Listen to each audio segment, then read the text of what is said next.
Hello everybody, today in this video we are going to build a full stack trading application using React Native, Node.js and lightweight charts, that is actually from the TradingView charts, and all this will be latest version. So if you are facing a long time on the React Native build issues or Gradle build issues, all will be clear in this video and you will be building a full fresh trading application.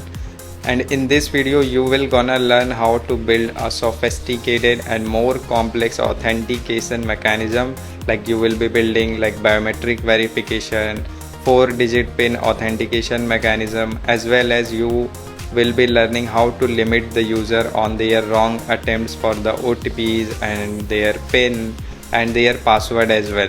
Okay, so there is a very large module, you can say, on the authentication mechanism that will clear all your doubts in the real world projects, like how actually the authentication work. You will be gonna using a mail service in this one, so we will be sending a real-time OTPs and that will be verify on our backend system.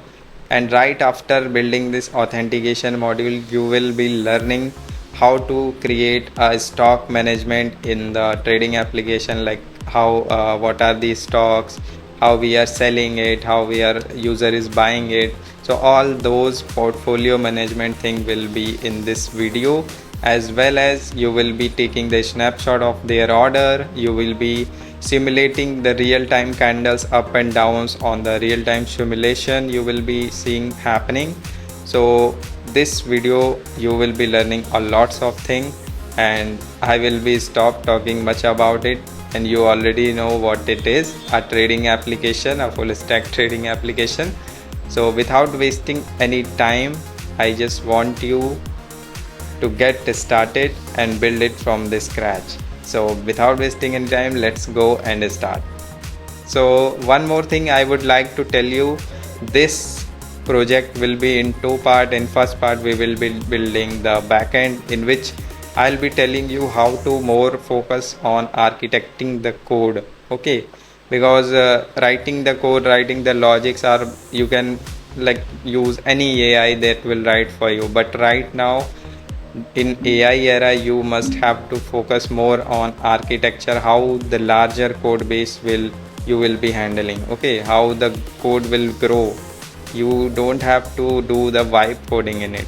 Okay, so that is what makes you a senior developer or what makes you ahead of other developers, that you are able to architect and think in a flow or think in a system design manner, not just writing the code and writing a small logic and a small piece of code. Okay, that will not improve your efficiency in software engineering.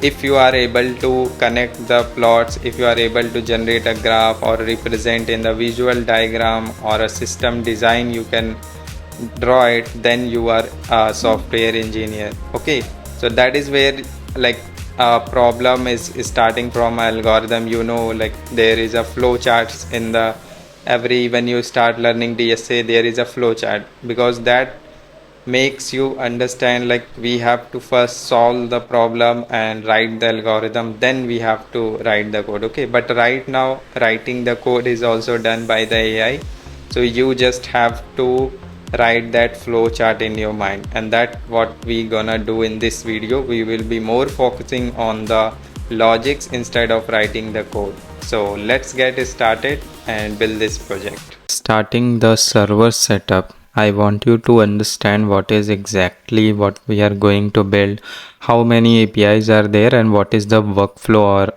of our backend system. Okay, so here you can see we have two entities. One is a user that will play around with the stocks, buy and sell, and there is another entity that is called stocks. So stocks will be like publicly available, any user can interact with it. Okay, so how we are doing that and managing these two entities together, and we will be also building a solid authentication flow. Everything we are going to build in this application, like reset password, pin password, biometric verification. So everything, you know, what I have explained in the beginning. So let me show you number of APIs that we are going to build in the authentication. Like first user enter their mail, we will check the email, and after that we will send OTP for verification if that is not verified. Okay, and there is verify OTP, then register, and there are some protected APIs that require access token.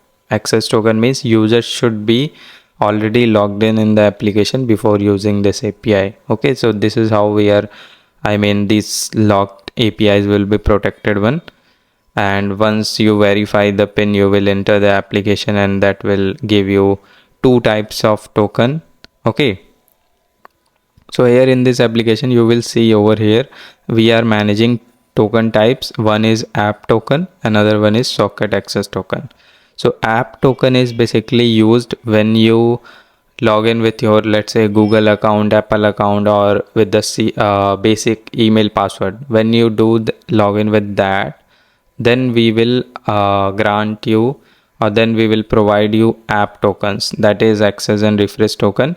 And using this app token you will again verify your verification pin. Okay, and once you verify your verification pin or via biometric verification, we will grant you socket tokens. Okay, and using this socket token you can play around with the this stocks. Okay, because we don't want any user like get their access token and play around with the APIs, because the stocks APIs are very costly, because there are so many you can say sockets are going on.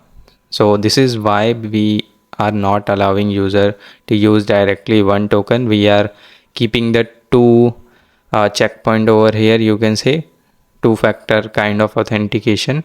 So yeah, this is why we are using two tokens over here. So let's understand the flow first of all.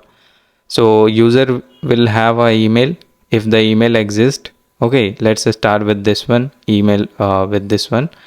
So let's say email user is trying with the OAuth mechanism. OAuth is basically there is a Apple authentication or Google authentication that we are implementing, but there might be others, Microsoft or other.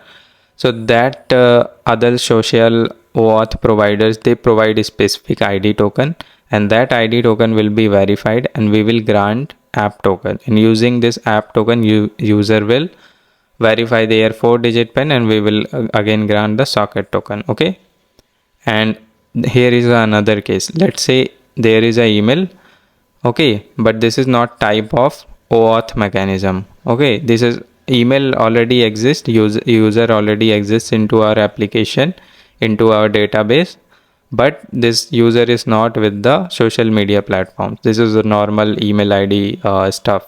Okay, so here we will ask user password, and email and password is matching, then we will grant him the app token, and using this app token user will enter their 4-digit pin. And why we are granting this app token, and then again we are doing this 4-digit pin, because understood, app token will be stay in our application. Let's say you close the application, you reopen it. Okay, you reopen it, but there is a 4-digit pin verification as well.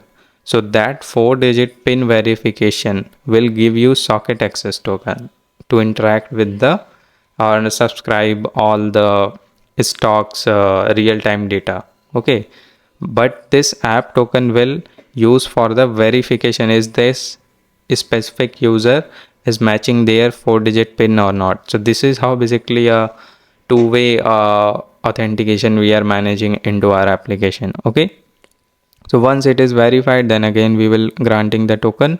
And let's say you entered your email and that doesn't exist into our system, then we will send a OTP, and OTP we will be sending using elastic email. You can use SendGrid or NodeMailer.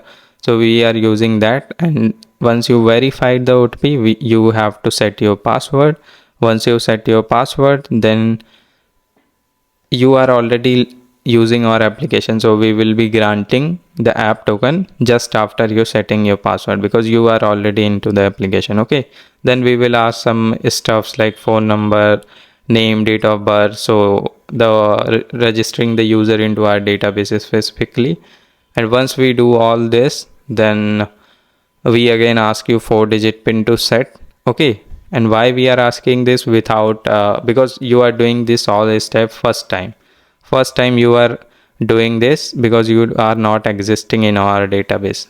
Okay, so this is why we are giving you this app token, and just after that you are updating your phone number, because we already know you are the uh, genuine user OTP. Okay, so we know you are the genuine user right now at that time, and you have to set your all details.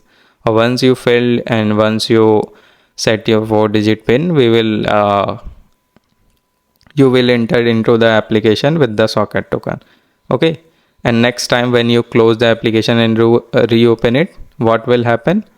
It will go directly to this 4-digit pin, skipping this password thing, because you are already logged in, you are already having the app token, so you will be asked only the 4-digit pin. Okay, and let's say not exist, but with Apple OAuth or Google OAuth, okay, you are not existing but you are trying to sign in with the Apple or Google, so we will be getting the ID token, we will be set email verify as true, we will be granting you app token. And you know that Google and Apple, they are already verifying the genuine user, so we don't have to send an OTP and verify.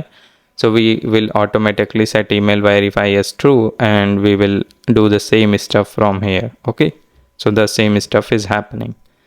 So this is how basically we are doing the registration and login process, and same stuff you can do with the reset password, and we are maintaining a rate limitation as well, like the verification pin and all that we will see once we are doing the coding into the server. Okay, and here as well as you can see the 4-digit pin. If it is a hashed pin, we will compare and match and will grant you socket token. And let's say you are using your fingerprint, or you are using your in iPhone there is a face ID. Okay, so that will automatically generate biometric key, and that will be stored in the database as a public key. And whenever we see and match with the signed signature, this package will automatically grant us the access, and we will log you into the application. Okay, so we will verify every time whatever public key we have stored into our database, and whenever you are logged in, we are matching those verification RSA subscription, and once they are passing the biometric verification, we will be granting you again the socket token. Okay, so this is the stuff we are going to do with the biometric specification and verification as well. And now after that, this is the flow, like user will be interacting with the stocks. Okay, so using the socket token, and we are using here WebSockets, and using this WebSockets you can subscribe to stocks, and you can see their prices and up and going the time data into a specific time frame. Okay, and you can buy and sell, and you can see your holdings as well. So holdings means basically the schema that has user and the stock, and what quantity you have bought, what price you have bought at. So all that will be here in the holdings. Okay, so yeah, this is so far it is easy to understandable, the architecture of the trading app that we are going to build. There are more things in it, like there are rate limitation for the OTPs, and there are, you can resend your OTP. Okay, there are APIs that if you are entering your wrong pin, okay, you can reset your pin, then we will again send you the verify your OTP. Okay, there are password as well. If you forgot your password, we will again send you OTP, and you can again set your password. So these kind of stuff are also appended when we are coding into the application. So I hope this architecture, it clears your mind. And now let's start actual coding. Here we are on the computer screen and you have to unzip this asset file, that the link I have provided in the description, and it has all the non-logical parts of the applications like assets or icons or something, scripts or data, JSON data you can say. Okay, so let me show you what you need for now. So in this we have three folder: client, server and trading chart. So we will be using in this video server and trading chart. Okay, I mean for now we will be using server folder only. So what you have to do, you have to create a new folder over here. You can name it server. Okay, and open in VS Code, or you can use any IDE. Okay, you can use cursor or anything you want. And after this open terminal over here, and let me zoom out for you if it is not visible to you. Here run command npm init and I am hoping you already know basics of like how to install Node.js in your system and how to set up React Native, and I hope you are already aware of it. Okay, so we are not talking in this video. I have already that video, you have to watch it in my channel, React Native crash course kind of stuff. Okay, and now you have to go to the server and there are these files that you have to just drag and drop, and let me explain you what these files are. Just copy folders, and now let's zoom in. Okay, so here we have data folder in which we have some random stock data, okay, that we will be using, and in the docs we have the APIs that you have to develop. And why I have provided you this Swagger docs file, that is a YML file in which I have written. Basically you can use a chat GPT or any IDE that will provide you this all YML file. Okay, or you can build it with already built-in code. So I have provided you this because we are going to develop and I want you to explain it. Okay, so using this doc we will be developing all the APIs, and here we have this script cd stocks data. So in which what you are doing, you are importing this data, the JSON file, and you will directly putting into the Mongo database. Okay, using this function you are connecting to the database, and after connecting into the database you are deleting whatever existing there, and after that you will be done with all your seeding that this stock data into your database. Okay, so this is how your database will be filled with all this companies stocks and informations. And here is the OTP template file in which just OTP service that we are using. Okay, so this is a OTP template that will go to your mail, then we will apply the mail service. So you can change this trade vault to any name you want. Okay, so I can change it to trading app. Okay, you can change the same way. So this trading app template will be gone to the users, and if you want to see how it looks or you want to customize it, you can play with the HTML file over here. Okay, so these are some basic stuffs in the server that are required, and now it's time for creating our server. So just create app.js file over here, and after that clear everything in the terminal and install some libraries. Okay, these libraries are initially required for you to develop this application, and in this you consist of YML.js file to read the YML file that we have in the docs Swagger YML. Okay, and we are using bcrypt.js for the password, then buffer from for the string. Okay, that we are going to compare, and .env for reading the env file, then express.js we are using an express async errors. These are the libraries for managing the errors efficiently. Then Google Auth library for verifying the OAuth ID token that we are receiving from the mobile device, basically the client application. Okay, and then server will respond, and these are the HTTP codes and inline CSS for the OTP template and JSON web token for generating and verifying the JWT tokens, basically the socket token, access token, that is stuff. And Mongoose library and GAWKS library for Apple, and Mongoose, communicating with the MongoDB, and Node cron we will be using from the cron job that will simulate real-time trading data. Okay, and Node RSA we will be also using over here. This is also for Node RSA, also for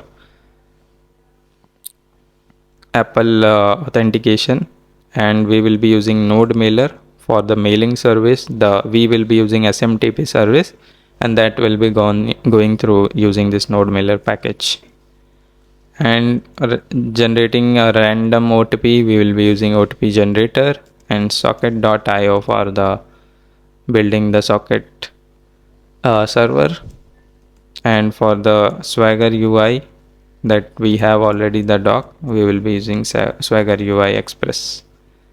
Okay, so you have to install all these packages, and what I have explained you why we need that. So just hit enter, and this all will be installed quickly.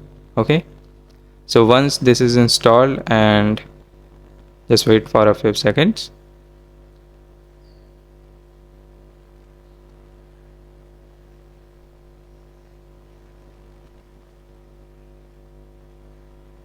So here we have a spell check HTTPS, not it is HTTP status code, sorry. Okay,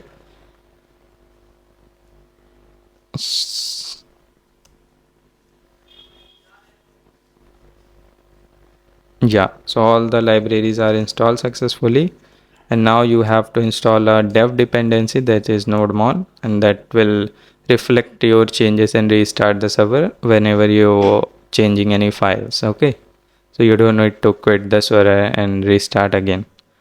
So nodemon will be handle that, and you have to install in the dev dependency, and now you can see this is how our JSON file will look like. Okay, and once you are done with that, you can add some description or the name changes you want, like trading server something stuff, or you can add a basically description as well, like trading app, a modern trading platform, API server. This is stuff you can add, and your main file will be index.js, and we will be using here the type, that is module type. Okay, so we will be using import, not require for importing the files. So these are the script, and here are some script you need to add. So there are start and dev and as well as seed. So these script you have to add. So node app.js will start your server node, and npm run dev will be nodemon app.js. This is well running with the nodemon package that we have installed, and filling your JSON data into your database, we will be using this seed script. So that will go to the scripts folder and run the seed stocks script. Okay, so I have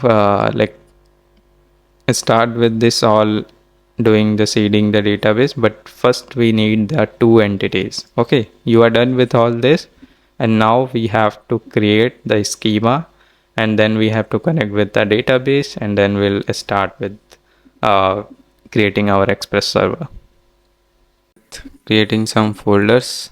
Okay, because we will be arranging all our code over there. So let's say config folder, in which we'll have connect.js file, and this connect.js file will be having Mongoose API. Okay, so you have to import Mongoose and then connect call the method connect, in which you are passing the parameter as URL, and that will be your MongoDB connection URL. And where you can get that, you can open any browser, let's say Safari, and you can go to MongoDB Atlas and just do sign in over here, and you can get your password. So let me sign in.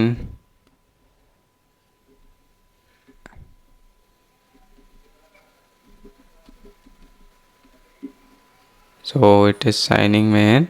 Okay, so once you are signed in, you have to click on this create cluster. Okay, and your cluster will be created, and you can go with the free version. Okay, so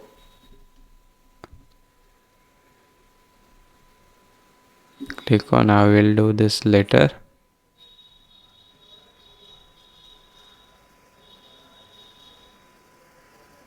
Click on organization settings. Here is your organization.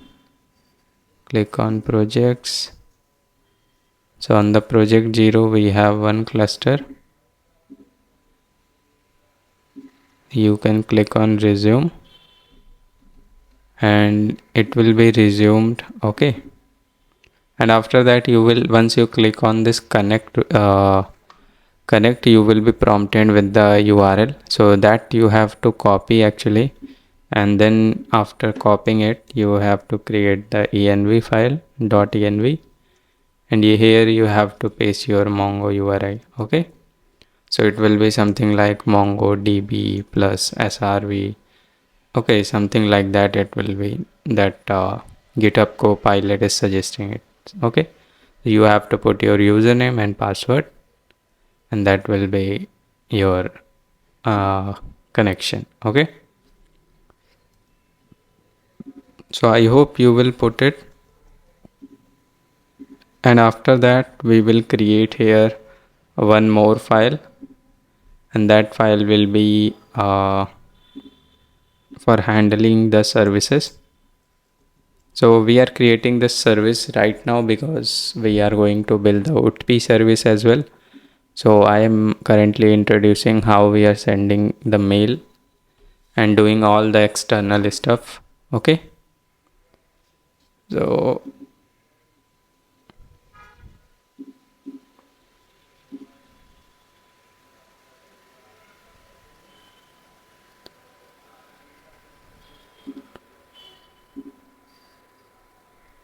here if you click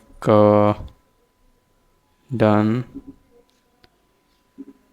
it is provisioning currently. Yeah, and click on drivers, click on go back, choose a connection method, show me again.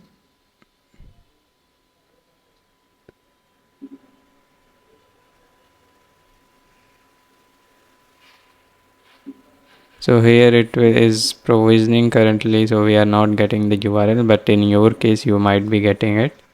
Okay, and after this you have to go to this website, elastic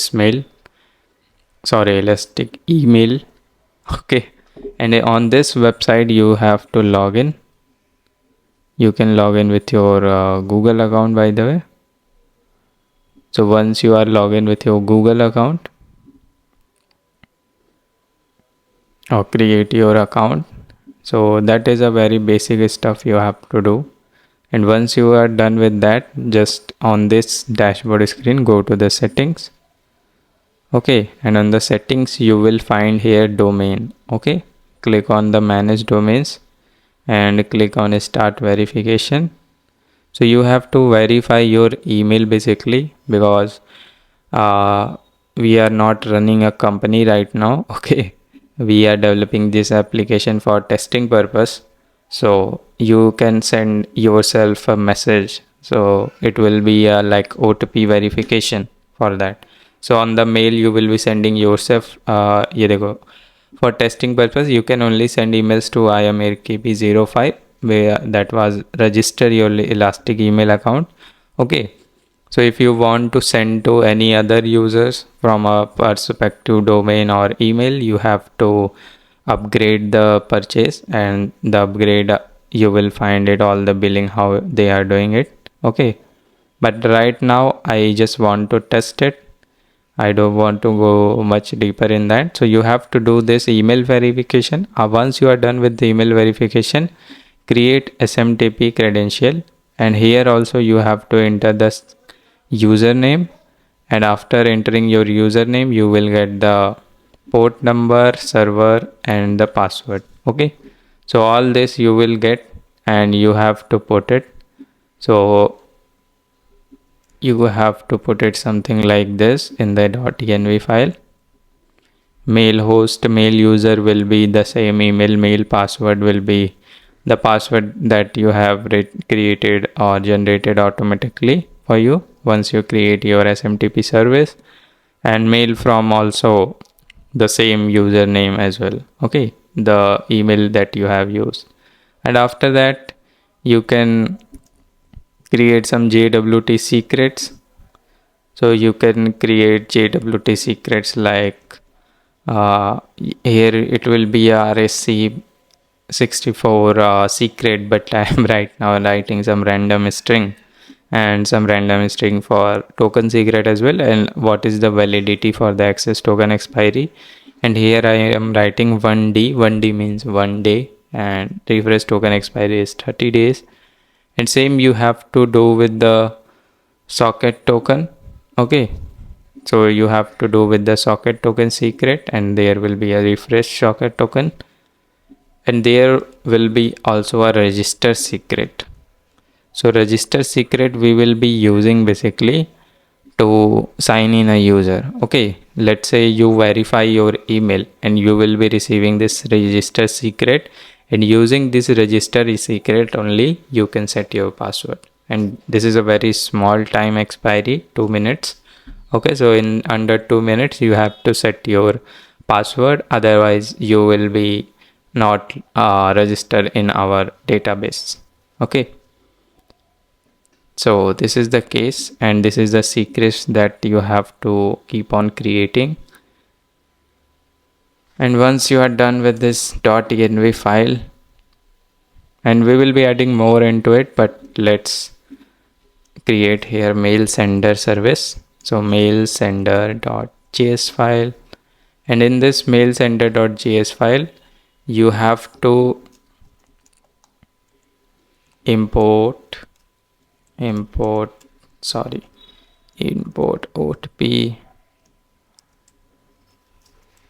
OTP generator, from OTP generator, then node mailer, and not mail config we have to import. We have to import fs from fs, and we have to import inline css from inline css. Okay, these things you have to import, and once you import this, create a function over here, export const mail sender. Okay, and in this you will be having it is generating all that OTP and OTP type. I hope you will be using in this AI era this GitHub Copilot or Cursor IDE, and you should be using that. Okay, because that makes our tasks more faster. But in this case over here, it is suggesting us this changes, but no, first we will create the HTML content, and that we will be reading from this OTP template. Okay, so OTP template we are having over here, you can see in the root file. So OTP template.html as a UTF. So this will read from this root directory, and once that is read, what we will do, we will replace what we will replace in this. You can see here we are having somewhere we are having your one-time password OTP for trading app is your one-time password for trading app is trading app OTP 2. So you have to replace this one. Okay. This string you have to replace and this string you have to replace. So OTP replace and here it will be trading app OTP and same trading at OTP 2. I hope it is matching, because once you replace all this, then once you are sending this email to someone, and the generated OTP will be automatically written over here in the mail. Okay, so once you are done, then in the options, create a dummy options with URI, and don't need this things. Okay, we just need a URI, and then we will be having HTML content and inline CSS in that.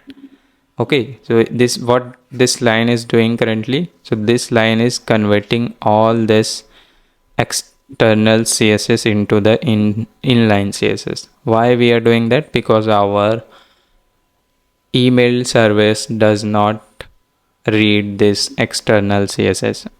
Okay, this CSS it will not read. So this is why we need to provide inline CSS. Here you can see we are using class. So this all class will be automatically written as something like this. Okay, something like this inline CSS will be automatically done by this package. We don't have to worry about that. And now we will create the try catch. So in this try catch function, we will be logging the error, we will be throwing the error as well. And here in the try, what we can do,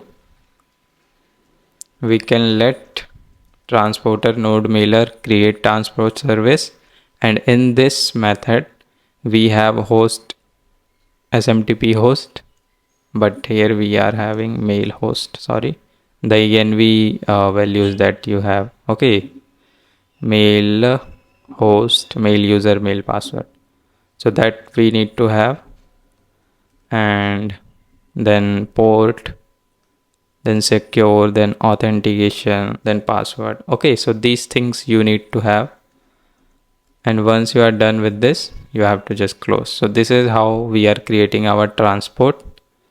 And after that, yeah, GitHub Copilot is right, we need to send and call this function, and once you call this function, you have to send it your OTP for the trading app. Okay, so you can pass subject like this, trading app for OTP verification, and this is your HTML content, and this is the mail from, and after that you can return your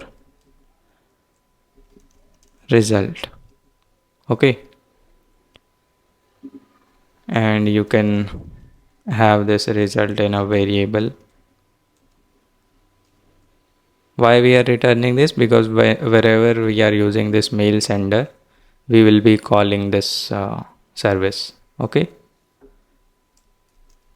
and now it's time for generating the OTP, by the way. So OTP we can generate over here, we can create a function for it. So export const generate OTP, and this is how you can create the OTP function, in which you can pass how many numbers you want to generate OTP, 4 digit, 2 digit, I mean 6 digit, 8 digit. Okay, and it is upper case alphabets you need or lower case alphabets you need, special characters you need or not. So this is how you can generate your OTP, and it will return the OTP. So just save this. This is how our mail sender function is created. And I hope you have filled this Mongo URI and this email password thing. Okay. Because we need that actually whenever we are calling the functions. So these functions we have written, and now it's time for creating the models. So models is like a schema because we are following MVC pattern in Node.js, and this MVC means model wave controller. Okay. So here we will be having model. First of all will be user.js, and next we will be having stock.js. Okay. And then we will be having holding.js, and whenever you are executing, you are buying or selling the stock, it will be basically taking a snapshot of your all details at that time in the order.js. So this is how basically you can see at what time I have buy this, at what time I am selling the stock. Okay. So this will go under order.js schema, and you will be having otp.js schema as well. So this otp.js schema will be getting created whenever what kind of verification otp it is. So uh, let's say I am sending a mail. Let's say I am registering for first time. Okay. So I should verify my email. Okay. So I will receive my email on my mail basically, but there are some other OTPs as well. Might be I am resetting my password, forgetting my PIN. Okay. So in that case, how you will differentiate which OTP is for what action? So this is why we are having this OTP.js model. So in this we will be having a field called OTP type. So that will have like for what action this user is passing this OTP and what is the expiry time and all that. So this stuff will be going under otp.js file. Okay. So let's start creating all this. Just save this and let me close all this. Yeah, so let's start with user.js model. Okay. So in this you have to import mongoose from mongoose and import bcrypt.js for the password and JSON web token. Also we will be using here some error files. Okay. So for that we will create it later, but now it's time to create the user schema. So user schema, use new mongoose schema, and here we will be having first we will be having email. Okay. Email, it will be type string, required true, it will be unique as well, and it will be match, and there will be a this what is it? This is a email regex. Okay, email regular expression. If you are not getting this in the GitHub Copilot, or you can just have it from the internet, or you can search it, you will get it obviously. Okay. So this is basically the match you will be having for email, and there are as well the long string in which you can more precisely do it. So here is the longest regular expression that I got from the internet. You can search it and you will get it as well. Okay. So this is the email, and now it's time for the password. Password will be string, and this is not required actually. Okay. Why this is not required right now? This is not required right now because we are creating the OTP verification for the user as well. So this is why the password is not required, or you can make it required as well. There will be no issues, because if you make the password as required, then what about the social users? Okay, what about the Google and Apple users? They don't have password. Okay, so this is why the password field is not required. And after that we will be having name. In that we will be having type string required true. Just go back. In the string we will be having here max length 50 and minimum length will be 3. Okay, and this is also not required because we will be asking this once you are done with the initial setups like setting up password, these stuffs. Okay, then we will be having a login pin that we will use whenever you are two-factor authentication, and this will be type string, and in this you can fill minimum length 4, maximum length 4. And after that we will be having phone number for the user. This is type string, and match, you can say match, it will be having 0 to 9 actually, not this body. And yeah, simple regular expression 0 to 9 10a. Okay, and please add a valid phone number, or you can say please provide a 10-digit phone number without any special characters. So yeah, this is the way, and you can have unique as true and sparse as true as well.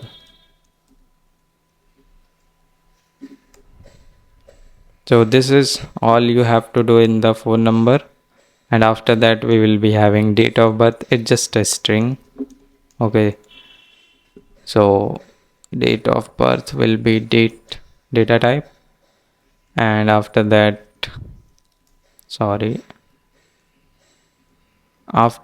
we will be having biometric key, and this will be string data type, and we will be having gender as well in the form. So these all steps you can do it very quickly. Type a string. Enums will be gender enums, like gender enums like male and female, other. Okay, and wrong pen attempts, how many wrong pen attempts you have done, default will be 0. Okay, and here it will be blocked until, like, let's say you enter 3 times 4 times wrong ping, then I will block you for 30 minutes. Okay, so this will be type date and default value will be null. And we will be also asking you the same stuff about wrong password. So here you can see wrong password attempts, block until password, and by default in the user wallet we are giving 50,000. Okay, because we want the user, because this is a simulation of trading we are creating the application, but the balance will be here, by the way, very is like this is a wallet kind of thing, but still you can have it in user schema to do our work. Okay, so whatever transaction you are doing under 50,000, if your stock price is gaining, it will increase. If it is decreasing, you will get in a loss. Okay, so yeah, this is it, and we will be having timestamp true, and let's close this, and you can see this is all we have in the user schema. Okay, and now in the user schema we have to create some functions like compare pin, create access token, refresh token. Okay, so before doing that, let's create other models as well. Let's say a stock model. So import mongoose from mongoose and const stock schema, and in this we will be having not email, we will be having symbol. we'll be having symbol true, required true, and it will be unique as well true. Okay,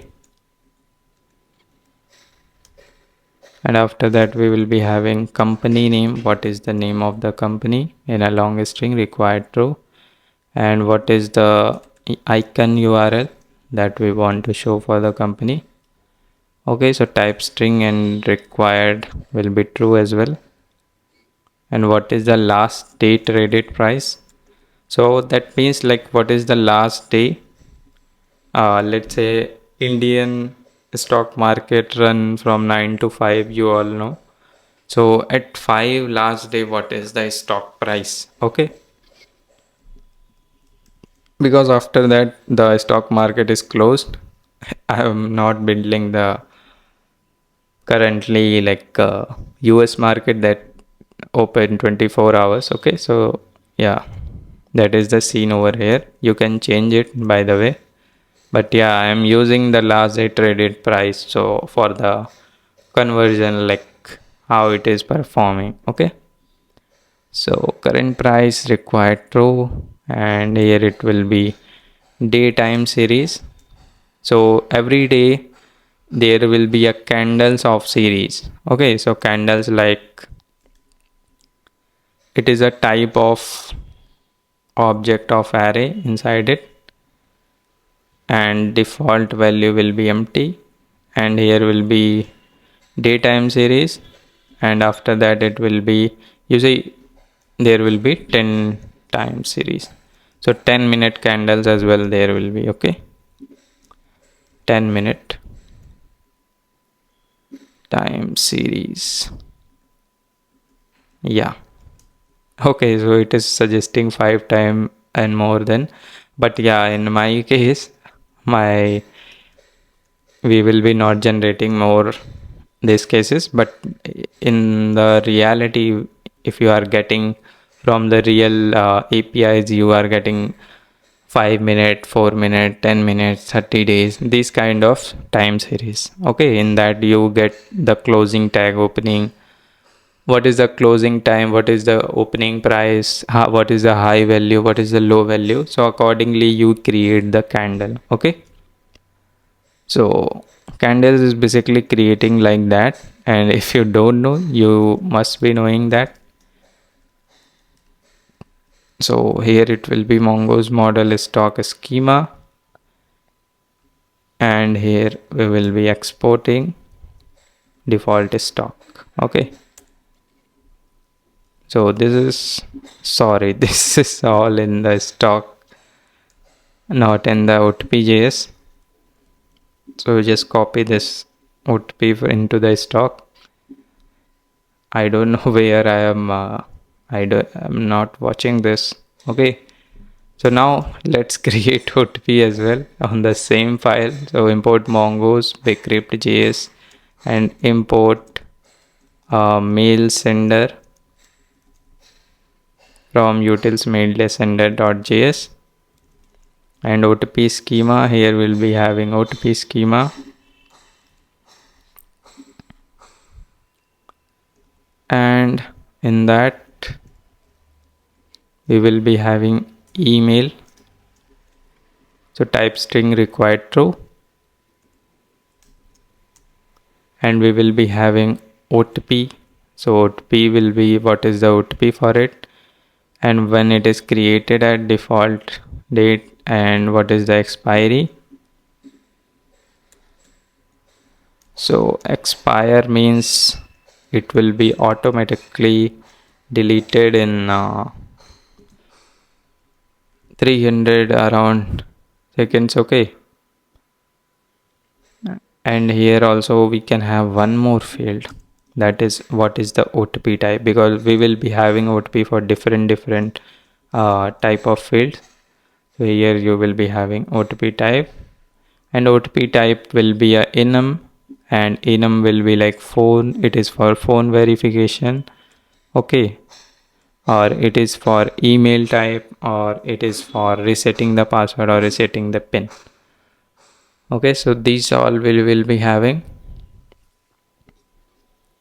And now after this, OTP schema dot pre. So whenever any OTP is created, what we'll do, our backend will automatically hit the verification email function. Okay, so here we will be having the controller, and in that controller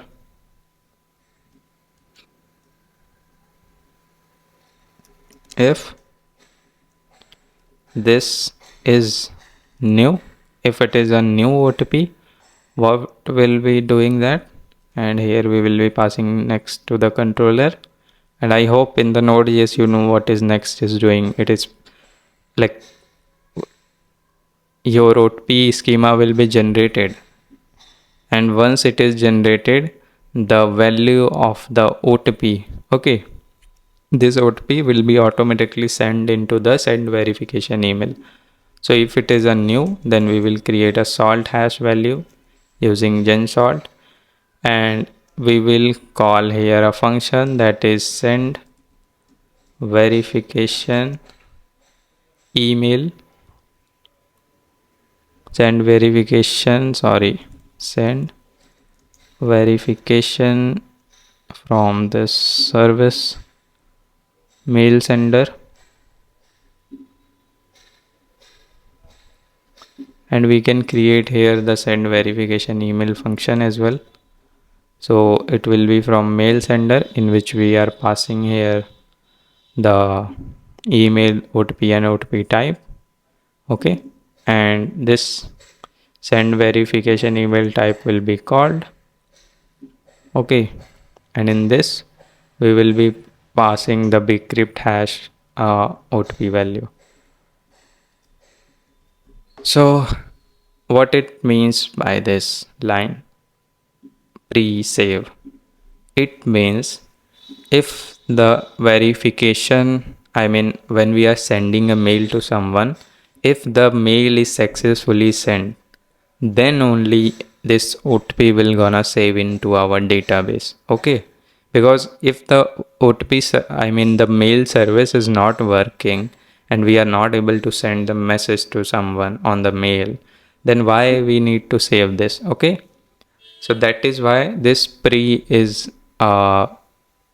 pre means like previously, or you can say before the getting created. Okay, before getting created this OTP schema, we will be generating a hash value. Okay, and on this one we will be sending the OTP. So this is how basically it is happening currently. And here there will be a one more function, OTP schema dot methods, and you can add a methods called compare OTP.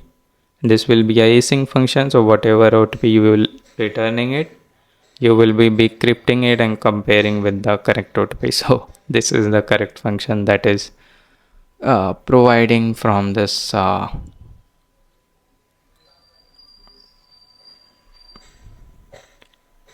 this GitHub Copilot. Okay,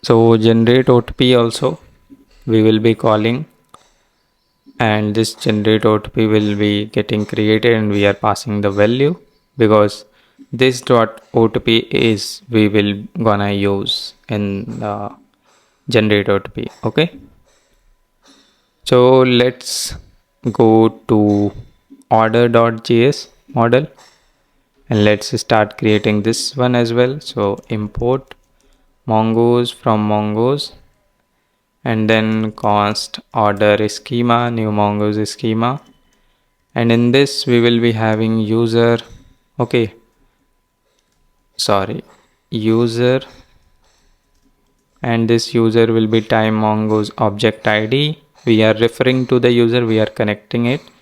Okay, and we will be having stock as well, and that stock will be the reference as well of stock, and that is required true, and how many quantity you are ordering it, so the quantity will be there as well, so type number required true, and what is the price of it, so it is as well true.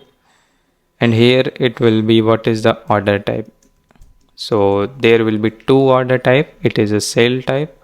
Are you selling it or are you buying it? Okay.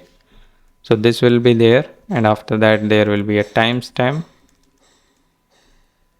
So timestamp type date, default date now.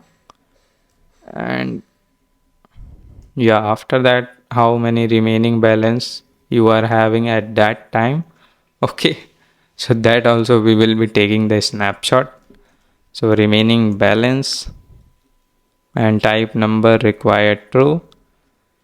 But in this we will be having a set function value, and in this set function value we will be returning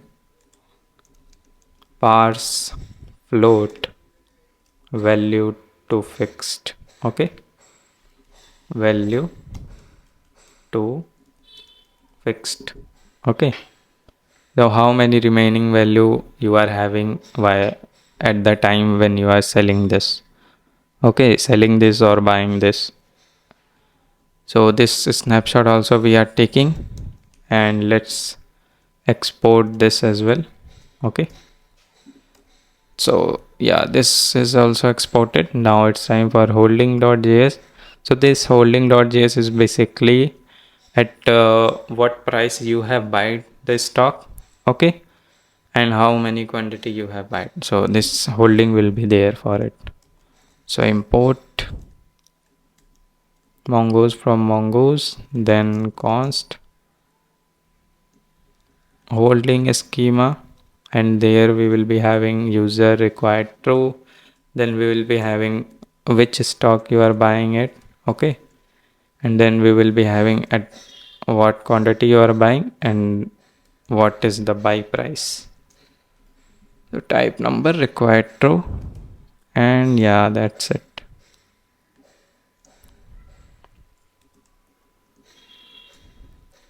And you can export it as well. Okay, so this holding.js is also created. And now what we can do, now we can go to and create the error functions. So here create a folder, call the name errors, and this errors folder we will be having some APIs, a kind of middleware that will handle all the HTTP errors we will be throwing throughout the application. Okay, so status codes and import custom API errors from custom api.js file, and you can create it over here as well, custom api.js. and in this custom API we can create a class, and this class will be custom API error class that will extend error class. Okay, and in this we will be invoking super function, and this super class will be invoked, and we can export this as well. So using this we can create different type of errors. Let's say bad request error, and in this the status code will be bad request, and let's export it. So same we can create it over here, not found.js. So I hope you guys also using and benefiting with this GitHub Copilot. Okay, so it is allowance reset is there, but I hope you can use it as well. So here you can import status codes, and then custom API error, and then class not found error, and then you can export this as well, default not found error. So we are creating not found error, then there will be a unauthenticated .js file. So let's say if you are not authenticated and you are calling any API, then you will be having unauthenticated error. Okay, and after that you will be having one more file, index.js, and this index.js will be combining all these files. So you have to import it, all these files, and export all these 4 files. Okay. So once you are done with that, let's close this errors, and now it's time for going to the user schema, because there are many others methods and functions that we have to call, and we have to export this. So yeah, export user schema.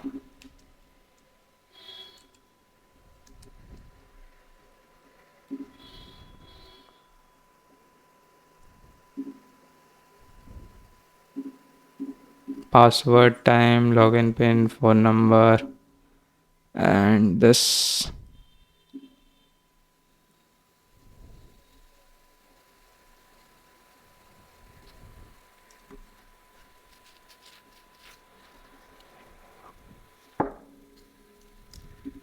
So user schema, why it is not taking, the spelling is incorrect. Okay. So here we will be having a function, a pre-function. Okay. And in this pre-function, what we are doing basically, we will be calling this function, and if this dot is modified, okay, agar the password is not modified, then we will be decrypting the password and we are setting it. Okay, so let's say you set your password something like Ritik at the rate to Ritik at the rate 1234 something. Okay, or Ritik at the rate 2000, Ritik at the rate 2005. Okay, if you set your password something like that in the database, that will be not secured. So we are encrypting it before creating the user. Okay, this pre function is executed before saving actually into the database. So yeah, this is it, and after that you will again do a pre function for your login pin. So let's do that as well.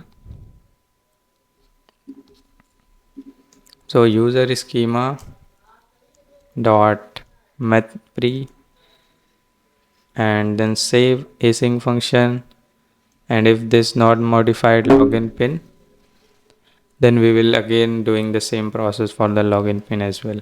Okay, and after that we can have a function called update pin. So let's say you want to reset your pin. Okay, so you want to reset your pin, then we will go to the user schema dot methods at user schema dot statics dot update pin. We will create this static function. Async function we will be having over here email and a new pin, and in this we will be having try catch,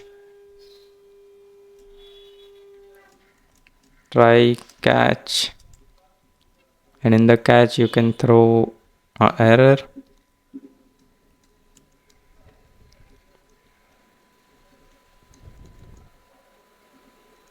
throw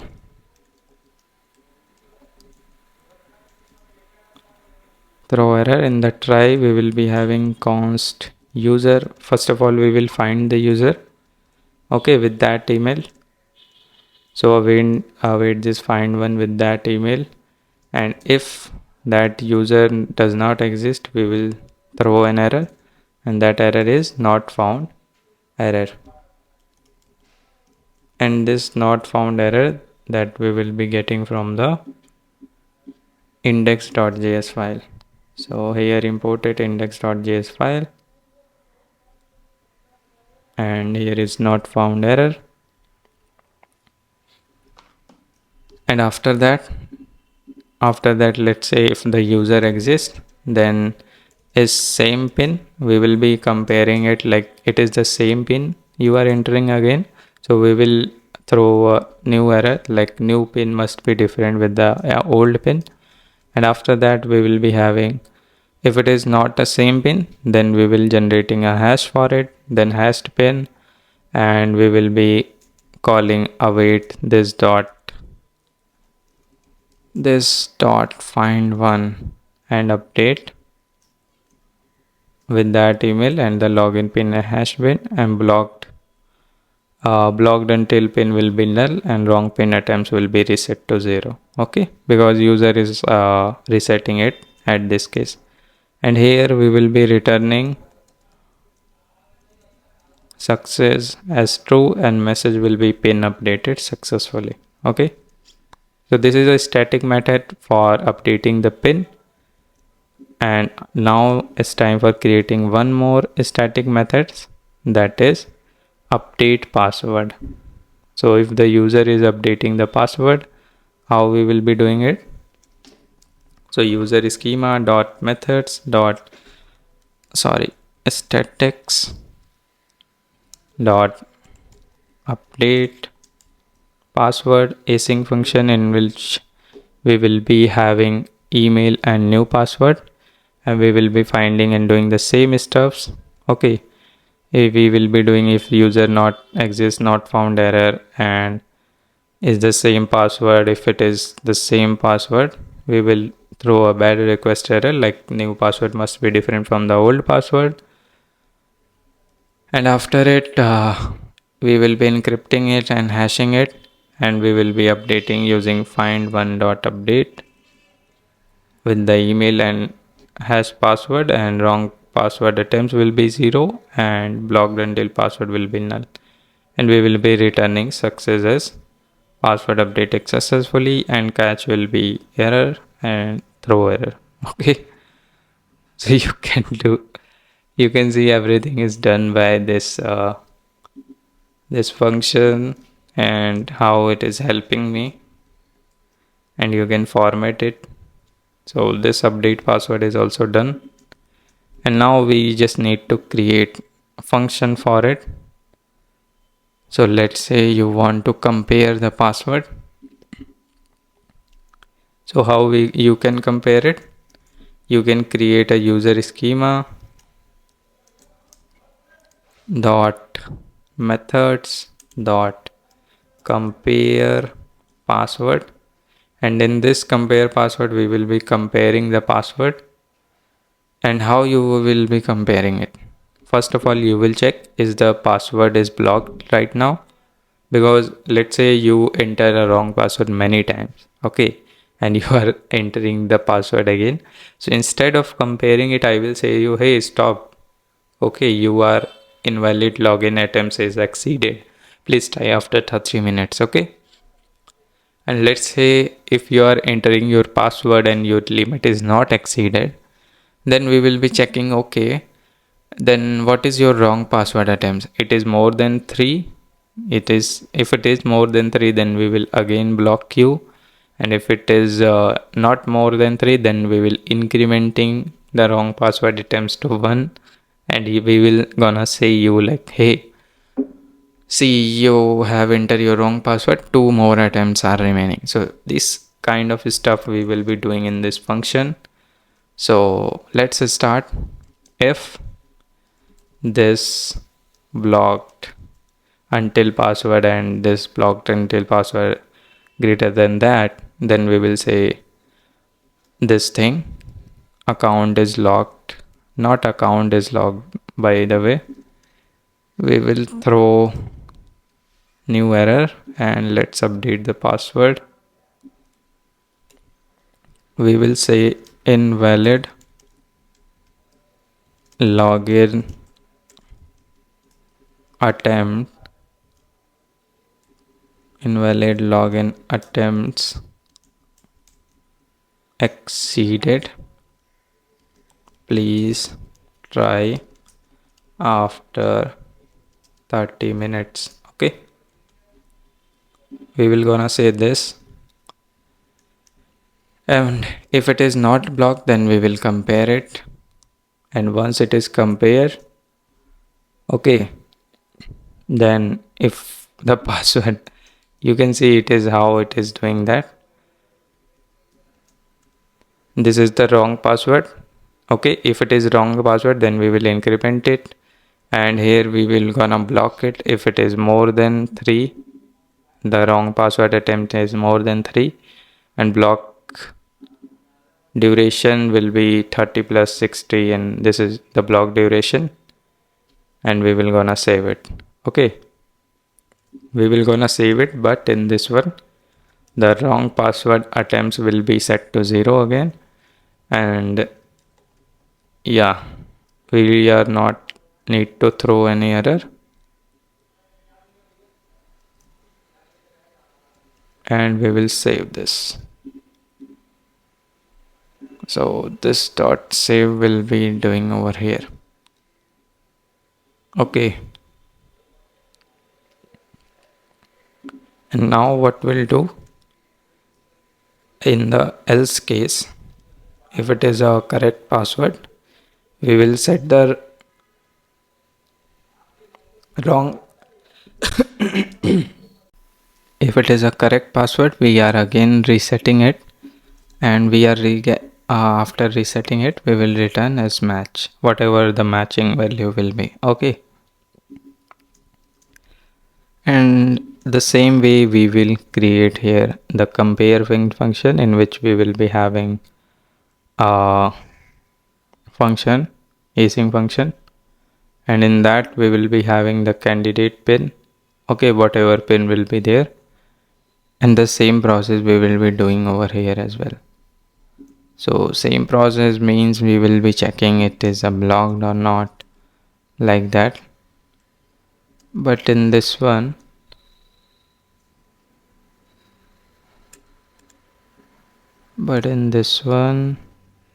candidate pin async function compare pin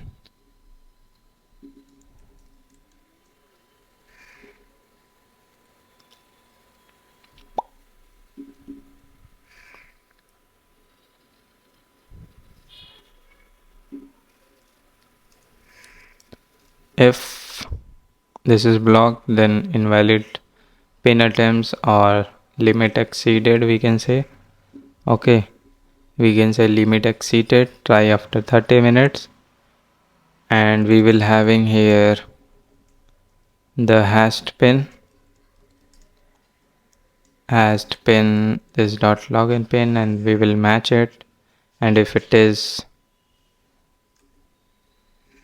matching, then we will increment it and do it with the 3, and the same process we will be doing with the password we have done so far, and we will return as match. Okay, but the difference is wrong pin attempts and blocked until pin, and here the difference is wrong password attempts and wrong blocked until password. Okay, keep like how many times the password is blocked for login again.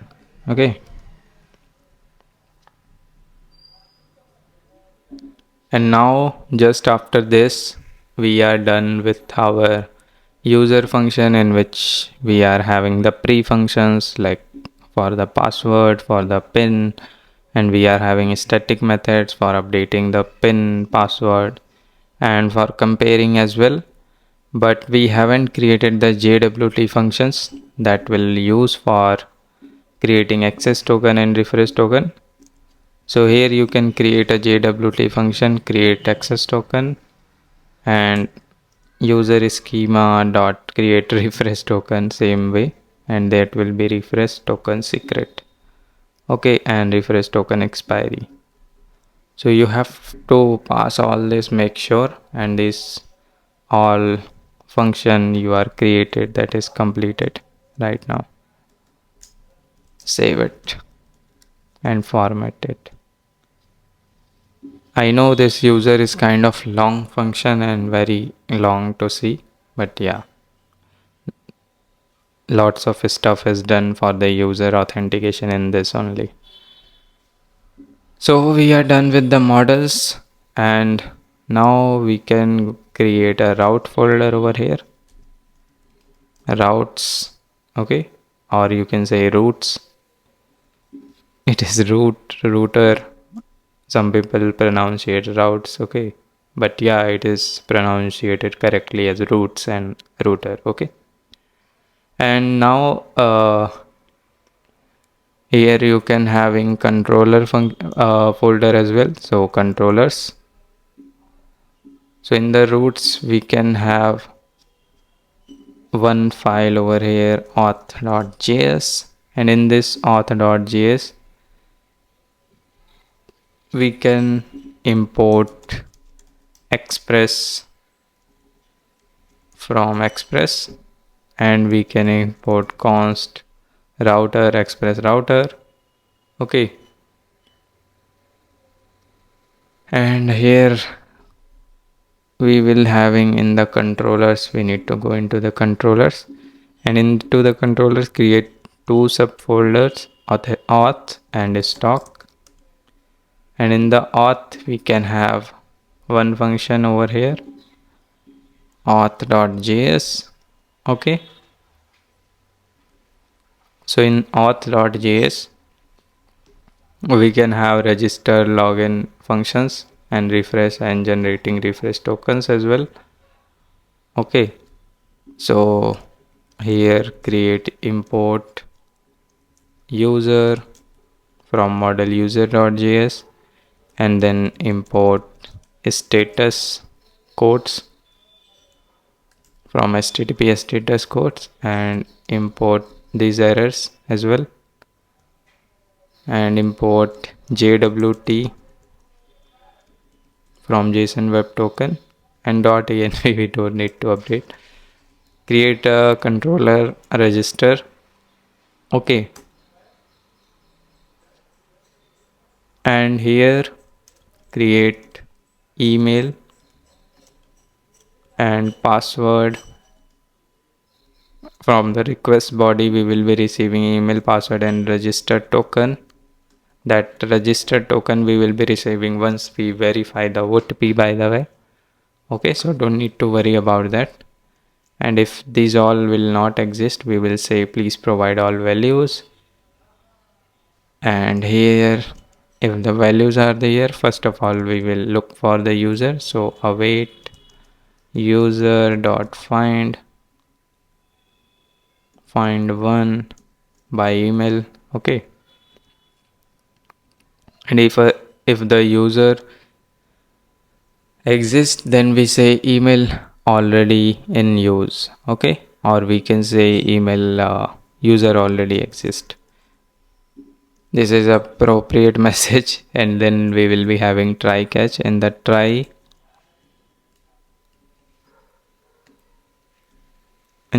we can have payload jwt verify. We will verify with the jwt secret, no, we will verify with the register secret, and yet will be payload email, and we can say invalid register token if the register token is not valid, okay.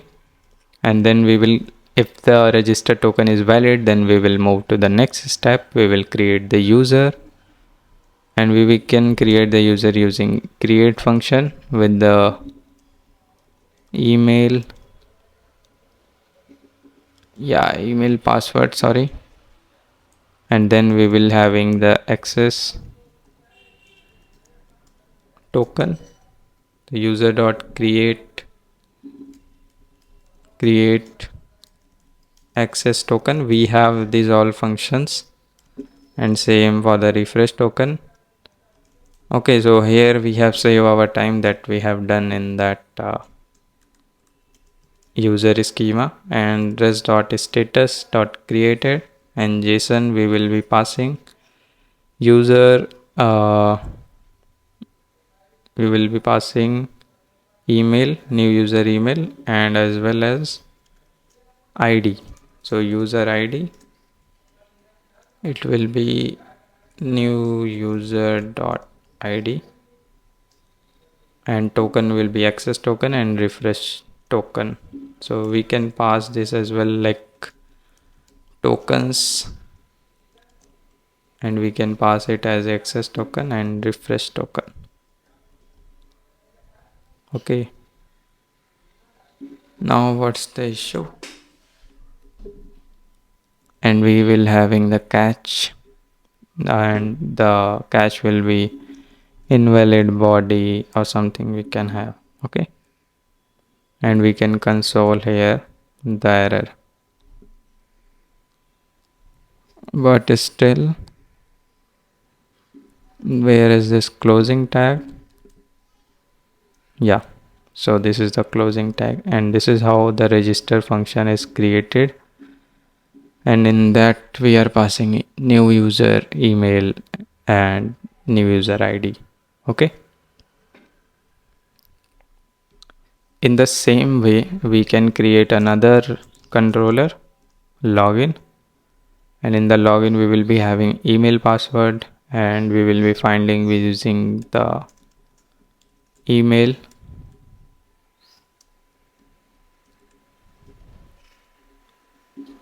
We are just asking for the email buddy, and if user not exist, then we will say invalid credentials. Okay, and we will check again with the password comparison, user.compare password, and if password is not correct, then we will be having a field called here message, and if user dot blocked until password and user dot blocked until password greater than the new date, then in that what we will be doing,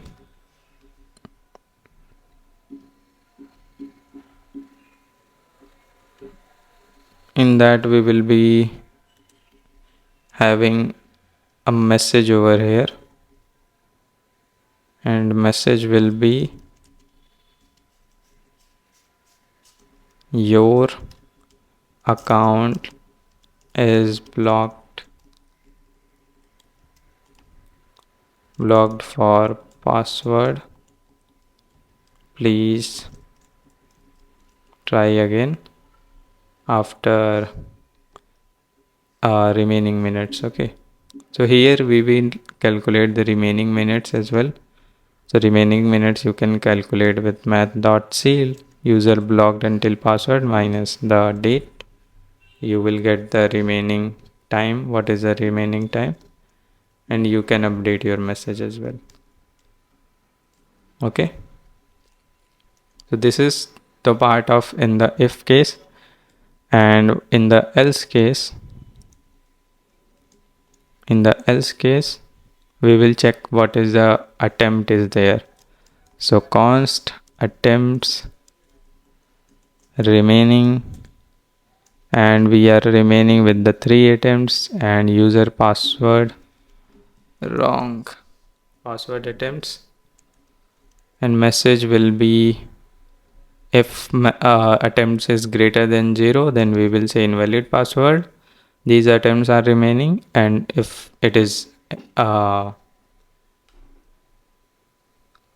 attempts are less than 0, then we will say invalid login attempts exceeded. Okay, please try after 30 minutes. So this will be under attempts remaining, and after that we will throw a new unauthenticated mirror this message. Okay, and this all will be doing if the password is incorrect. And what about if the password is correct? If the password is correct, then access token generation will be happening, refresh token generation, and then we will check phone exists or not, because we have to make sure as a user in the application, if the phone does not exist, how we are allowing user to buy and selling the stock. Okay, So we need that phone existence as well, and we will check if the pin exists or not. If that is not exist, and these information we are generating for the mobile client, because accordingly it will navigate user to set the password or generate the password. That is why. And if user dot phone number exists, then phone exists true, and if user dot login pin, then login pin exists true. And we will be sending all this in the status code, okay, in the JSON, and user in the user email with the user ID, phone exists, and login pin exists, and as well as the name if it is there. User dot name, what is the name of the user? Okay,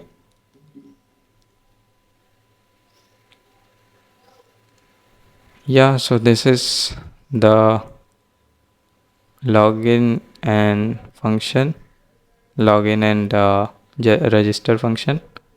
Okay, and we can export these functions as well, export register login. But as we are in this controller, we can have two more function for it. And what are these two more functions? The functions are refresh token and generate refresh token. Okay,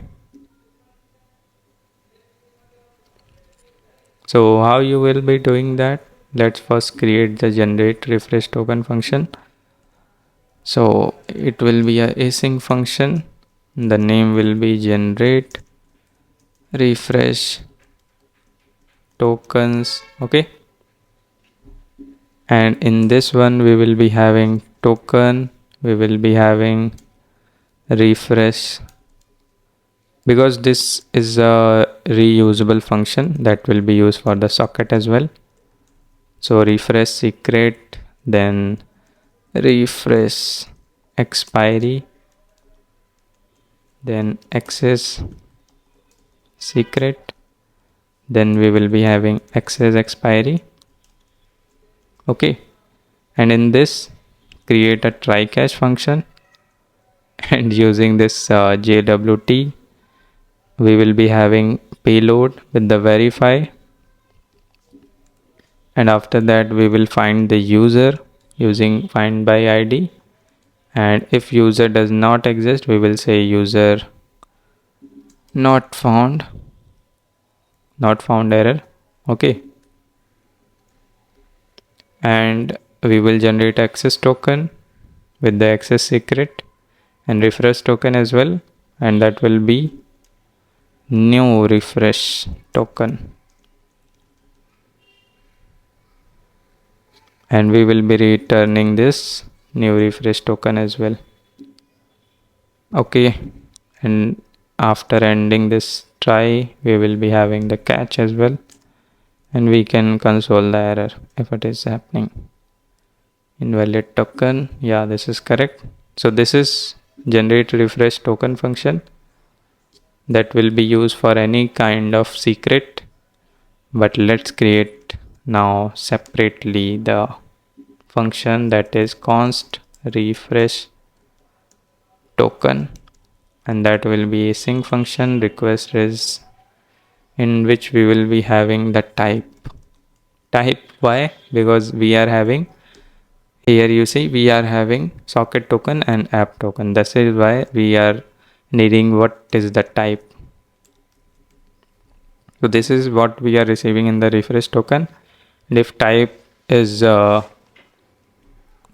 is there, and we will be checking if the type includes the type we are expecting or not. If it doesn't includes socket or app, then again we are saying invalid body. Okay, and in the try catch we will be let access token and new refresh token a variable, and in this variable if type is app, okay, then access token will be there, and new refresh token will be there, and we will be generating with this refresh secret. And if it is type of socket, then we will be doing with the socket secrets. Okay, and we are sending all these responses in the response, and then it will be throwing an error. Okay, but one thing we need to change over here, that is this thing. We need to update it over here, access token, and we have to update it refresh token secret, refresh socket token expiry, whatever you have entered in the .env, the same variable name you have to enter over here. Okay, and after that you have to return in the same this format, access token, refresh token, refresh token. Okay, so this is the refresh token function. And at the end you can create one more last function of this function, that is logout. And in the logout, what you will be doing, in the logout we will be getting the access token from the request dot headers authorization split, and we will be decoding it as well, decoded token jwt decode access token with process.env jwt secret, and we will be finding the user id of that user, and after that user we will be updating. And what we will be updating over here, we will be updating the user, and we will be unsetting what we will be you can see it is giving me FCM token. Why? Because when you logged out from an application in a mobile application, you basically unset the FCM token, Firebase Cloud Messaging. So your device will not be receive the push notifications. Okay, but here we have the biometric key, so biometric key will be 1, so that will be removed, and we will be updating logged out successfully.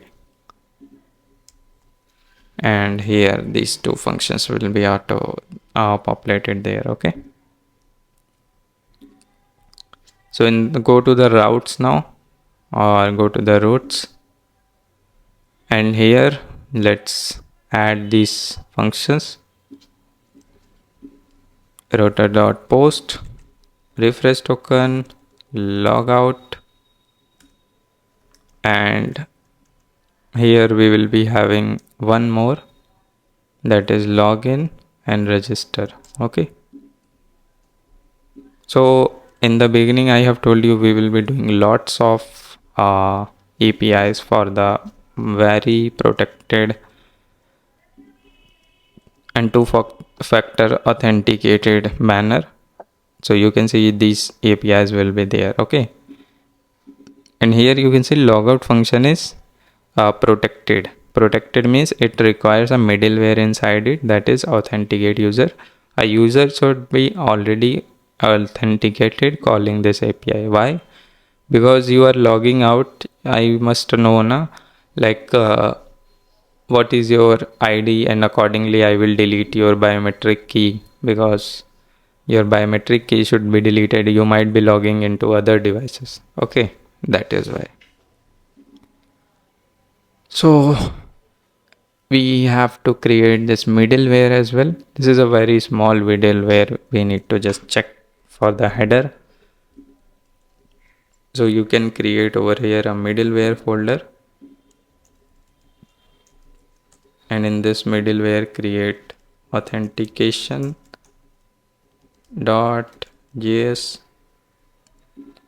and in this we can import jwt from JSON when token authenticated error, then const auth function using request response auth header, and yeah you can see what it is doing. It is basically going the headers authorization field and getting the token from it. And if it is not starting with the bearer, we are simply throwing the error. If it is starting with the bearer, we will be splitting the string into two parts, and we are going to the second part. Okay, and after taking the second part, we are extracting the payload user ID and email from it. Email or name, whatever you want to extract it.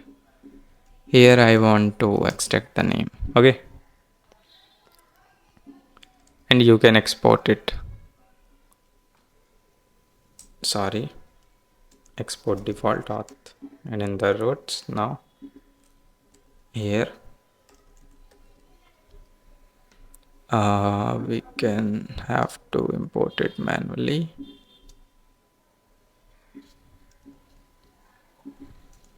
Yeah, and at the end we can export this router. Okay,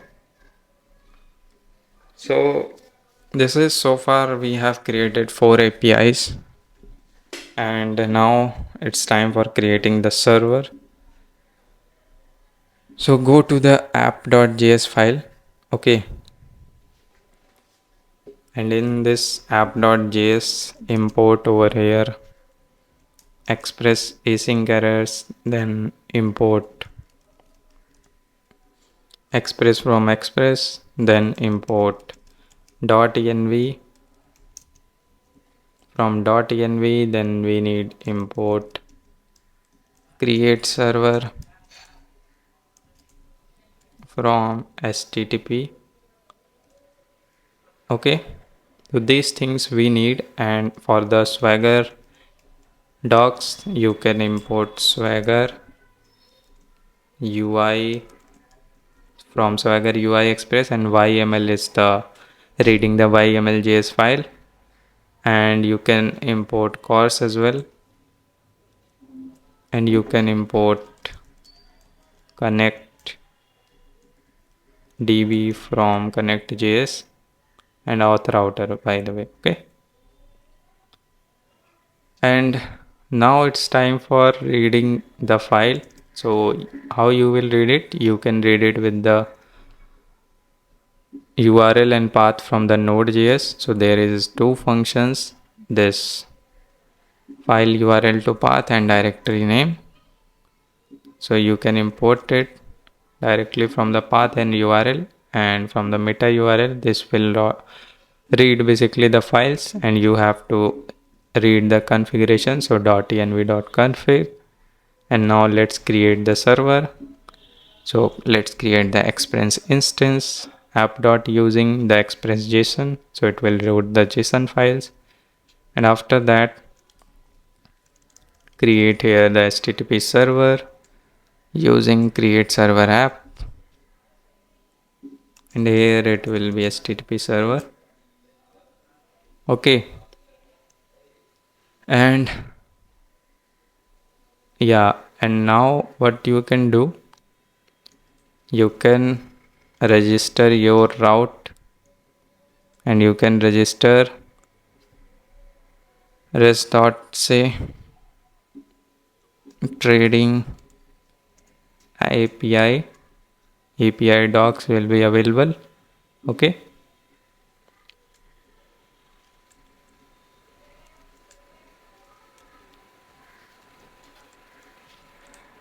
and you can start the Swagger document, load the YML, but you cannot load directly. You have to use join over here with the directory name, and now you can use it with the docs slash swagger.yml. Okay, so you have to join it, then it will read the Swagger document, and then you can use in the API docs and serve it in the Swagger document. And let me comment it as well over here, Swagger API docs, and here is the routes app.v1 we are not using, we can use auth as well. Okay, so auth router will be there, and after that you can use some middlewares. So middlewares will be course, and here it will be app dot use not found, sorry, not found middleware. So we will be using error handler and not found middleware as well. So let's go to the middleware and create this middleware as well, not found.js. What this middleware do? Let's say you go to any field that doesn't exist. Okay, so that field doesn't exist. That root basically doesn't exist. So this will be gonna handle it. Okay, and in that we will be having one more error handler. So in this error handler, if there is any kind of error, internal server error or any kind of specific error, so this will give you all the handle management for it. So import status code and const error handler middleware, in which we will be having error request rest, and there are these type of error basically. Okay, there are default errors, then we will say error is HTTP code and the validation errors. So you have to use this error codes. Okay, and at the end export default error handler middleware, and at the top you can import it them, just import it and use it. So not found middleware and app.use error handler middleware. And now you might be wondering, like, bro is doing just using the GitHub Copilot and it is writing all this thing. So I will say, brother, now it's the AI era and you are not using something. Okay, then you will be left somewhere behind it. So you have to use, because you have to understood very quickly what the code snippet it is writing, and that why I'm explaining you. Now you see, just I have written a start, it is written this function. What this function do, you have to understood it. Okay, you don't have to like write it. I mean, yeah, you know you should be writing it, but as per this application is very large. Okay, instead of all the project I have developed so far, that is why I am using it. So what it is doing, it is connecting to the database. We are passing the Mongo URI and it is using the port and it is running on that specific port. Okay, and we can use here 3000, and after that when you call it, it will start the server. So this is how basically we can do that and connect the server. Okay, so basic, our authentication is getting created and we will move to the next part. And for now, let me just fill this .env file. Write some other functions. Okay, so you can go to this controllers and auth, and in this auth let's create another functions. So another functions, let's say we will be having otp.js controller. So this otp.js controller will handle the APIs called like verification of OTP, sending the OTP. So let's do that. Import user from model user. Okay, import OTP as well. Import not this one, import JWT from JSON web token. Import status codes. Okay, and import bad request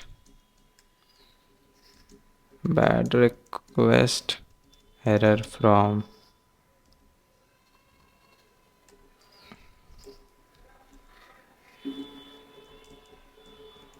error from error index.js, and we also have here a generate OTP function that we have created, so that also you need to import it. Generate OTP from OTP generator.js. Okay. Sorry, OTP generator not. It is in the services mail sender. Services.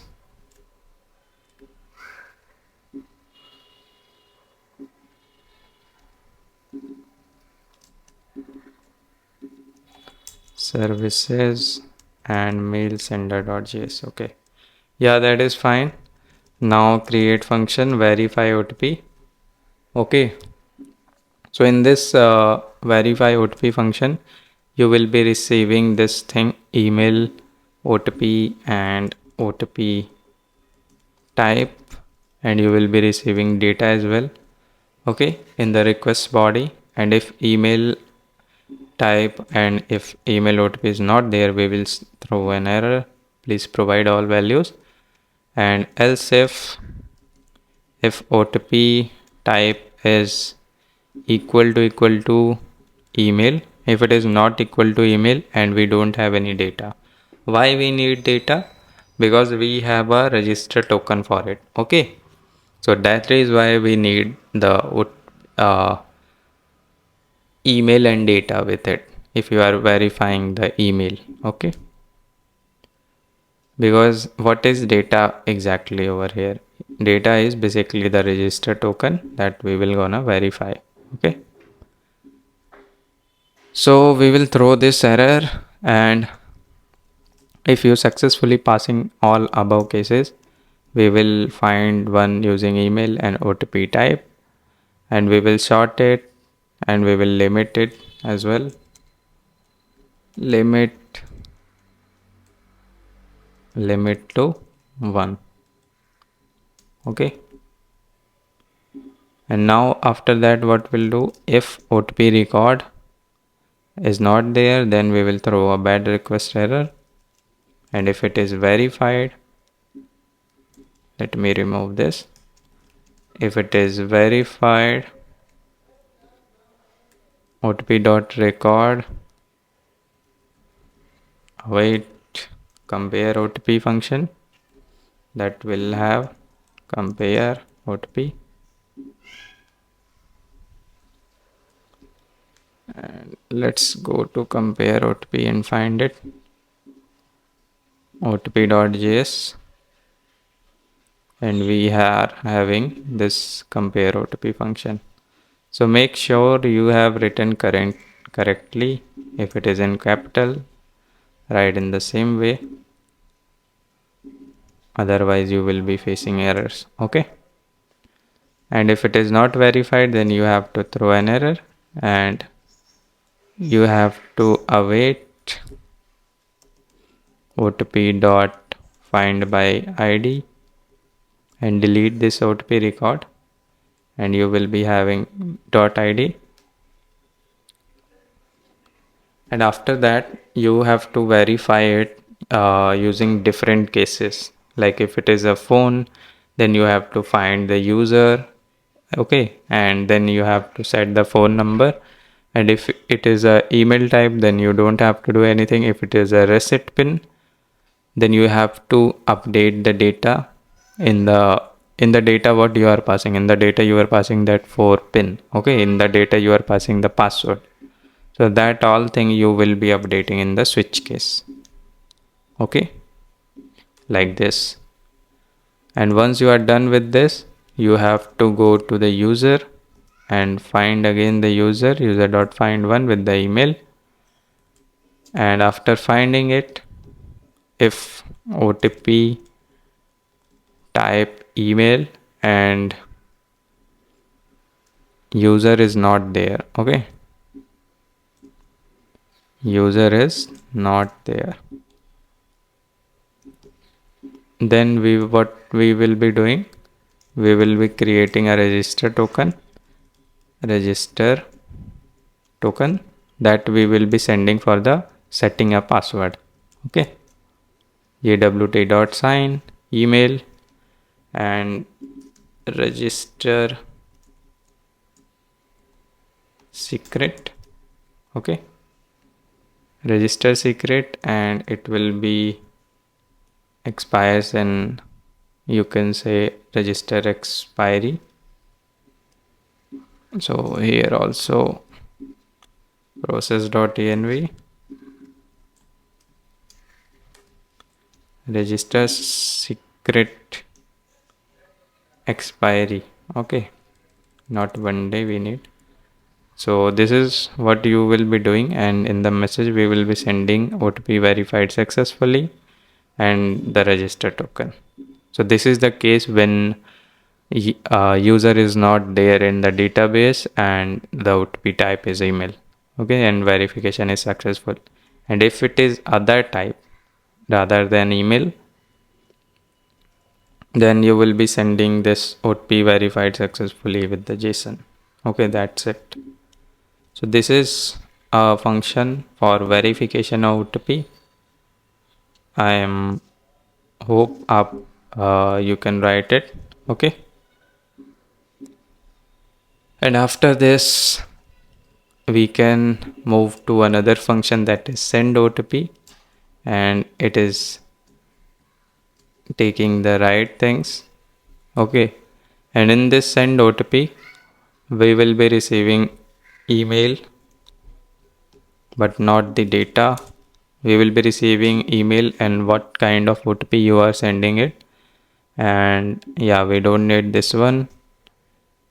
And we will be finding the user, and after that if I think it is written all those things that we don't need. So if user is not there and OTP type is phone,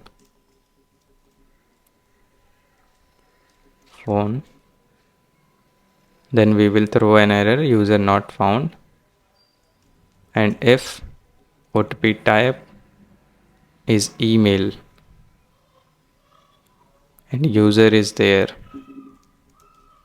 then we again throw an error user already exists bro, why you want to send. Okay, and if OTP type is phone,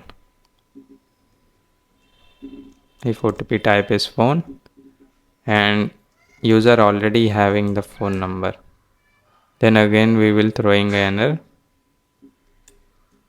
phone number already exists. This is fun playing, writing code with this GPT. Okay, await generate OTP function. Okay, and we will be having OTP payload over here. In that email OTP type and await OTP dot create with the payload, and we will be sending OTP send successfully message. Okay,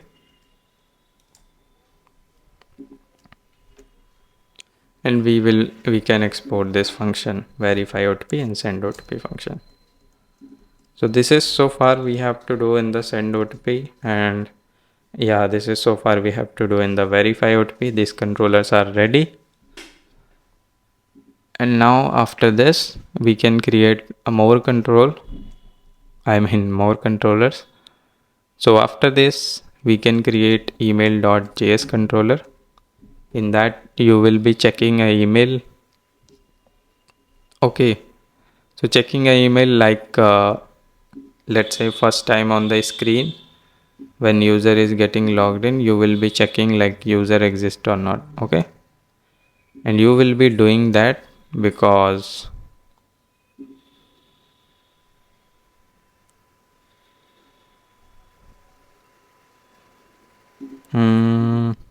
models we are having OTP.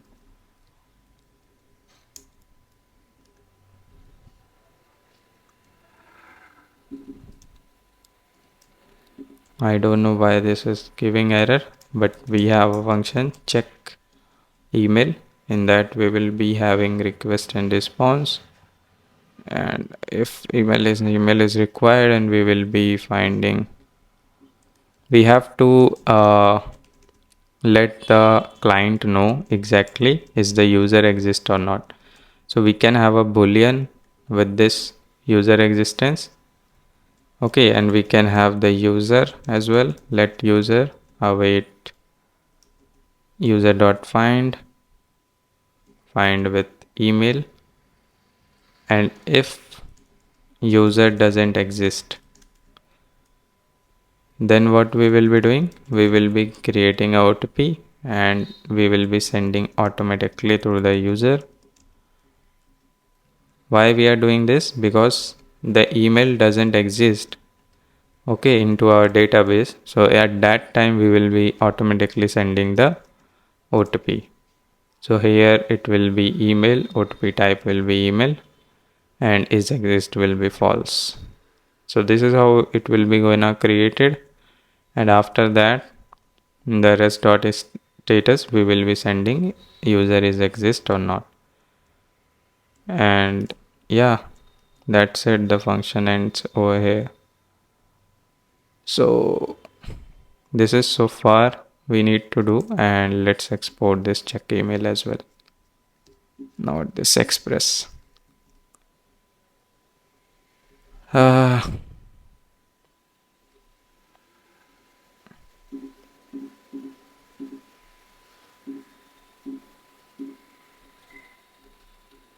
what is happening? It is in small or capital?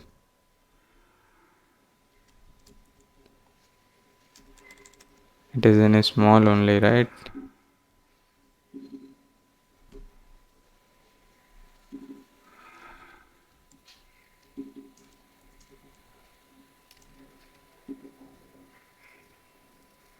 So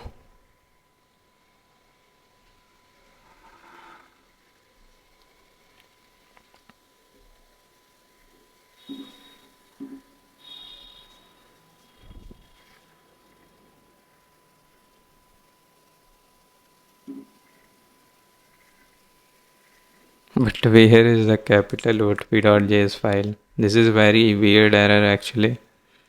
I don't know why it is giving this error.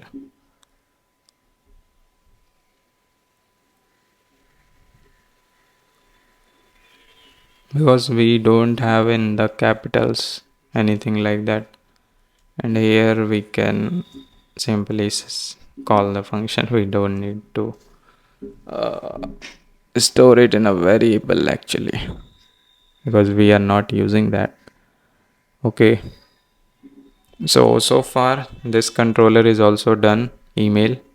And now let's create another controller, and you can name that controller as biometrics.js.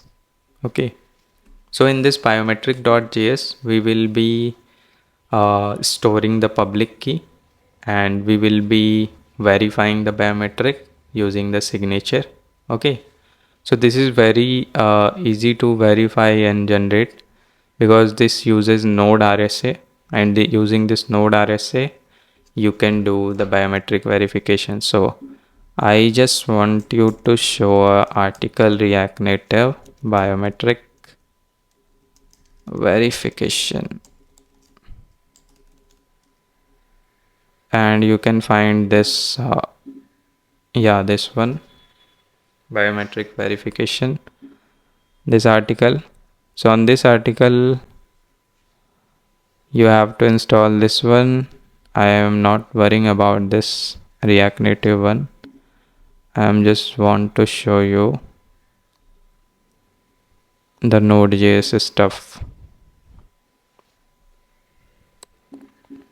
So actually what the package we are using, this React Native biometrics, this gives us our this diagram I just want to show you.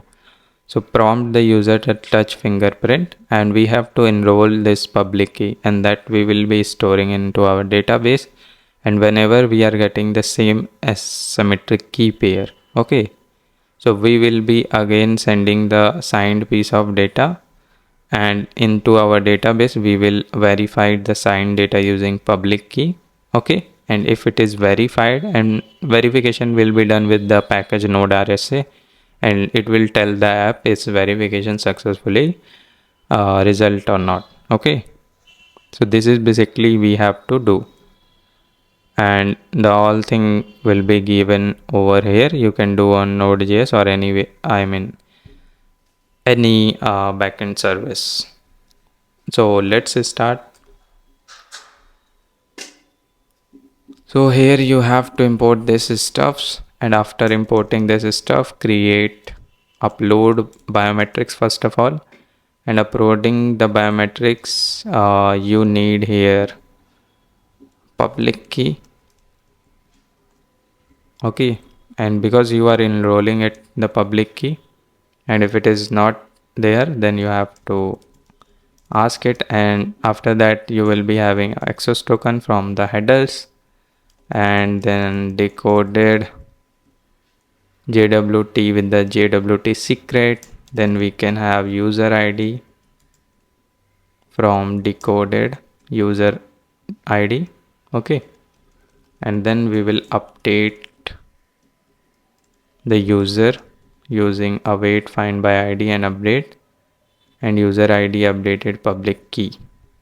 Okay, but we don't have to update the public key, we have to update the biometric key as a public, passing the value public key, and this will be new true, and we have to run validators true as well. Using this, the existing value will be updated. Okay, yeah, so this is the update is done so far. We have uploaded our biometrics, just send the response, and this is the end of this function. Okay, and after that we will be doing here verify biometrics. So verify biometrics, and in that you will be having here const signature from the request body, and if signature does not exist, signature is required. The same stuff you will be doing here, const access token, then decoding, then user ID, then finding the user, and if user dot biometric key is not exist, then we will say biometric key does not found or does not exist. And then after that we will verify is verifying signature using node verify signature function. Okay, in that you have to pass the signature first of all, and you have to pass user ID, user.id, and user.biometric key. These three things you have to pass in the verify signature, and you have to write this verify signature function. But let me first complete this. So let's say your verification if unsuccessful, then we will say invalid signature, and if access token verification is successful, then we will be generating the token access to socket token access token. So here it will be user ID, then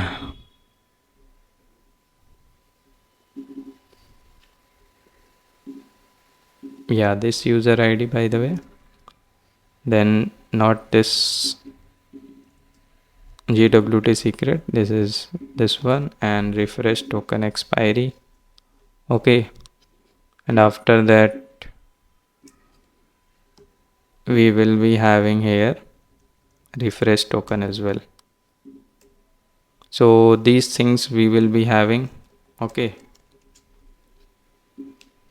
and after this, if user is blocked currently, blocked until pin, we will set null, because the user passing the biometrics, so we will be wrong pin attempts will be also reset, and we have to user save it, and right after that we will send the response like socket token, access token. Okay, so this response we will be sending it. Now this function comes verify signature. So this verify signature function is a async function in which we will be passing payload signature and whatever payload you want to sign it and verify it. In that we will be having public key buffer and buffer from base64, and key will be RSA key, and const signed data you will be having key dot import key from the public der. This is a import key that we will be using, the version basically defined in node RSA package. Okay, and then signature verified or not using key dot verified buffer dot signature dot verify signature signed data dot verify, sorry, in which we will be passing the buffer from payload. Okay, and we will be passing here signature, and we will be passing here UTF-8, we will be passing base64. So this will give us it is verified or not. Okay, so this is a small function, and after that you are done with this upload and verify biometrics. So yeah, the thing is here, like node RSA package you should be aware of, that is used for storing and comparing the stored version into our database. So this is the public key that will be stored into our database, and this is the signature that we will be receiving at the time of logging in. Okay,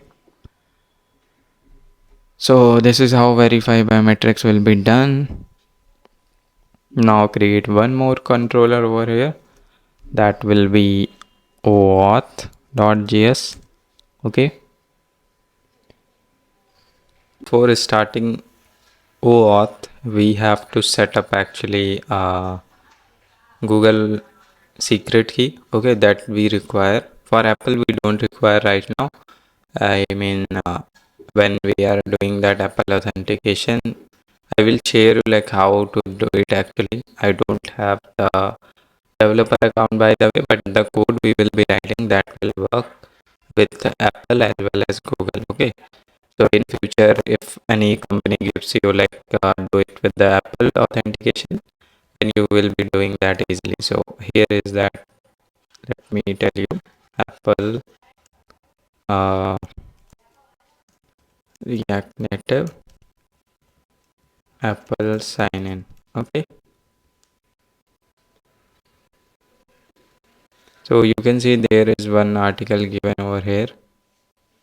So everything is given like how you have to set up. You have to go to Apple developer website, then log in with Apple ID, then go to the certificate IDs, then create the app ID. Okay, and after that you have to click on sign in with Apple and add the capability there. Okay, and do all these steps over here. So this is a React Native step, we don't need to worry about this. I'm just showing you like the process is given over here, so you don't have to worry at all. What we need to worry right now, we have to go to Google Cloud Console to create our OAuth client API key. Okay, so you have to Google Cloud Console and you can create a new project. Okay, so I think last project we have created this bus booking app, and by the way we can use the same project as well. So you have to click on the API and services, and you have to go to the credentials, and once you go to the credentials click on create credentials and OAuth client ID, and it will be asking you like for what platform you are creating it. So we will be doing for iOS and Android as well, but as of now you have to select web applications. Okay, and click on create,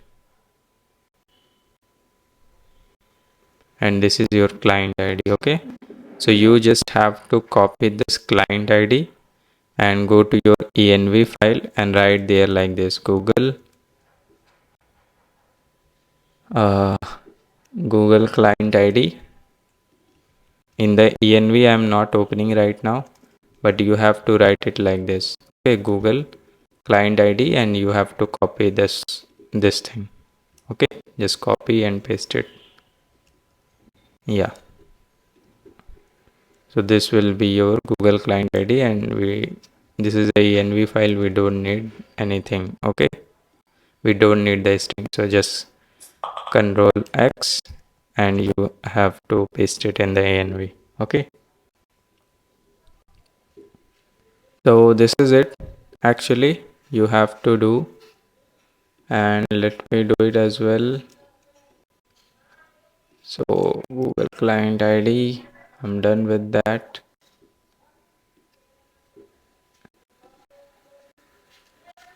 and click OK. And also you can configure here the redirect origins as well. So JavaScript origins, you can add HTTP localhost. Okay, and authorized redirect as well, you can add HTTP localhost 3000 port something and save it. Okay, and you have to create OAuth client ID for Android and iOS, but right now we don't have this finger refresh token. We will check phone exists or not, because we have to give the UI as well. Okay, we have to know the UI, like where we want to navigate after that the sign in, because we have to ask like login ping exists or not. Accordingly, what will happen accordingly, on the UI the response will be given. So we will be sending this responses.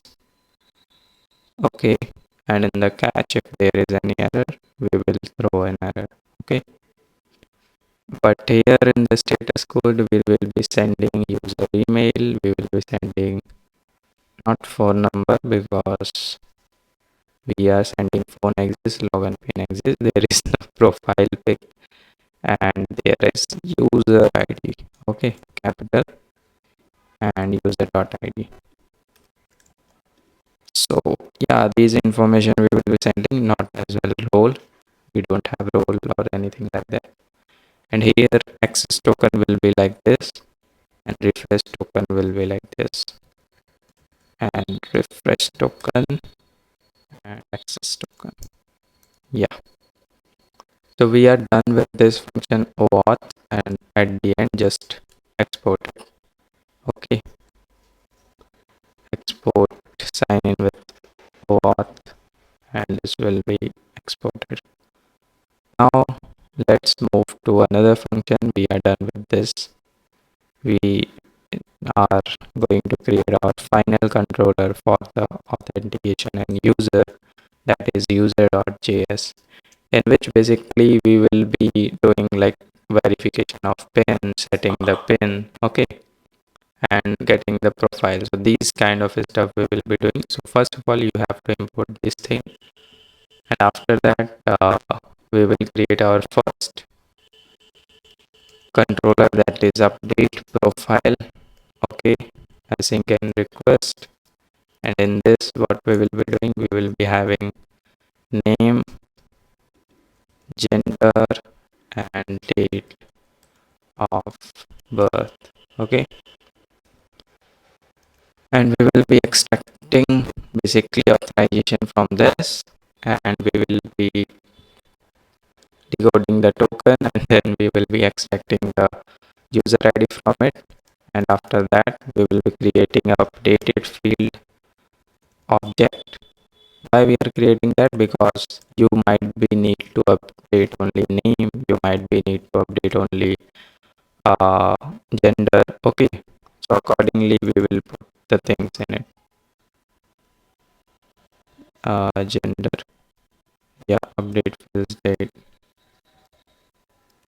updated fields dot gender equal to gender, and same for the date of birth. Okay, and now update user, we will find the user by the ID, and we will pass the updated fields, and new will be true and then validators will be true, and we don't have to select over here what, we don't have to select here the password.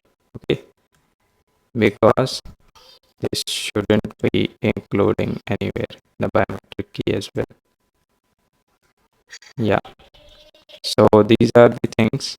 Okay, and if updated user is not found, we will say no user found, and we will return the response from here, like we will say success is true or false. So we will send a message success true, and in the data we can send the updated user. Okay, and we are not sending the biometric and password over here because that should be restricted. And now it's time for setting the login pin. So login pin, first time we will be setting up, sorry, yeah. So in this, what you will be getting, you will be getting the, by the way, login pin from the body, and if the login pin exists and pin length is not equal to 4, then we will throw an error. Okay, and we will be having access token and then decoding the user ID from it, and after that we will be finding the user, find by user ID, and if the user not exists, then your user is not found. Okay, and if the login pin already exists, then we will say login pin already set. Okay, and if we pass all these checks, then we will create a hash value using the sort, and we will hash the pin, and after that hashing the pin, we will update the user like this. Updated user find by ID and update, we will pass user ID, then login pin, and then the login pin we are passing hash pin. Run validator is true and new will be true, and after it we will be returning the response, but it is a first time setup. Okay, so first time setup means you are already going to be accessing and login in the application. So while setting up your first time first time your pin, we will be granting you socket token as well. So socket token secret. Okay, and say we will be granting you refresh token. So process env refresh token expiry. Okay, so these things we will be granting to the user, and here after this the message will be changed like success will be true, and we will be passing the socket tokens like this, and inside it we will be passing socket access token and socket refresh token. Okay, like this. So you have to make sure in what parameter you are sending the response to the client, because when we are building our application it should be same like this. Okay, otherwise the API calls will be failing with the fields and mismatching the fields. So yeah, you have to take care of that. I mean, that is fine if you do anything, changes in this variable names, but that is not fine when you are sending the responses or getting the fields from here. Okay, that is not fine, because from the client we will be sending you this only. Okay, and after this we will create a verify pin. In this verify pin, again, you will be passing us what exactly? Login pin. And if login pin length is not there, access token, user ID, okay, then we will find the user with the ID. Then if the login pin is not set, then we will throw an error. And after that, we will verify the pin, not like this, not like this. Oh, it is written everything for me. So let me remove this. Okay, let me remove this as well. Yeah, so till here, Copilot is written correctly. I mean, after that it is also written correctly, but we will be writing our own logic, verifying pin, and we will be verifying the function that we already have. Okay, so user dot compare pin. We already have this function, and we will pass login pin in it. And if it is not true, then we will do this stuff, and we will create here a message. And if user is blocked until pin and blocked until pin greater than the new date, then we will block time will be in this. Okay, after we will be finding the time, what we will be doing basically, we will be updating a message, and message will be like, please try again after this minutes. Okay, and if, yeah, and in the else case, what we will be doing, in the else case, we will be finding the attempts. So const attempts and remaining. So attempts will be remaining 3 minus pin wrong pin attempts, and accordingly our message will be, if attempts remaining are greater than 0, then we will say a wrong pin, and this attempts remaining, otherwise we will say you have been blocked due to multiple wrong attempts, try after 30 minutes. Okay, you have been blocked, please try after 30 minutes. So this we will be doing basically in the else case, and after it we will be, I mean, throwing an error, and that will be message. Okay, and if it is the correct pin, then you know what we have to do. We have to create the socket token, we have to generate the refresh socket token, okay, with the expiry as well, and we have to return this in a response. So rest.status status and success to and socket token. Okay, so yeah, this is, we are done with that. And now let's create our final function that is used for retrieving your profile details. So that will be async request response in this access token, and user find by id if it does not exist, and then we will be finding the pin exist or not. So it will be false first of all, and let phone exist as well, and then user login pin, user phone number by the way, and let me search if we have written user dot phone somewhere.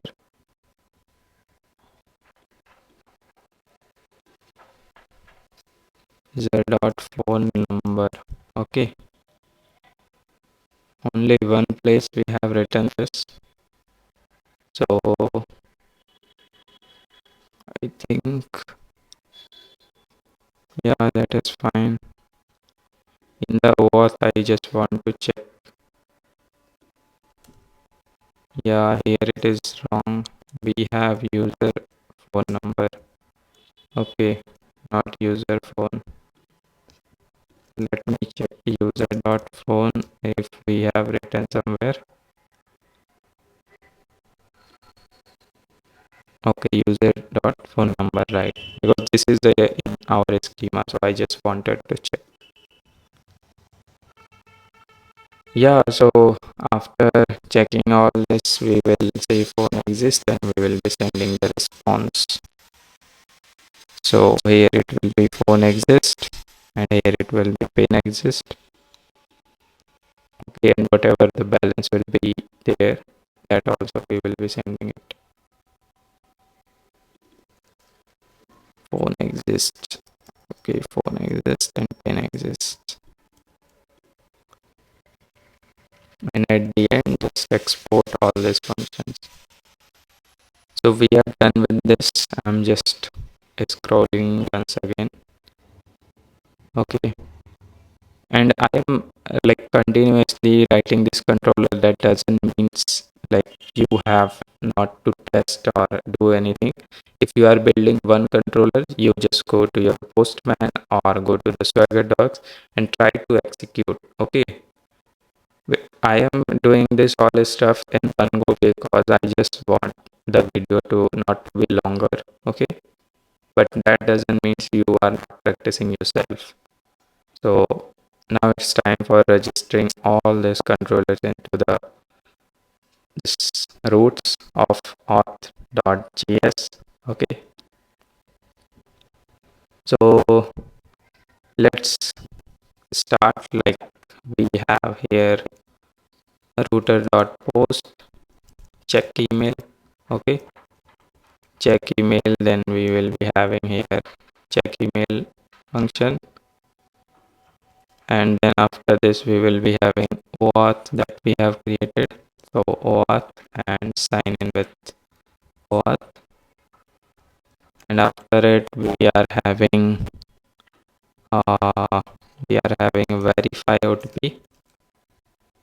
So you have to write here verify OTP,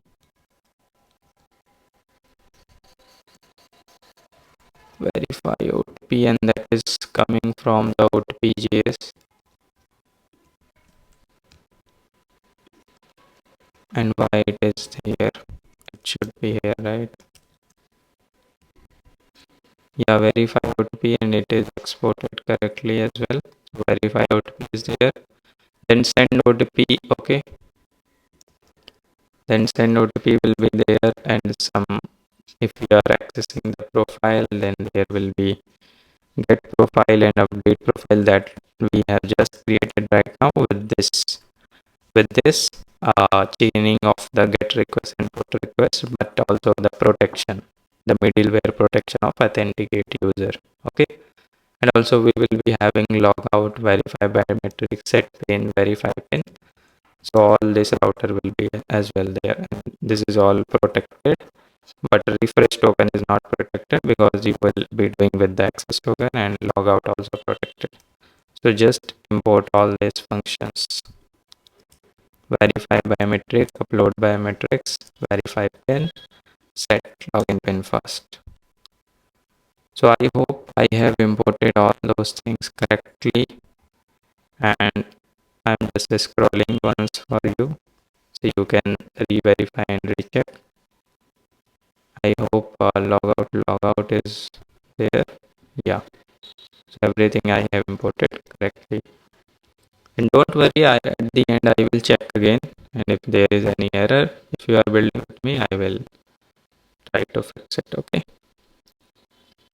so this is what we have done in the authentication part, and I think we haven't run the server yet for a long time. So npm run dev, and let's see.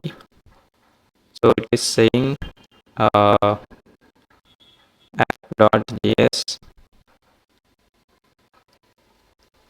cannot find module connect.js. So it is in here in the config, and in the app.js what we have written db. So why, how it will gonna find it? Okay, so let's restart. Now it is saying controllers auth imported from server auth.js. So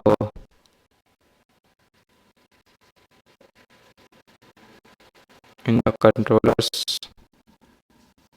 auth.js. Yeah.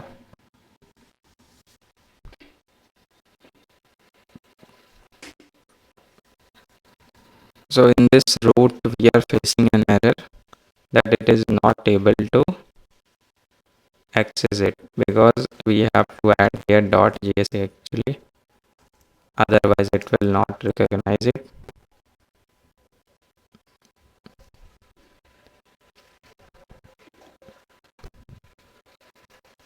um, Models imported from auth.js file.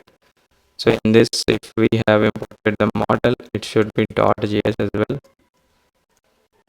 And the mail sender, why this is so many errors. So in the models otp.js, server models otp.js, mail sender.js is there correctly.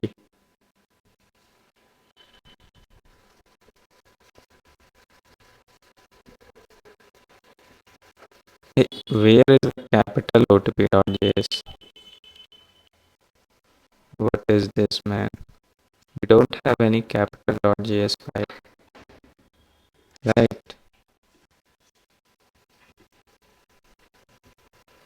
Okay, in the email we have this. Who has written this? Anywhere else?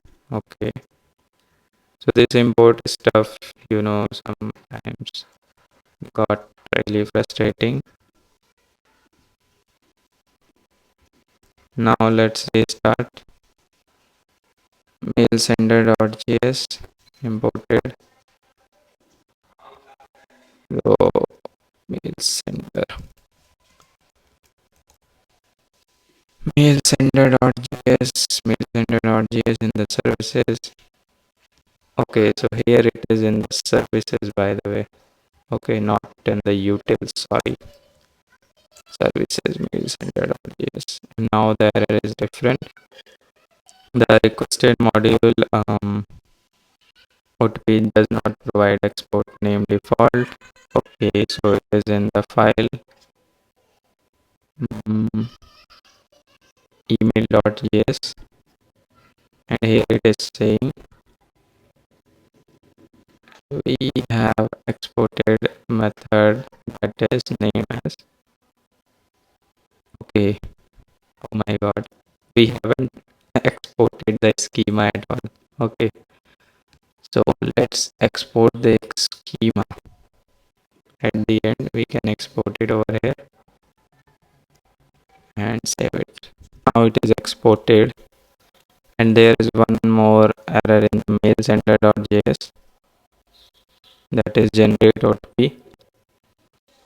Okay,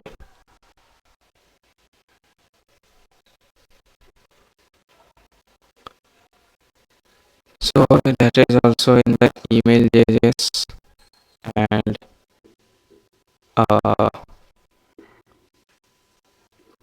generate OTP. Why it is not giving this error?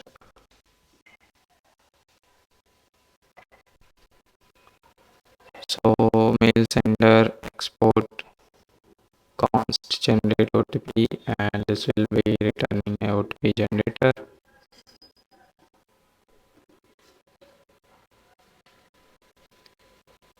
Generate OTP, but it is providing, right? It is providing actually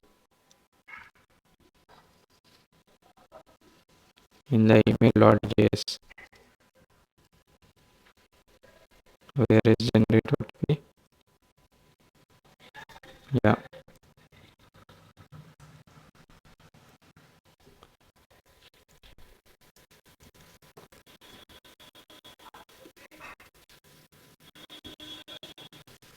Six.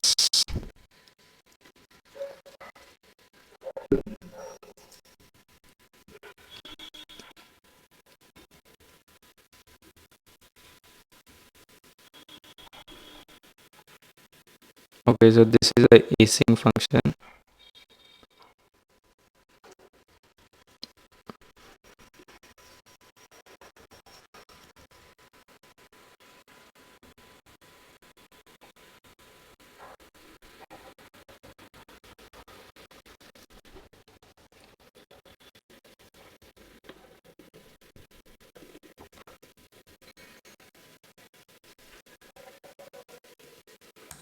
You say it is providing, but the error is coming, and this is in the OTP.js, sorry.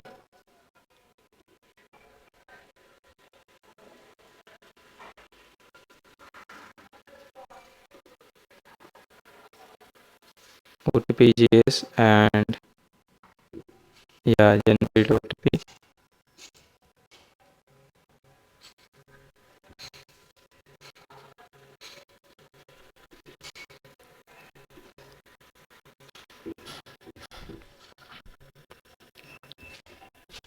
So are we using anywhere generate? We are using over here, but I think generate is spelling is correct. So yeah, generate OTP now.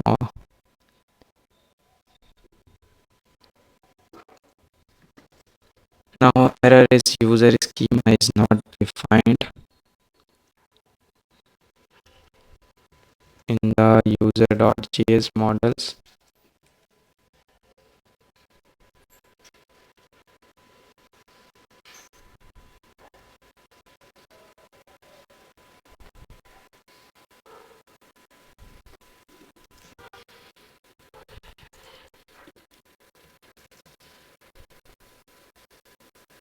Yeah, now it is defined somewhere the spelling is wrong, and yml.load join is not defined. Okay, in the app.js we imported join, so you have to import join from path, and it is injecting the .env,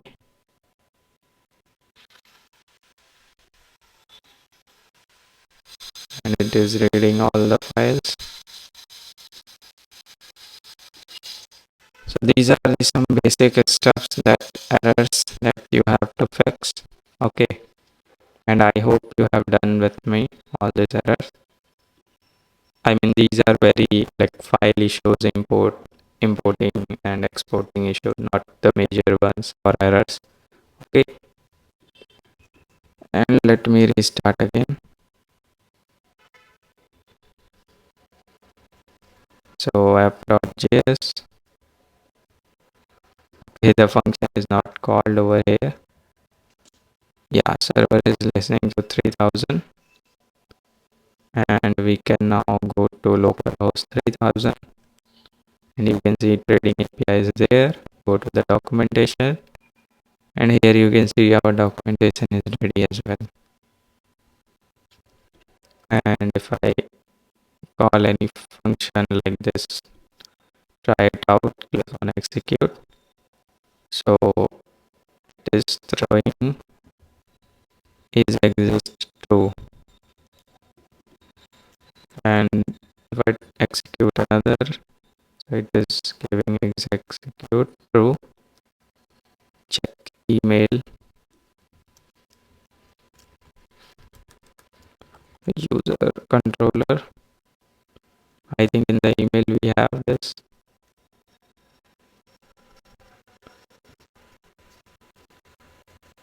and if the user is not there,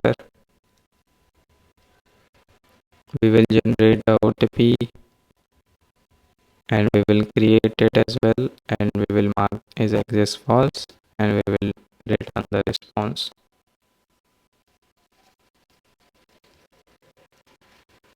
So why it is executing this? Because the find error is wrong. It should be find one, by the way. Okay, so let's try again, restarting it. Check email, and now try it out and execute. So we are getting this message from the elastic email, because we can send only the email to this specific that you have registered. So make sure you use here only your email ID that you have used for creating the elastic email account. Okay, and now let's create. So we are getting is exist true, because I hope in the database we have this. I mean this user. So let me delete the user as well. Collection I have already this user, so let me delete it first. And yeah, it is deleted right now. And now let's execute. And you can see now it is saying is exist false. Okay, so accordingly client will send you to your OTP verification screen. And I check my email and spam, if I check, so you can see I got this trading app OTP verification and my OTP is this one. Okay, and the type is email verification. So just copy this and go to the Swagger UI. After this, checking the email, you have to verify the OTP and verify the OTP. Click on try it out and your email imrkp05 gmail.com. OTP is this one. OTP type is null. Don't need to pass any data. Click on execute.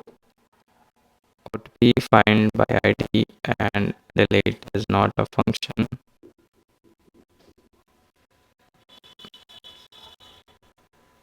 So there is an error in the OTP, verify OTP. So here we are getting this find by ID and delete error.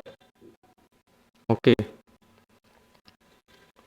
so why we are getting this find by ID and delete? So we have to compare the OTP record using find one,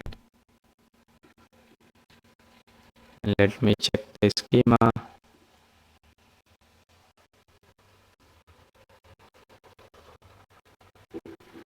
Compare OTP we have. Okay,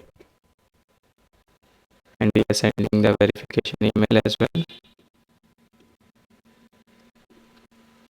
And in the controller.p.js, we are done with this part. The verification is done successfully, and after that it is crashing over here. Okay, so let's see why it is crashing. By the way, I just want to debug it in front of you. Okay, so we are getting OTP verified successfully if it is the email one.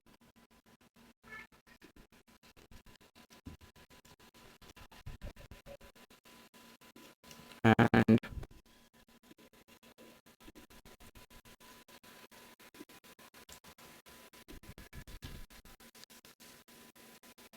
so OTP is getting created for that specific verification, and now it is saying OTP verified successfully.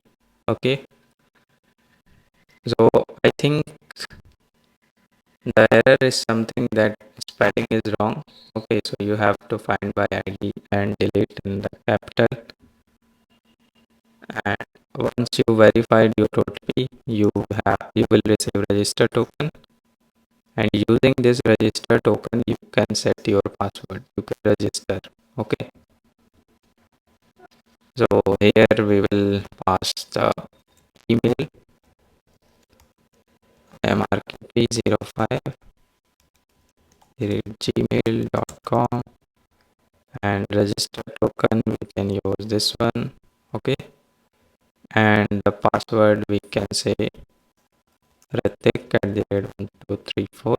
Execute, and we are getting invalid body imrkp05, and the password is this one, and the register token. So let's go to that function auth register, and we are getting the error that is invalid body and user.create is not a constructor.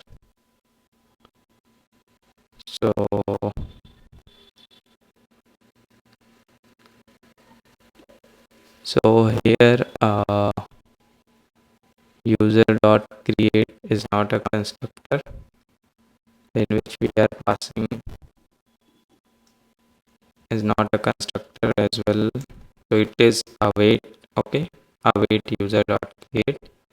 It's not a constructor. Okay, so you have to use await, not new, because it is a operation that is happening. And now let's try to again execute it. Execute, and I hope we need to refresh it. And I think we lost the registered token. Let me paste it. Yeah, we already have it. imrkp05@gmail.com and Ritik 234 execute.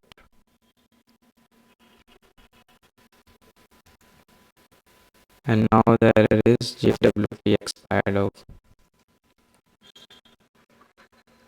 Okay, so we are here, the JWT is expired.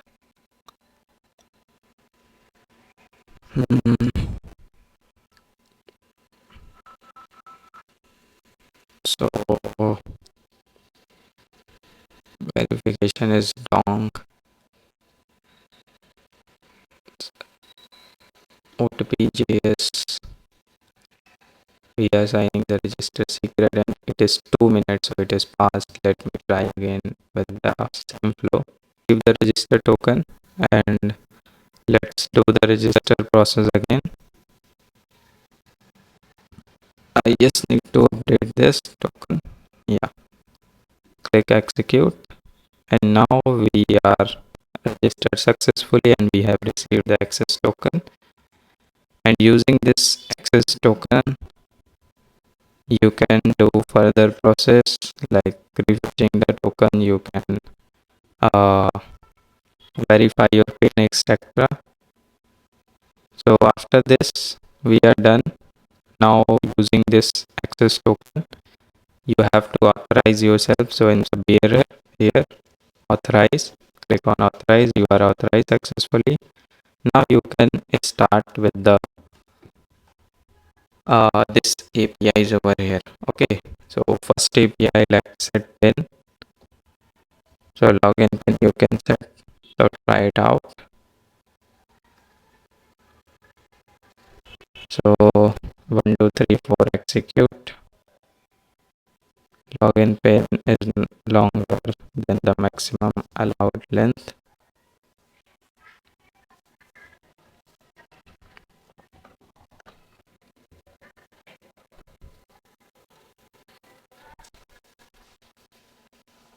Okay, so login pin is actually a hashed value, so it should be greater than. So let's go to the user schema.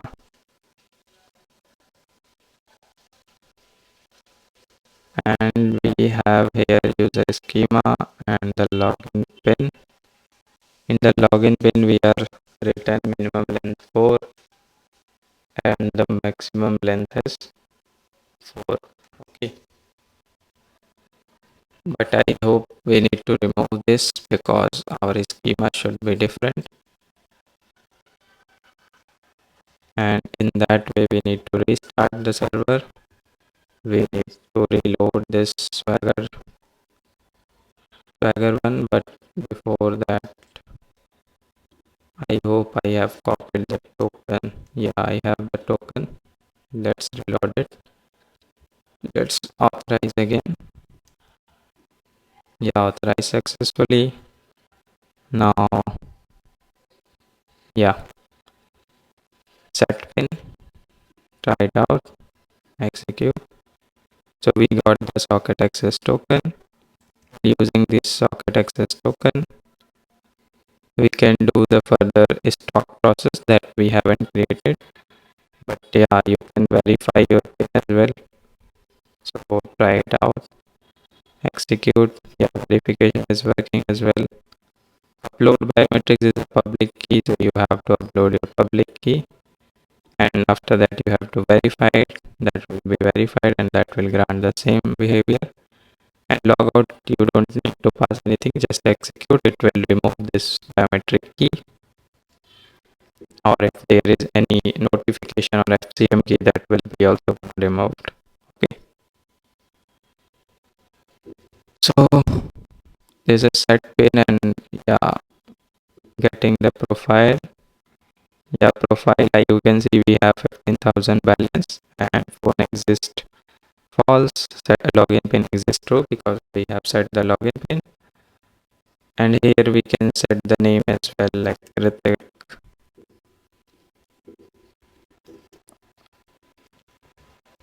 Okay, and something, and it will be updated.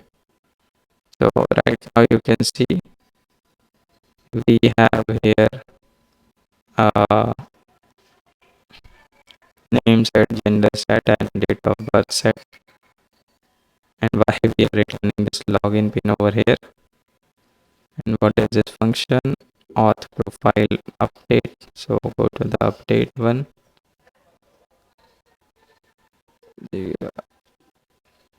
And here we have to remove this as well. Login pin. Okay, login pin. Yeah, update profile, set login pin first. Verify pin, get profile is done. Set password is also done.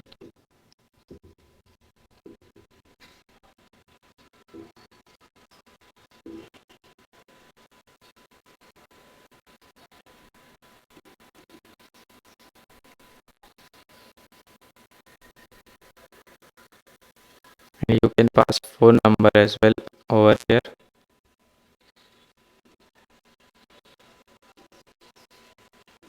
In the schema it is not given, but yeah, you can use the same function for phone number as well.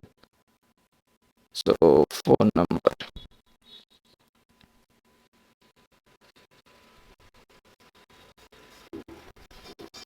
So let's go to the Swagger docs and update it.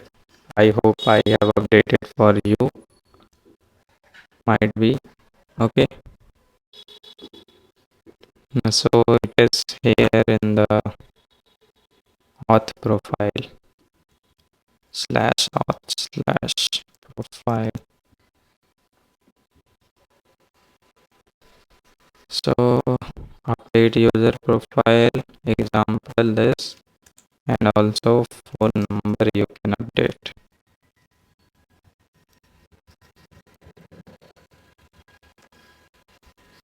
Phone number will be 10 digits, 1 2 3 4 5 6 7 8 9 0, not plus.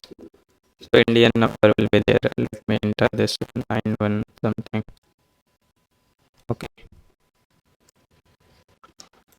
10 digit. So 10 digit it will be. Yeah.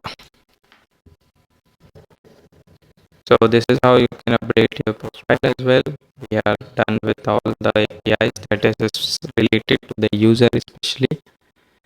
And use a refresh token. Let's try that as well. So let's log in first of all.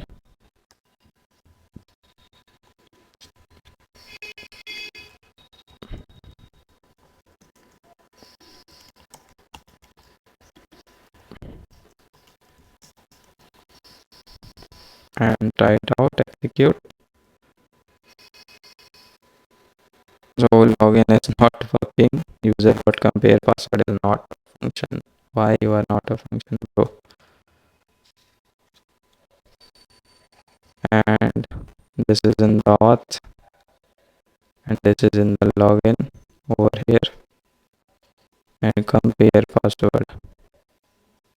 So user.find1. I hope this is the error. I guess you have to find using find1, then you will be able to access the compare password. Okay, so yeah, let's restart again. Let's restart the Swagger UI as well. Try it out. Ritik at the rate 1234, and here it will be imrkp05 at the gmail.com. Execute. Yeah, so now we are able to log in, and using this refresh token, are we able to get the refresh token as well? Let's check that out. So type is app1, executing it. Yeah, we are able to get the refresh token as well. Okay,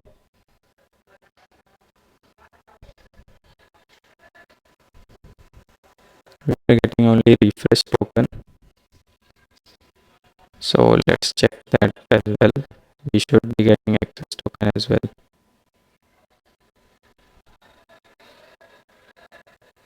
Refresh token app, where is the access token?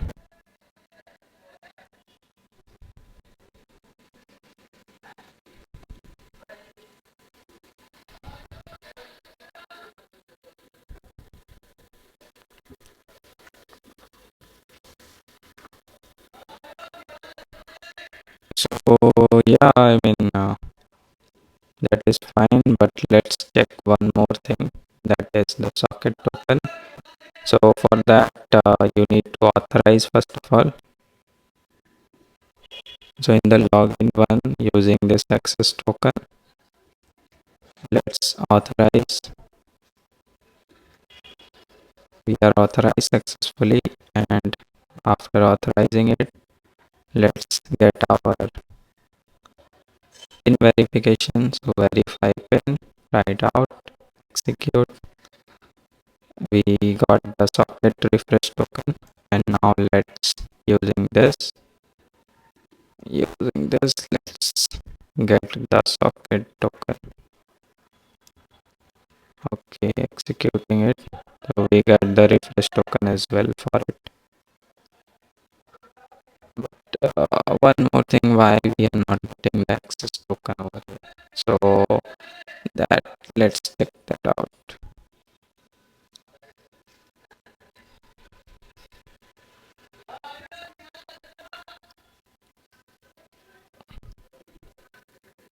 So we are returning here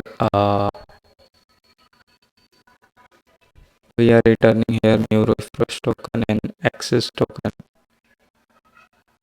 and here in this we are getting access token and new refresh token. Okay,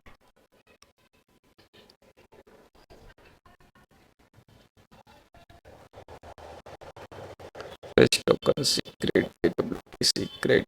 Okay,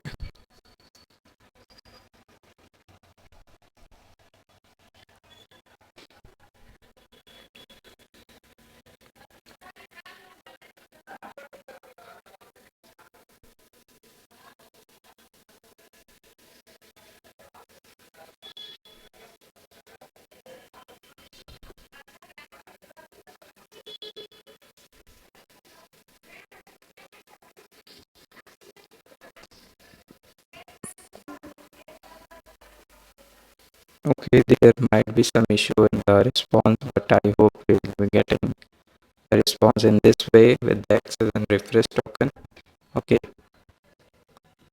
so right now I can see all the APIs that we have developed so far: verify biometric, upload biometric, verify pin, set pin profile, and all this authentication we haven't checked yet, but I hope it is working as well. And yeah, login, register, check email, and OAuth also you can check with Google ID token. If we try it out and try to execute it, we will be getting invalid OAuth token. So yeah, that is invalid by the way. We have to receive from the same application. So Then we will able to verify it. And if we enter the wrong OTP, let's say verify pin 14321 like this, and execute, we are getting wrong pin, 2 attempts remaining. We are again doing it with wrong pin, 1 attempts remaining again. Please try again after 30 minutes. Even though after that we enter the correct one, limit exceeded. Okay, so we have to try after 30 minutes. User will be blocked for the security purposes. So we are done so far. Now it's time for building the stock management. So let's start with that. Background noise, I didn't recognize like it is happening. The sound is getting cut off. Okay, I hope now it is fixed. So what I was saying, like now we are done with this authentication, OTP verification thing, or biometrics or OAuth integration. Now we are going for this two part, like a stock management and real time trading, how we are doing and doing the simulations. Okay, and build these all APIs. Okay, stocks, register, buy, sell, holding orders. So this stock we are going to build. So how you are doing that? So we will be doing it in the controller stock folder, and in this stock folder we will be creating our first controller, that is stock.js. Okay, and this is stock.js. We will be importing the model stock.js and status code. And let's start with first function, that is register stock. And in this one we will be having a symbol. Okay, then we will be having company name, then then we will be having current price. Okay, current price, then we will be having last day traded price. Okay, and we will be having as well icon URL, yeah, in the request body, these things. And if any of this not available, we will say please provide all values, and after it we will create a try catch. Okay, and we will say we will find one using the symbol. If the stock already exists, we will not create it, otherwise we will create it. Okay, you can create it using this, or you can create it using the new keyword, using new stock as a constructor. It will be getting created, and after that you can use this operation stock.save, and this will be saved as well. Okay, so yeah, you will be doing this, and after that just return the response message stock added successfully.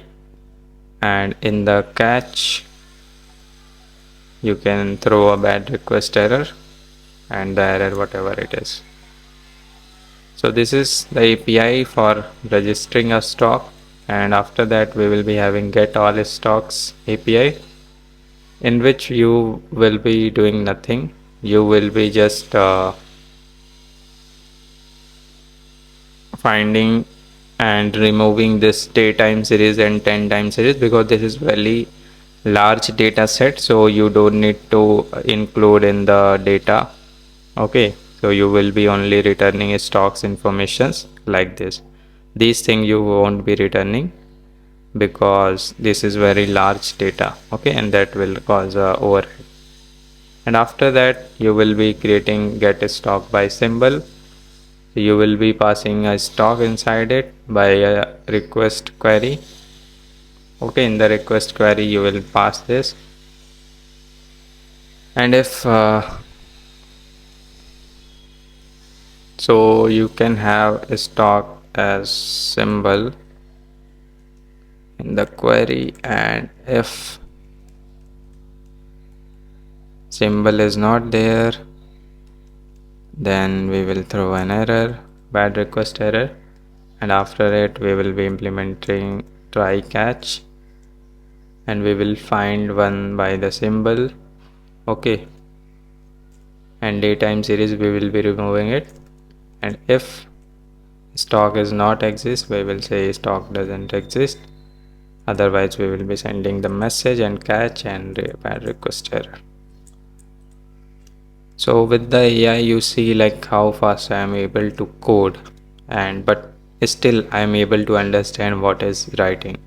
So as in the AI era, I just want you guys to become like me, so you are able to understand what exactly the code is happening. But the code, you don't have to write the code. Okay, I'm not typing it, it's just happening with the GitHub Copilot, but still I am getting what I want. In my mind I know like I have to write this, but why I will type it. Okay, so yeah, these things, it like AI era is improving it. And after it we can create holding.js file. In this, user holdings will be there, like buying a stock, selling a stock, and getting all holdings. So these functions will be here. So for it you have to import holding schema, user schema, order schema, and token as well as a stock. So first of all we will start with buying a stock. Okay, so buying a stock exists with you will be passing and giving me stock ID in the payload,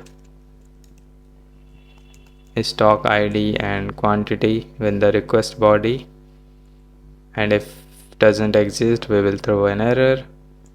And after that we will be getting the token, access token with the this process, and we will be decoding it as well using JWT verify, and here it will be socket token secret. Okay, and user ID will be decoding it, and in the try catch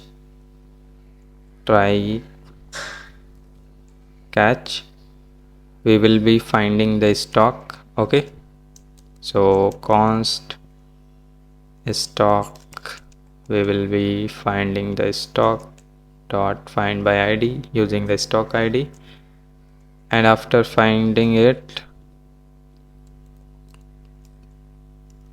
we will be looking the buy price. What is the buy price actually? Say stock dot current price, and we will come calculating the total price, and we will find after that the current user who is going to buy it. Then we will find by id, user id, and if current user balance is less than total price we will throw an error like you don't have balance bro, why are you trying to buy this stock. And if the user is having sufficient balance, then we will deduct it from his account and we will save it, and we will create here a new holding schema, and in this we will be having user id, stock id, quantity, and buy price. Not total price is needed, and we will save this new holding dot save, and after it we will create a new order as well that will be taking the snapshot of user id, stock, quantity, price, and the type as well. Type is buy, and remaining balance, current user balance. So we are taking that snapshot as well, and we were saving this order, and after it we are just returning like stock purchase successfully and new holding, and if there is any error we will log that error. Okay, so yeah, this is the buy stock function, and after this we will create sell stock. Okay, so this is try catch, and yeah, buy stock is done. Now create sell stock. So while selling the stock you will be giving me the holding id and quantity. Holding id like this. Okay, and if both doesn't exist, we'll be throwing an error. And after that we will be implementing try catch over here, and in that try catch we will be getting the holding using await holding find by id, and don't need to populate stock by the way. And if holding is not there, holding not found. And if quantity is greater than holding quantity, that you cannot sell more than you own. Okay, and then const stock await stock dot find by id, then stock dot underscore id, and we will get the selling price. So selling price will be quantity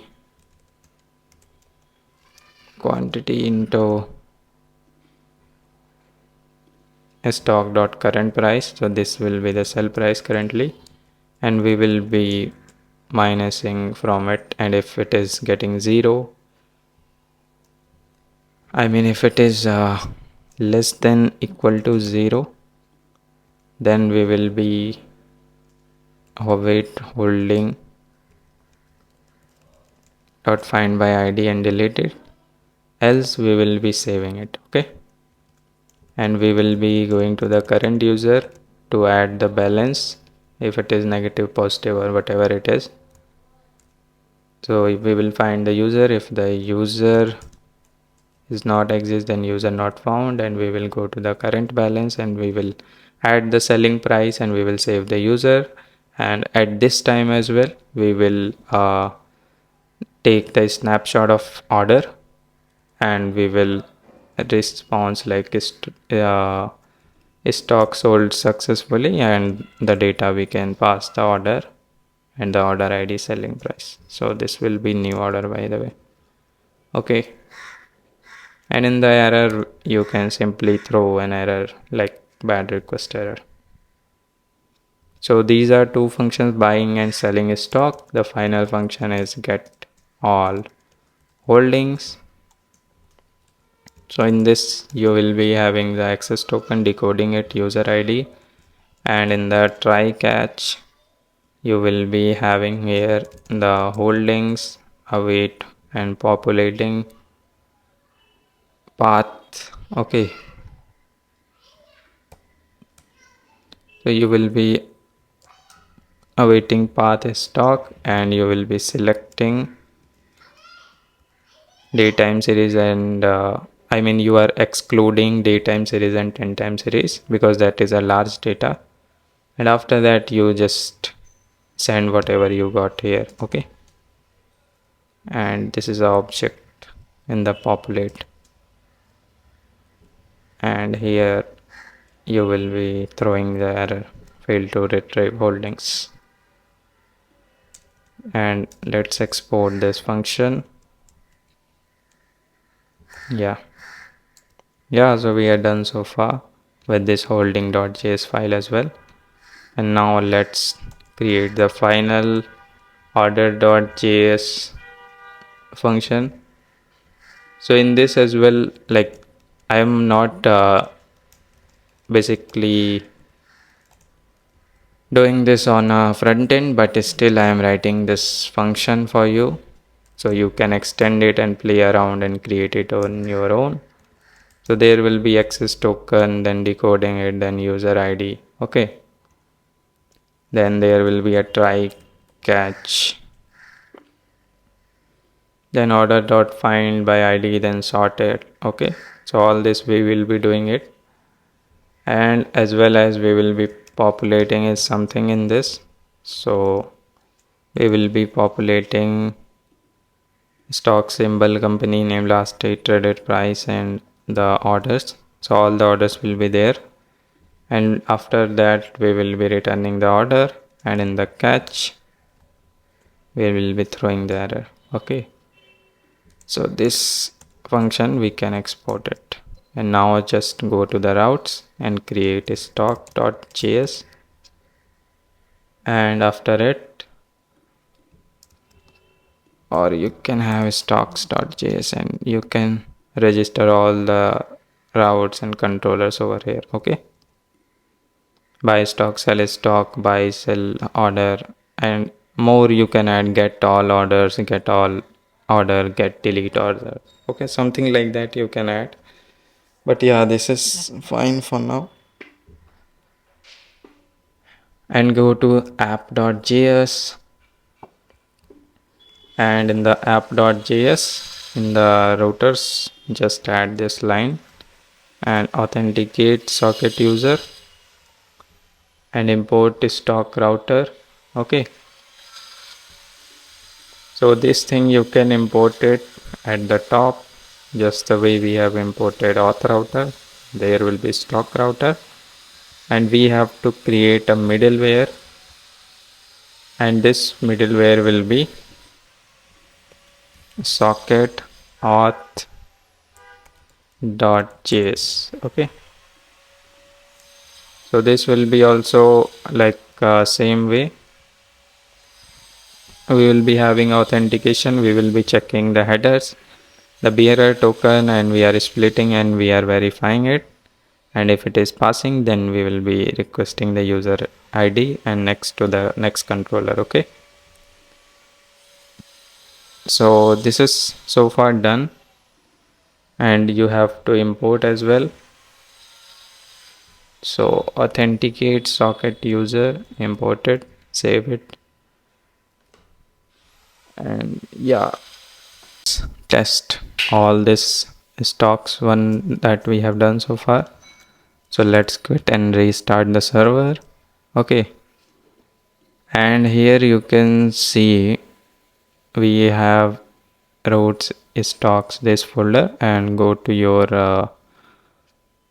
Swagger UI, and you see we have this APIs by the way, but we have to seed the data. So I have already provided you seed stocks .js file, in which we are doing nothing. We are connecting the database, and after connecting the database, we are inserting all the stocks that we have in the data JSON file. Okay, so this will be automatically populated. So what you have to do, you have to just run npm run and this script seed, and this will seed the data, and this is all the stocks is getting populated automatically. Okay, and now I'll start the server again, npm run dev, and now let's go back over here. Now let's go to the stocks, get all stocks, try it out, try to execute. Authentication invalid because we need the socket as well. So for that we have to go to the verify pin and execute, and we got that socket access token, and go to authorize, pass the socket auth over here, and now let's try again. Just get all stocks. So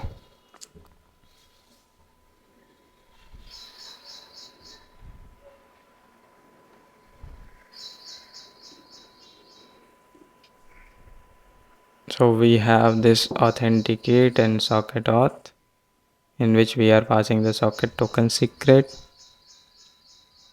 and we are getting those registered as well. Stocks router.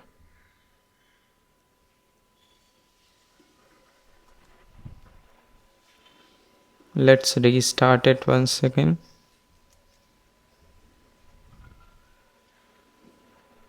And to authorize, okay, socket auth authorize, try it out, execute, authentication invalid.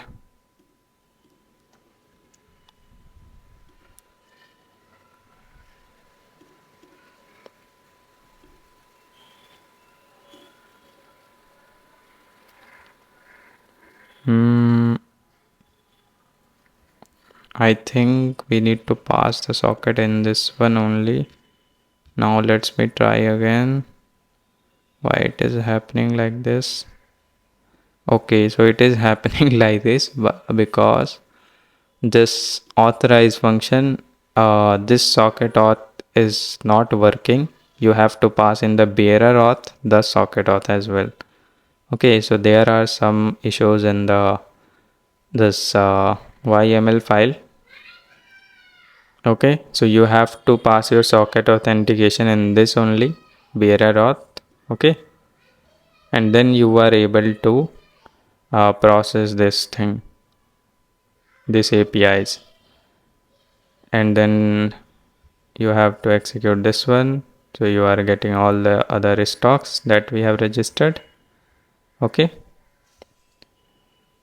so these are the thing. And register one, I mean, I have created, but this should be very confidential because no one should be able to like create their stocks using socket URL. So you can add one more admin thing over here, but I hope that will be very incrementing the process of the backend service.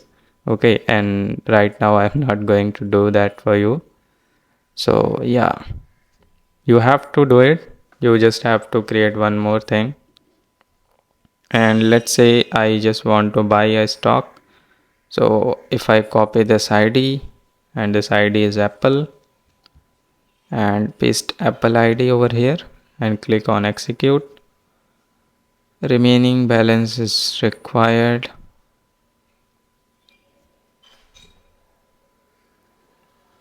So I hope it is in the controllers stock holding, and here we have remaining balance.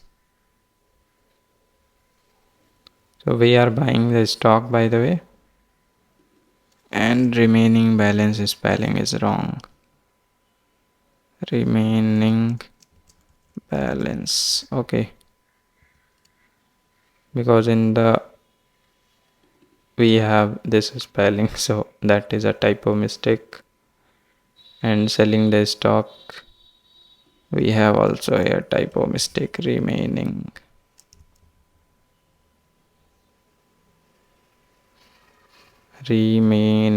okay, balance. And now let's try.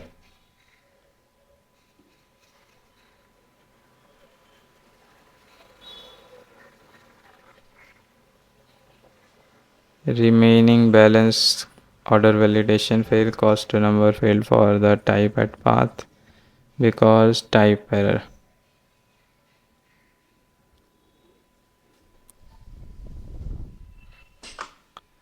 So it is executed actually, but the saving process is not done.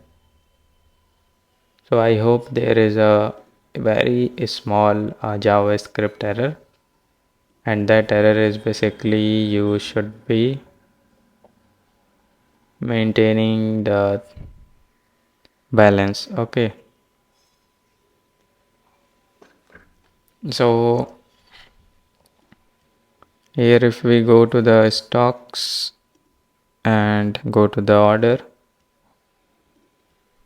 and here we are remaining balance, type is a number, required row, set function value, return this parse, return not this, parse float value to fixed. Okay, why we need this over here? We are parsing it directly, and in the user current balance, where it is, yeah, balance is right. So let's execute again. Yeah, now purchased successfully. Okay, stock purchased, and get orders, try it out, execute. I have these many orders as a user. Okay, so this is my ID, and this is the user, and this is the stock that bought, and the quantity that this order executed, and what is the remaining balance at that point, and at what price it is bought. Okay, and get the holdings, execute. So Holding retrieved successfully. This user is having this holding of this stock, that is 10 quantity, and another holding is this 10 quantity, and the same apple one. Okay, so I have bought 3 times, so these 3 apple one is there. And now if I want to sell the stock, so I need to pass the holding ID, and I am selling this holding ID. So yeah, let's go to the cell and pass it holding ID. First click on try it out, pass the holding ID, click on 8 I am executing, and it is sold successfully, and the sell price 403. Now execute it. Now you will see I have 2 quantity, and my balance will be also incremented. Okay, so an order will be also there. So you can see 8 quantity order is executed, and order type is sell, remaining balance is this one. Okay, so yeah, this is working so fine right now. This using this socket auth as a basically as a socket auth for trading, and this operation, stock management operation, what you have to do in the Swagger docs, you just have to go to the security and the specific endpoint, and instead of bearer auth you have to change the socket auth, and that how it will be gonna applied. So I have replaced all the places, whatever place we need the socket auth. Okay, so in the holdings or in the sell or in the buying, and below this all the routes we will be using socket auth only, and for above routes like uh, other routes like user management we will be using bearer auth. Okay, so this you need to update, and you will be able to work on the basically work with the Swagger docs to calling all your APIs and testing it. These APIs, now we have to simulate the trading experience. Okay, trading experience means like generating the candles randomly, and uh, moving the prices up or down on the real time. Okay, so the user will see like trading on the real time, and prices will change. So how we can simulate that? We can simulate that by creating a file called stock utils that will randomly generate the candles. Okay, and if you are a trader or if you have some knowledge of trading, there are some famous candles like Marubozu, or you know like their upward trend and downtrend, and there are some hammer patterns, shooting star patterns. So these are the patterns that we randomly generating on our any of the stocks. Okay, so all the stocks will be getting updated. So how we will be doing that? We will be importing a stock. Okay, stock model and not found error, and after that we will be creating a function over here round to 2 decimals, and in this one we will be rounding to a number basically. Okay, and that will be epsilon number. With that we will be multiplying with 100 and dividing by 100, and here we will create generate stock data. Okay, in this you will be passing us a symbol, and what we will be doing over here, we will be writing a stock await stock dot find one by the symbol. Okay, and if stock not exist we will throw an error, not found error, and here we will create now equal to new date, and we will create the minimum changes you want, so you can change the percentage as well.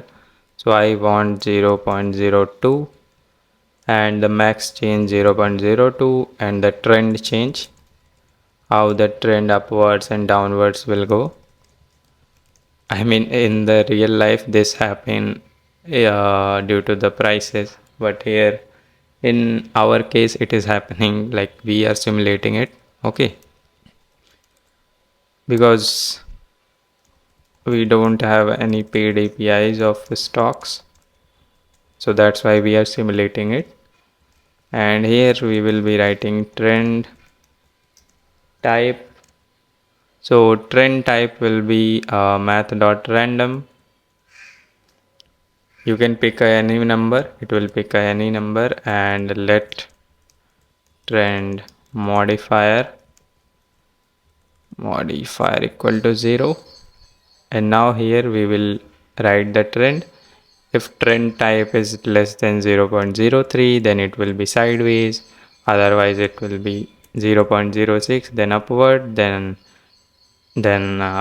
if it is more than that, then it will be downward. Okay, and we will calculate the change in percentage over here, how many percentage it will change, and we will calculate the closing price of the candle. So whatever will be the closing price, we will round it to the decimal with multiplying it with change percentage. Okay, so we will be multiplying with a change percentage, and after that we will be writing here const pattern type, and that will be also random, and we will let low, high and low. Okay, and if pattern type is 0.15, then we will here create a Marubozu pattern. Okay, in this one, high will be math.max current price and close, and low will be current price and close. Else if pattern type less than 0.3, then it will be a hammer pattern, and in this one high will be like this, and low will be math.min minus math.random into 2. Okay, so here you can generate other patterns as well, like inverted hammer and so on, long bearish candle, long small candle. So all this you can generate, or you can ask ChatGPT to generate for you if you don't know like how to generate it. Okay, and after this you will be rounding the high and low value into decimals, and after that you will be finding it what is the time, what is the last time. Okay, so all that you will be finding it over here, and now we will be saving it for 1 minute. Okay, we will be saving it in the time series. So if last item is not there, and now minus date, new date. Okay, last time into last item dot time stamp time stamp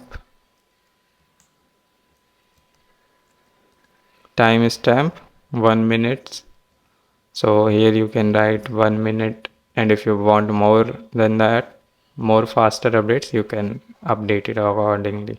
So it will be pushed into the stock daytime series, and it will be timestamp, time, and open price. Okay, open price will be round to decimal, current price, high, low, close, and here will be internal original time. Okay, internal original time, and that will be time only.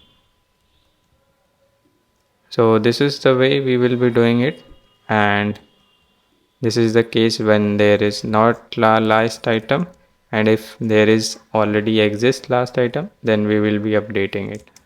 So we will be updating the high and low, and we will be creating a candle, and we will be pushing into the last candle. Okay, in the daytime series there will be lots of candles, but we will be pushing into the last. I mean we will be updating the last candle. So that way it seems like last candle is moving up or down accordingly randomly.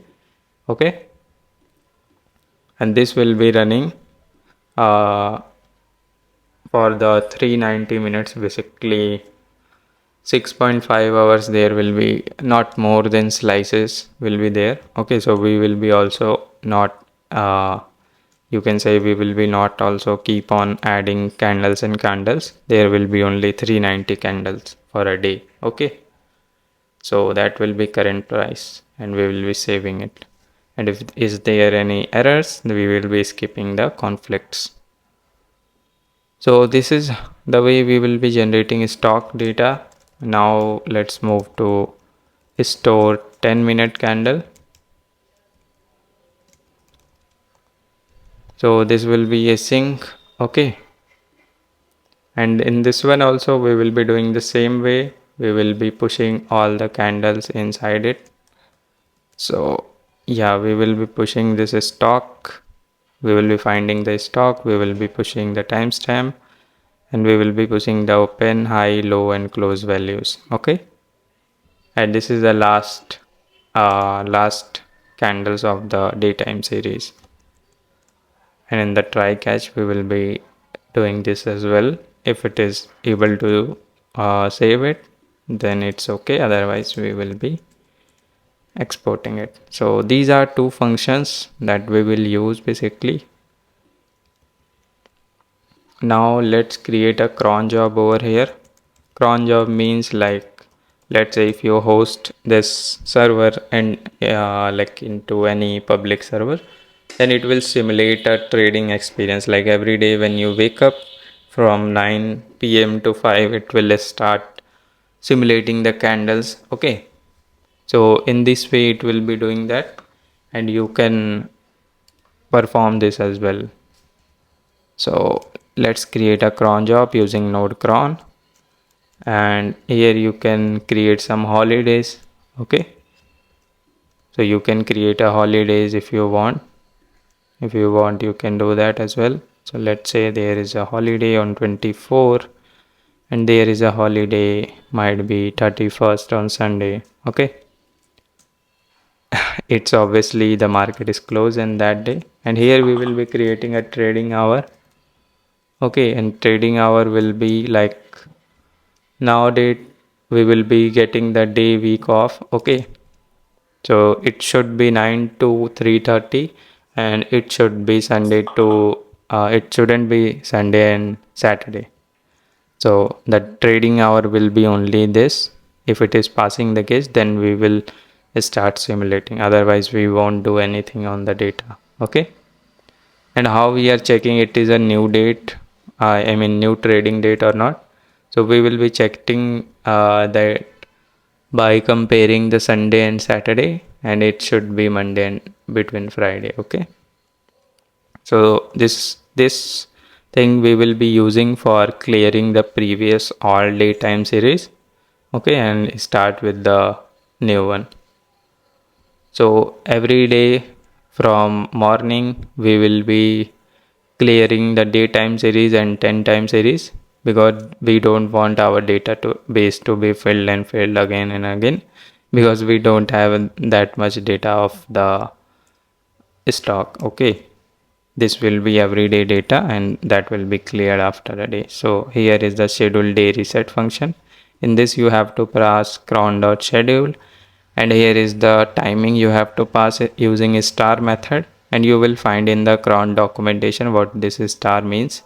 It means basically from 9:15. Okay, and from 1 to 5 indicates basically Monday to Friday. Every day it will be doing this job over a server, and in this job it will check it is a new trading date or not. If it is, then it will update all the stocks and make the daytime series and 10 time series to empty. Okay, so this is we will be doing it, and after that there will be a updating 10-minute candle, so that will be updating every 10 minutes. Okay, in the trading hour only, and generating random data every seconds, you can say. So that will be running in the 5 seconds. Okay, every 5 seconds. So here you can see it is a star represent basically month, date, then hours, then minutes, then seconds. Okay, so this is the way it has to be written, and we are calling all the functions, and we are calling for all the stocks that will update the data. And yeah, you can export all these functions. After exporting it, now it's time for creating the WebSocket server. So for it, you can create a middleware that will handle the authentication and socket handshake basically. So let's create a socket handshake.js middleware. And in this middleware, we will be doing the same thing that we do for socket auth.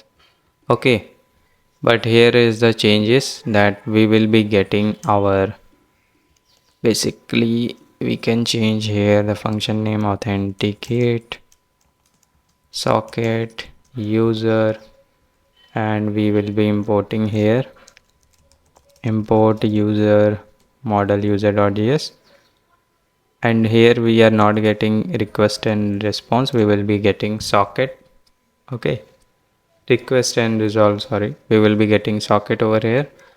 And here we need to, in the try catch, we need to extract the token.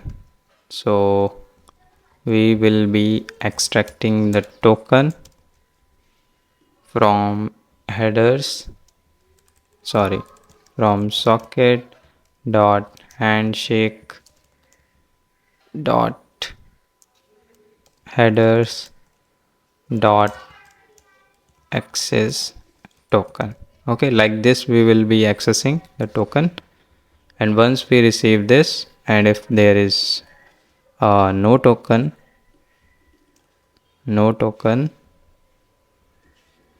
then we can throw an error. Okay, then we can throw an error. And after this we will be decoding it, and we will be finding the user, and we will be passing to the next controller. Okay, say we are decoding it. If the decoding is also not successful, then error will be thrown. If successful, then find the user. If user also not exists, user not found. If user also exists, token is also valid, then we will pass the details to the socket.user. Okay, and here in this authentication invalid, we will be throwing an error as well. And you can console the authentication, and you can authenticate socket user. Okay, now go to app.js, and now here and the app.js, you can start calling the cron jobs you have created at the top.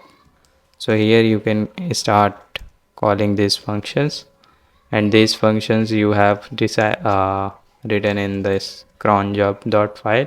Okay, and after that the same thing you can copy from the trading hour section. So that will decide currently is the trading hour or not. So here is the function that we have written so far. And after that you have to create your IO server. So just after creating your HTTP server, we will be creating the socket IO server. Okay, and this server will be coming from the socket.io. So here you can import socket.io, and here we are. Okay, and this will be running on port 3001, and our 3001 it will be running on. And we will be using the middleware over here, io.use socket handshake. So that we have created the socket handshake, you have to import it. So at the top, go and import it as well. Okay, and right now we are about to end this. Just we need to write some subscription for it so people can subscribe it. And we will be running this server exactly. So http server dot listen on port 4000. Okay,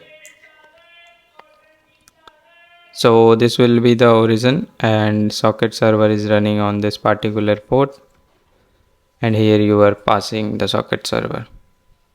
Change over here, that is both HTTP servers should not run on the same port or should not be able to execute. So here you will be listening, your app will be running on this particular port, that is 3000, and your server, that is WebSocket server, will be running on port 4000. Okay, and this is the origin that we are allowing only to communicate, basically course origin. So our application, mobile application, will be running on 3001, or our trading server will be running on 3001, that trading chart. Okay, that React project will be running on 3001.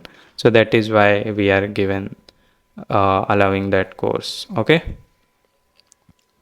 now it's time for writing over here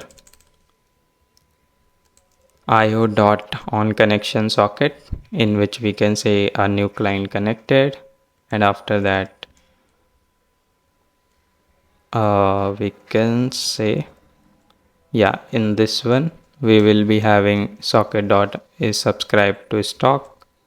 So there will be subscribed to stocks, like multiple stocks. Okay, and this will be a async function, and in this what we will be doing, we will be consoling like client connected, and we will be doing a subscription to stock. Okay, and we are not doing this one.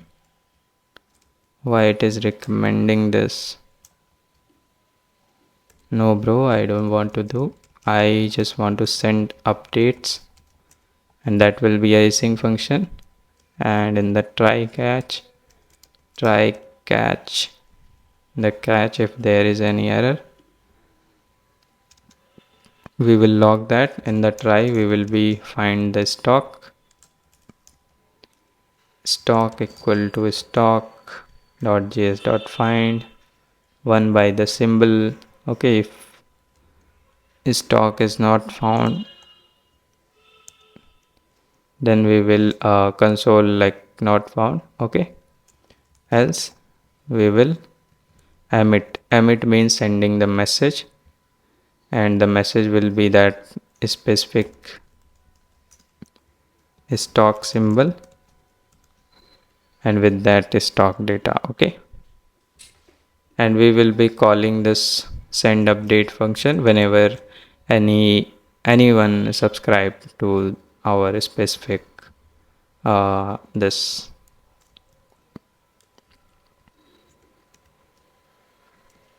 So yeah, send updates completed, and after that we will be creating an interval id and sending the updates. Okay, sending the updates every 5000s. Just a second, sending the updates, send updates in the 5000 every 5 seconds we will be scheduling this. And if is trading hour, if it is not trading hour, then we will be clear the interval. Okay, why we are clearing the interval? Because we don't want to be keep on sending the updates, because there are no updates is happening. Only the updates will be continuously going when the prices are getting updated. So this is socket.on subscribe to stocks. Okay, and right after that, let's say you are on the home screen and you are subscribing to multiple stocks, then there will be also a function. So socket.on and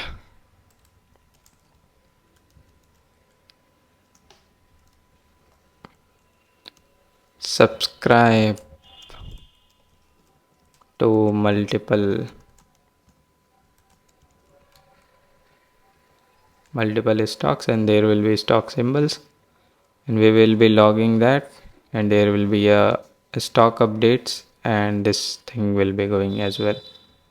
Yeah, so all the same behavior will be written over here for the multiple stocks as well. Okay, and this will be HTTP server running on 4000, the WebSocket port, and this is the Swagger Docs API, and after that app will be running on 3000. Okay, so everything is running so far, and we have completed our application.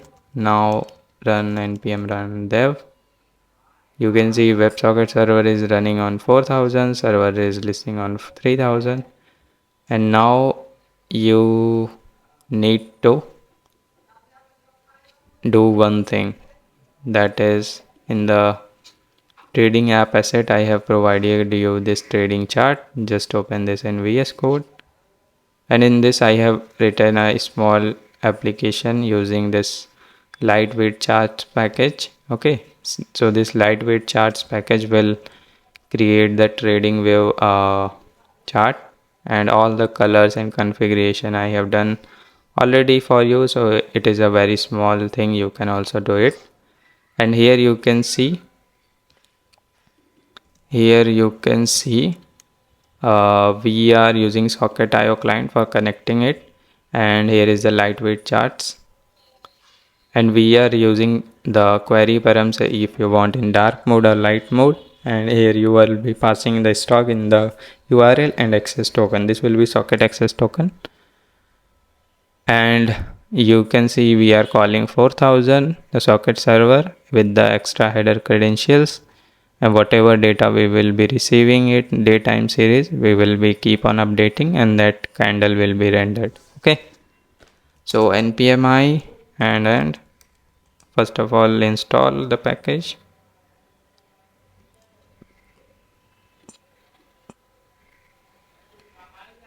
and after that npm run or npm start, sorry.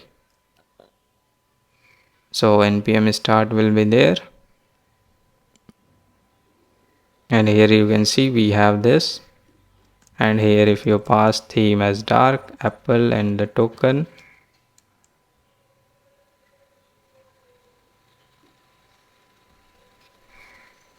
so here our authentication is failing because our authentication token is wrong. So how we can get that token? You have to go to the this Swagger Docs. Okay, Swagger Docs, and do the verification of PIN. Try it out, execute. The authentication invalid. Then first of all login, and login with this gmail.com, and here it will be Ritik. Okay, execute. We got the access token, and authorize it in the bearer auth, save it, close it, and now go to verify pin, execute it. We got the socket access token, and using this socket access token we will pass it over here.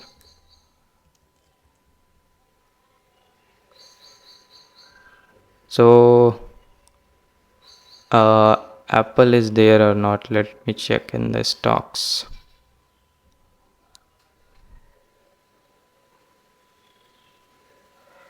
The AAPL is there, symbol is there, APL,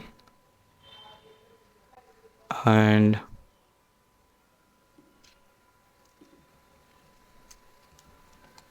yeah, so here token is getting passed or not. Yeah, it's getting passed, and it is on the 4000 we are connecting it. It is a 3001, and we are getting the error because maximum call stack size exceeded. Subscribe to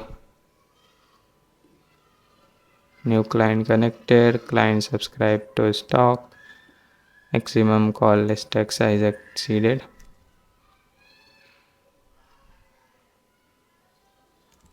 Let me clear it.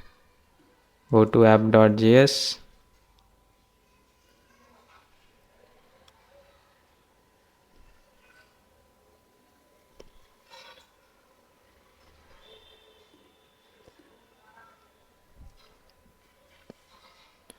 So io.connection, io.use handshake, stock.symbol,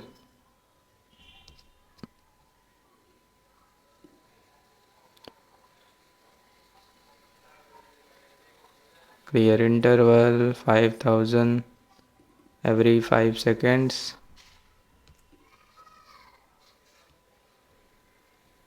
So find one, and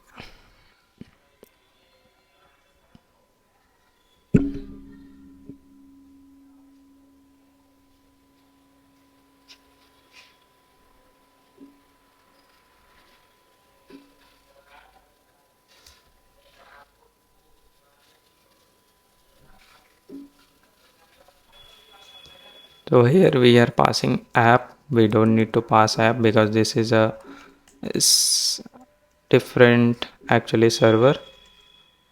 Okay, because we are using it over here, and now run differently both the servers.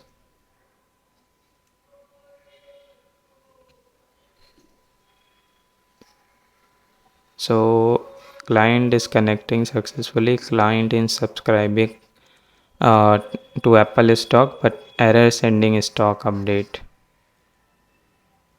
Error sending is here we are getting this error, maximum call stack size exceeded, and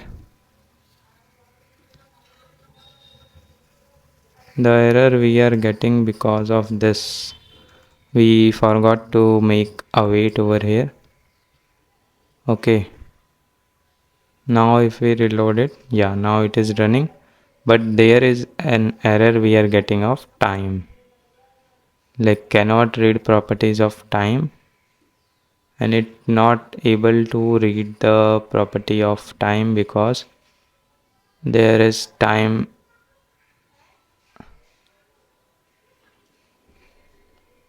So we have last traded price, current price. Okay, and if we go and check there, sorry, here inspect and go to network, then socket, yeah, reload it, and we are getting this data, and in this data we can see company name, current price, date, time series, icon, URL, last day traded price symbol, 10 time series empty, daytime series is empty.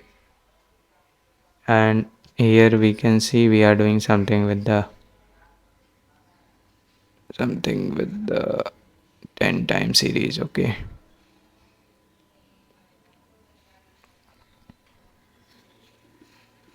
so time you can see internal original time.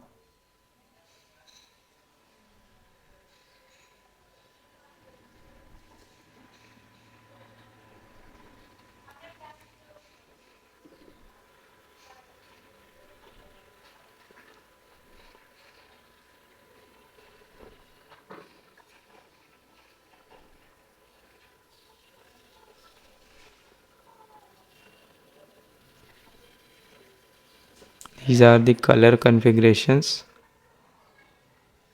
and here we have this daytime series. Okay, so right now you see the time is 4:40, so that is why it is not updating, because the time is over here is 3:30. Okay, so what we can do to make it update, we can go to this function generate random data every 5 seconds, and we can make it false, and we can go to this app.js and we can return over here true for now. Okay, and you can see once you done this, you will be start receiving every 5 seconds data, and whereas you see I am getting every 5 seconds a new data, and you can see this is also getting started updating. Okay, so if you see the prices will go up and down 167 every 5 seconds. We will be receiving this 171, 172, So every 5 seconds the candle will be generated.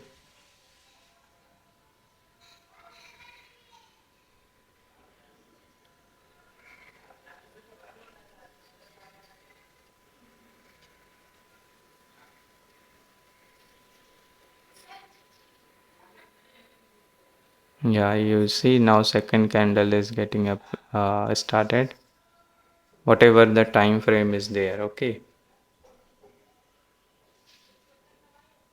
so this is how basically the time is started updating, and the error you are getting earlier, that time one, that is getting because of this we don't have any daytime series. The daytime series is empty that time. So either you can add something over here that will not render it. Okay.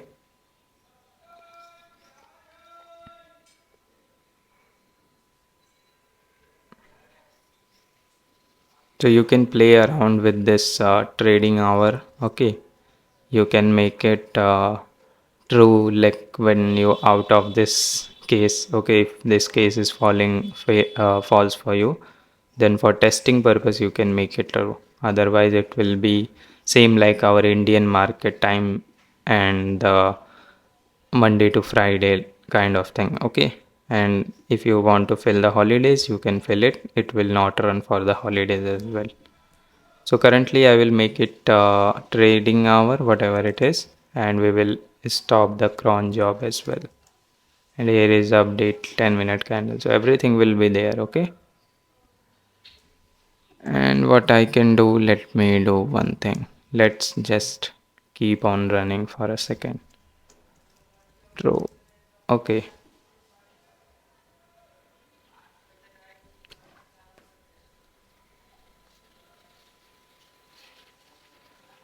Yeah, reloading it. Client connected, and it will be start updating it.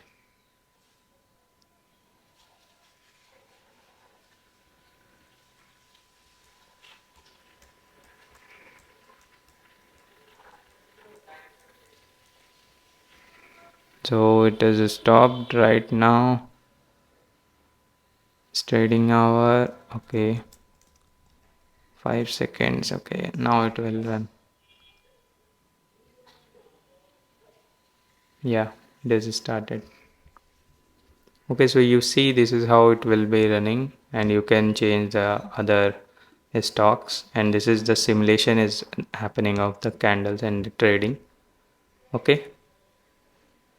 And now this we are going to implement into our mobile application. This whole web view we will be implementing, and we will be using this React project.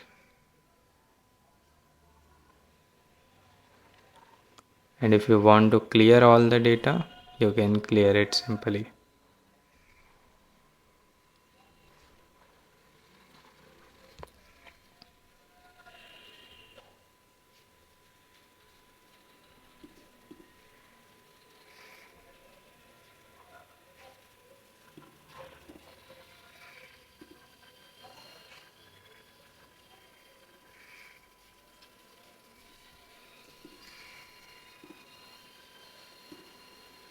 You can see we are logging as well, like what is the time and what is the original time, and we are keep on receiving this in the every time frame, and the candle is getting created accordingly. Okay.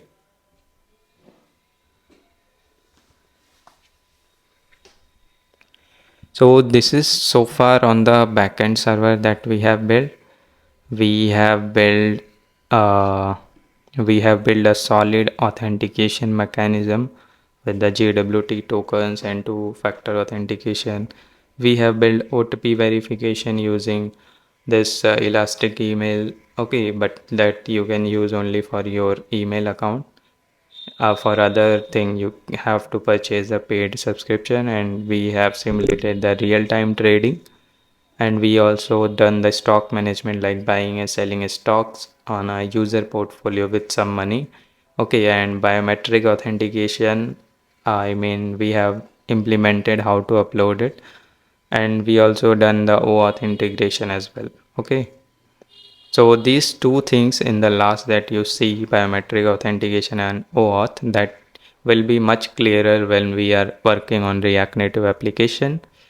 And you see we have done so far this OTP request attempt and login attempt. So yeah, that all you can check it out.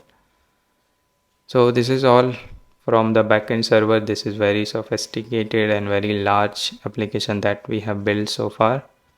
So I hope you will continue this application in the second part where we will be building the React Native application. So this is all from my end.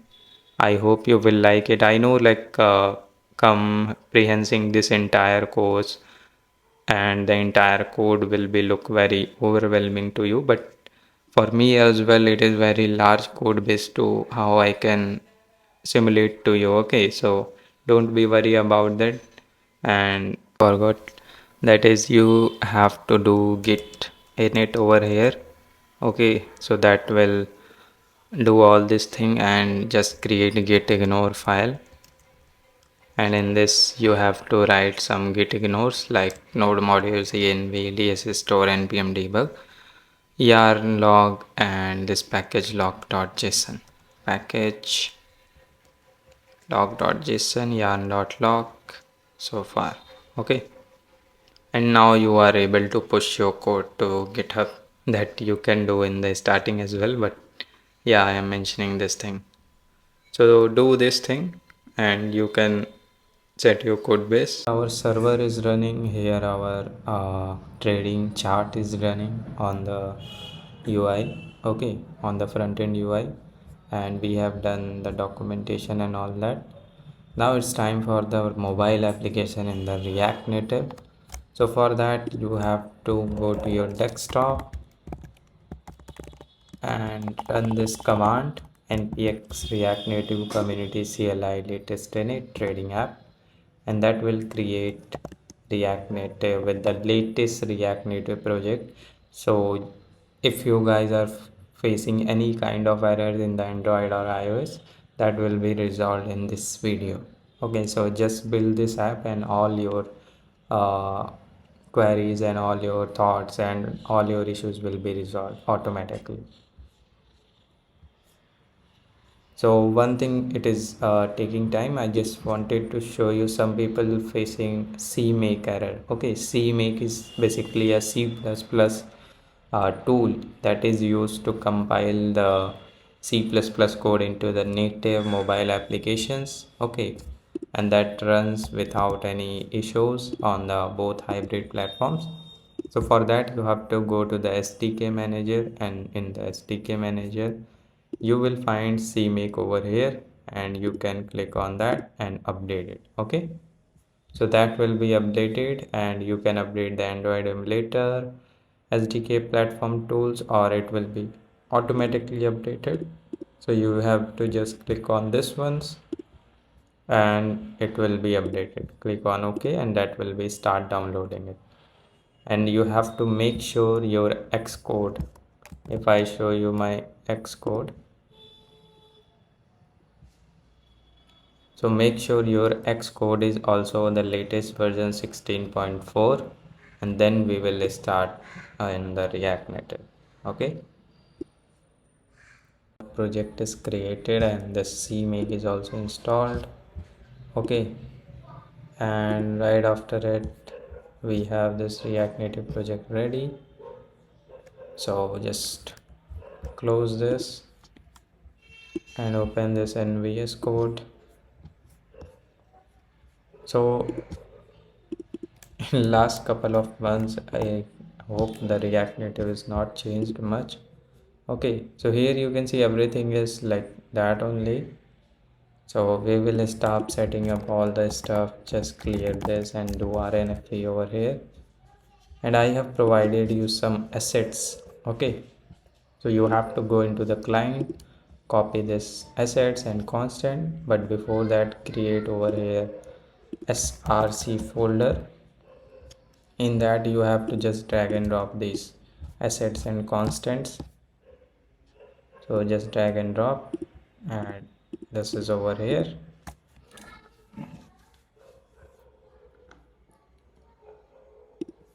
Let's start with setting up some initial setup. So here, like, you have the fonts over here in this fonts folder, right? To link this font for with our application, what we have to do, we have to run this command npx react native asset. Okay, so this will gonna link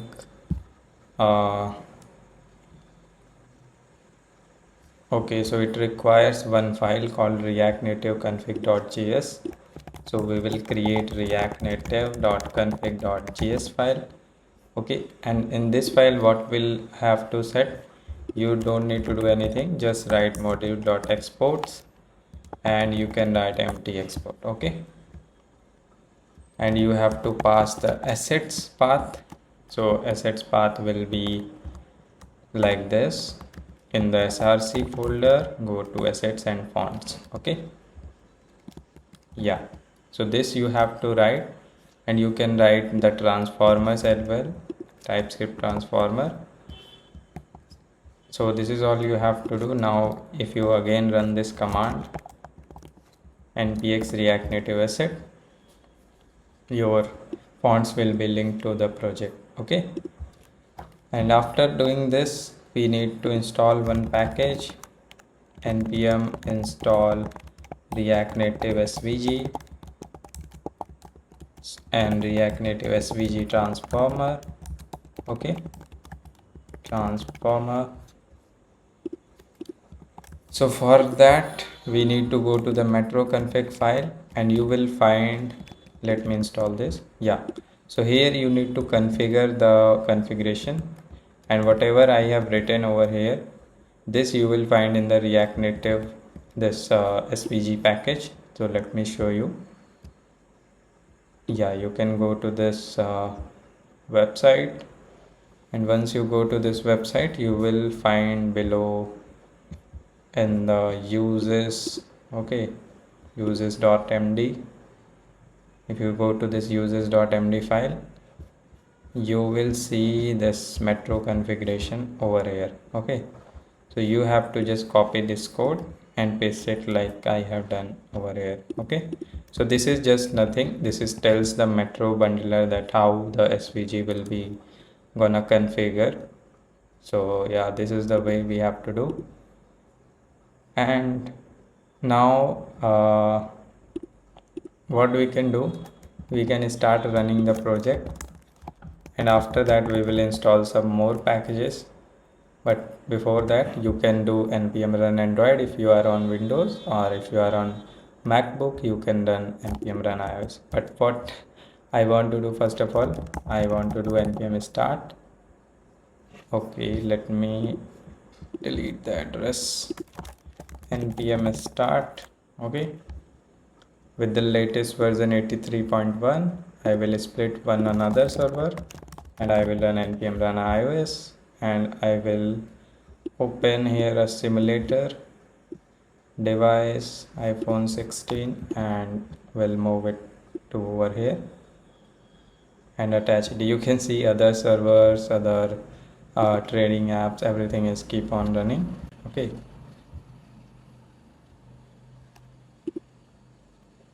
so here it will be starting in few minutes, and you will be able to see it. So it will take some time. So meanwhile it is taking some time, what we can do, we can start setting up the Google Cloud console. I mean, we can set up the sign in with Google functionality. So you have to go to this website, Google Cloud Console, and we are using the same project, and we have already created the OAuth consent. Okay, the credential ID we have already created. So now what you have to do, you have to go to credentials again, and in the credentials, just click on create credentials and OAuth client ID, and do the steps that I am doing it.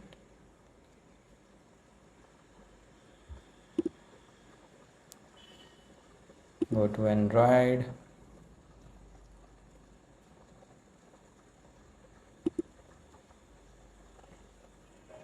Give it a name, Android client 1, keep it as it is, and here you have to enter the package name. So package name you will find in the Android folder, app, src, main, java, main application.kt. Okay, so you will see our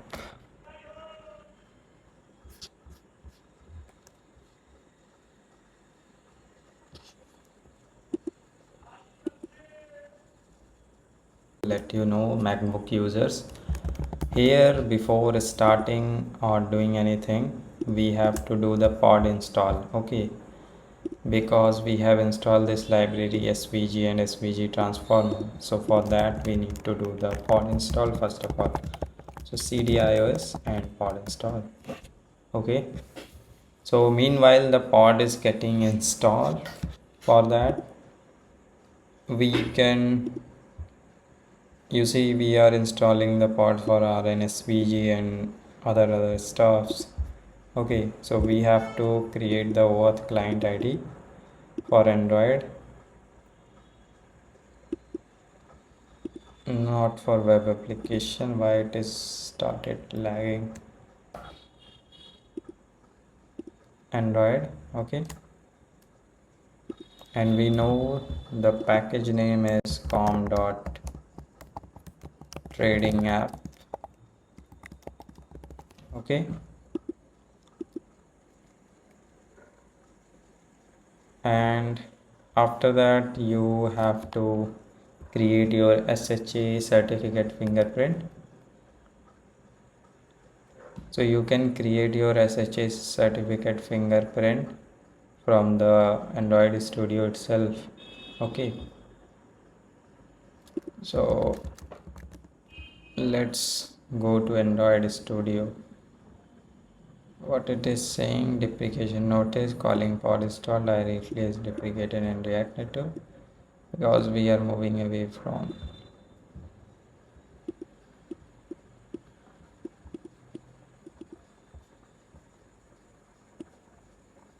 Please run yarn iOS. Okay, yarn iOS.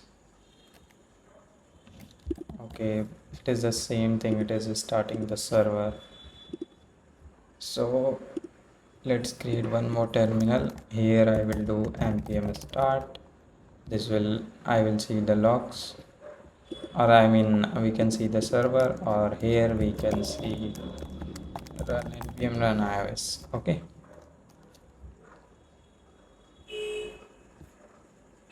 so we need here sha1 certificate fingerprint. So we'll run a command here, gradleo signing report.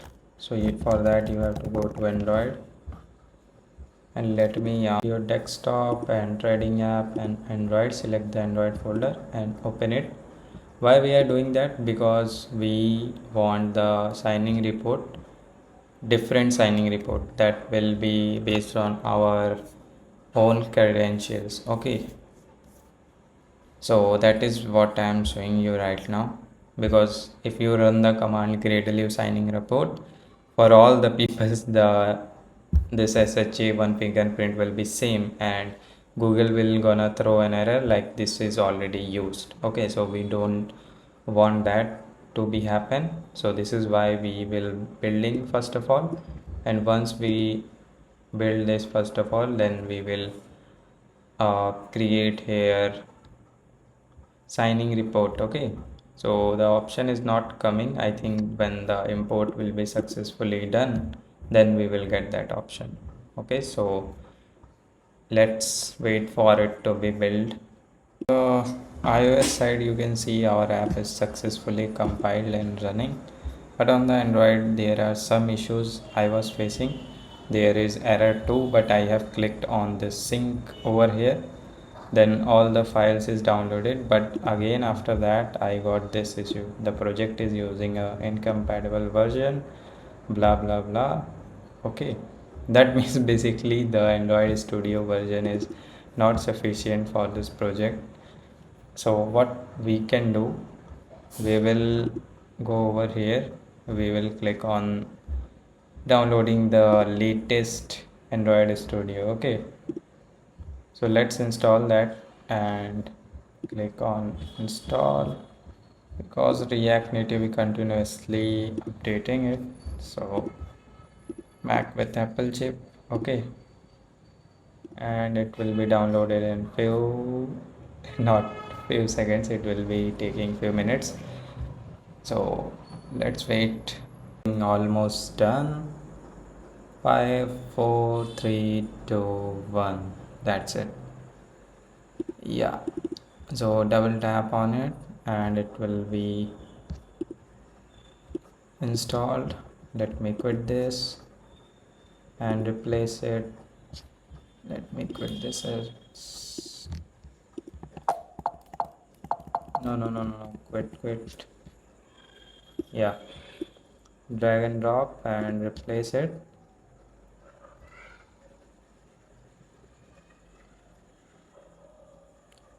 So it will be replaced, and now open.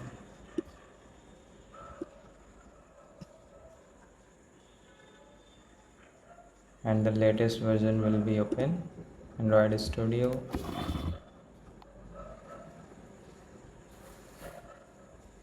Don't send message and open this app. And now let's wait for it to be building again. So it is importing Gradle project again. Okay, so let's see in the Gradle log what is happening. Okay, configuring the projects, all the dependencies and all that. Preparing Kotlin build script,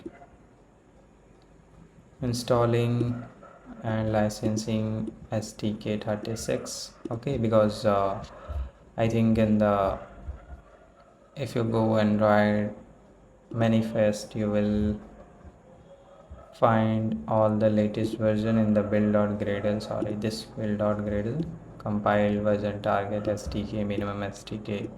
So due to that we have to add the latest one. Okay, so I hope you have installed with me the latest Android Studio, and all those repository will be fetching from the Maven Artifactory. Okay, so let's wait for it. What we'll do, we will go to this generate signed app bundle or APK. We will select APK and click the key store path. So you can choose this path over here. Okay, Android and app, and yeah, so we need to create a new key store file, and for creating a new key store file you just have to give it a path. So let's give it a path, desktop, then trading app, then Android, then app, and over here we will name it, what we will name it, my key store dot jks. Okay, and password will be 12345678. You can enter different one. Alias will be key 0, then confirm password, and first name you can enter the last name, organization you can enter, you can enter anything. Okay, so you know all these things. And after doing this, remember password, click on next, click on debug, click on create, and it will be start getting created.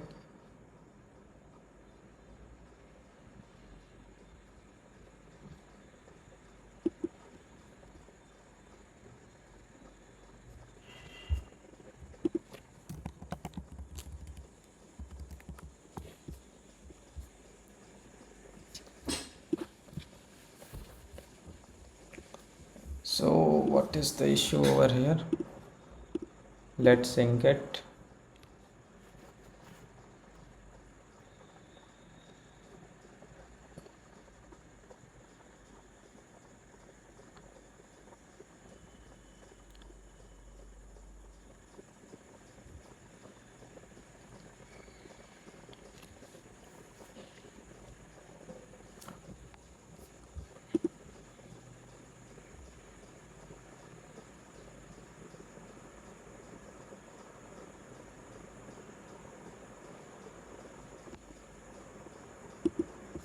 So the sync is successful now, and do it again, the same thing, debug one and start executing. Build wave command node, safe area context.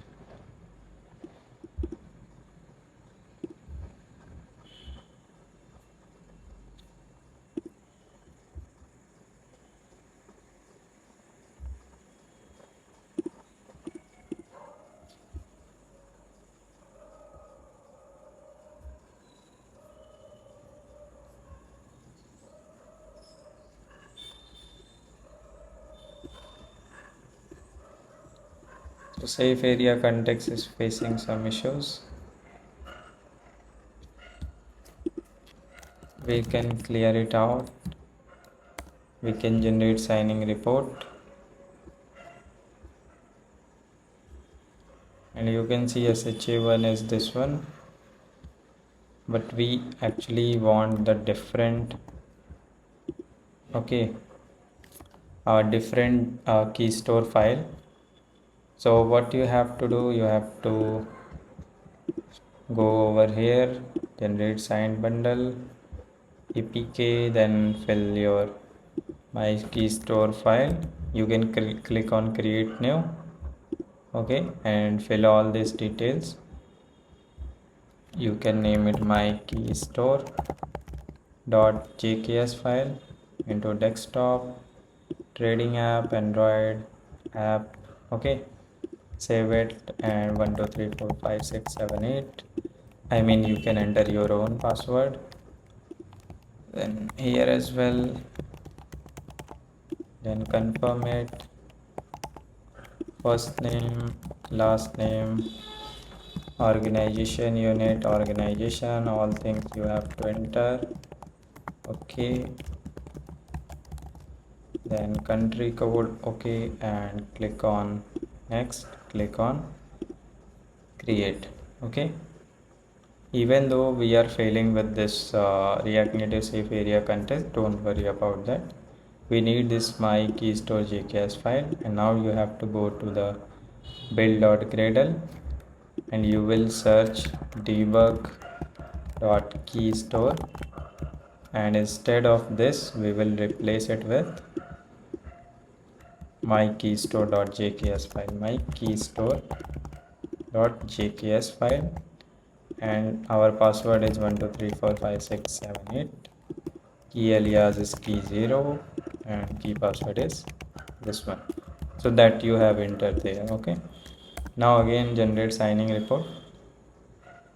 So you will find now we will be getting a different signing report, okay, according to our jks and key file. So this is how you will be generating the different jks file, because everyone will be having different one. And here now you have to paste that sign in fingerprint and click on create, and you will get this id, client id, okay. So you can save this client id somewhere, and you have to use it in the application. So this will be the client id, and we can create a folder over here, config, and in this config we will, let's say, give it a name,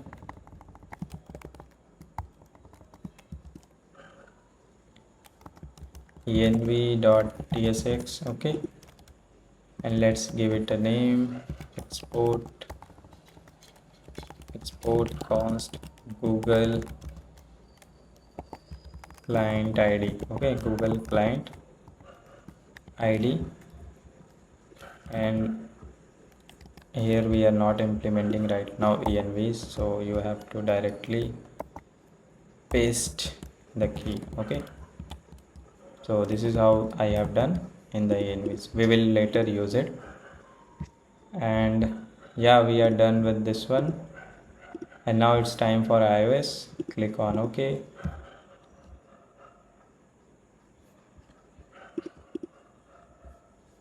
So OAuth client ID is getting created for Android. Now it's time for creating iOS. Click again, application type iOS, and for iOS just close this now. Android one, go to Xcode,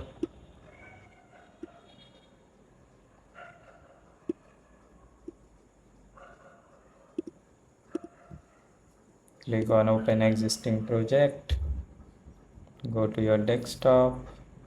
Okay, go to your desktop, then this trading app and iOS folder, and there is a command as well that will directly open in the iOS in the Xcode, so you can Google it, that command.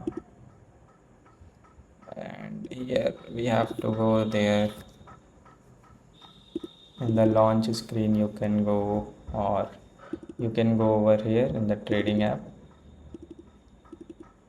not in the launch screen, just go over here.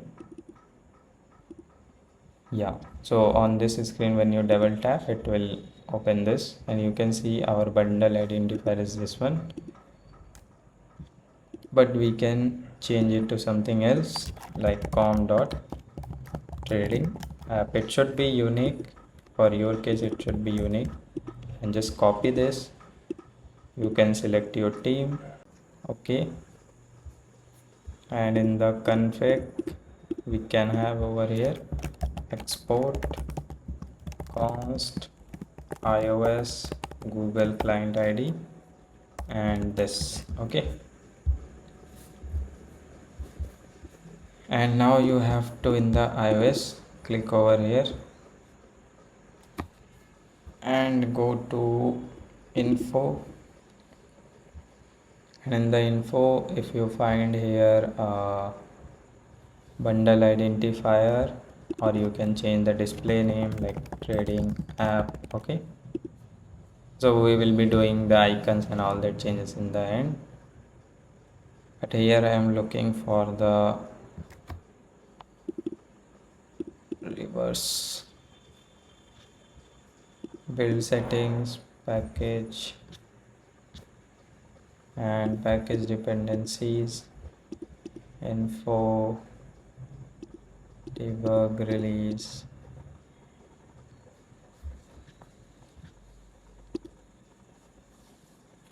So here you have to add the reverse client ID somewhere in the info plist only.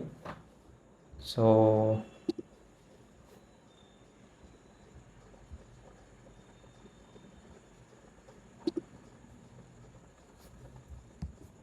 in the iOS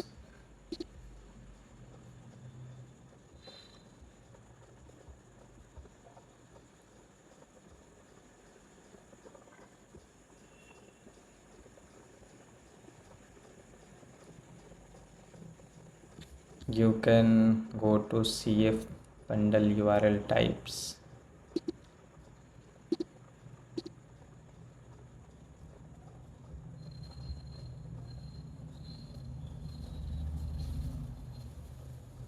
So it will be URL types. Okay,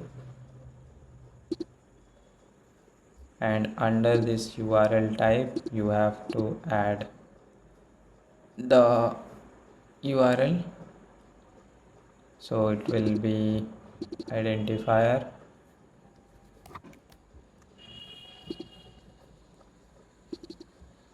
the value will be your reverse client ID, this one, but it will be reversed means it will be like this: com dot google dot google user content.com, and then dot this thing, and you have to remove all this part. Okay, so this is your, and here it will be com dot google user content dot app. Okay,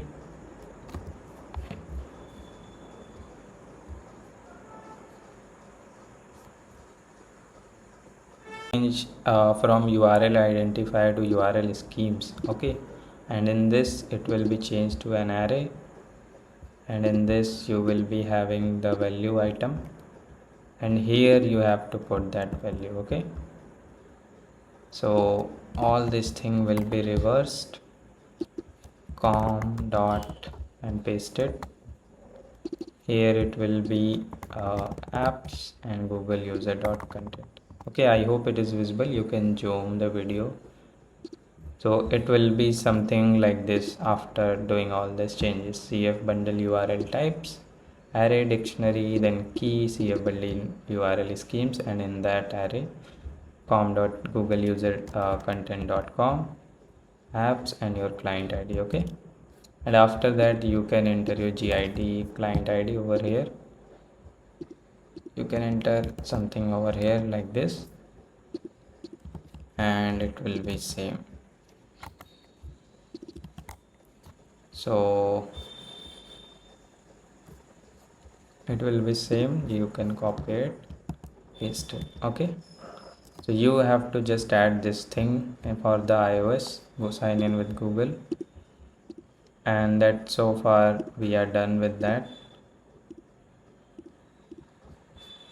And now it's time for Apple one. So for Apple one, you have to go over here and go to build settings, in the target signing in capabilities, and click on plus capability, and here you will find sign in with Apple.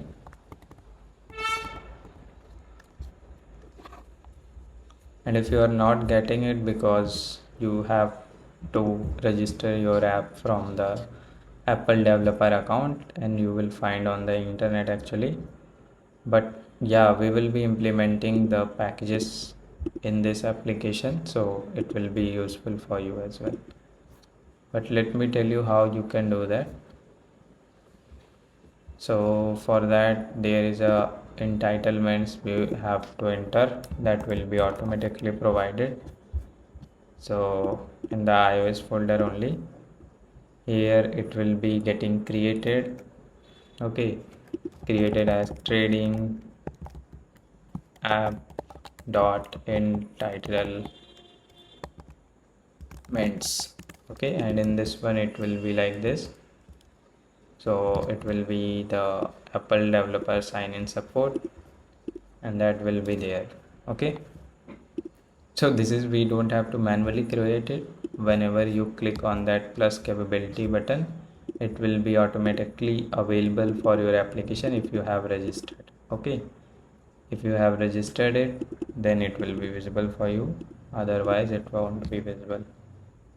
So make sure you are done sign in with Apple on the internet, Apple developer account on the web browser. Okay, so I will quit this, and I will quit the Android Studio as well.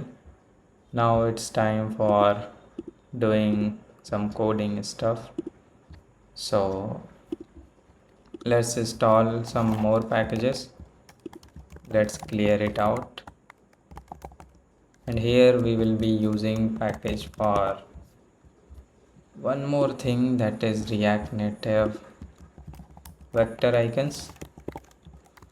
React Native vector icons. So install this library and clear it. In just a second, we have installed where,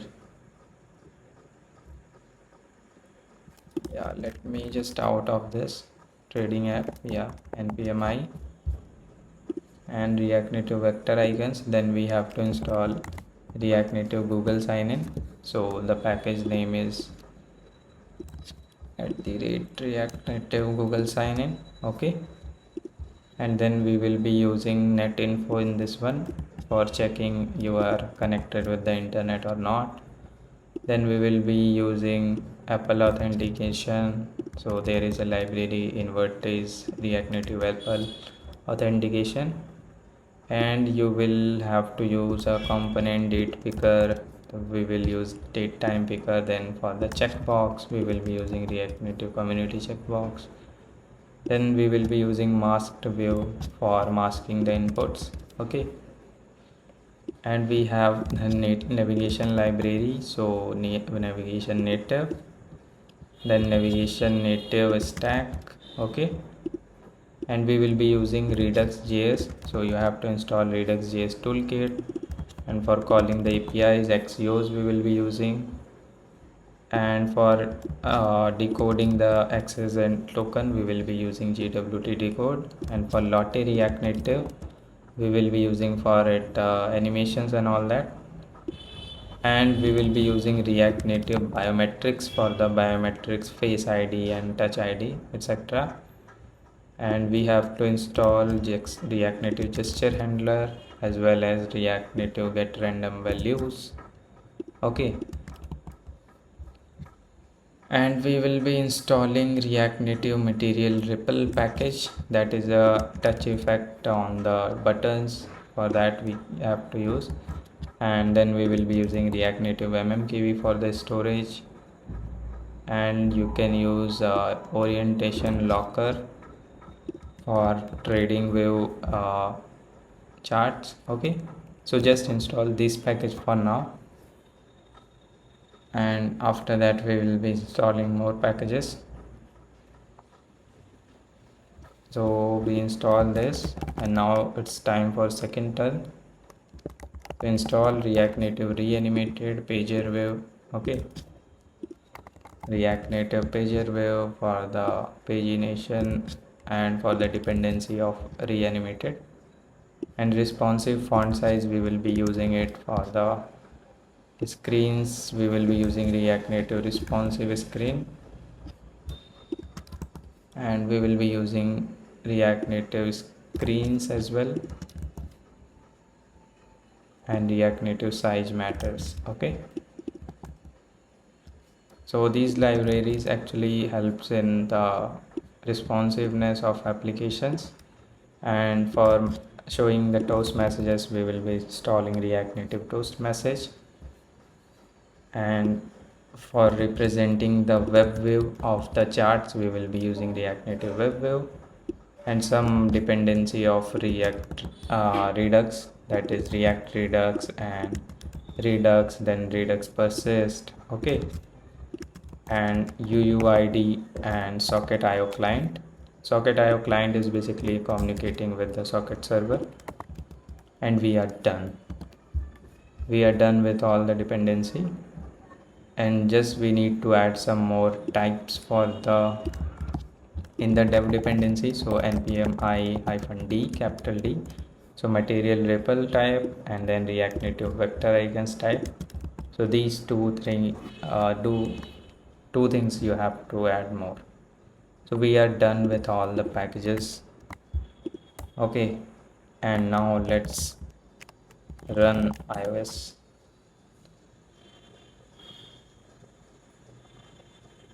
Sorry, we have to do the pod install, by the way. Yeah, and if you are unable to find rn dependent on rn, so pod repo update, pod install repo update.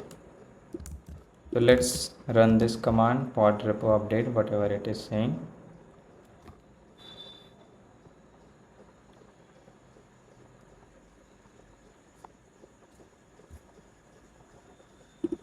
So actually from couple of you know that I have already built this project earlier, and I am re-innovating it, or you can say like regression it is. So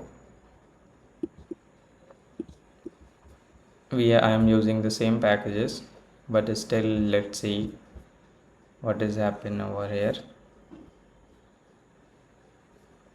and I will give some time set to download all the dependencies.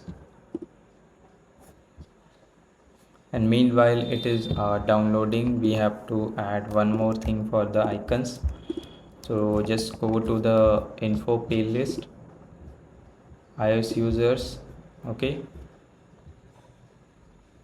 and we have to use this icons basically.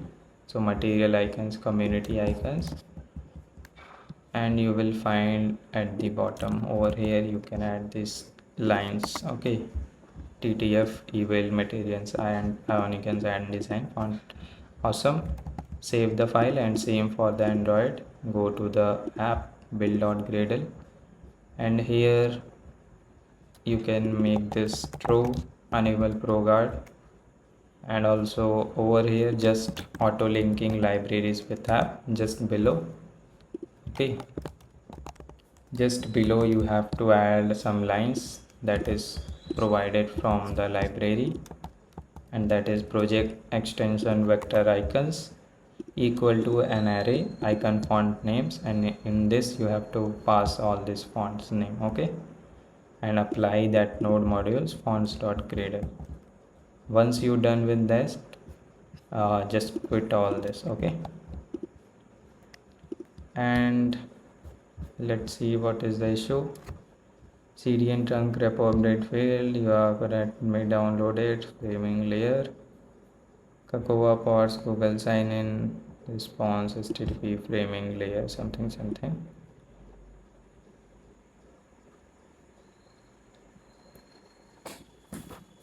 So there is some issue in the pod install, I guess. Let me try again, or let me do one thing, pod d integrate. So with the pod d integrate, all the pods will be deleted. Okay, and now let's do pod install again.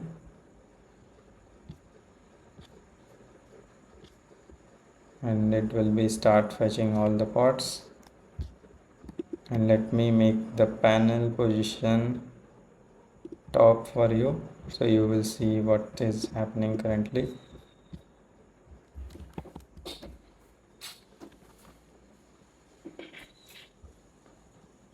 So there is a rn worklets depend upon React Native reanimated.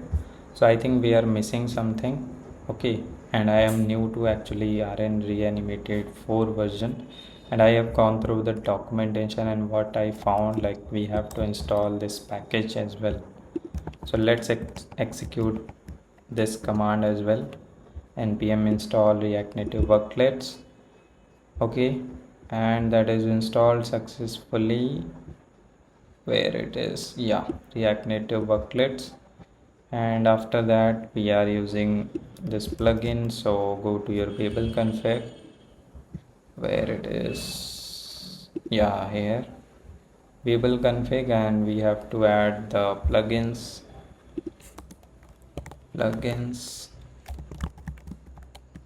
and this Babel plugin. Okay,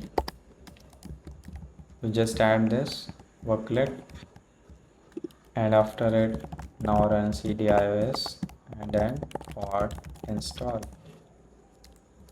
Okay, we are already in ios folder, so just do pod install. And now let's see what error we are getting this time. No errors we are getting, all the pods is getting installed. So you see like how I am able to solve this issue. Like I have gone through the documentation and all that. So yeah, everything is installed successfully. Now we are able to run the app. npm start. I think server is already running, so I will quit both of them, and I will change the panel position to bottom now, and I will do npm start. Okay, and after that I will do npm run ios. So right now we have configured all our project dependency etc for ios and android. Okay, I mean Apple authentication we haven't done because that required developer account, but I have shared you in the article. You will search on the internet, you will find like it is very easy. You just need to add the capabilities and The code is already we will be doing for the Apple authentication. Don't worry, you just need to add the capability there. Okay, so that is the thing, but apart from that everything we are done with. But is still, before starting the code, I just want to check for the both platform, are we done with the configuration or not. Okay, so meanwhile for Android it is building. I just want to be build for the Android as well. So once it is running successfully for Android and iOS, both of them, then I will start the coding. Okay, this as well as for Android. And here if we go to where, yeah, here. Okay, so here you can see if I change the color, why it is not changing. Background color red flex one, something like that. And if I save this, you will see the changes both the places.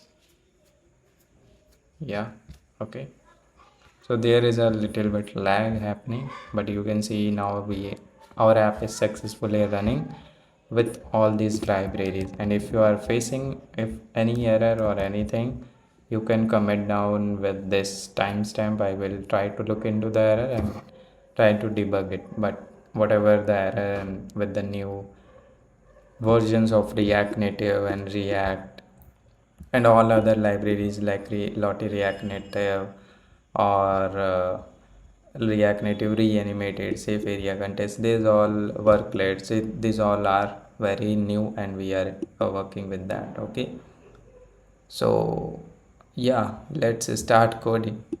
Let's start building the actual application.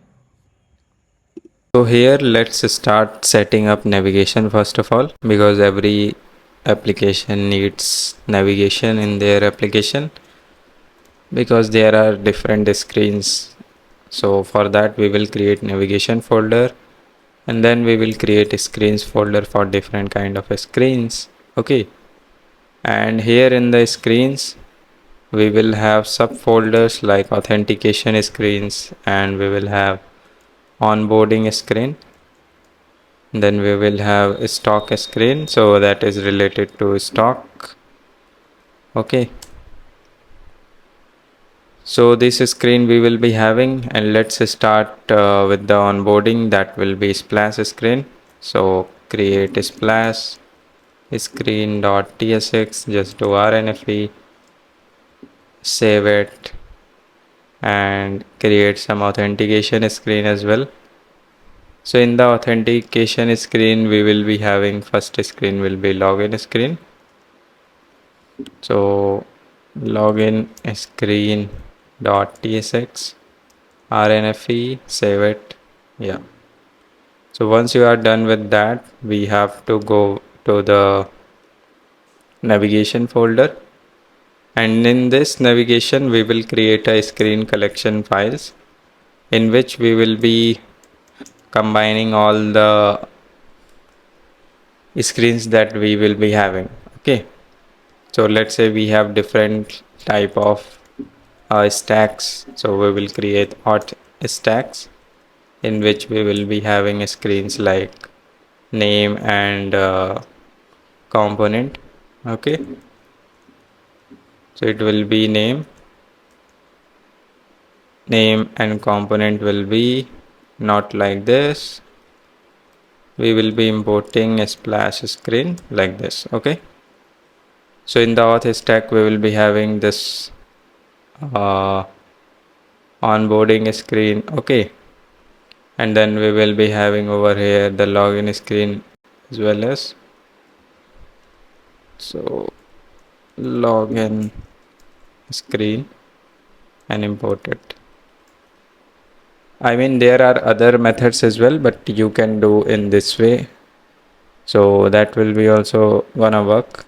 There is no issue in that one. So this is will be the splash screen and the login screen. And once you are done with that, create a file over here, and this file will be the navigation file. Okay, so create here main navigator dot tsx, and in this main navigator dot tsx,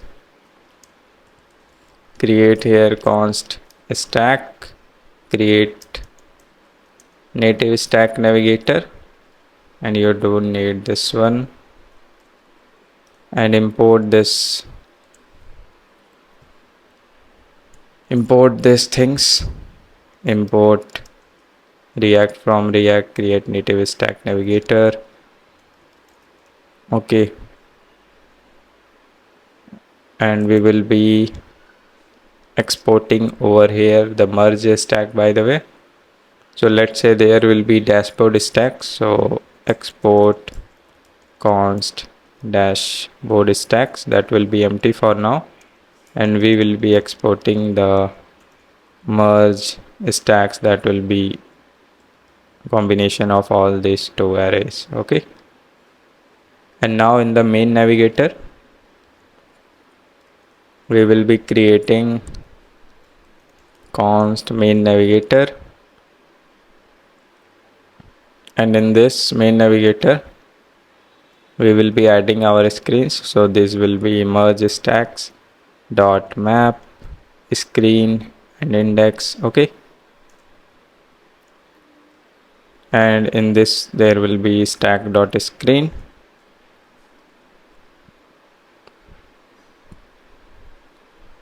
So this will be there, and you can return as well. So yeah, so this is the way you can do all the screens and render it over here. So all your screen will be rendered, and export default main navigator. Okay, and once you're done with this, just go to this navigation folder and create one more file, navigation.tsx, and in this navigation.tsx you will be creating navigation component. Okay, in which you will be returning the navigation container, and in this there will be main navigator. Okay, that we will be importing it, and reference will be navigation ref. So we will be creating a utility, and we will be passing the theme as well. So let's create the theme. So for theming we will create my theme, and there will be some colors. Okay, so here we can have the default theme from React Navigation Native, and in the colors we have to fill it from the default parameter colors. So here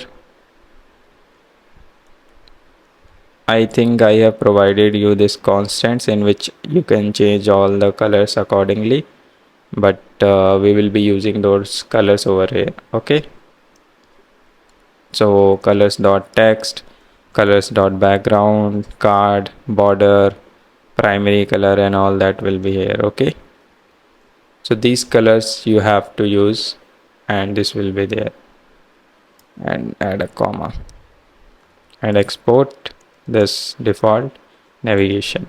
Okay, and now it's time for creating the utility for this navigation ref, so that we can use anywhere the navigation function.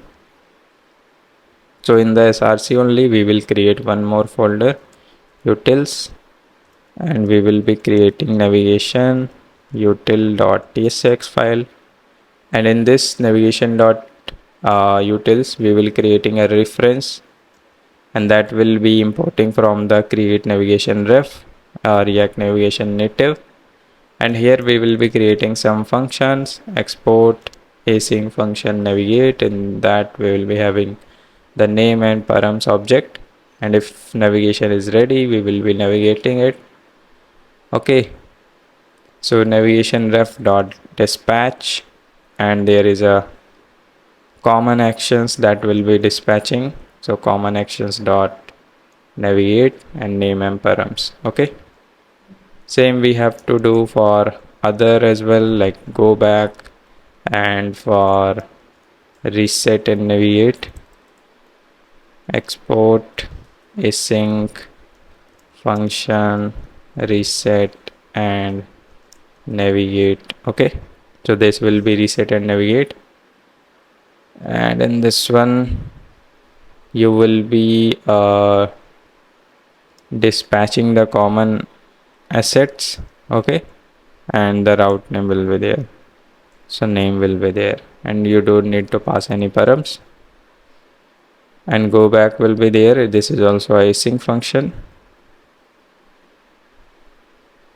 and after it one thing we need to change over here, that will be dispatch again, and in this common actions dot go back will be called. Okay, and at the last, if you want to start your navigation, that's prepare navigation.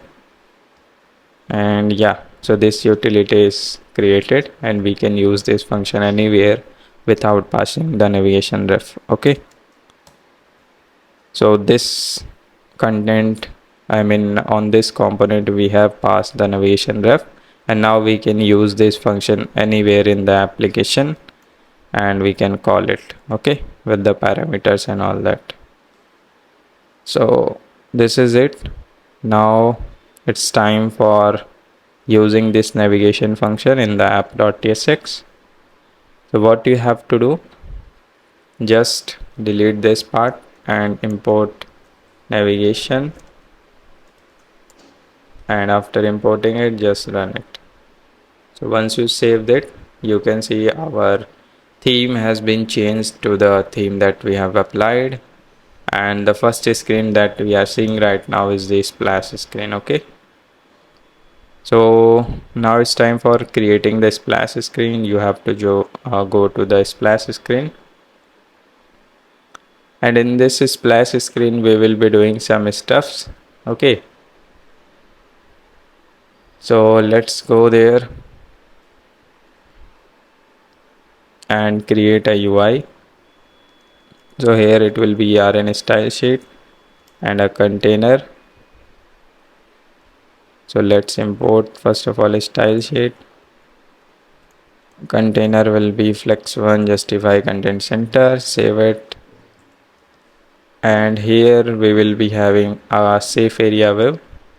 So for that we will create src components folder, and in this components there will be lots of components. Okay, you will be seeing around the applications.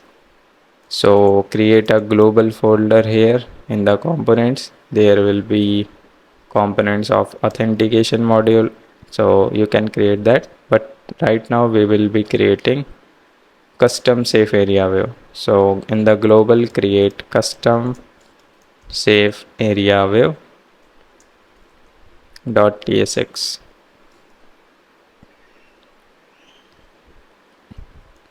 So in this again we will be doing RNFE, and we will be creating here interface custom safe area web props, in which we will be having children as a React node, and we will be having a style that is optional, and that will be web style. Okay, and here we need to pass functional component and custom safe area web props, and in this we will be having children and style. So right now you can see in the latest React Native, safe area view is deprecated now. Okay, so what you have to do, we have to use safe area view from the React Native safe area view context. So here is the package provided you, safe area context. Okay, so import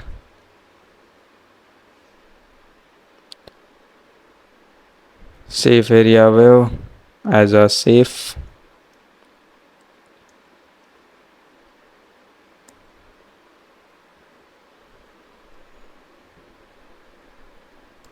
sorry, yeah, so this safe area will be here, and we will be putting it the children inside it, and we will be creating a style sheet as well, and container style sheet, and in this one flex 1 will be there, and padding will be 15, and padding horizontal will be 24. Okay, and we don't need justify, content and align items, and you have to pass this safe area wave over here, style styles dot container, and edges in which we will be passing top, left, right. This will be the safe area side, and in this style as well we will be having styles dot container and the additional style and the children. Okay, so save it. You won't be seeing any changes, but once you wrap this splash screen, then you will be able to see. So here just wrap this with custom safe area view, and in this create a view, have a styles dot container and save it, and have a text as well. So you can see our splash screen is right now over here, and if I remove this, you can see we are safe from the safe area view, right? Even though if I remove these paddings and all that, we are still safe from the safe area view. You can see the splash screen over here. Okay, so this is it. I mean, this is a small change that you have to perform, and let me undo these changes. Now instead of this text, we will be create a component dot loading component. Okay, so this is a dot loading component we will be creating in the global dot loading dot tsx. Just do rnfe and import it dot loading over here. Okay, and you can see now dot loading is there. Now we will animate 4 dots. Okay, and that 4 dots will be animating like a loader. Okay, so for that let's create a style sheet, and in this style sheet we will mark the container, and container will be flex direction row, justify content will be center, and align items will be center as well. And then we will be having the dot size, so for that width will be, and here we will be using rf value, and that rf value can be imported from React Native responsive font size. Okay, so value rf value will be 18 and border radius will be 60. Okay, and here in this one we will be creating 4 dots that will be keep on populating. See my cursor like this, one goes up, one down, one goes up, one down, one goes up, one down, like this behavior we have to build that animation. So in this one we will fill the container, and then we will create here animated values. Okay, so at the top and here we will create animated values,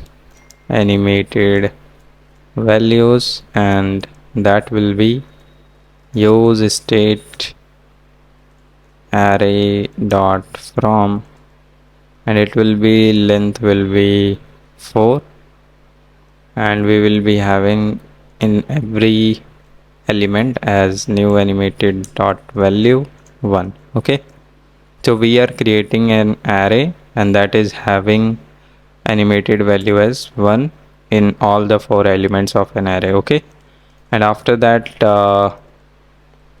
You can import the colors as well from the use theme. So using use theme we will import the color, and now we will render this item. Okay, so here in this animated values dot map, use this animated values, so animated values dot map, and then we will be having the animated wave, but we don't want to call this function. Okay, because we will be having this animated value and animated dot wave. In this we will be passing the dot, background color will be colors dot text. Okay, and here we will be having the transform and margin right. So margin right will be if index less than equal to 3, then 10, otherwise 0. Okay, and no opacity needed over here. And now we will be animating this. And how we can animate this? Using use effect we will animate this. So here let's create a use effect. Okay, and in this use effect what we will be doing, we will be creating a function called start animation, and we will be returning a cleanup function for it, and that will be reset animation. Okay, and now let's create these two functions.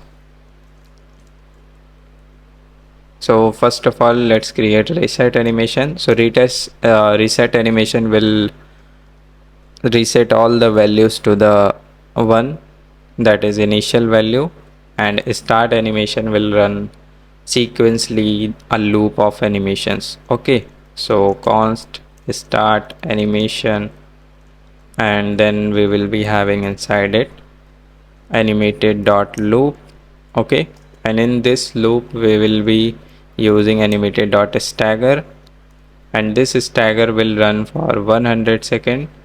And for every animated values what will be doing, we will be using animated dot sequence, and in every sequence the value will be going animated timing, and value will be going from 0.5 with a easing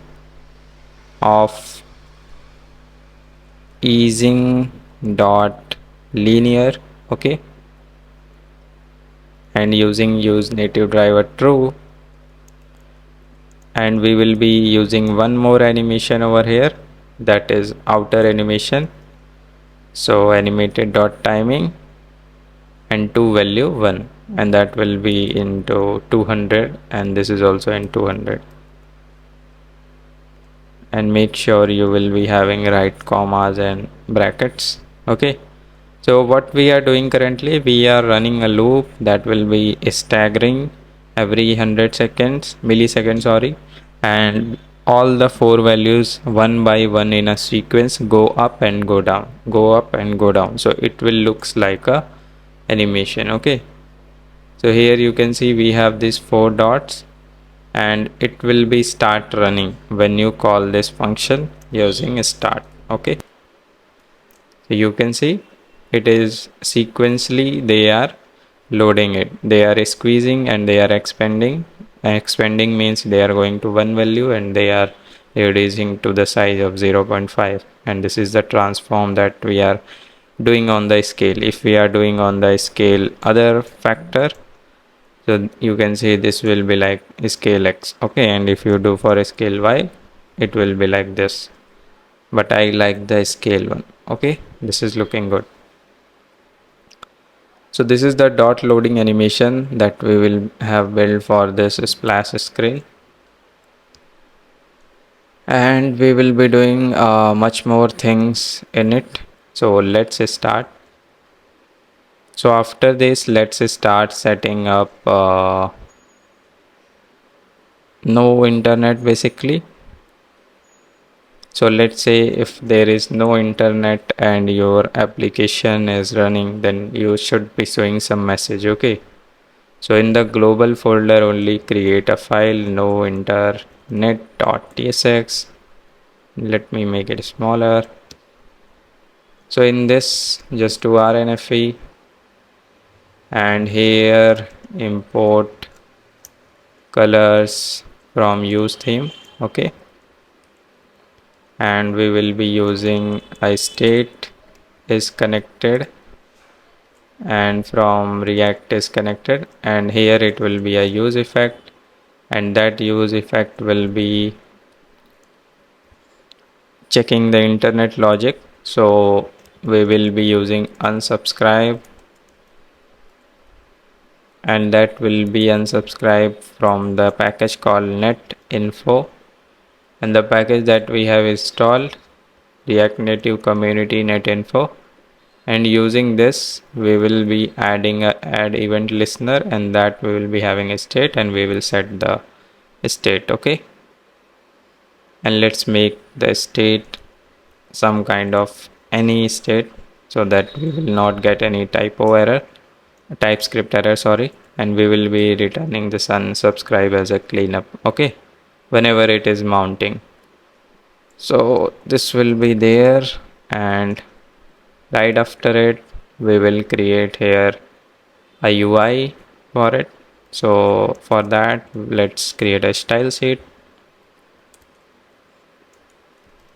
and in this container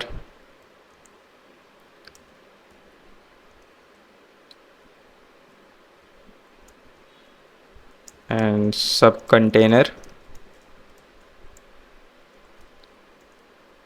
so we want basically it to be on bottom. Okay, center, and then gap will be 24, then padding horizontal will be 24, padding vertical will be 18 something, and flex direction row and width will be 100%. Then we will be having a bottom text, so that will be having opacity as 0.87 and margin top 4. Okay, and now it's time for creating that component. So it will be a fragment,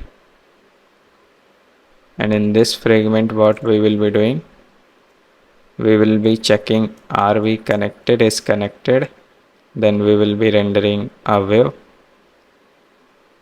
Okay,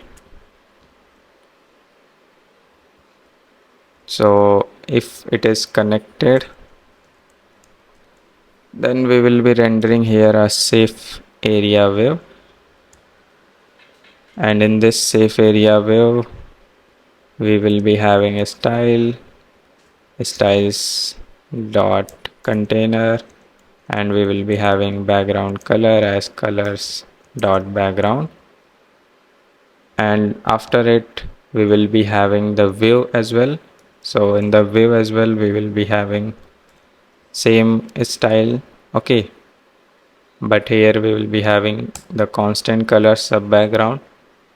And now let's use a icon library from React Native vector icons, and in this vector icons we will be using Wi-Fi icon. So Wi-Fi icon will be Wi-Fi off, and then a wave, and in this view we will be creating a text component. Okay, so let's create that as well. So in a global, let's create a component custom text.tsx.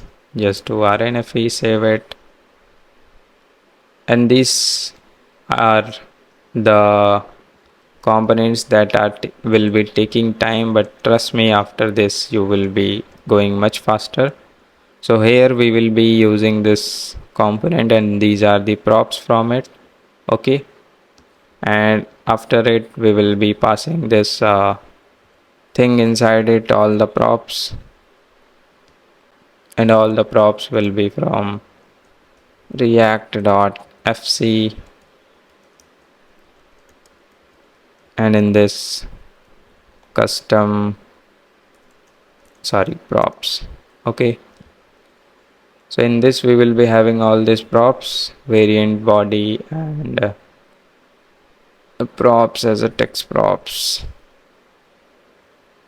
Yeah, so we will be having all these props, and after it we will be writing here const colors use theme, and let computed font size is a number, then switch variant case 1, then computed size will be ref value font size or 22, then break, then case 2, then computed font size will be 20, then break, then same like others as well, h3, h4, h5 and default, so same it will be like that. Okay, so it will be like that, and we will be having different other cases, and after it your switch case will be completed over here.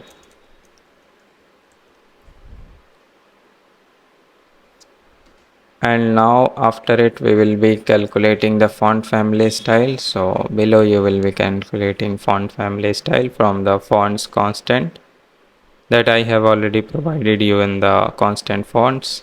Okay, and after it you have to create a style sheet, and after it you have to pass all these props in a text component. Okay, so here you will be passing all this in a text component.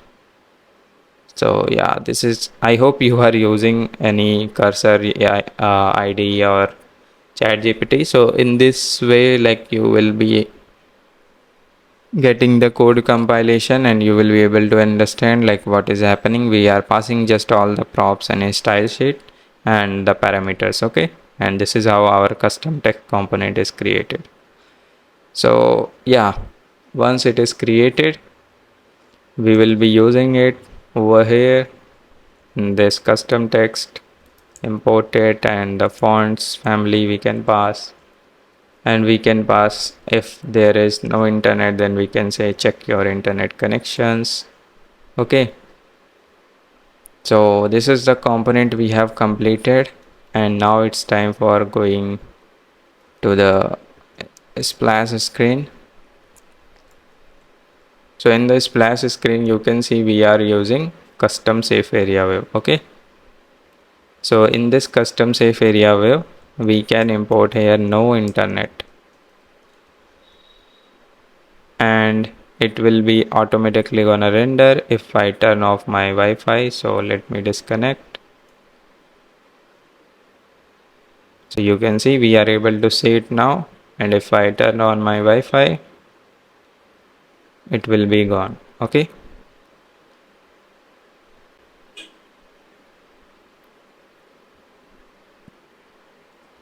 so whenever you are not connected with the internet, it will be gone automatically. Okay, it will take few seconds, but yeah, it will be gone. So this is also completed, no internet one, how we are implementing and checking like the device is connected to the internet or not. Now it's time for moving forward. Let's create Redux setup. Okay, so let's start setting up Redux first of all, that we will be using Redux for the authentication and for stuffs like managing the tokens, etc. Okay, so for it you have to first of all create a file in the Redux called storage.tsx, and in this storage.tsx you will be using React Native mmkv. So this is the storage you will be using. In this we have created token storage, and we have this Redux storage for all other stuffs, so that we will be storing it. And after it, let's create two folders, actions and reducers, and right after it we can have a user slice. Okay, in the reducers, So let's create user slice.tsx, and in this user slice you can define your user schema. So here we know our user schema is gonna look like this, in which we having name, user ID, email, login pin exist, phone exist, balance, etc. I mean that's it, not etc. And initially state will be user state, and that will be empty. Okay, and we will be exporting here const user slice and using create slice. Okay, and let's create slice coming from the redux.js toolkit, and in this we will be having name as a user, initial state, then reducers, and we can have set users, and action that payload will be gonna set it. Okay, so that's it what we need so far in the create slice, and we can have the different set users and root state. So let's define a root state. We will create here store.tsx file. In this we will be having all the stuffs. So here let's create const persist config, and in this persist config we will be having key, and key will be root, and the storage will be redux storage that will be coming from storage that we have created. Then whitelist will be user and theme. Okay, and blacklist you can have nothing. Okay, blacklist you can have nothing right now, it will be empty, and this persist config close. Now create persist reducer, and we pass the persisted reducer in it, and the root reducer. So we have to create root reducer as well. So just create root reducer.tsx. Root reducer is nothing, just a combining all the other reducers. Okay, so import combine reducers from redux,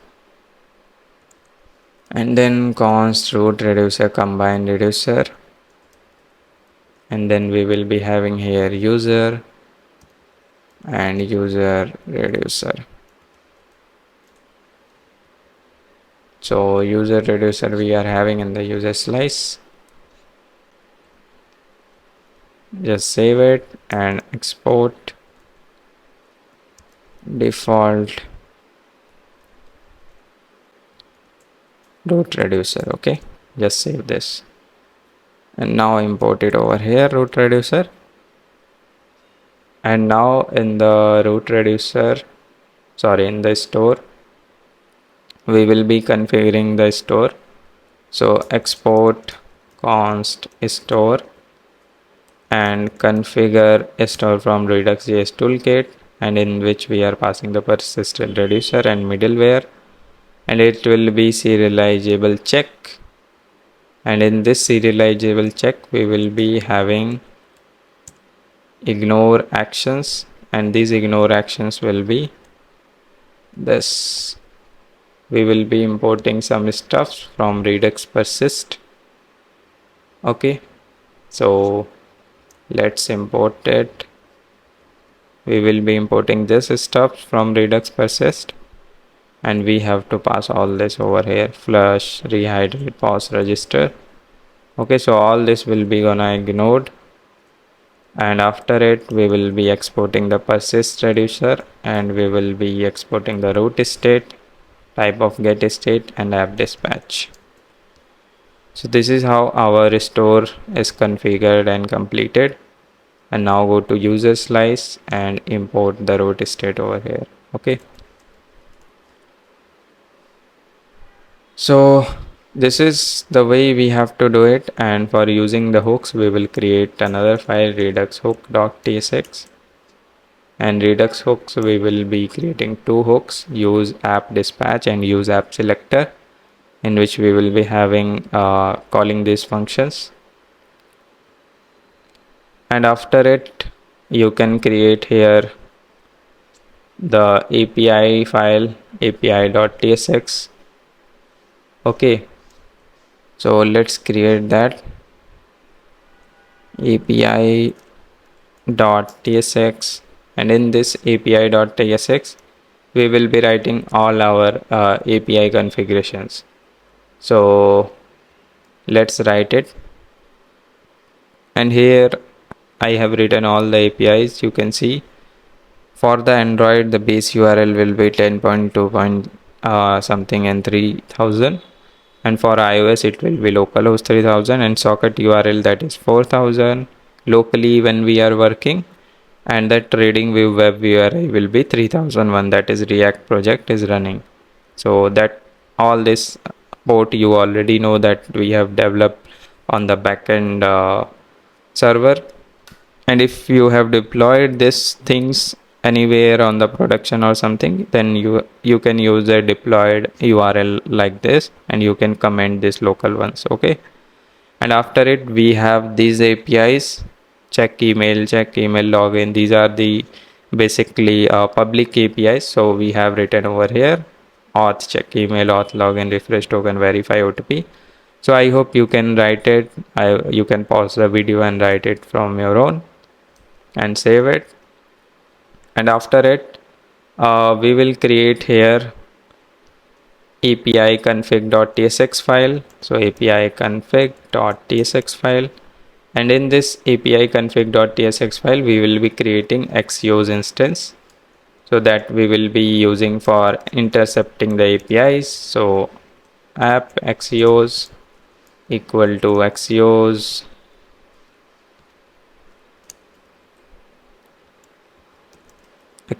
import and Axios.create. Then here it will be the base URL, and we know the base URL is the capital base URL, and we don't need a part anything else. Okay, so this is created the app Axios, and in the same way we will be creating the socket Axios. So socket Axios,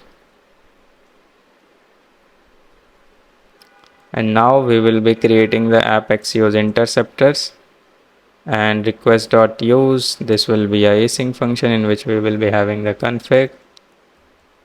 And what we will be doing, so intercepting means basically when we are sending the request we will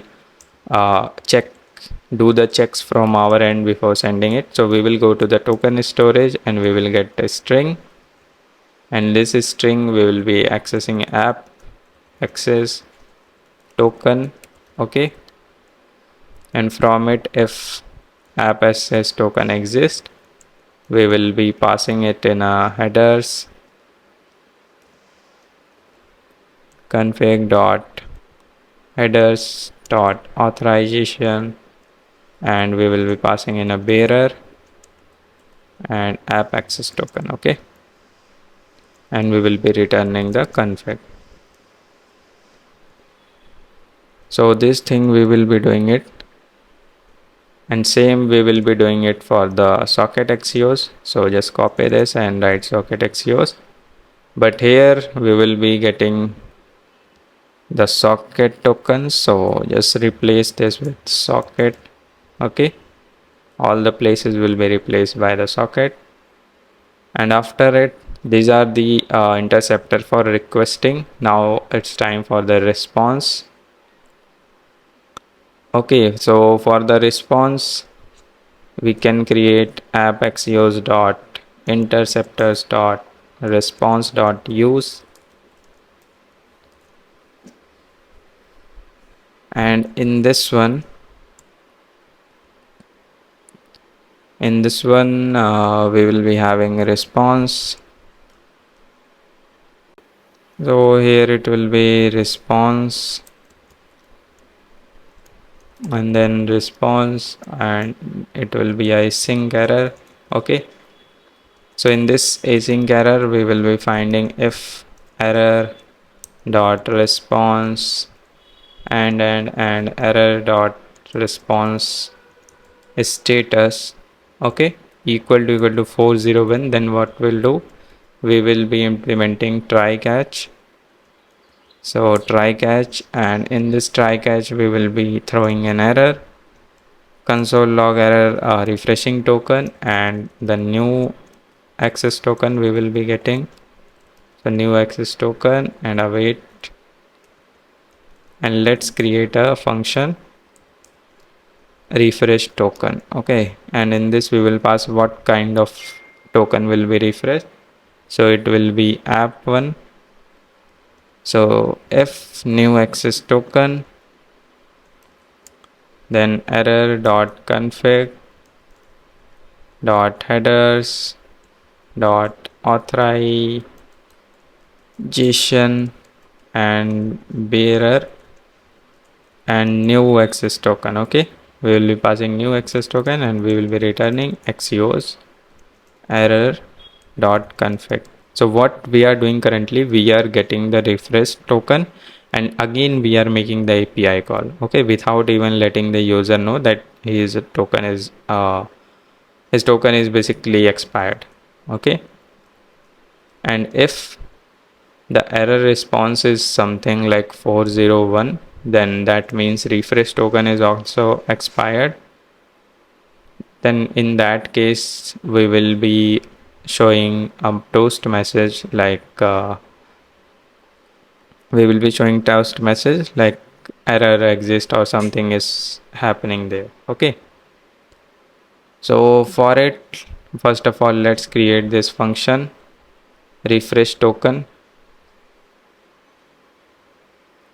So let's create that, export const refresh tokens, and in this we will be having async,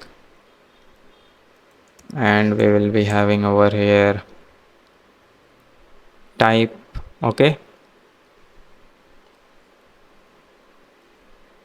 Here we will be creating a refresh token. In this we will be passing like type, and if it needs to be stop or a hook we will be passing as well. So I will let you know what is this hook exactly. So this hook is getting passed from the web sockets and it will allow, like, we have to clear the token or not, okay.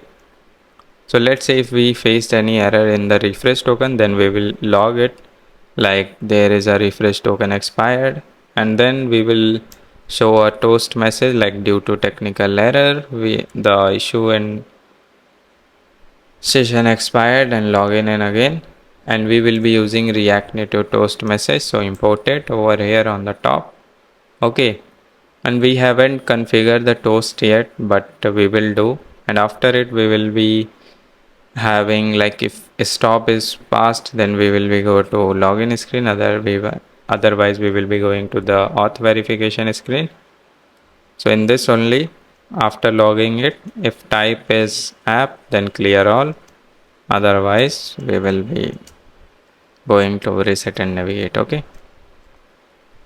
So this is the thing that we will be doing in the catch block. What about the try block? So in the try block we will be having the API call, and we will be getting the new refresh token, and that will be getting from token storage, get a string, and from the type which kind of refresh token it is, okay. And here it will be const response and await xuse.post. We will be making API call to this refresh token with the type and refresh token, and after it we will be receiving over here the new access token response.data.access token, and we will be receiving as well new refresh token. So response.data.refresh token, Okay, and after it we will be setting this token that we have received, and we will update the update hook if it is given us, I mean given into this function, because this is optional. Then we will call it, otherwise we won't be calling it, and we will be returning the new access token from here. Okay, so this is it. We will be doing it in the refresh token, and we will be getting that. So what you have to do after it, we will be returning this config, and we will be catching the error. And if error dot response is 401, then we will run a message over here that will be something went wrong and the normal toast message. Okay, so this is response.use, and we will use this entire function for the socket xuse as well. It's just that you have to just change one line, and that one line is over here. This you have to change it to socket one. Okay, so this is how it will be working for socket xuse and app xuse for both, and here as well you have to change it socket.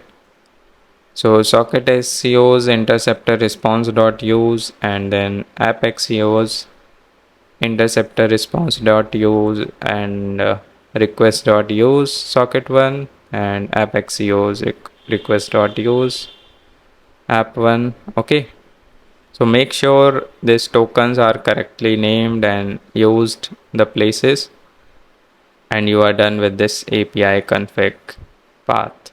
Okay, so yeah, this is it from the Redux one that we will be implementing it, and we will be using it, by the way.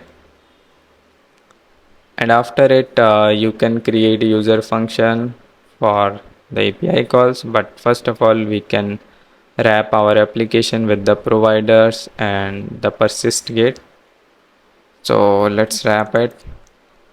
We will be having here the provider and persist gate from the React Native, and we can create it over here. We can have here a bracket, then here as well provider, and sorry, not provider, we will be having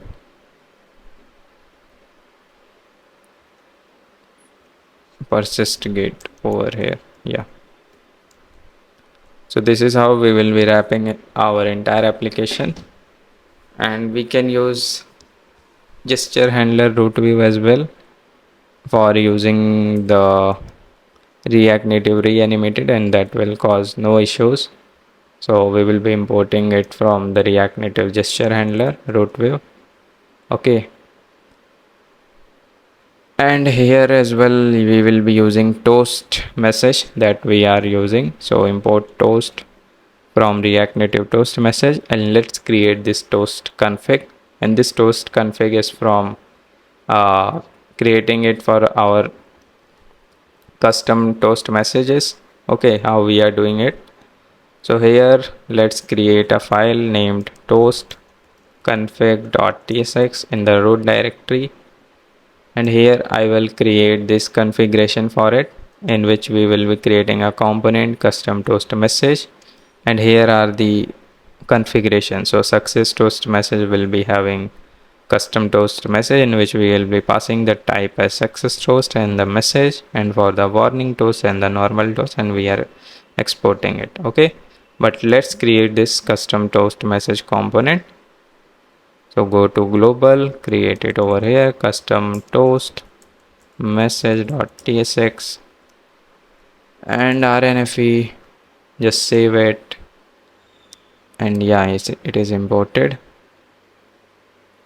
So let's import it. Yeah, it is imported. Now it's time for going to this component, and we will create the props for it. So the props like this, and this will be the prop where we will be having functional component and props, and the props will be type and message.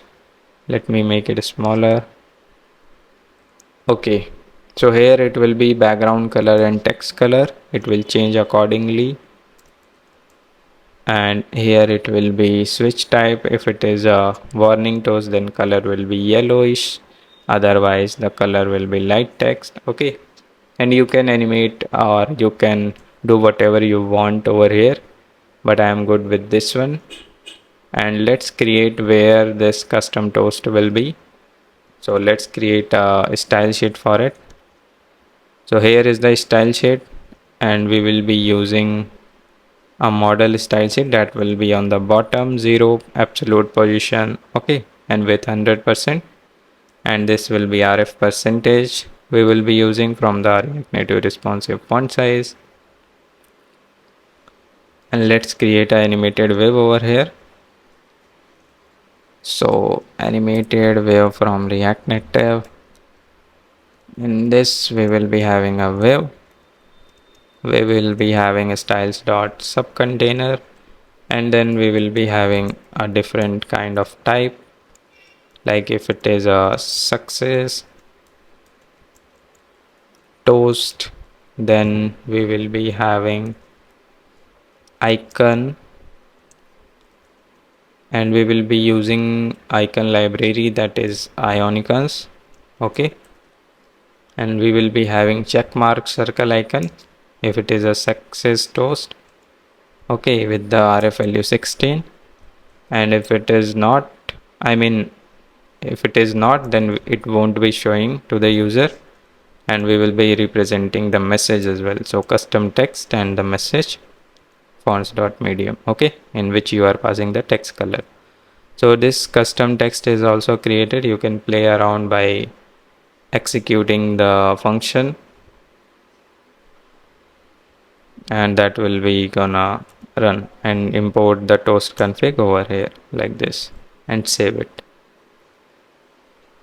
So yeah, this is it. And if I try to call any functions over here from the config, and one more thing you have to do, you have to copy this web client and go to your config env, and here create export const web client id and paste it over here. And in the app.tsx file you have to configure this Google sign in. So just right above as a globally use this package google.signin from the React Native Google sign in package, and configure it and pass your web client ID. Okay, so both the places you have to pass your web client ID, and that will be working. So yeah, this is all you have to do for this screen app.tsx, and we are done with most of the part, like Redux setup, navigation setup, toast setup, no internet setup, custom safe area wave, and normal splash screen. Okay, so like most of the external stuff we are done. Now it's time for going more deeper, and let's create a splash screen logic, like when you have to go to the home screen and when you have to go to the login screen. Okay, splash screen, but right now it is annoying to see this splash screen. Okay, so what we will do, we will navigate from here to the login screen, or if we are already logged in, then we will navigate to the home screen. Okay, so for that, how you will be doing that, you have to create a use effect, and in this use effect let's create a async function and name it deep links. Okay, I'm naming it deep links because many of time there are function that handles deep links as well.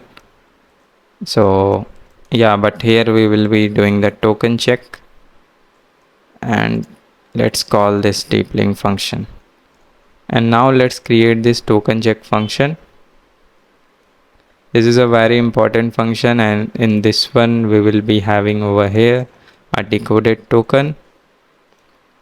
Okay, so let's dispatch use app dispatch and here we will be creating a function token check async function, and we will be having app access token and refresh token. First of all, let's find it from the token storage, and once we get this as a string, we have to do some checks. If app access token is there, okay, we will do something. Otherwise, what we will do, we will be reset and navigate to login screen. So if I save this, we will be resetting and navigating to the login screen. Okay, and let me start npm start and connection established, reloading it, and you will be seeing we are on the splash screen and this token check is happening. Okay, and we should be navigating to the login screen because there is no app access token. But why we are not navigating from here? Let me do one thing. Let me npm run is. Let me close this, and it will take some time to reopen. And let's check this main navigator, by the way. Screen name is screen.component, and we are having the merge stack login screen is there, splash screen is there, so we should be navigating there. Okay,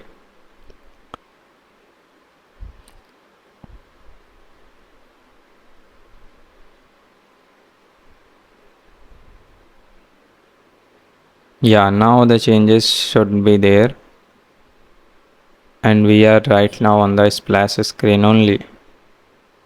So why this is happening? Let's go to the main navigator, and here we will be marking some screen options. Will be initial route name will be splash screen, so it will be finding from the merge stacks, and here it will be screen name component key index stack screen.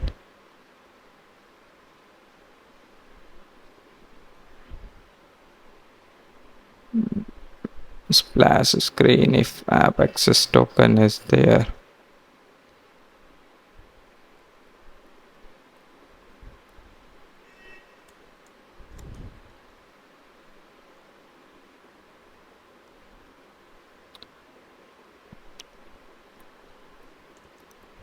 So if I remove this,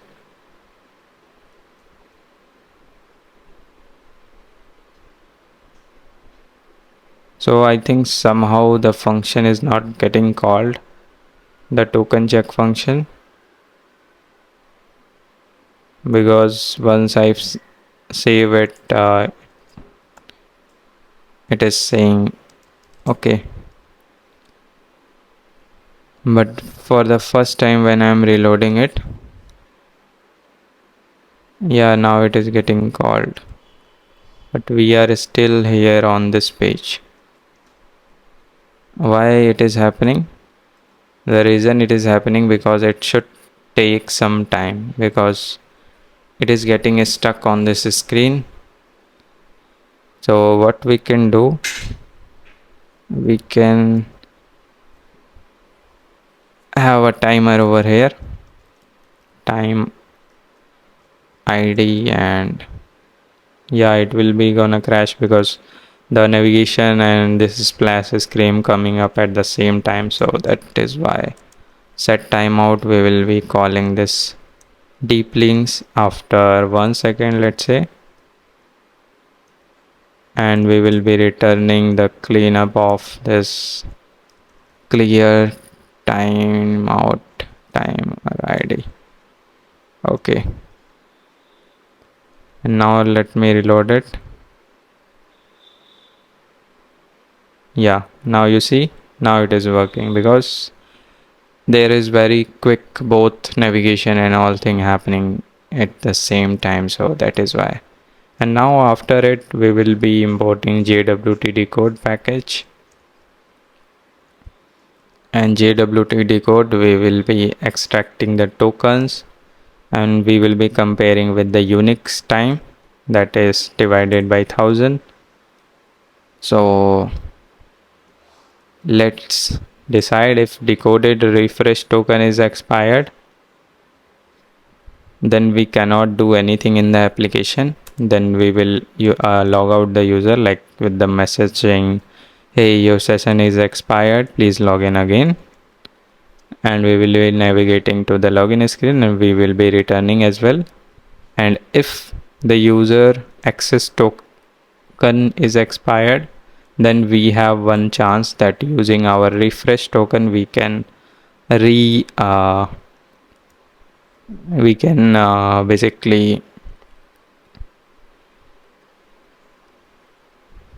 basically get the new access token. Okay, so that is why we have one chance, so we are doing that.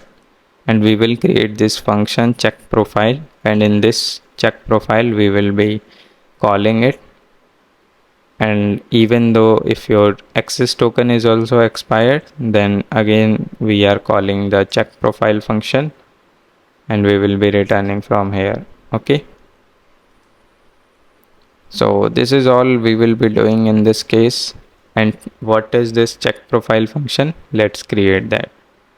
So for this check profile you have to go to the Redux action, create fun file. Sorry, here we are. Here let's create user action.tsx, and in this one we will be checking user profile. So export const check profile, and in the check profile async dispatch any, and we will be having here try catch. So if there is an error, we will be logging the error simply. Okay, so console.log error, and we will be calling the get profile from apexios that we have created. And if we are getting this data from response.data, user id, email, login pin, exist, name, this all we will be getting. And what we have to do after it, we have to dispatch set user that we have created in the user slice, and we will set all this data. And if phone exists, if the phone doesn't exist, we will navigate the user to the phone screen, resend and navigate. And else if name doesn't exist, then we will navigate user to the personal detail screen to fill their personal details. And if login pin doesn't exist, we will send to the pin screen. And if that is also there, then we will set the user to the auth verification screen. Okay, so auth verification screen, these 4 screens are there on the initial part of onboarding of a user. So we will be doing that, and let's import this function. Okay, so currently we are on the login screen because we are not in this function, but we are done with this page splash screen. Okay, we don't have to do anything more in this one. We are done whatever we have to do for the splash screen. And now let's go to the login screen, and let's develop the UI for it. And you see we have created some more files like account, auth verification screen, phone screen. So let's create that as well. So in the auth we will be having more screens like phone screen .tsx, then we will be having auth verification screen .tsx, rnfv, just do RNFE, save it, phone screen RNFE, save it. Okay, and after it we will be having over here screen we have, that is personal detail screen dot tsx. Yeah, so we'll go one by one. Let's start with login screen. So I hope we are on the login screen, and in the login screen you have to create the style sheet. Okay, so rn style sheet dot create and import custom safe area view, save it, and after saving it import dispatch as well for calling the APIs.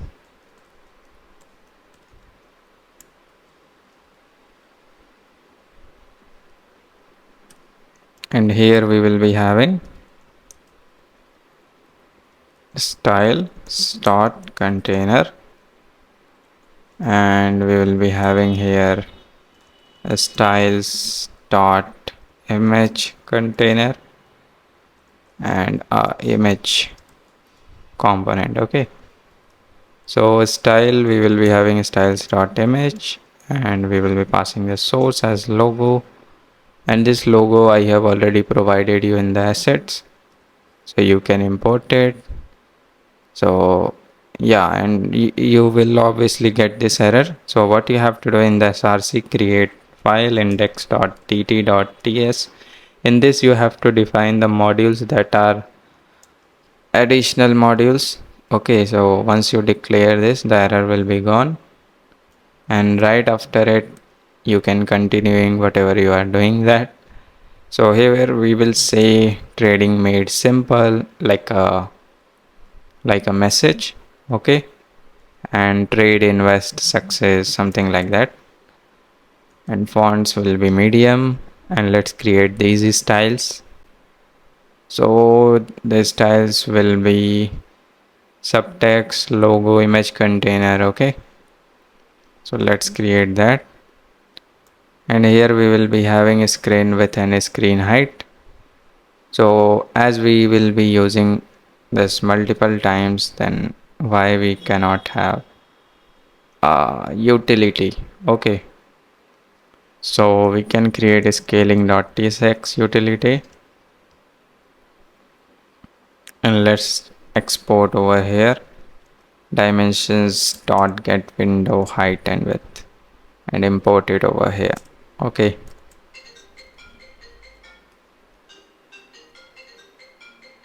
here we are missing one more style, that is container one. So let's have container style, and it will be like this.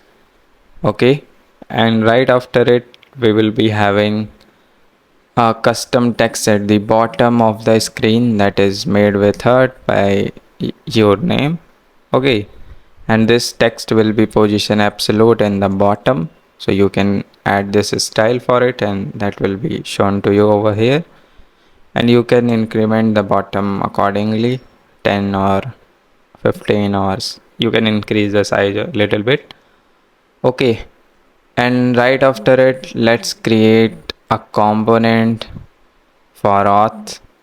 So what I will do, I will go to the components, then auth, and here I will create social login button.tsx, and in this file we will be having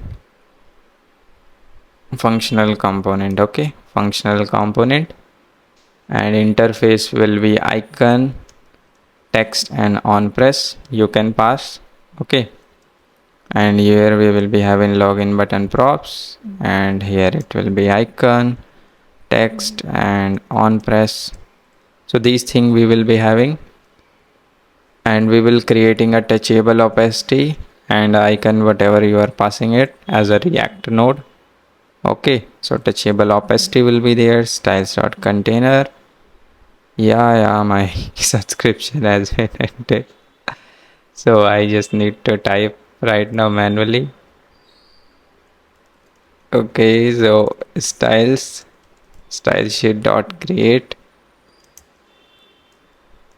and in this one we will be having container style and this custom text, and import these fonts, and let's create these styles.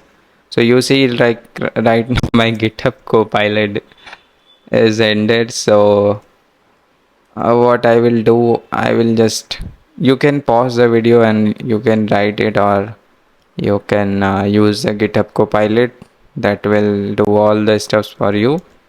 So in the container we will be using some styles like flex direction row, justify content center. Okay, and some of you will be saying like, hey bro, you will be like copy pasting stuff. So the thing is, brother, I'm copy pasting, but you have to understood like these are very simple stuff. Okay, when you are developing actual application, what you will be doing, you will be directly using that social login button over here. Okay, just like I will use like this, and I will create this Google image style, let's say image 20 and so on. Okay, and I will create this sign in with Google function, or I will comment it for now. Okay, so let's save it, and you can see this is the button that we are saying. But let's say you will be doing uh, more styling according to your Figma UI that is given to you. So you will be doing background color, you will be doing border shadow and all that. So just like I have added this, so this will be like this, and after that I will add more shadow opacity and all that, so it will be like that. Okay, so this is the UI will look like, and this is the component is completed. And same we will be doing for the social login button Apple, and here we will be using the icon, and the icon from React Native icons. So go top, import it, and now it's time for creating these functions.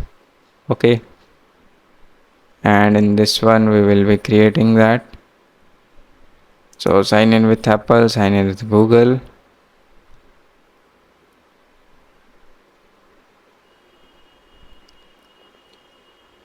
So what we can do, we can go to the Redux, okay, and create a file over here, social login.tsx, and here we can create a function. Okay, sign in with Google and sign in with Apple. So let's create first of all sign in with Apple function, in which we will be doing according to the platform. If it is iOS, then sign in with Apple iOS. If it is Android, then sign in with Apple Android. We are providing both way. Okay, and if it is a Google one, then we can do the sign in with Google, and it has a package called Google sign in has service. It will return the ID token, and this ID token we will be calling it and passing to the Axios token, and we can have it as any, and we can pass the OAuth, and here we will be creating these functions. So let's create that. So at the top you can have handle sign in error function. Let's say we are facing any errors, so in that we will be just showing a toast message, and if the sign in will be success, then we will be getting the token. Okay, in the backend video I have already explained you what is the flow in the first video, so I am not gonna repeat myself. So we will be getting the token, and we will be setting it, and we will check the login pin exists, the phone exists, the username exists or not, and accordingly we will send the user to particular screens. Okay, so here you can see we are doing the same thing, and here you can see we are getting the dispatch function, and this dispatch function will come over here in this. Okay, so this is handle sign in with success, and now it's time for creating a function export const sign in with Apple iOS. Okay, and this will be async dispatch and any function, and here it will be try catch. Okay, so in the try catch, if there is any error, we will pass it to handle sign in error, and in the try block we will be using package Apple auth. Okay, and this Apple auth will be coming from the inverters React Native Apple in authentication package that provides Apple auth Android and iOS both. So using that you can pass whatever you want to get from the scopes, and after that you will be getting the credential state. Okay, and after if your credential state is authorized, you will be sending this identity token for the OAuth API like this, and if it is not authorized, then you will throw an error. Okay,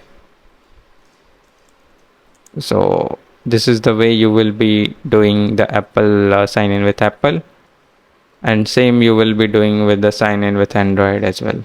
Okay, so but one more thing, there is a difference in sign in with Apple. So the difference is basically, let me call this function here. Yeah, so the difference is between sign in with Apple Android is like you have to be sure what is the key you are using it. Okay, because sign in with Apple Android actually uses the web browser behind it. So you have to use the web browser and you have to import these 4 values if you are using UUID. So import get random values and UUID, and here it will be generating dynamically, and we will be using Apple auth and android.configure, in which you have to pass your client ID. Okay, and you have to pass your this sign in callback URI. So this all thing you will be getting basically when you will be setting up your Apple account and signing the Apple credentials. Okay, so let me show you where you will get that. Right now I don't have that Apple account, otherwise I will show you. React Native Apple authentication. You can see if I go to this page, you will find over here yeah, so over here you see when you are subscribing it, no, not here, Apple authentication web,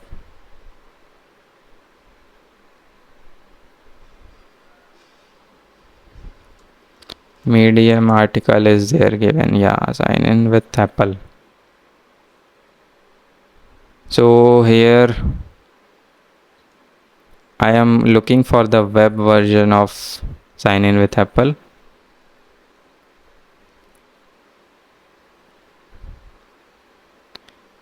Yeah, so here you can see once you register your file, then edit your configuration, then here you have to register your website URL, and this website URL must have your domain.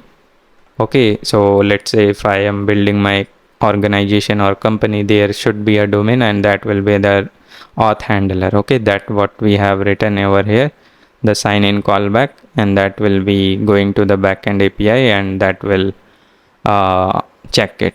Okay, that will check it is verifying or not. So this is how it will be went to the backend one, and after it you have to set your team provider, and this will be open like this, and you are done with all your changes. So this is with the Firebase, but here with the Android, this is the same behavior we are going to implement, and I am writing this code like even you will be useful. Okay, I mean you can use this code with your backend people, and they will provide you this Apple sign in callback URI, and you can call it, and your part will be done over here. Okay, and await apple auth android dot sign in. There is a method and there is a response from it. So we will pass this response with the ID token and the provider. Okay. And then await, handle, sign in success, then resolution and dispatch.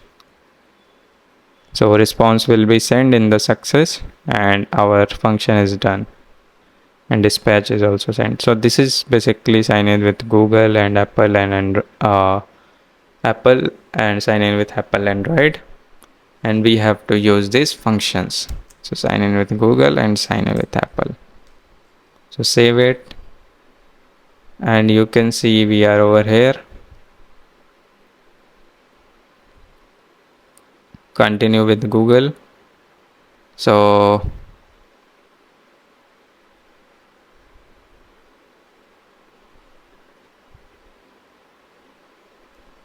okay,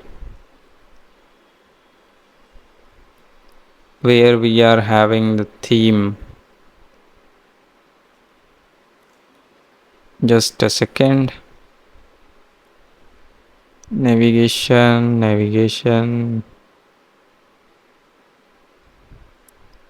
theme, my theme, and it is coming from where?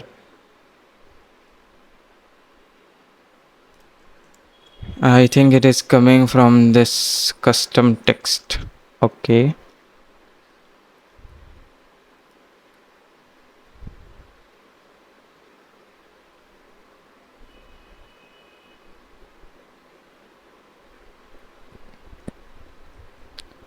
Let me reload it.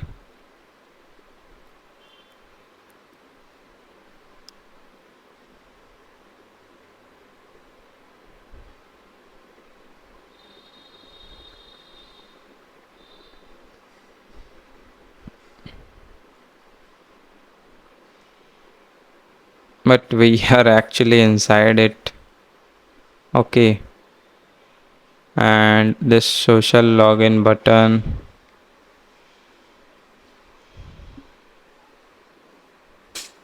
Main navigator and splash screen.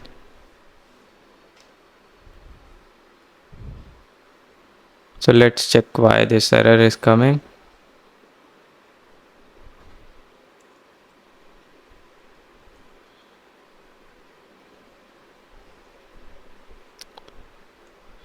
It's causing the issue, that error we are happening. So what I have done, I have commented this custom text, and even though I can remove this use theme from here, I think somehow the web view is opening and it is crashing the behind the text. Okay, so what I'm doing here, I'm directly passing the color as colors.text, that is basically the white color, and we are using the dark theme, so there is no issue in that one. And after it, once I click this continue with Google, I again get this error like your app is missing support for this following URL. Okay, so what I realize, like we have to put this reverse client ID that we are having over here as a web client. Okay, so I mean it is not earlier like that, but still.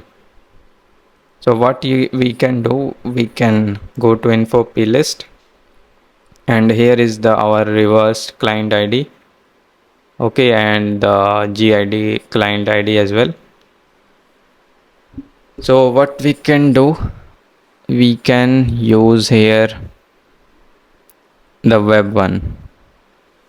So just copy this web one. Okay, and just paste it over here. Just paste it, and what you can do, you can do npm run iOS, that will rebuild it, and let me check again. So see, these are the issues you will be facing, otherwise how you will be called as a developer, right? So learning and doing the things are all the part of your developer journey.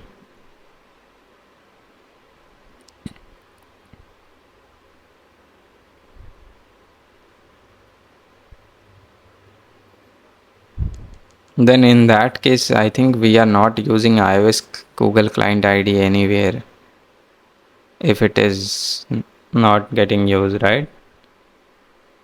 With the web view only we are able to do the sign in with Google. So it is updated. Let it to be open. Now continue with Google. Continue. Yeah. Yeah.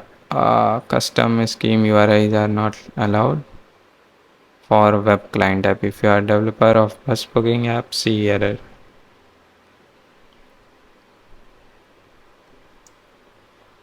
So custom schemes URI is not allowed for the web client ID.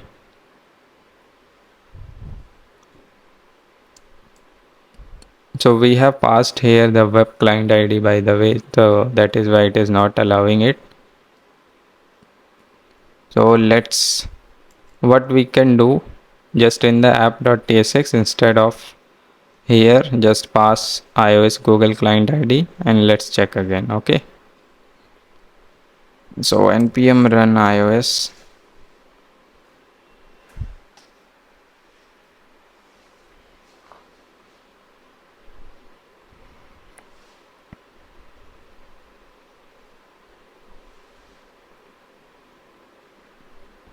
This time it should work.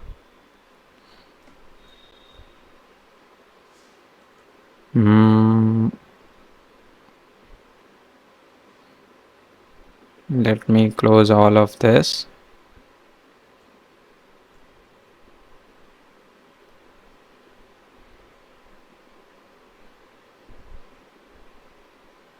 Yeah. Yeah, correct. So what you have to do, my brother, you have to use in the app.tsx iOS Google Client ID at the right place. Okay. And also in the schema, that info plist, you have to use here the reverse client ID of the iOS one only. Okay. And you have to pass web client ID over here. And I hope Android client ID is not used anywhere in this application. Okay. So this is how we are done with sign in with Google, and you can see we are able to see the toast message. And if I do the continue with Apple, so it is throwing an error, authorization error, because we don't have that service up and running.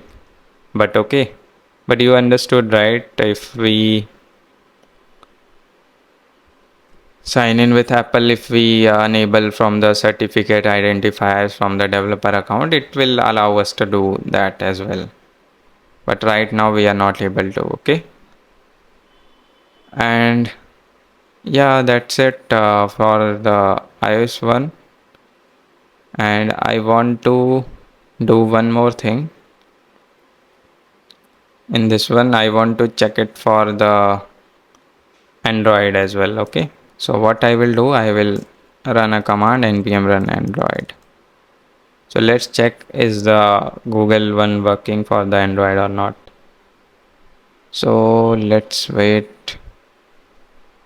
So after this, let's say if you are not able to do Google sign in or Apple sign in, there might be some configuration issues or build issues. There might be. Okay. So you can uninstall or you can stop using these libraries, but you can use the UI still. Okay. You can use the UI still, and we will be following up the basic sign in with email. Okay. So for that, what we will do, we will go to the components, and in the components we will create a file in the auth touchable text.tsx. Just do rnfe, save it, and create a prop for it. So in this one we will be passing like what is happening on press and what is the first text and the text style. Okay. And in the touchable opacity, this will be running. So just import touchable opacity and create a normal style sheet for it. So it will be like this: style sheet dot create rf percentage and fonts dot medium. Okay, and here use the colors dot active tab one. Okay, and after that go to the login screen, and here you have to use this touchable text. So you can use it like this: import navigate and write some style for the touch text. So it will be just a margin over here. So you can see it will be like this: sign in with email ID, and we will be going to the email screen. So we haven't described here email screen, so let's create that: email screen.tsx. RNF save it and go to the screen collections. Okay, and in the screen collections you have to all add all these screens as well, like email screen and email password.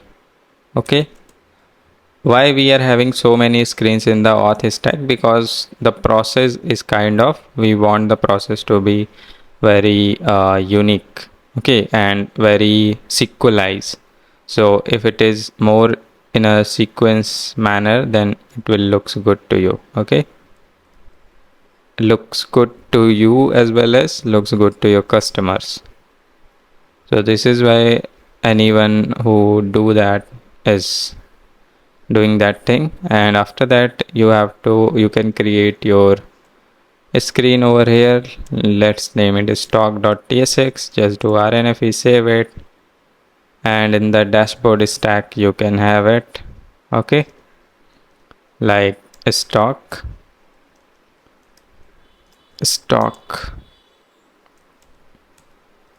So you can have it like this.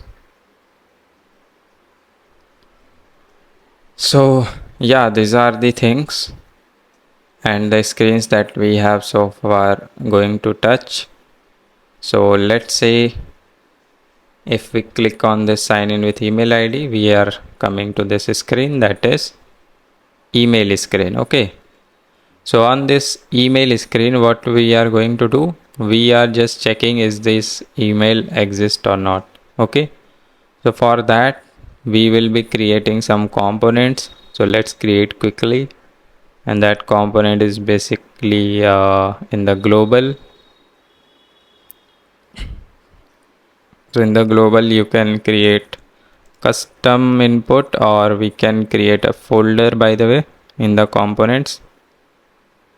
Okay, in the components we can create a folder name inputs and just create custom input.tsx.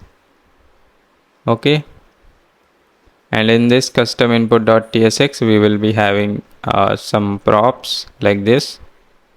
Yeah, I know these are many props, but you have to deal with it. Okay, so left icon, right icon, there might be props in it. And after that, once you are done with this, you have to create the functional component with this React FC and import text input from React Native,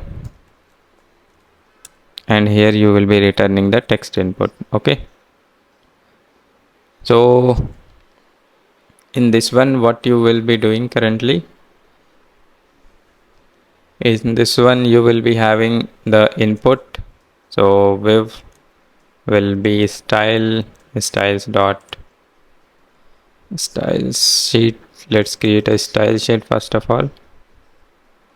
Style sheet dot create and styles dot input main container. Okay, so input main container will be there, and in this one just margin vertical 12. And what we can do, we can use it over here in the email screen. So here make it custom safe area web, and inside it we will be having some components like a back button. So let's create that as well. Okay, so this is a very small component. You have to go to the global again. I mean, there are many components by the way, so yeah, it might be time taking for you. So I will request you, you can pause the video and write or understand it or use the AI code editor. Okay, so in this one, nothing is just a back button with this things. Okay, which will navigate to the backward path, or if there is no backward path, then it will go to the go back path. Okay, it will execute this go back from the navigation util, and after that you have to go to your log email screen and just path here back button, and you can see our back button is visible over here. And after that you can reduce this padding horizontal as well and padding top as well. Okay, so it will be like this. Let's reduce it more. Okay, and after that let's have a scroll wave, and in this scroll wave we will be having our component. So in this scroll wave we will be having one more component, that is a logo. So this is also a small component. Let's create that in the global only. Name it centered. I know, like, again I am repeating myself, like it is a logo in the center over here.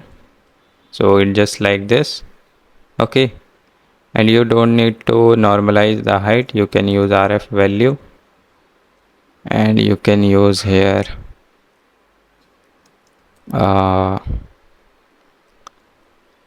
120, and this is a logo in the center. That's it. There is nothing specific or anything like that. It's just a width and in the container and the image inside it. Okay, so you have to use this centered logo and create it, and you can see this centered logo is here, and you can increase the size as well accordingly. So height and width you can play with it. Okay, so this will be the centered logo, and after that we will be having our custom input. So here is our custom input in which we will be passing. Where is our custom input? So we haven't exported it. Export default custom input and import it. So in this we will be having a state. So let's create a state for it, and we will be having the validation as well. So state will be like this. Use state and use dispatch, and there will be validate function and handle on submit function that we will gonna create, but for now you can comment it. And now it's time for completing this custom input. Okay, so in this custom input what you are going to do, you will be having a label just after this main container. Just create a label over here. So in this label we will be having a text and a view component. So in this we will be having a label container, then label and the asterisk marks. Okay, and then create this label and label container style, and import platform according to iOS and Android differently, and fonts dot medium, and here it will be colors dot text. Okay, so you can see email address is there, and right after it we will create a view, another view, and in this view we will be having some styling like input container. Okay, and it is focused or not. So this we will be having from prop, and we can create the prop over here. So just above return we can have these two states like icon is focused or not. So we are creating the custom input, so that is why we need to write it. And now it's time for creating input container styling. You can see it will look like this, and after that you need to fill inside it the input container. So here it will be, if you are passing left icon it will be there, if you are passing right icon it will be there with the text input. So here is the text input, you can see, in which we have placeholder, then style, then secure text entry, okay, then autocorrect, on focus, max length, editable, on blur. These three things you need to pass, and as well as additional props that we are getting. So let's create the text input as well and the password styling as well. So text input and password, and make this capital colors,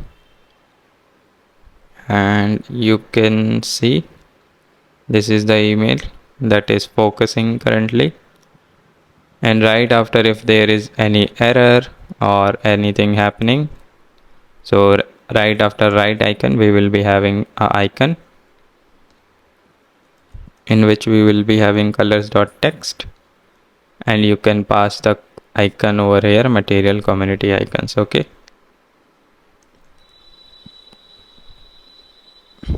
so this is the thing. And right after, if there is any error in the input,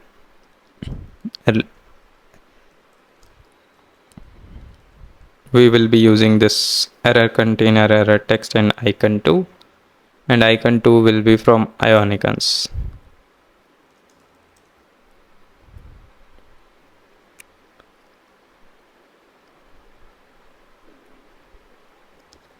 So error container and error text. Yeah, so this is so far custom input is completed. I will scroll it for you. Okay, so you can check it out. There is a very large component actually. And now right after, you have to go to the email screen, and in the email screen we will create some more functions like validate. So for that you need to go to the utils, and in the utils you will find validation utils. Okay, so let's create that validation utils.tsx, and in the validation utils.tsx file you have to use validate email, validate password length, these kind of regular expressions.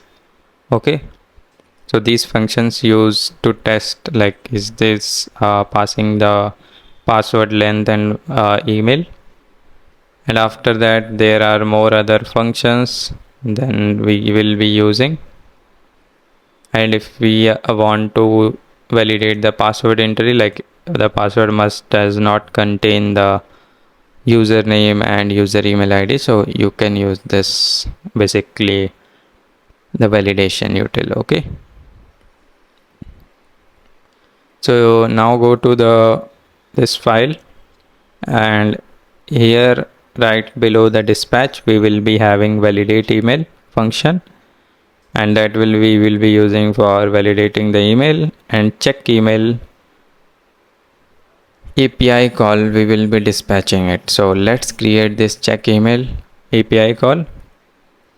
So check email API call will be created over here in the Redux actions, user actions. Over here below check profile you can create this check email, and in the check email you are doing nothing, you just hitting this API check email and passing the email over here, okay, in the data. And if it is existing, then you will go to email password screen.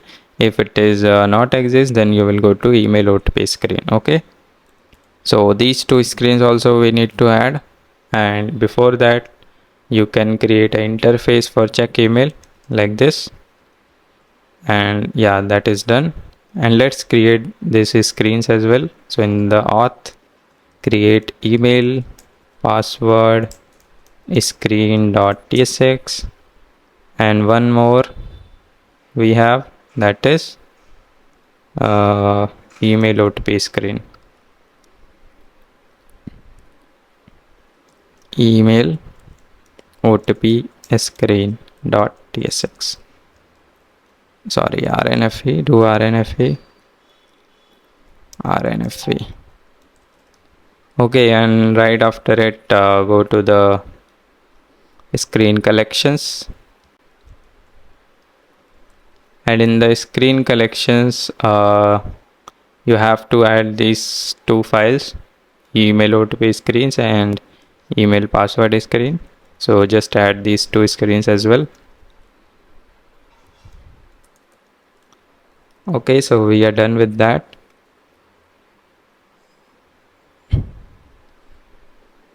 And we are on email. Yeah, we are on email screen. So check email is done. We will be hitting this API, and on ending we will validate and submit. We will handle on submit. So let's say if I enter any random, then it will throw error, please enter a valid email address. Okay, but now we again need one more component, that is a button. So let's create a folder in the src, name styles, and in this one you can have global styles folder. Okay, global styles.tsx, and just export this style sheet, and after it you can use over here in the view.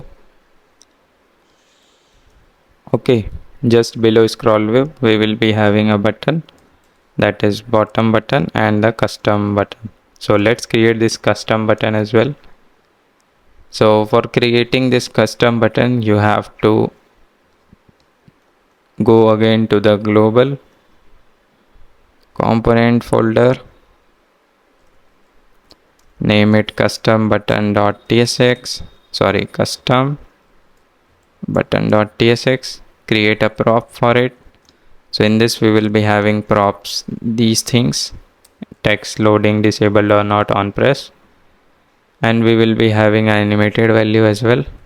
Okay, why we are having animated values? Because we want to animate the theme, and you can use theme over here, functional component, and yeah, return. So here we will create a use effect in which we will be creating a line, basically animated line on the top of the button that will represent the loading state of the button. Okay, and in the return we will use touchable ripple from React Native material ripple button. Okay, and in this one we will be passing all the states, and we will be having styles for it, for this button, stylesheet.create. So let's create that, stylesheet.create, and in this one we will be having button, loading indicator, okay, and the colors as well. So color,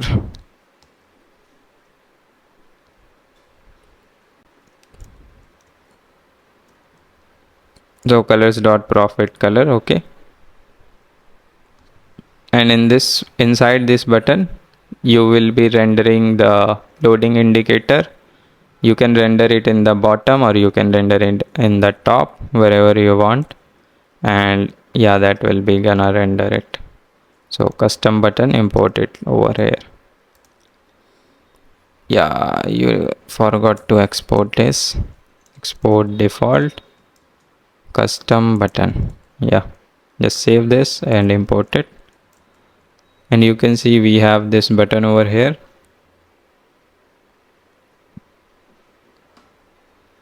So sign in with email ID.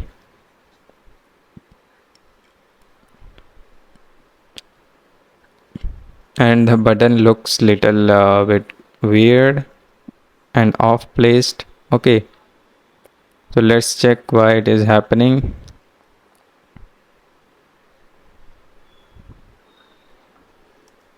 So the global styles, from the left we are passing 24, from the right as well let's pass 24, left 0.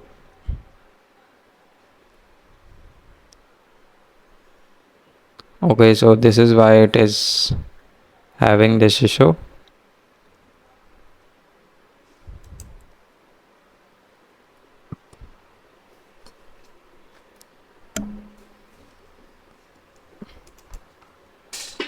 So it should take the button the full width actually.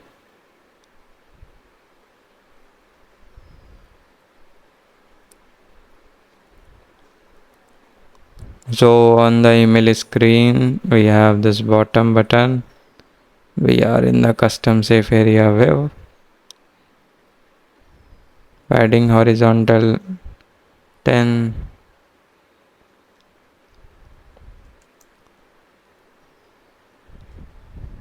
So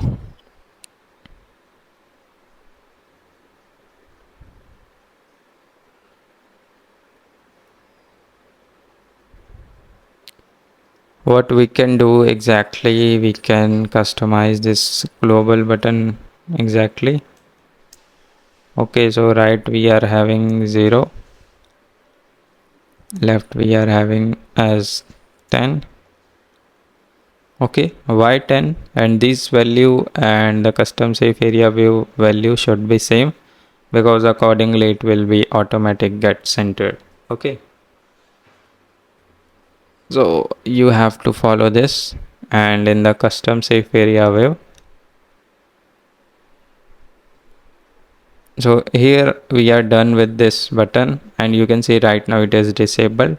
And when we enter correct email that we are using, that is imrkp05@gmail.com, it will be look like this. And when you click next, so we are not able to connect to our server. Okay, server is not running, so let me run the server.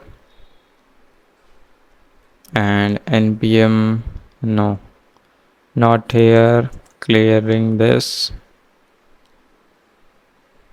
and is trading hour, and as well as in the cron job.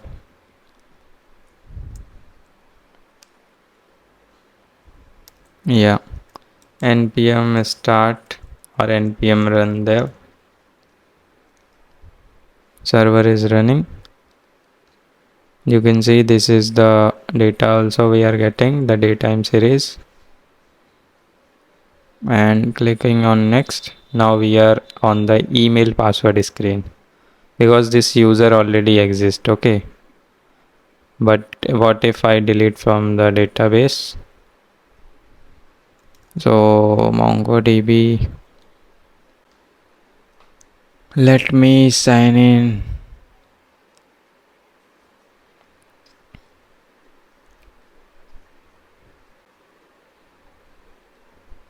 So if the user already exists and you have already done from the Swagger UI, okay, what you can do basically, we can continue with the email password screen. So before deleting it, I just want to go to the email password screen, and start building over here. So here as well you will be getting the route from where you are coming exactly, and what we will be doing with that. we will be doing the same thing like centered logo, email address, custom safe area view. So you just have to do this. Imports, first of all, custom safe area view, scroll view from React Native, then centered logo, touchable opacity, go back, custom input, then scroll view, then custom safe area view. So it will be like this. Email address is already filled up from the route params email.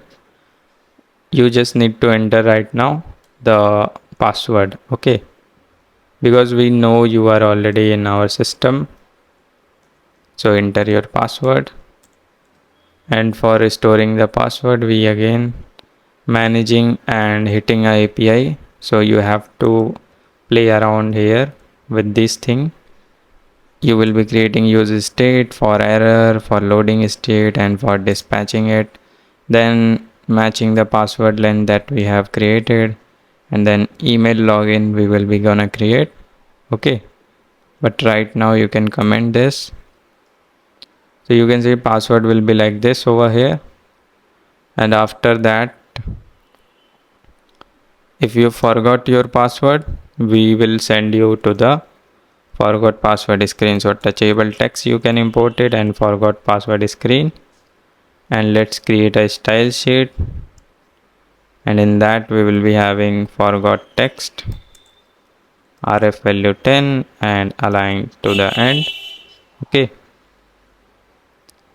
And yeah, and right after it the global button for entering. So this one, global styles dot button, custom button, and save it. You can see enter.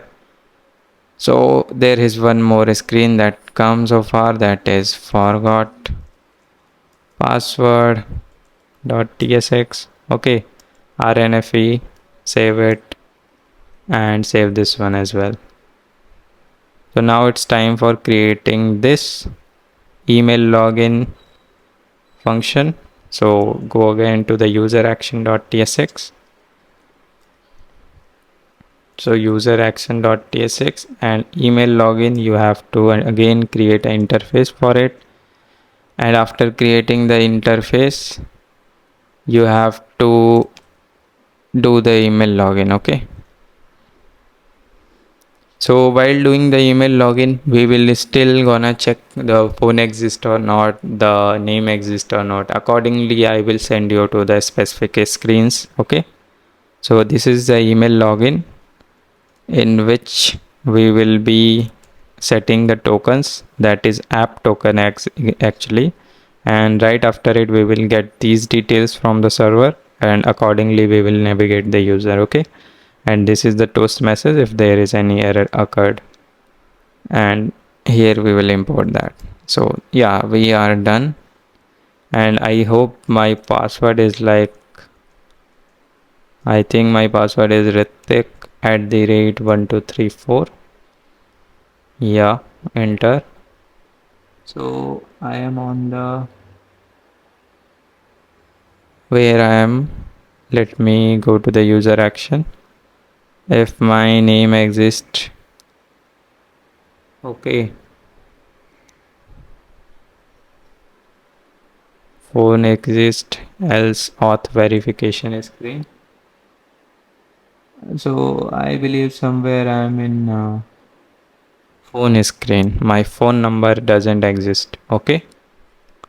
So let's go to the phone screen right now and develop the UI for the phone, entering the phone number.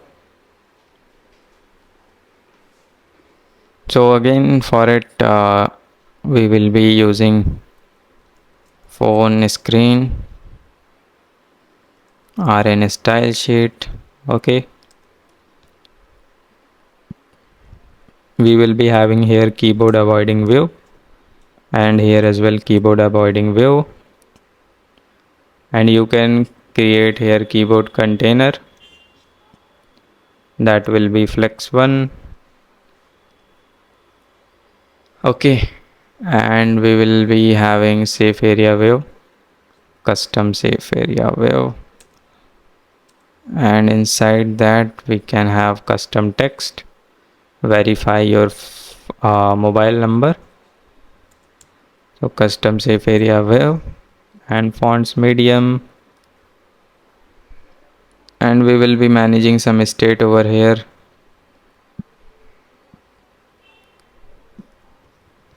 And let's create the style for it.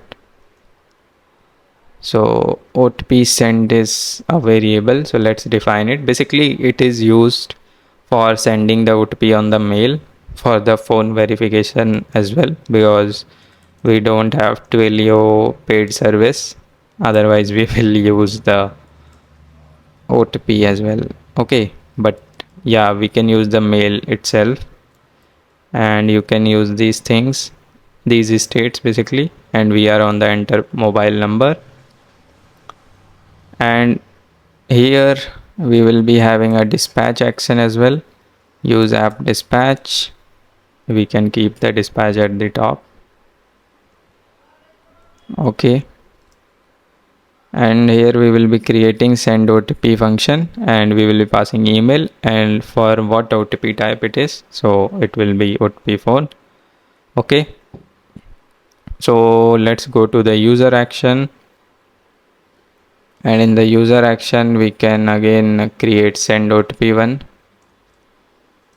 So let's create that send OTP, and we will be having send OTP interface as well, in which you will be passing OTP type, and here is the send OTP config. Okay, save this and import the send OTP over here, and right after it you will be verifying the OTP as well. So there will be handle verify OTP function, in which you will be passing all the informations. So let's create verify OTP as well, in which you are passing the interface, OTP type, email, OTP data. And I have already explained these things in the backend one, so I don't want to repeat myself. You already know what we are doing currently. Okay, why we are developing this, because we want to verify the OTP, and OTP verification is done basically using this data. Okay, so we will verify the OTP. You will be passing the OTP and the phone number, and if data is OTP phone, then you will be navigate to the personal detail screen, and if data.otp type is email, then you will be navigating to the register screen. We are using this verify OTP function for multiple cases. Okay, and if you are doing this for reset password, then you will be going to the login screen again, and if you are doing for the reset pin, then you will go auth verification screen. Auth verification is biometric verification, by the way. Okay, so once you done with this function, import it over here as well. And yeah, in the phone screen, when any person is press the button, then you have to handle verify OTP, otherwise handle send OTP. Okay, now it's time for creating the UI for it, how we are sending it. So right after this custom text, we will be having this number container. Here it will be icon and colors of prophet and rf value 12. So let's create a number container, and this is, let's import the icon. So number container will be this. Okay, and icon we will be using material community icons.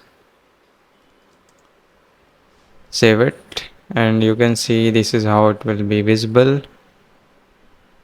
Okay, and we are using basically the same screen when the OTP is sent and when it is not sent. So that is why you are seeing this. And right after it, we will be creating UI when the OTP is not sent. So there will be again ternary condition. In this we will be creating this part. Okay, in which the text input will be there and the phone container and text input style will be there. So let's create that text input and phone container, and after it,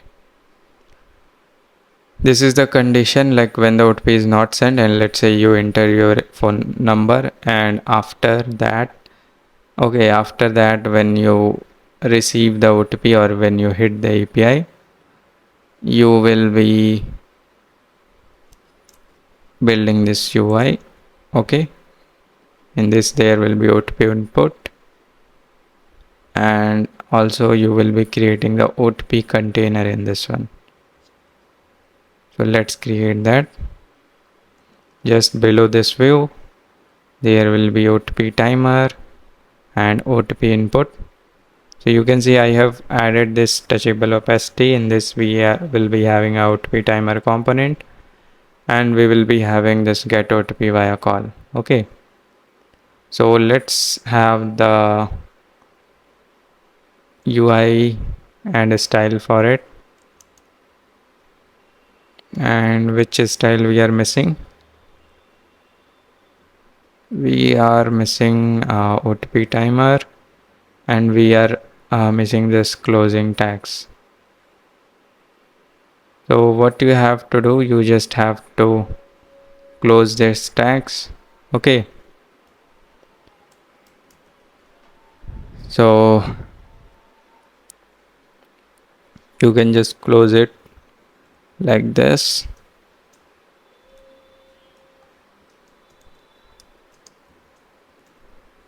Yeah,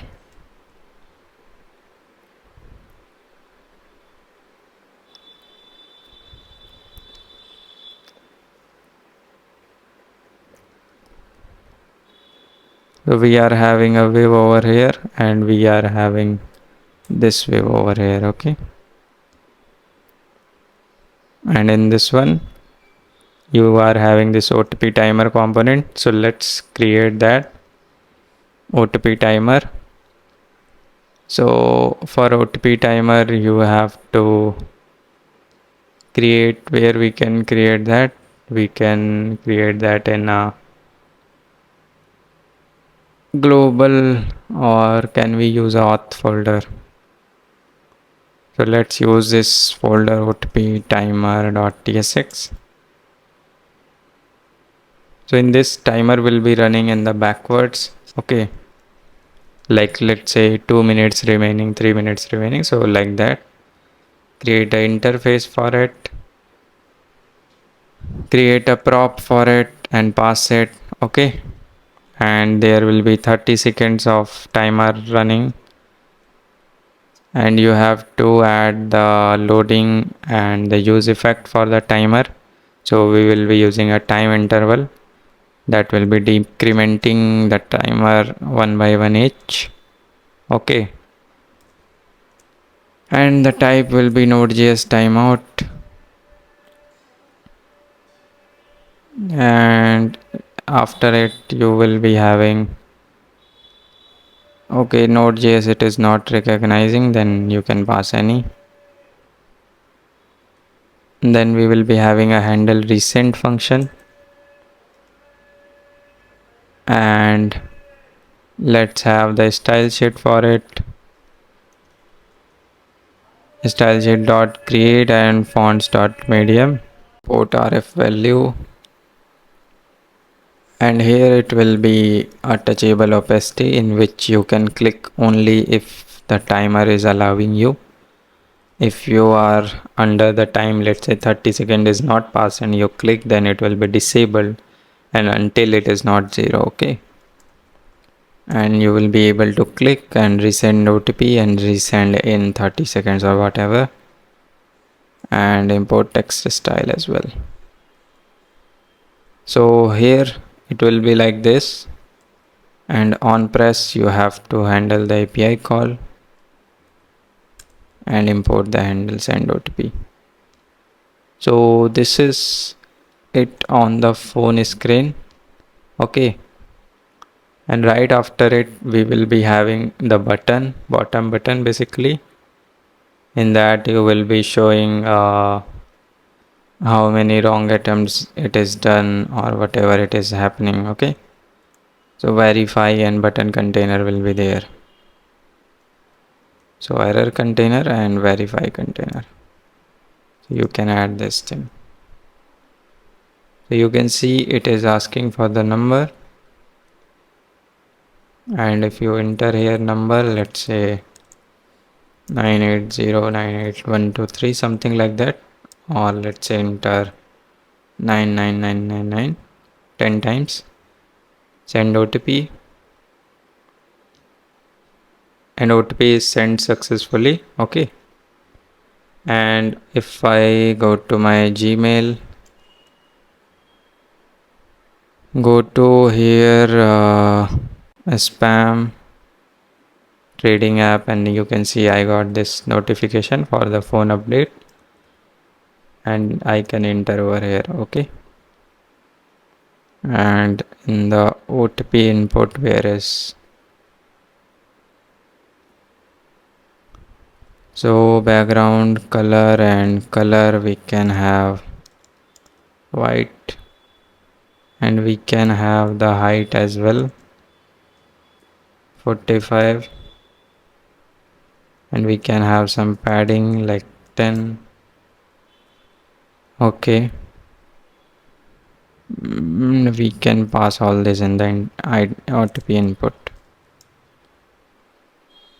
Yeah, or you can click on resend OTP. OTP will be resent again, and you can see I can receive the message again. Yeah, and now verify it, and your phone will be set. Okay, so here it is saying reset with payload.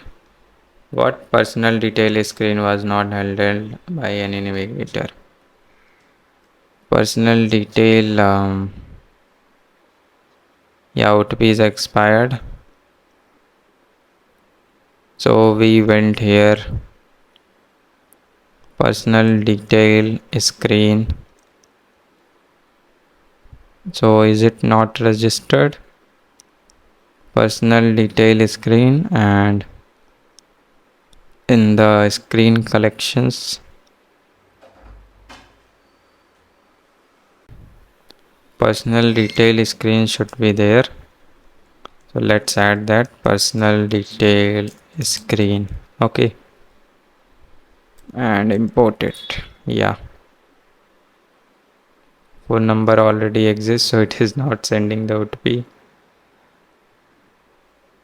Okay, so we are stuck here. Let's close all this. So we are right now on the auth verification screen, by the way.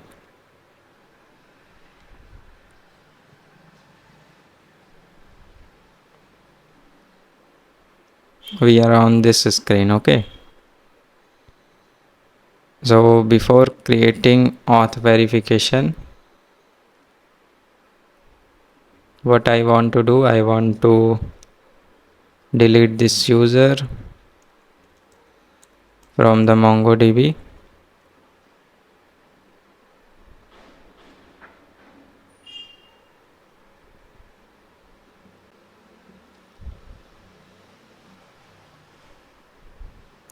So I am deleting at the user basically.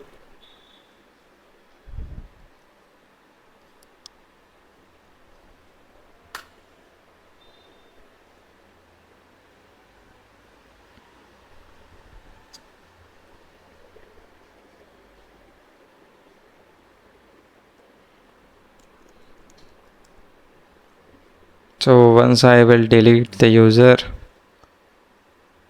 I want to recheck the steps. Okay,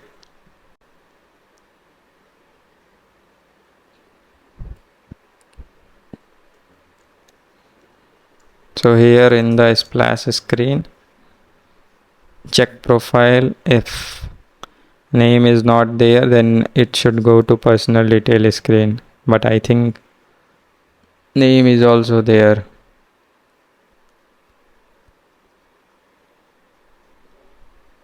But how the name should be there, right? Let me check in the database. So yeah, name is there exactly. So let me delete the name only because name shouldn't be there. Yeah, now I have deleted the name, and now it will go to the personal detail screen. Yeah, so let's go to personal detail screen, and here on the personal detail screen, what we will be doing, we will be creating a simple UI basically. Okay, so this UI will be like custom date input, radio input. So let's start. Here it will be some use state for managing the inputs. So use state and interface for it. So let's have interface and use app dispatch.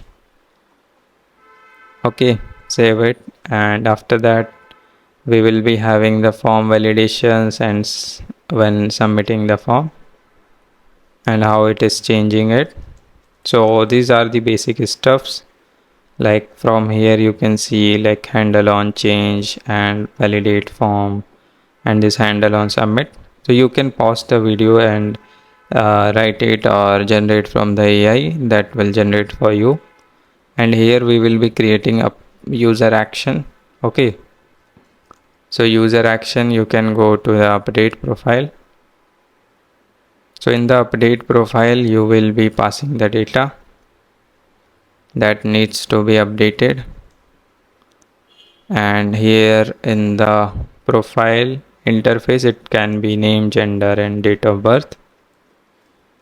Okay, so yeah, you will be went to the pin screen then, because first time you are doing it and you want to update and set your pin. Okay, so in the auth we will be having pin screen.tsx as well.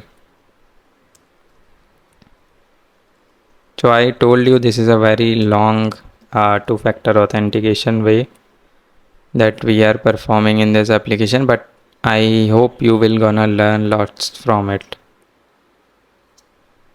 So on the personal detail screen, right after this, we will be having back button and scroll wheel. So let's import all these components that we have already created. Okay, and right after it, we can have custom safe area view and a style for it, small header text style sheet dot create,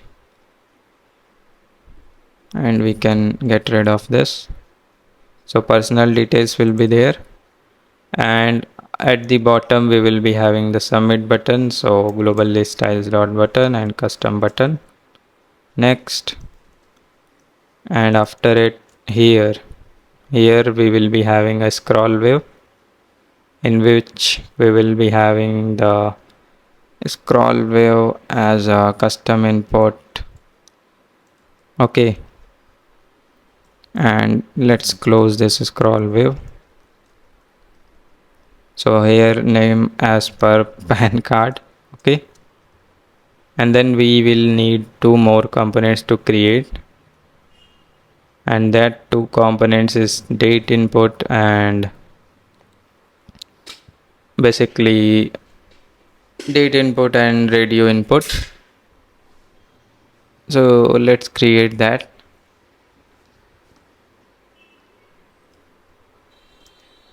So date input is kind of a very large component. Okay, it's around 300 lines. Why it is around 300 lines?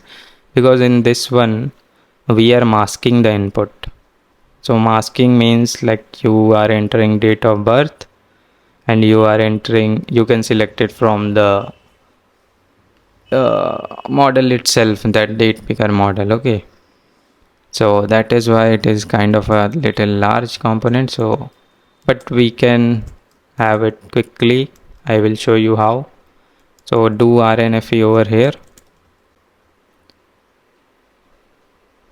and after doing this create a interface for the input, custom date input, and here it will be text style, in which we will be having the props inside it. So let's have the props, etc. Okay, and now we will be having some states and references for the inputs, so we can control the values. Okay, so use state, use ref will be there to control the input states, and right after it we will be having like handle day change, what will happen, handle month change, what will happen. So let's say if you are updating your day, okay, in the date of birth you are changing the day, so for date formatting should be done in two format only, and handle month change should be done into one two format. So this is way you can perform your updates. Okay, and there will be a function update date. So in update date all the dd, mm and yy format will be going to this on date change. Okay, and in this on date change will be passing to the parent component. So in this behavior, like we can have handle month change as well, same like date change, and same we will have handle year change for the 4 characters. Okay, it's just checks and regular expressions, and at the end we will have a function handle date change. So in the date change we will set the day, set the month, set the year, and we will pass all these 3 parameters one by one, and that will gonna update in the string. Okay, so yeah, this is it from this component, and right after it we will create a style sheet. So let's create it. Style sheet dot create, and in this one we will be having input main container, label container. So all the thing that we have so far in the input, that thing you can copy paste the same thing over here. Okay, so I'm talking about the label container that we have in the custom input component, that thing. Otherwise you can just match whatever I am showing you over here line by line. Okay, I know I am not writing the code, but in this AI era you should be able to understand the code, not more often writing the code. Okay, I know you should be able to write the code as well, you should be able to write the code as well from your own, but for now this video is going to be very larger if I don't do this thing. Okay, so this is the label thing, and after it we will be having 3 inputs. Okay, 3 inputs line by line. So let's create that, and at the bottom here we will be having error 1, and we will be having same icon for the community icons and for the vector icons. Okay, and in the center there will be lots of thing happening. Lots of thing is basically 3 inputs will be there in a flex direction row. Okay, so web input container will be there, and in this web input container we will be having 3 inputs, by the way. Okay, so let's have this input, and you can see what I have done so far. Just start from here. Okay, let me show you. We are on the input container. I have created this web. In this web we are having flex direction row, align item center, gap 20. There is a first text input that will have the max length as 2 and placeholder dd, and these are the styles for it, border width and day focused. Okay, and then in the center I am having the separator as a slash, and after that I am having another text input for the month, then after that again slash as a separator, then again input for the year. So in this way we are completing all this thing, and right after this end we will be having touchable opacity. Okay, so this touchable opacity will be the calendar picker, so it will open the model, and we will create the date picker model as well. So let's create the date picker model, and this date picker model, time picker model will come from the library that we have installed, React Native model date time picker. If it is not installed, we have to install it. Okay, so npm I, yeah, this thing, and once it is done, cd ios and pod install.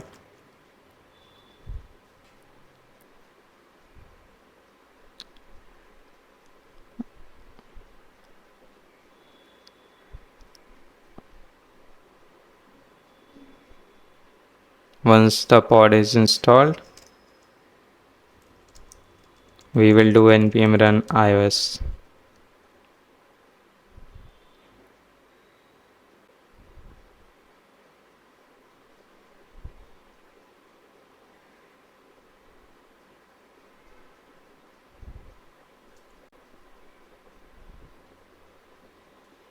Okay, so yeah, this is so far our custom date input is completed, and yeah, this is a very large component that we have built so far. Okay, it's actually not large logically, but code wise it is large. Okay, why it is not large logically? Because we have three inputs in which we are controlling the three changes. Okay, and you know date libraries are how large, so yeah, for the in that manner it is large. And now we can create here another input component, that is custom radio input.tsx.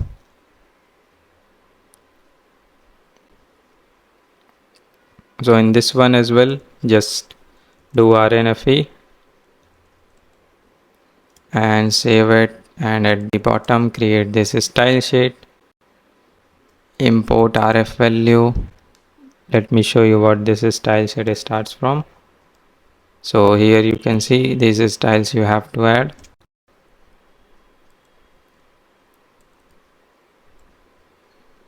Then platform you have to add, then fonts, then you have to add ref value. Okay, and now let's create the input props. So input props we have created, then create the custom radio input. Okay, so custom radio input, and we are passing as a parameter these things, and use theme for the colors,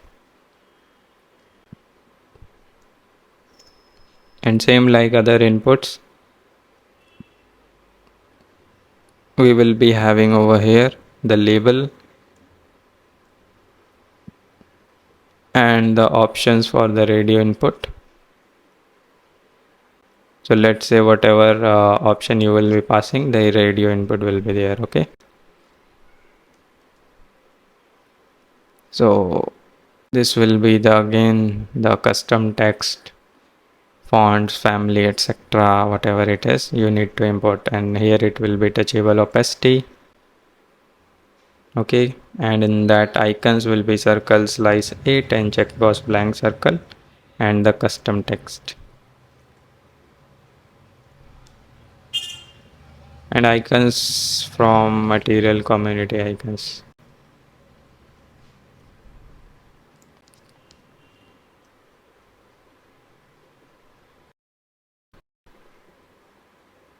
So from icons, material community icons, and there is one more icon that you need.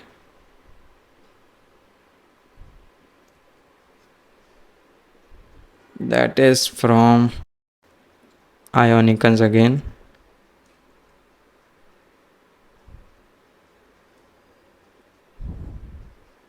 and import input over here.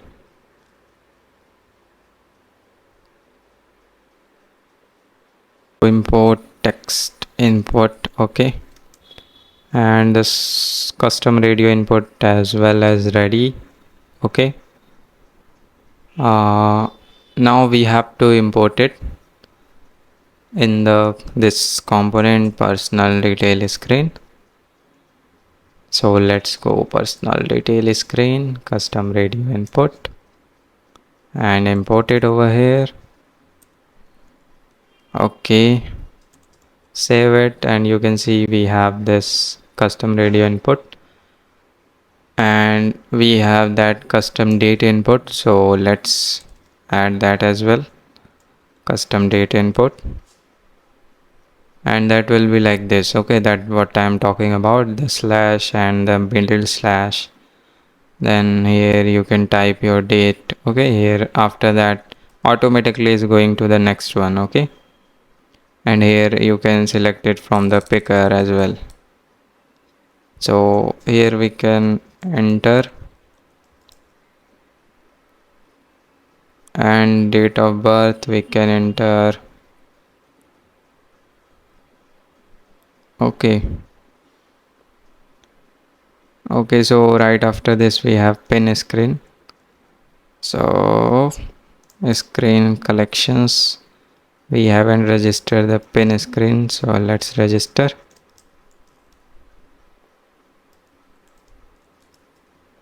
Registered. Next, now we are on the pin screen. Okay,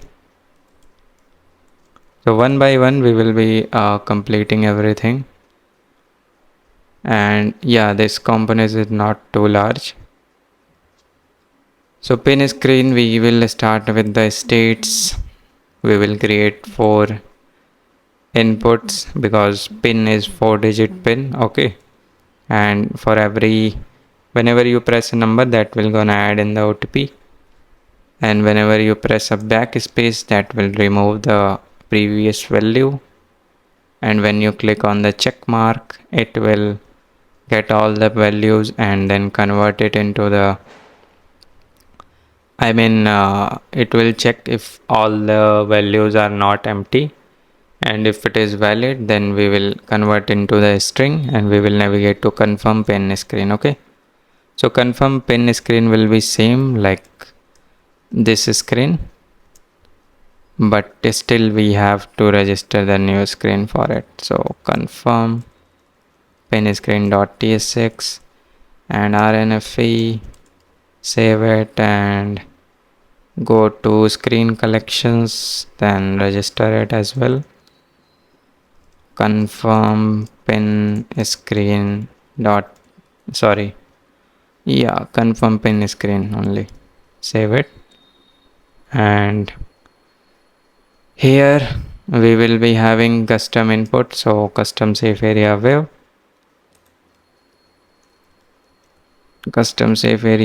we will be having custom text, fonts medium, and we will be having a style.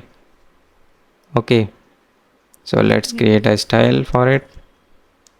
Style sheet dot create and ref value, and save it. So here it will be set up your app pin for finance secure. For your finances secure, we will ask for this pin every time you open the app. And here we will be creating a component again, that is OTP input, and another component will be custom number pad. So again it's time for creating the components. In the inputs only, we will create here OTP input.tsx, RNFE, save it, and let's start with this. So in this we will be having the prop interface. Then let's create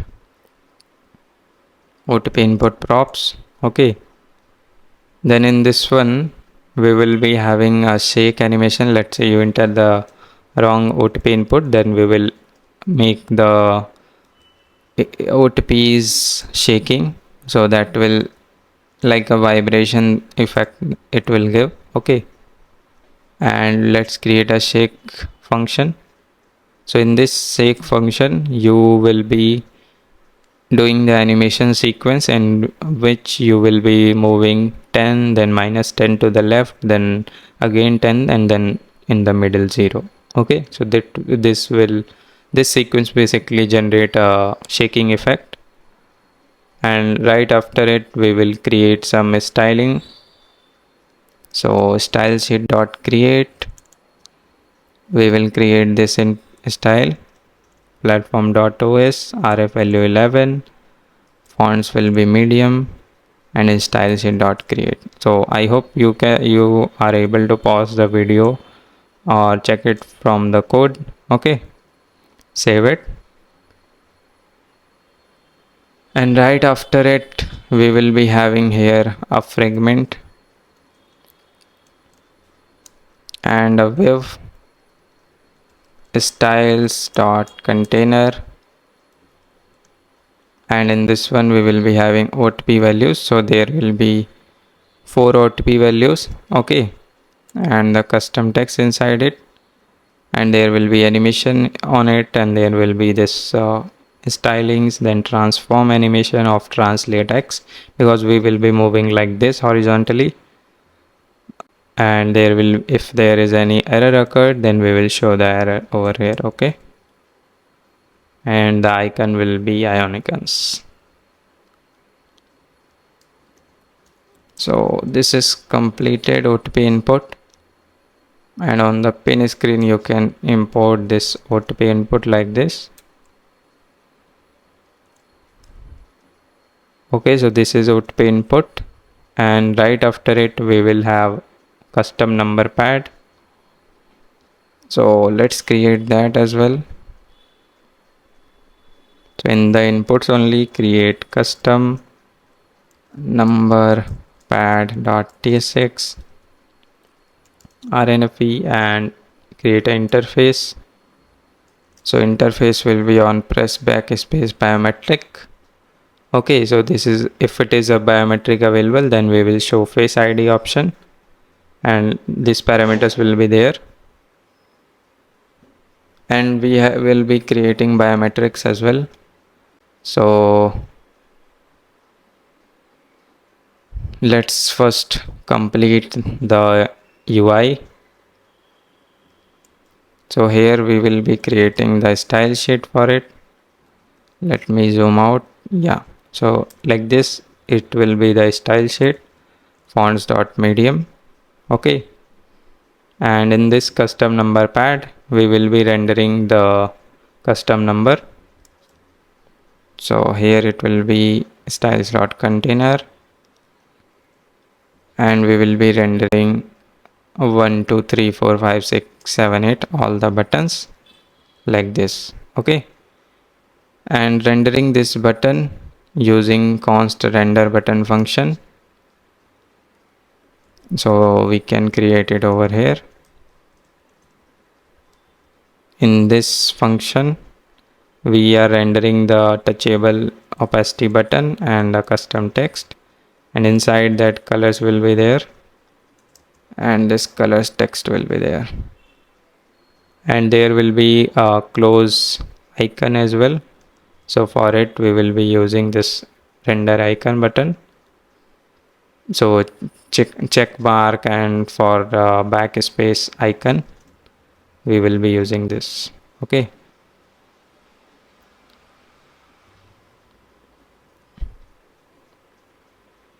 so yeah, rf value imported. Now colors.tsx imported. Okay, so let me scroll it, and in this one there will be biometrics as well, but before going that, let's show this custom number input pad in the pin screen, and you can see this is how it will be visible to you. Okay, In custom safe area view, we can have padding bottom 10 or 15, or we can have it like platform.os equal to if it is iOS, then 25, otherwise 5, otherwise 10. Okay, yeah, now it is up there. So this is how the pin will be there, and let me enter 1456, and when I click on this check, I will go to the confirm pin screen. Okay, so confirm pin screen is same as this one. There will be also same thing will be there. It's just that you need to copy this entire thing and go to confirm pin screen and paste it. So let me show you what is the difference over here. So the difference is between, like, we will be having here the access token update. Going on confirm pin screen that we have right now. Before doing anything, we have to create a WS provider that is used for socket communication. Why we are creating right now? Because right after setting our pin, we will be navigating ourselves to the main home screen where we see the trading data, and you know that require the socket services to have it. Okay, so that's why let's create that WS service. So here it will be WS service, and we will be creating a context for it, so it will be available for the entire application. And let's have it using create context from Redux and export const WS provider. Okay, and react dot fc, and we can have the children as well in this. Okay, because every uh, context have their children inside it, so it will wrap around all the applications. And at the below we can have this hook use WS that will provide the WS context, and in this one we will be returning WS context provider, and it will be a socket service. Okay, and now it's time for creating this socket service. So this socket service will have some functions like emit, on, off, remove listeners, update access token. Okay, so let's create one by one. So here it will be emit, on, off will be from the socket client. So let's import the socket as well. So you can create a const socket useref from the socket, and you can import from the socket io.client. Okay, and useref, you can import useref. Yeah, and right after it you can have the socket access token and change token or not. These booleans you can have to control the current token state,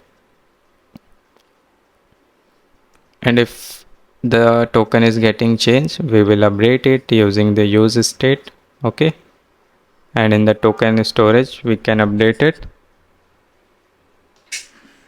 and we will be having a final use effect that will use for calling and communicating with the socket URL. Okay, so socket URL, you know, it is 4000, and refresh tokens that we have built if there is any socket expiry. And what is it? Use immutable that is not passed.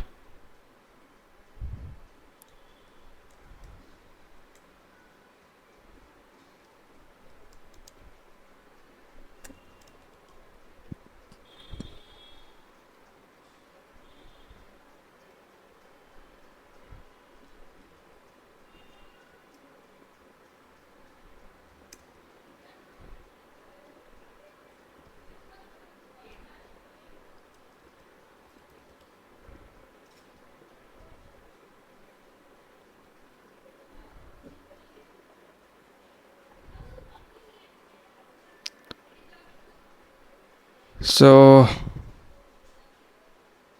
user have initial value. Okay, so it is asking for the initial value. Initially it will be null. We can have it null, by the way. Okay, so this is a WS provider. Let me scroll it again for you. Okay, I hope you can see.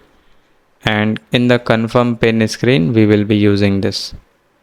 So in the confirm pane screen, in the bottom, create this style sheet, main container and subtext.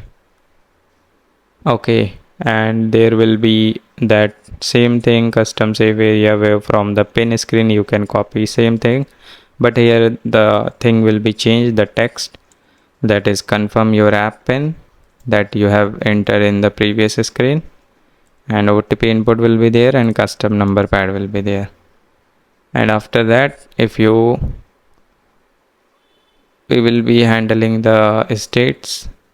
Okay, so let's create some states over here. Use dispatch and use WS, and to be available WS for the entire application we have to uh, go to basically main navigator. Okay, so main navigator, here we can have WS provider and wrap our entire application and use it like this. Now our entire application inside WS. Okay, and after that you can create these functions like press backspace and press number, and you can have, when you click on the check mark, we will call this function in this the route param. If it is matching, then we'll set the login pin. Okay, and we are passing the updated access token. So route we will be having from the previous screen. So yeah, we will be having it. And let's go to user actions, and in the user actions we can have a function called set login pin.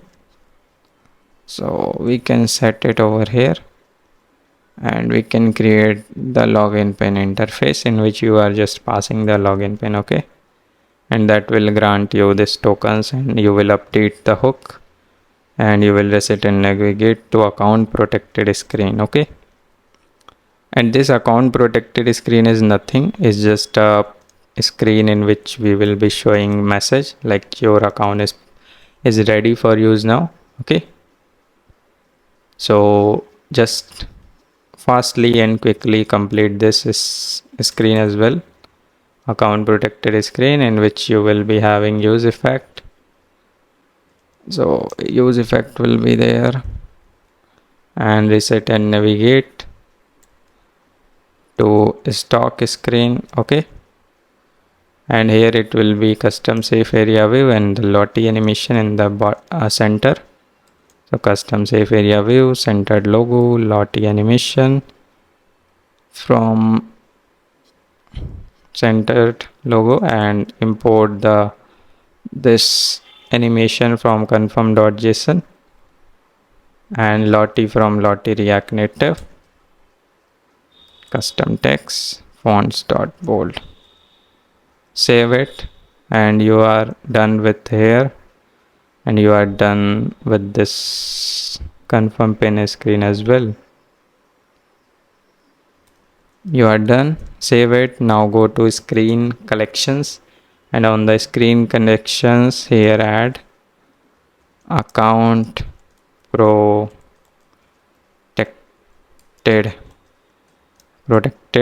screen. Okay,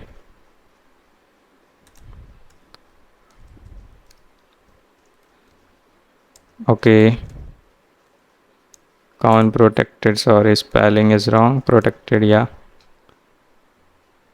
So let's confirm the pin 1456. Done. Login pin already set, so let me remove that pin as well. So login pin. Yeah, I am removing direct from the database, that MongoDB UI. So that is done in the background, by the way. And now again I am clicking it. Okay, so this time it is not set, right?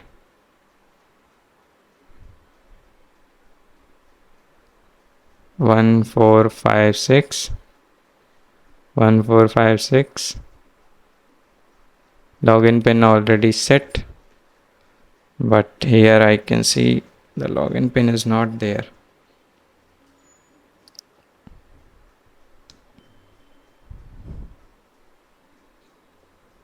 Okay, it is there right now. Let me delete and retry.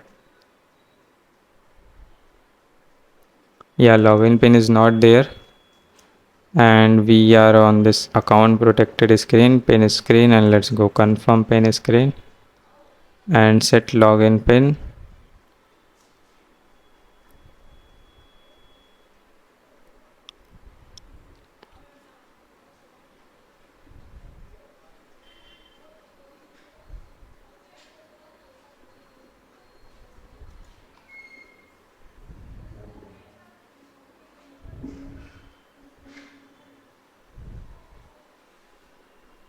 So we are pressing the press check mark and is calling this function, and here in the set login pin,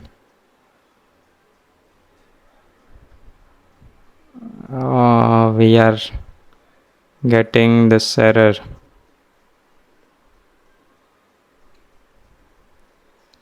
Let me search login pin already exist, but where we are toasting this message, right? That I am not getting actually.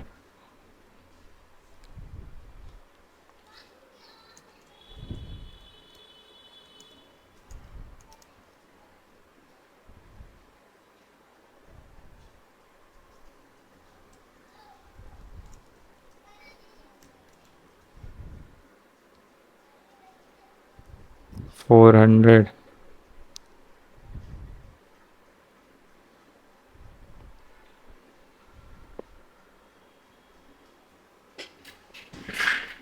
So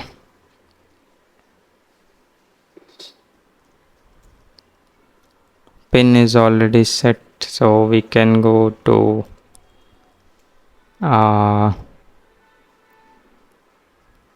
user, set login pin first. Login pin already set, so we are getting this error, right? If user.login pin is there.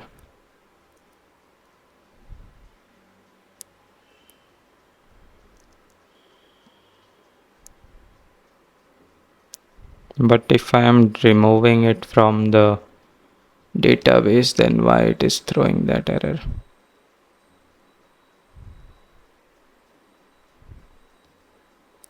Now I delete it, removed, and reopen the application. Set up your app pin 1 2 3 4. 1 2 3 4. Socket access token of socket access token of undefined.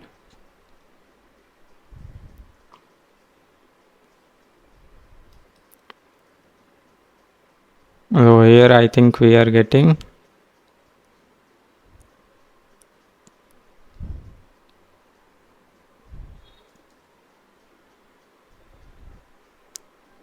our pin is getting set, but access token, socket token secret, and refresh token, blah blah blah, and response socket tokens.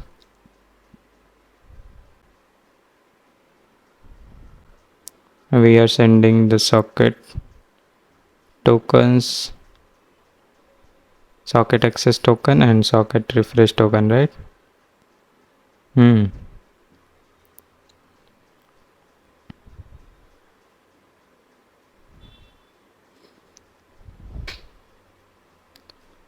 So this is the thing actually, and here let's change the error. It is not a 400 actually.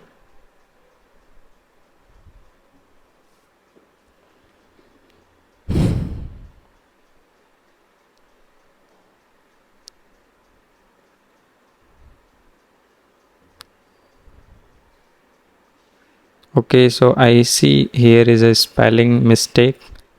So it should be socket tokens. Okay, that is why it is happening. So socket spelling is wrong, and now we don't need to alert it.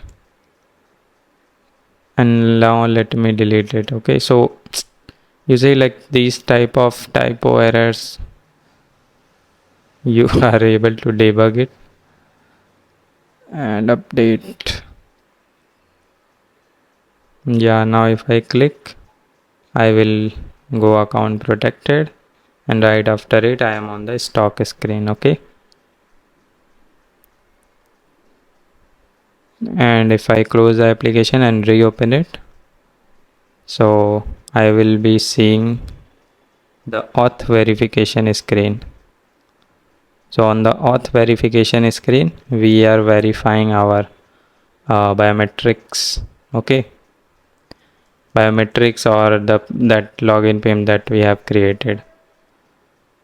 So here we will be creating biometric verification screen, and as well as we will be creating reset pin screen.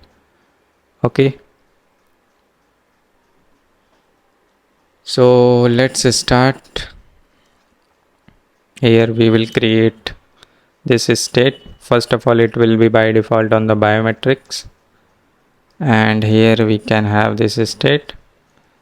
If auth screen is equal to biometric, then it will be showing us biometric verification, and on this screen if we press on forgot pin, then we will set the set auth screen.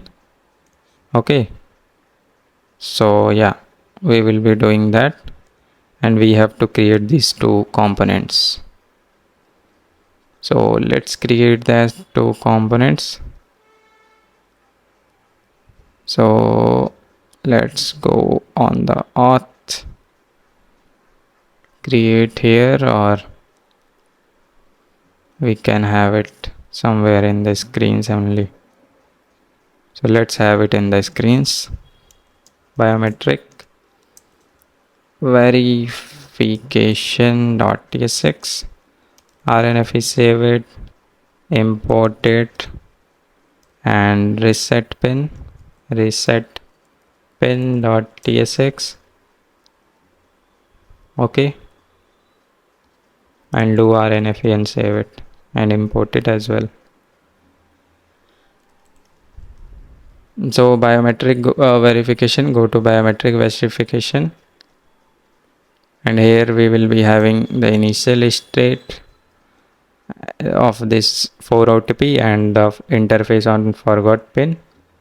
Okay, and we will be passing the values inside it, and we will be having all those things inside it.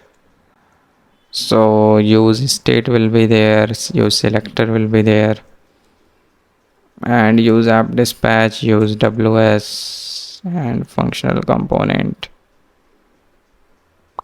And in this one, the same thing we will be having, like the custom safe area view, like enter your app pin or something like that. So we will need to create that. So custom safe area view, image of logo, then custom text, and then we need some custom safe area view, then logout function we will be also creating, and some fonts.medium. So let's create the logout as well, and a style sheet. This is the style sheet. I hope you can pause the video and write it. And now it's time for creating this user action logout function. So you see like how complicated our backend is and the front end is in the terms of maintaining like the solid authentication system. So here we will be persister.purge. We will delete the biometric public key. We will be navigating to login screen. And how we are deleting the biometric key, let's start. So for it, we will be creating a biometric utils. So just go to their utility file and create here a file biometric utils.tsx, and here in this files you will be using React Native biometrics. Okay, and you have to create functions like check biometrics that will be checking the sensors are available or not, and we will be creating another function generate biometric public key. So this will generate the biometric public key, and if you are deleting it, then there will be a delete biometric key function that will delete all the keys. Okay, and if you are logging with the biometrics, then you are passing the backend the key. So here you can see we have the user ID, then we are checking biometric keys are available or not. If not available, then we are throwing error.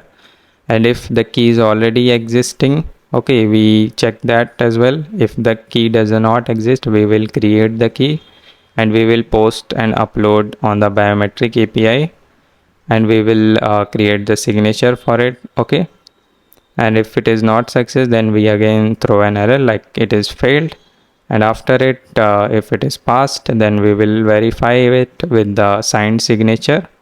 Okay, and we will set the access token and the socket refresh token, and we will return the message, and here is the catch block. Okay, so I hope you will be able to complete this, and import logout over here and go to logout and import delete biometric public key as well.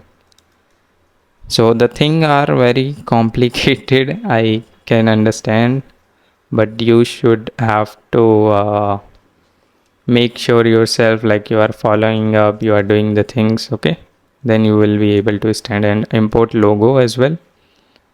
And right after it, here we can have a use effect to automatically get the check and all the fields are filled up or not. And we will create here a function that will for handle press check mark. Okay, and we will be navigating and we will be verifying the pin. So let's say you enter your 4-digit pin, we will hit API, and there will be handle press number and backspace for the custom number pad. Okay, and for the biometric verification, we will be calling that login with biometric functions. Okay, so let's start with this verify pin function as well. So let's create that verify user action. So verify pin function will need another hook as well, because in this one as well you will be calling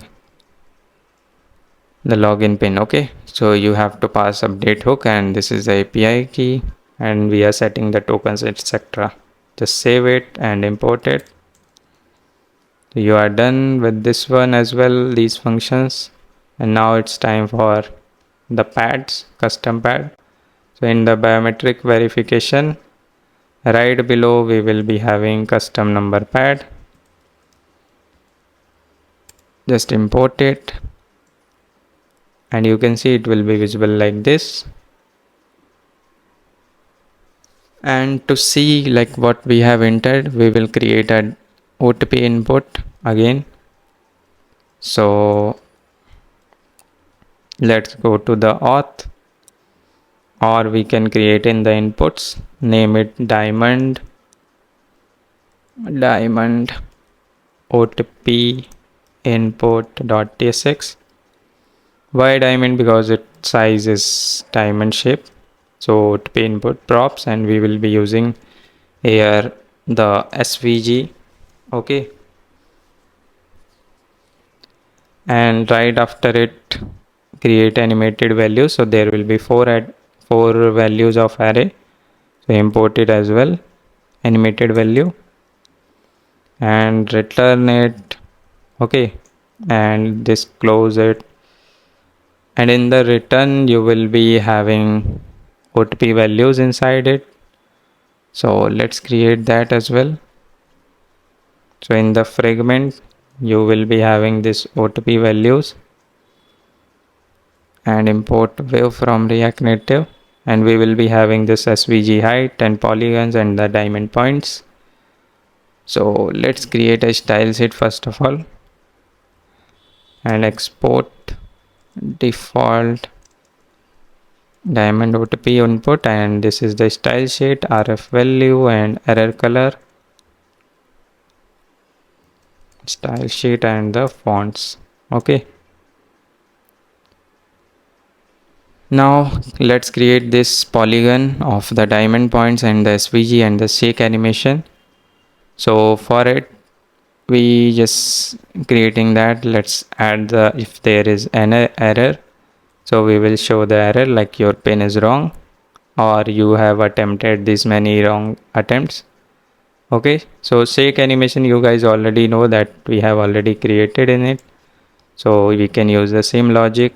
So shake animation will be if any error occurs then it will hit, and here is the diamond size, so it will be RF value 20, and diamond points you can generate from ChatGPT. So these are basically top, right, bottom and left will be 45, 45 and 45. So it should be 45 degree. Okay, so these are the diamond inputs and you will be using it in the, let me scroll it once again so it will be visible to you. Yeah, go to biometric verification and import over here diamond input and call it, and you can see these are the diamond shape inputs. And when I press it will be filled up because we are using here this stroke width. Okay, so if it is filled up then colors.text, otherwise it is transparent. Okay, so I think we have entered 1 2 3 4 and we are resetting to bottom tab. So one thing we need to change actually in the user action, we need to navigate to the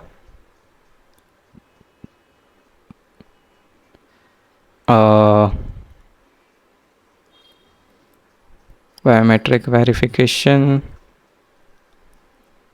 is stock screen. Okay, not on the bottom tab, we have to navigate to the stock 1 2 3 4 and it is boom, it is logged in. Okay, and if I try to enter wrong pin then it will shake and we can see wrong pin, 2 attempts remaining. Okay, so here you can see there are some issues in it, so let me fix what are these issues. So if it is loading then we will start the loading animation. So let's create use effect and start animation and reset animation. So here is the start animation, we will be using linear and reset. Okay, and we will be having a styles dot container, OTP values, animated width, height, and after it the we will be having this error below this wave. Yeah, now it is looking good. And when you click on on forgot pin, you will be navigating to here, and you will be going to the reset pin page. Okay, so 1 2 3 4, due to technical issue your session has been expired. Okay,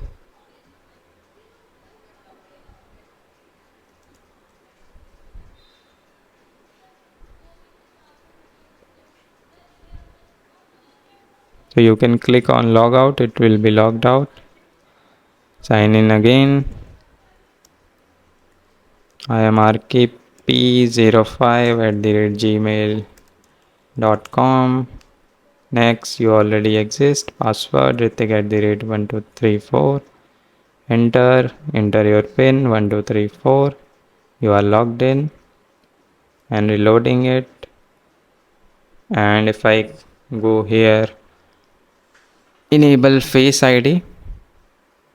So how you can enable Face ID? You have to go here at the top, click on features, click on enrolled or matching face, and now reload it.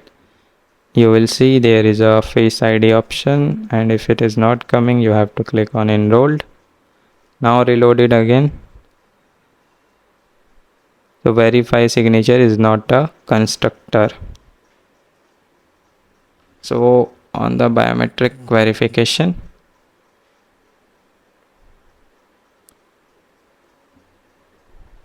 or we can have on the custom number pad.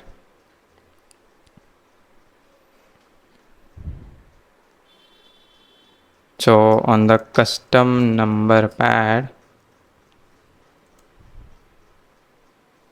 we can have this is biometric or available or not. Okay, and we can have this biometric type as well. So let's create that, and on press biometric we will invoke it. So use state, check biometrics. So use Face ID, and verify signature is not a constructor.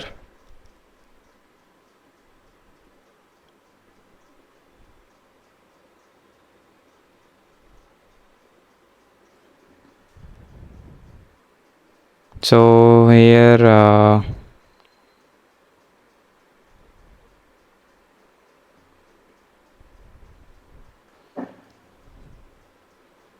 so I think this is coming from the backend, I believe. Verify signature.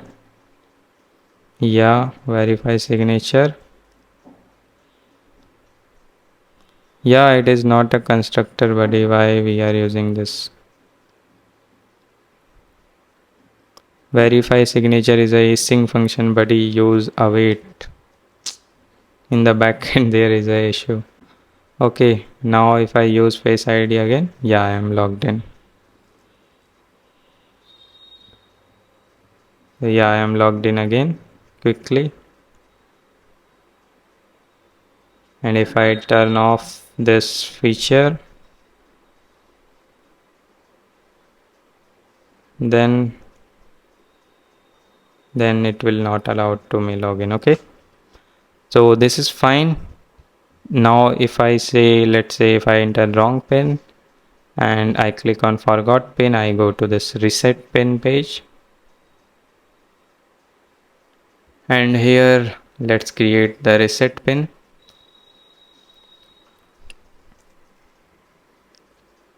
So in the reset pin there will be a reset pin page. So you have to create all this thing. First of all, import these things. Okay, and in this we will be creating a OTP input centered component and reset OTP verification. So let's create first of all these two components. Okay, and apart from that we all have, so create reset OTP verification.tsx, and we are having OTP centered, OTP input centered. Okay, so in the inputs, create here OTP input centered dot tsx, do rnfe, save it and styling the changes. So first of all, create the style sheet for it. So here is the style sheet. So in this, nothing, just a centered OTP input. Okay, nothing fancy in it. So you can see the input box and design. And after it, we will be having the shake animation as well in this. So the shake animations and all that you can create and import all the other inputs thing. Okay, so I will scroll from the top.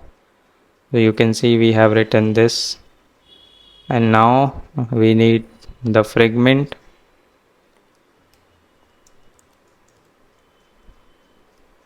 In this fragment we can have here the wave, same like the other OTP. So let's create that. So you can see we have these OTP values and the color and the custom text and the error. Okay, so this is centered OTP input, and right after it we will be having reset OTP verification screen. So let's create that as well. So in this reset OTP we can have a pin over here, and we will be having the function and the logos etc inside it. So let's import it.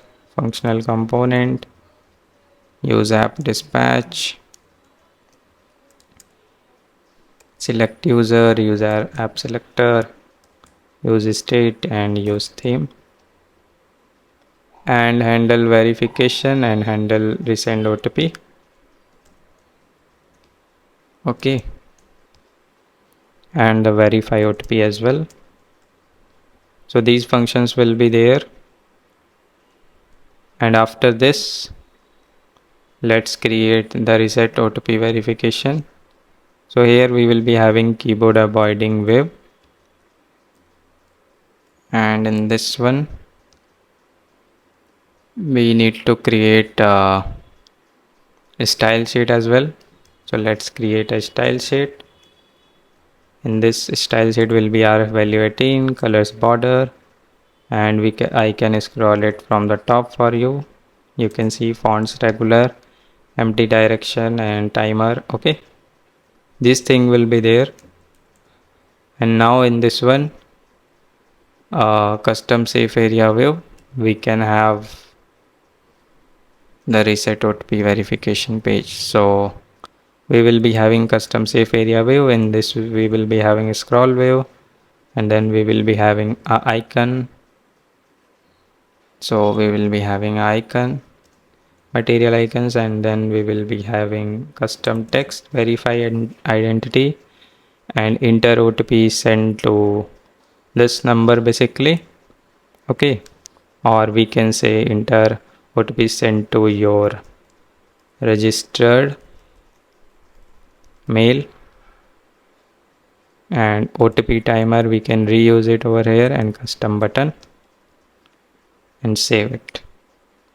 So this reset OTP verification will be like this, and you are done with all your changes over here. And over here we can import it and import the OTP centered as well.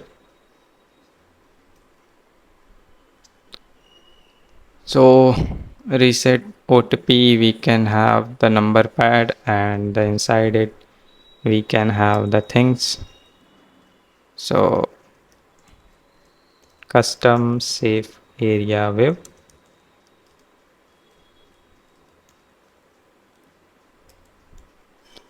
and we will be having styles, we will be having OTP centered, dot loading, number pad, and these functions. So let's create the style sheet first of all. So style sheet, you can create it like this: dot container, logo, email container, subtext, logout text, and let's add the functions for it. So if OTP verification is there, then we will render OTP verification with the values. And let's add those functions, check mark and the state basically. Here you can see these states will be there: OTP error, then handle press number, backspace press, check mark. Okay, so these things we will be doing. So here we are asking the new pin 1456, let's say. Click on next. So it will send a OTP sent successfully, you can see, and it will send a new OTP over here. So yeah, you can see I have received this OTP, and just paste this and you will be able to verify pin reset successfully. Log in again to 1456. And why this is error?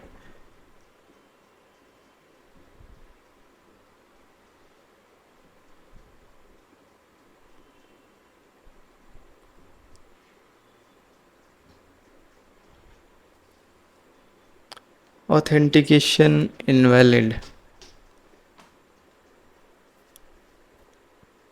So let's debug that as well.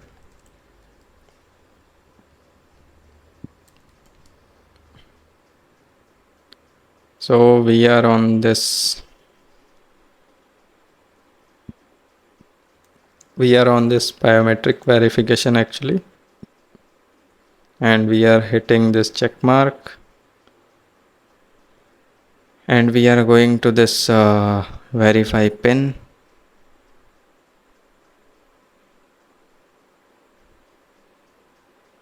And we are this verify pin. Again, if the spelling is wrong, socket tokens. Let's check in the backend. So verify pin. Yeah, verify pin, this function, we are getting this JWT secret, user ID, blah blah blah, find by ID, login pin is not set, comparing the pin,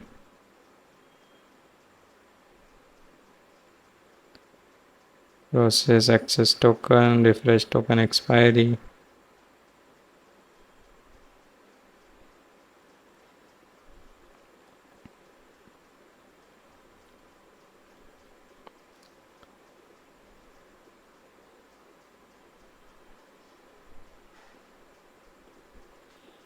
Let me log RV here, console.log here, and verify pin. Let me alert exactly what is the error. Okay,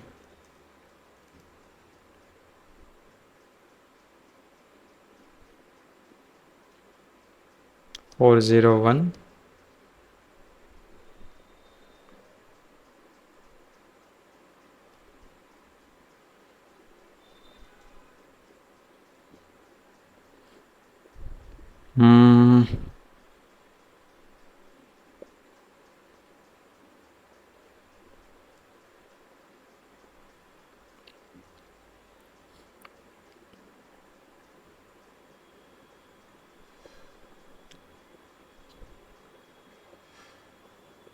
So do one thing, log out, sign in with email ID. I am rkp05@gmail.com. Login, Ritik@1234. Enter. And now I have that JWT. Okay, so I can enter the correct pin. I am entered. Closing the application, reopening it. I am again having the access token. Okay, and again hitting 1456. Again I am able to do it.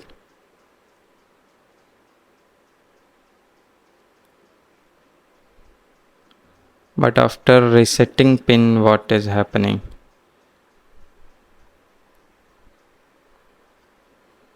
So let me go to reset pin and send OTP, reset OTP verification, dispatch, OTP verification successful. We are passing the data, and here is the reset pin. Okay,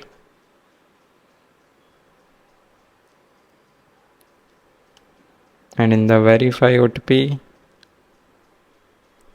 if it is reset pin, then we are saying pin reset successfully, and reset and navigate to auth verification screen.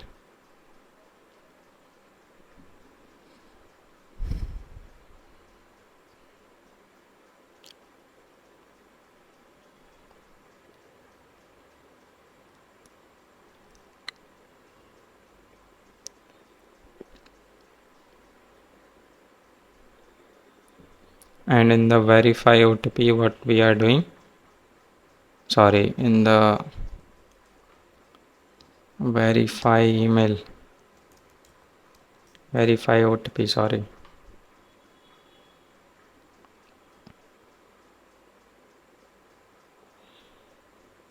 So if it is reset pin, we are updating the pin and we are throwing the error.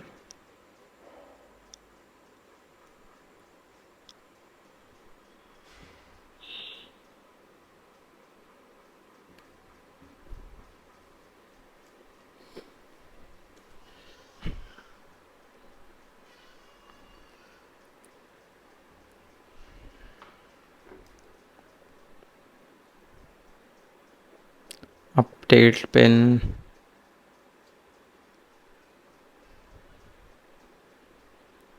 email and new pin.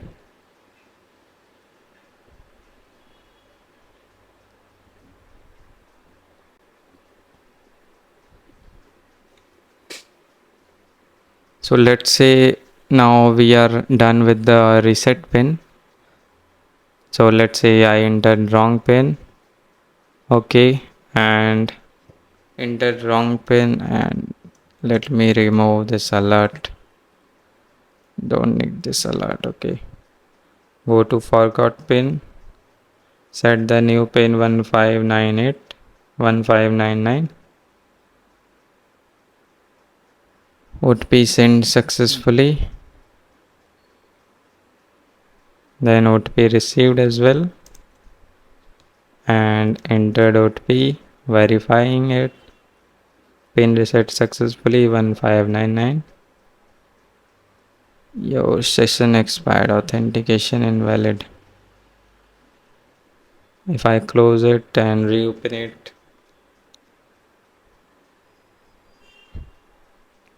okay, so it is actually removing it. So here I got it actually.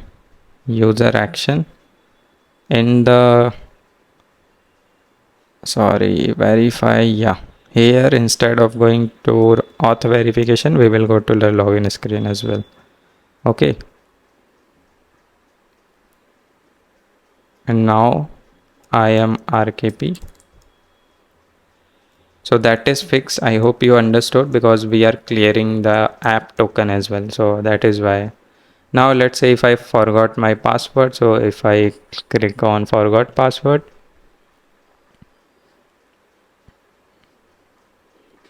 so I should went to the forgot password, and in the screen collections, let's add forgot password. Okay, and let's go over there.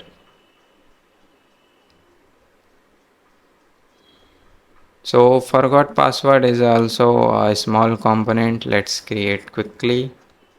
So in this one we will be having a style sheet, and then we will be having some validation and all things. So from the previous route we are getting the email, okay, from the route, and these are the inputs. And let's create some states for the color and calling the APIs, okay, and use state will be there, and then errors and handle on change function to handle the inputs, and then validation form and update password and verify OTP. So these three functions as well as we needed over here, okay. So validate form the password entry, and here the update handle update password, we will be sending OTP and verifying it. If it is correct OTP, then automatically the password will be reset, okay. And then we will be having here the input. So input custom safe area web, back button, custom input, and we will be having OTP sent or not, okay, with the OTP timer, and RF value 10. And we will be having here other guidelines text, so you can have it or you can remove this as well, no need it, okay.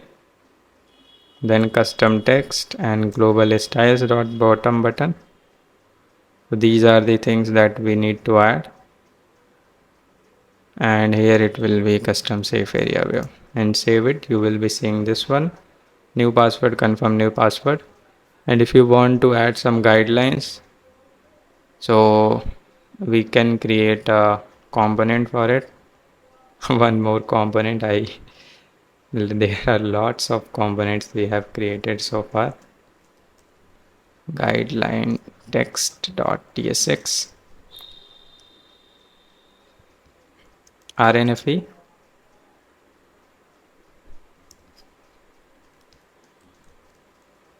save it.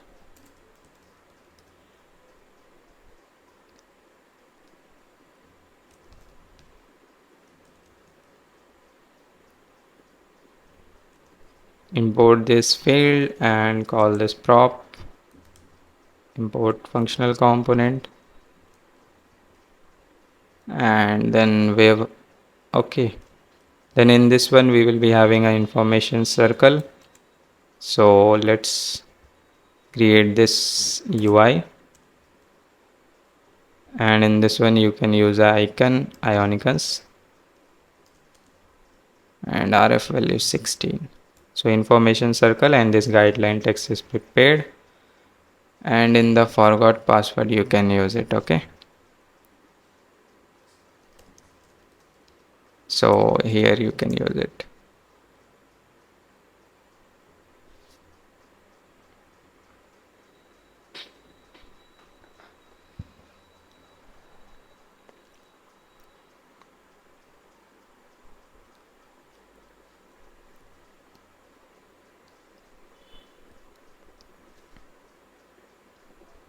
So this is the password one, and let's test it. Our new password, let's say test @1234 and test @1234.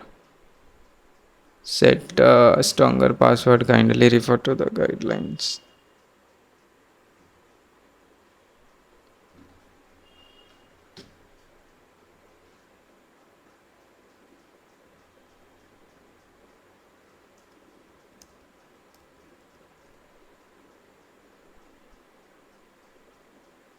Okay, this is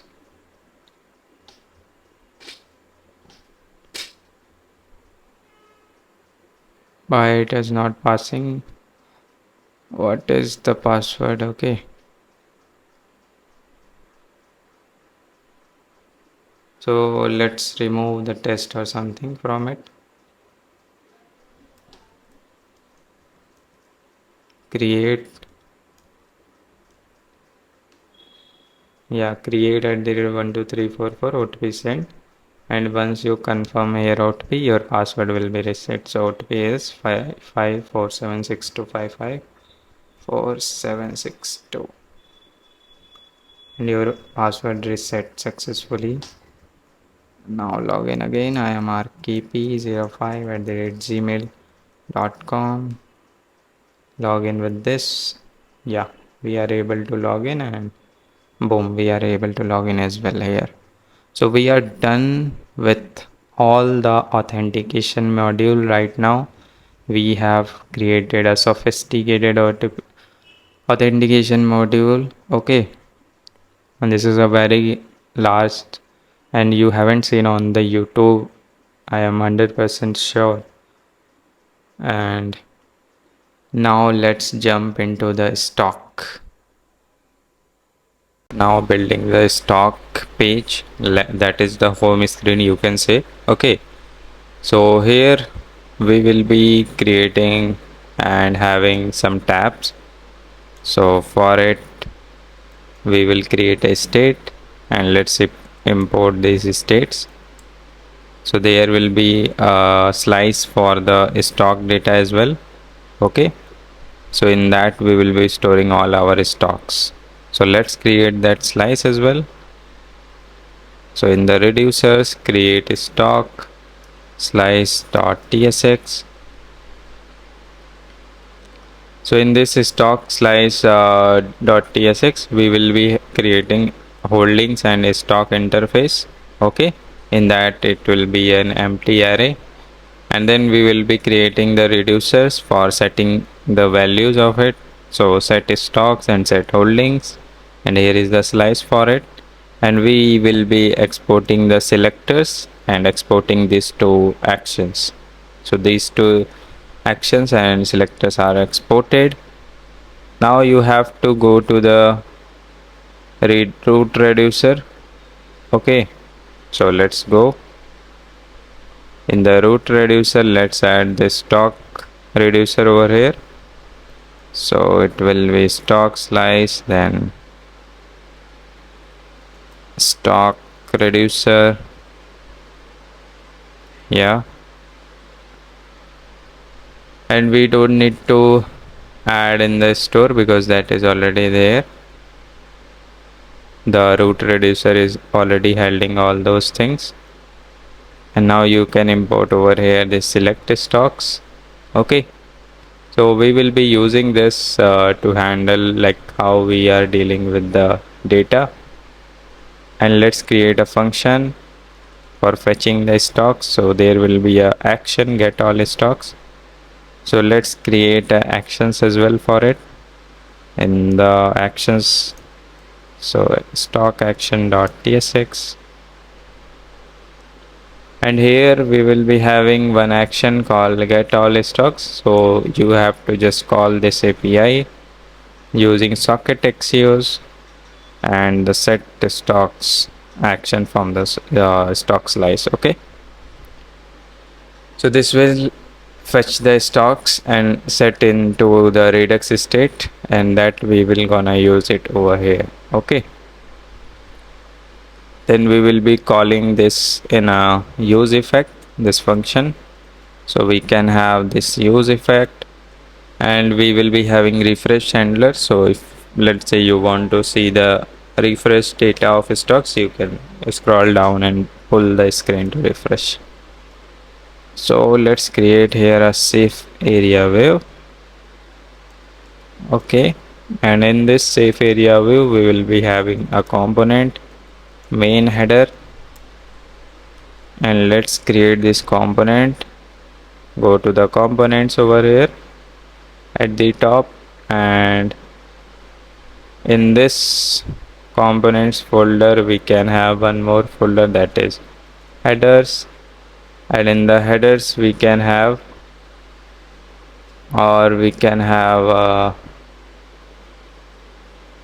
yeah, in the headers we can have main header.tsx.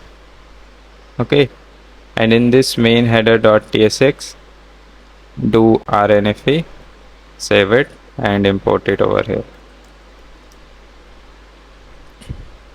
So you can see main header is visible right now, and we will create a fall animation. So there will be icon for it, and let's use useref new animated dot value, that will be on the top first of all, and we will be making it down. Okay, so use effect, and here in the use effect we will be using animated timing, and that will make the timing into 1.5 seconds, and easing will be bounce. Okay, so let's have that. We can create here styles and styles dot container, so let's create that as well. So there will be image and styles. So for it we can have this style sheet, and we can get rid of this. So in this style sheet we will be having flex row center, container, and image and middle image. Okay, and after this you have to pass the container. So here is the container, and after it we will be using the image, so that will be flex row center image, and let's import the image as well. So there will be a logo of our application. So image, save it, and you can see this is visible, and right after it we will be using a user avatar component as well. Okay, so what we can do basically, in the main header only, or we can have like dashboard, and in the dashboard we can have save it as well. In the dashboard we will have user avatar dot tsx component, rnfe, save it, and in the user avatar we will be importing these things. Okay, in which we will be having the selectors, and I want to use a URL that we will be going to use. You can use any URL, I am using this from the internet. So in this user avatar we will be having a style. Okay, so that will be just an image in the touchable opacity, and if you click on it you will be navigated to the profile screen. So this is the small UI we will be creating, and if there is no image then user first alphabet and second alphabet will be there. So this is the user avatar, and we will be using this in a main header. So import it, user avatar, and save it. So you can see the avatar is there, and when we click on it we will go to the profile screen. Okay, but we will be having animated image, so let's pass the animated image as well. So that animation that we have created, so if I reload again you can see the animation is running 1599. You can see the how the bull is coming from the top, and that animation you can see. So this is the main header. Now go to the stock, and here we will be having a scroll view. So let's create a scroll view, and in this scroll view we will be having here styles for it. So let's create a style at the bottom. So here we will be creating these styles: section container, then see more button, and tab container.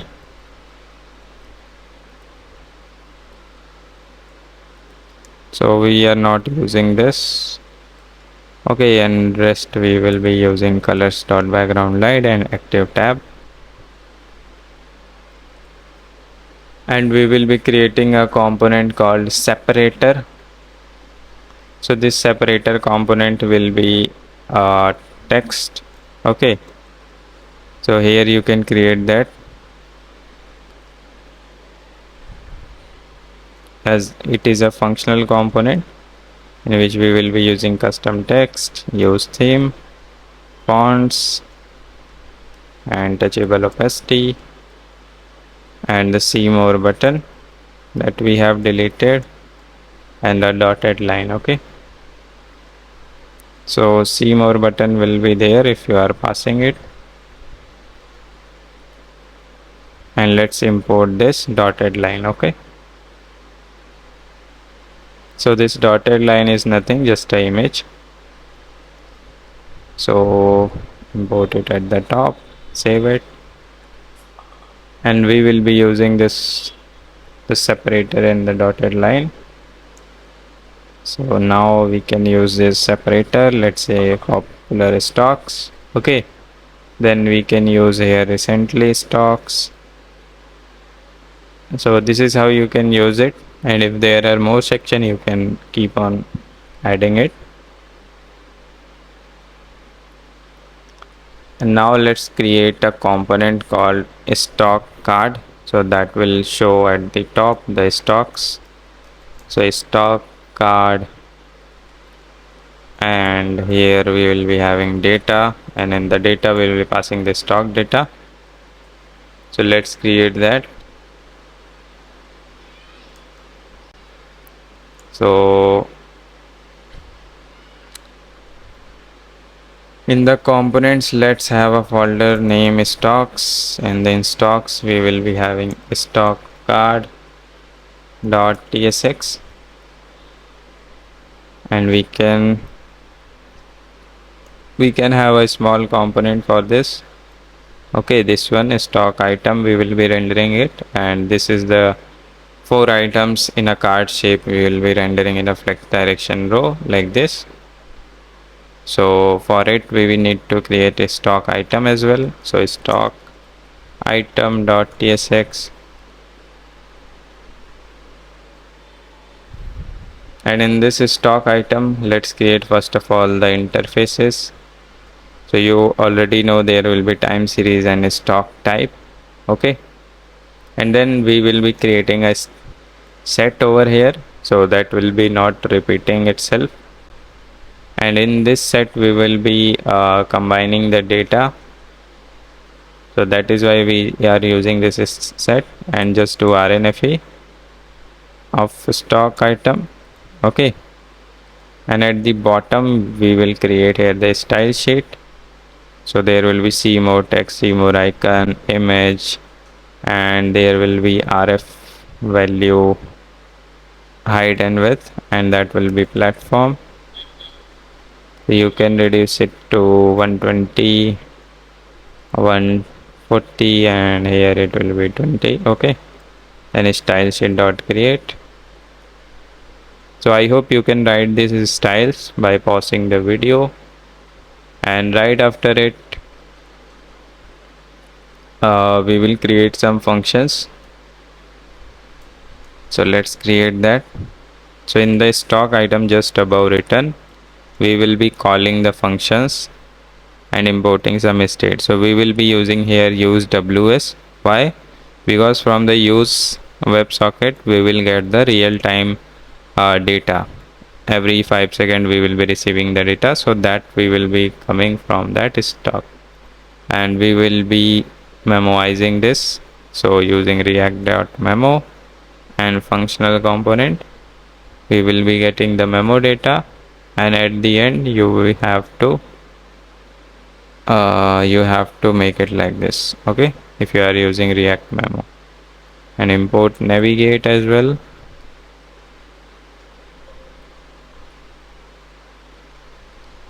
And now it's time for subscribing the stock. Okay, so there will be render stock details function in which we will be rendering the stock details. So let's create that over here. So here it is the render stock details function, in which we are passing stock data, then company name will be extracted, then how many price change, what is the percentage change, and according to the percentage change what should be the color. If it is negative then red color, if it is positive then green color, Okay, and here it will be the image of the company and the stock, and there will be a web. Okay, and here we will be creating two more functions, format pesa with commas and get signed text. So these functions are basically used to add the comma in the prices. Let's say 100 and after 1000 there are one comma, so that comma you have to add. Okay, so how we will be adding that?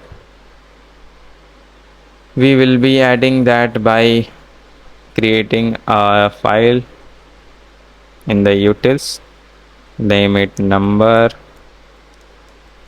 utils.tsx. Okay, and in the number utils.tsx we will create here get signed text and format pesa with commas function.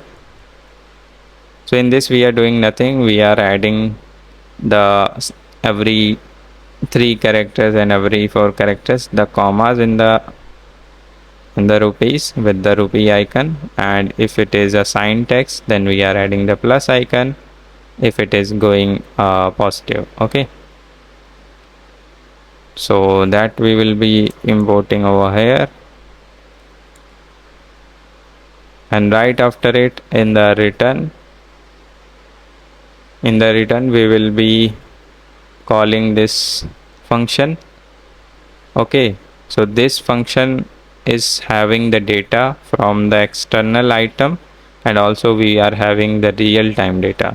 So there are two data we are having, one is real time and one is from the parent component. So accordingly we will render, if it is a real time data there then render real time, otherwise render item. Okay, so yeah, you just need to import it over here. This is stock item, and then here you need to import the stock card, save it, and you will be able to see these are the stocks, I mean the 4 stocks. Okay, and you can see they are changing on the real time. Why they are changing on the real time? Because the time is currently running. So I don't want to make the more API calls. I will stop this cron jobs. I will make it false, and I will go to the app.js.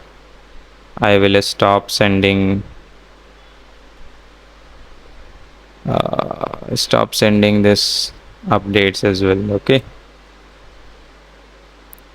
otherwise it will be too much to handle and it will keep on updating. But you see on the real time how the data is changing over here as well.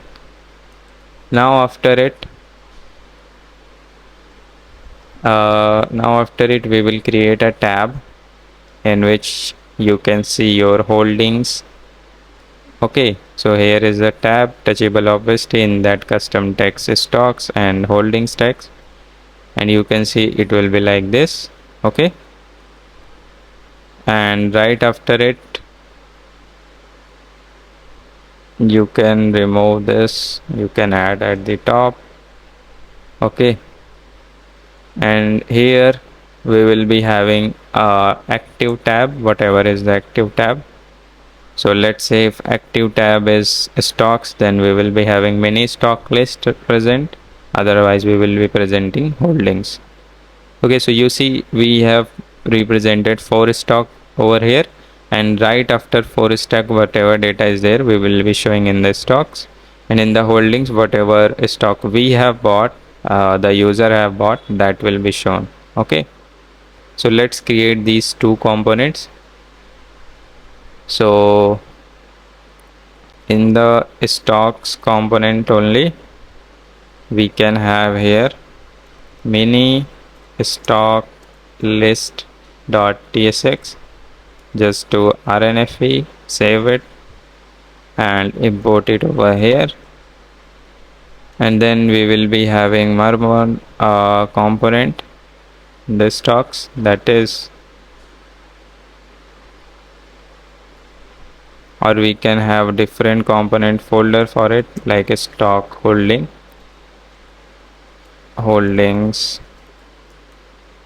and in this we can create stock holding.js. Sorry, holdings.tsx, do rn fe, save it, and import both of them over here. Okay, so holdings and both are getting represented. Now let's go to mini stock list. Stock list, we will be rendering a flat list. Okay, just like this.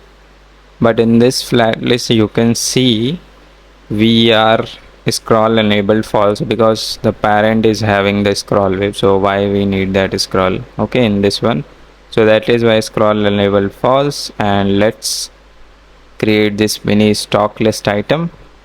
So let's do it and import it over here. Yeah, and in this you can see we are rendering this stocks, other stocks as well. So this mini stock list item will be having some another props and real-time data changes. So why you just copy all those things from the stock card, and what I am supposed to copy, let me show you. So here let's import these parameters. Okay, and we will be creating some mini charts and some one more number utils over here. So let's create that. If you want to see the sign with the paisa, then you have to add this uh, get sign paisa function. Okay, so in this what we are doing currently, like if you pass the paisa in this one, then you will be making the fixed as 2, and we are replacing with the comma every 3 or every number accordingly. Okay, and if the paisa is greater than 0, then plus paisa, otherwise it is negative, and accordingly we are rendering the color as well. So these information will be uh, gone from this component. Okay, and now right after it we will use that subscribed symbol set. Okay, and we will be having here the watch list item, and in this one let's use the socket service and the price changes, and when you press on it we will be sending you to the trading view screen. So on the trading view screen you can see on the full chart that this one. Okay, this chart you can see. And yeah, so here after doing this all changes you will be navigating to the trading view with the stock informations, and now just need to render it. So for that, create a touchable opacity. Here create a touchable opacity. Okay, and below that cover it and create a style sheet for it, a small style sheet. And now what you have to do, you have to create here and save it. So you can see these many stocks we are seeing right now. And now we will create the mini chart component, so that will represent the chart. Okay, so let's create this mini chart, and we can create it over here as well, mini chart.tsx. just do rnf, save it.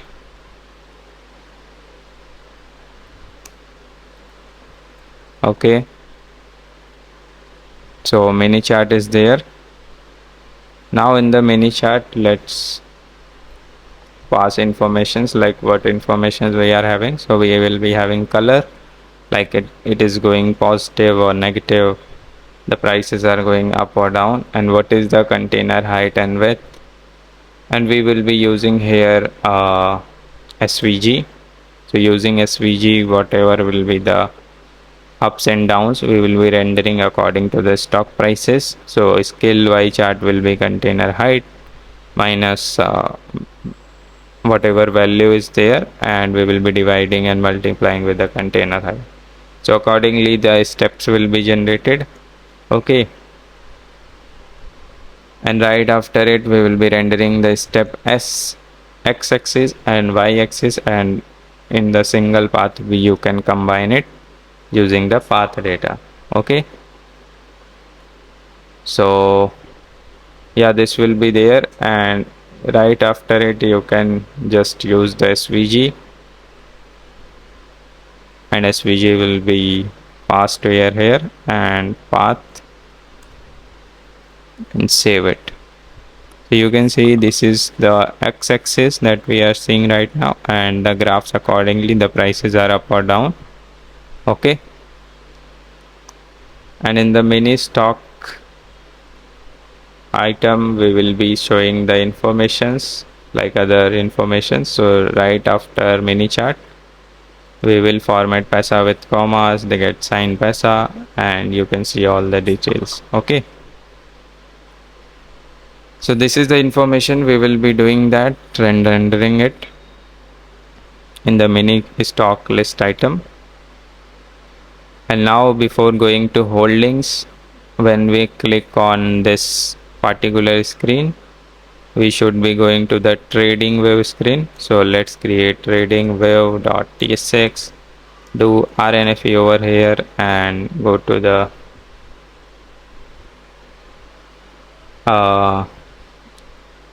the basically screen collections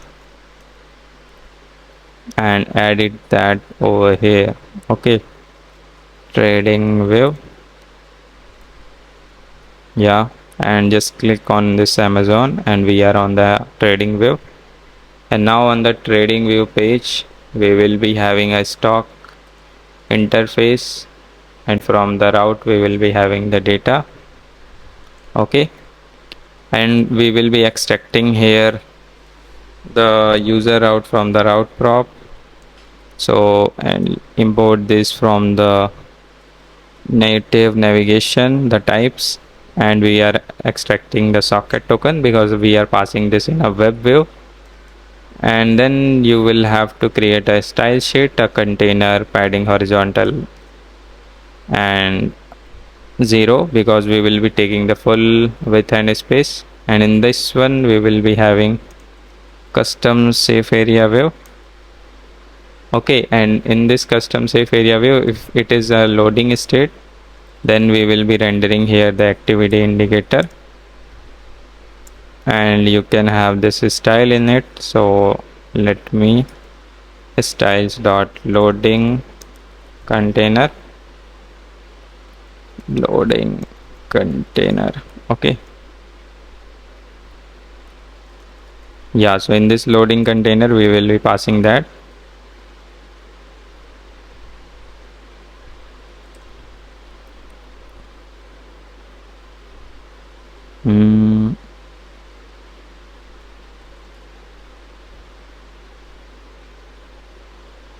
So what is the issue right now?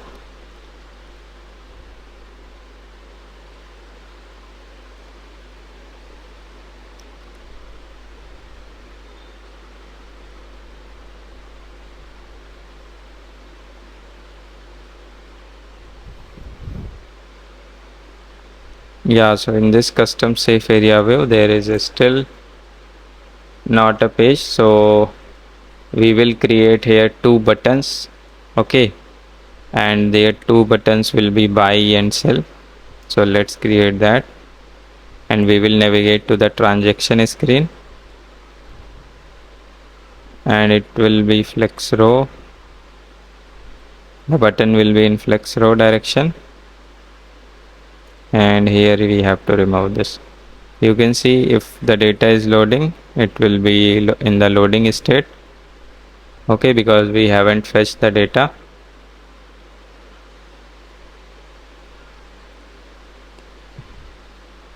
So let's go back and click on this card. It is still loading. Okay, so now what you have to do, you have to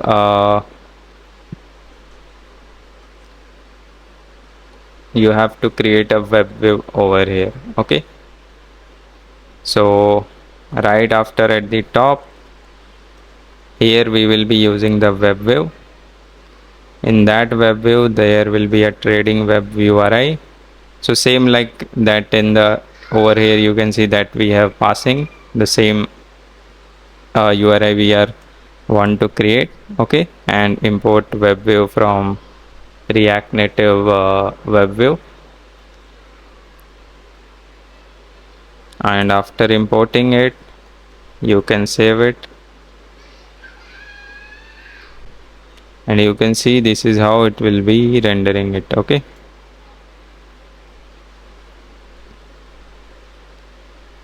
so currently there is a DNS URI or something error, but if I want to check this, let's comment it out and check with the charting library tradingview widget.com.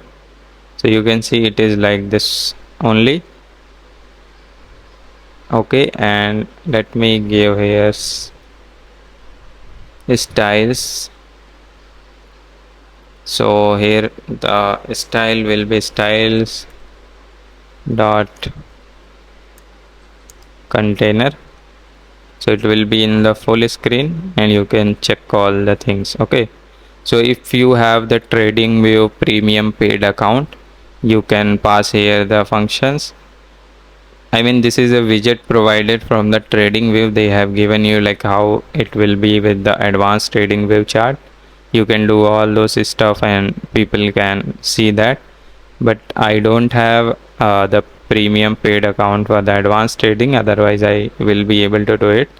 But now we have created our own this chart over here using lightweight charts. So with that we are using it, and let me check this URL. So console.log this URL. Okay,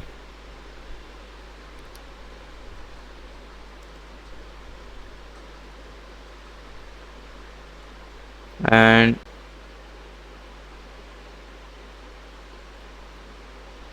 let me check on the JavaScript log what is the URL exactly. So it is launching the dev tools. Okay, so here the URL you can see it is this, in which we are passing the theme as dark and the stock and access token 3001.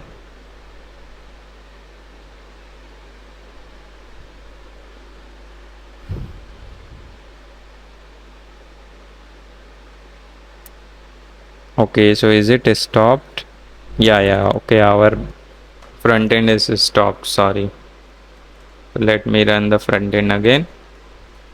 Yeah, front end is running now and Google is running now. Okay, and let's go back or reload it. And how to open the logs? You can press J on the terminal, and let's check Netflix one, and you can see we have this data. Okay, so it is working fine with that, all the things you can see. Okay, and if I want on the real time, let's see on the real time is it working or not. So I will undo these changes and I will start the cron jobs, and let's see the prices change. Yeah, so you can see prices are getting updated on the real time. Okay, so every 5 seconds we are updating the receiving the update, and that is represented on the chart as well as over here. Okay, so this is happening, and let me revert the changes because currently I don't want it to be running, otherwise it will cause more issues. But here we can have one more thing, like we can have a trading view header. So let's create that component and we can create somewhere in the stocks, let's say trading view header.tsx, rnf save it and import it at the top.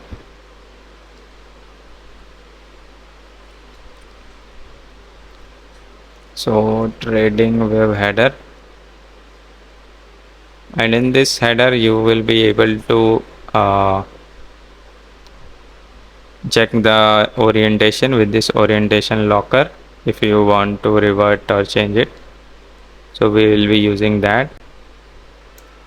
So currently it is in portrait mode, and what you can do, we will create here a UI on which you, when you click, it will make it landscape. Okay, so here you can see, here we are seeing every 5 minutes of candle we are seeing currently, and I mean here I have written 5 minutes for the reference, and if you click on this, the screen rotation will unlock all the rotation and lock to the landscape, and if it is already portrait then it will lock to portrait. Okay, so if you click on this one, it will lock the orientation. So here I guess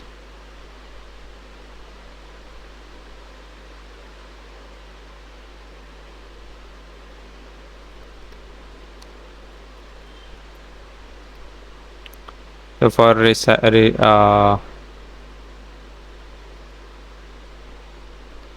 reloading it, you can see this. Okay,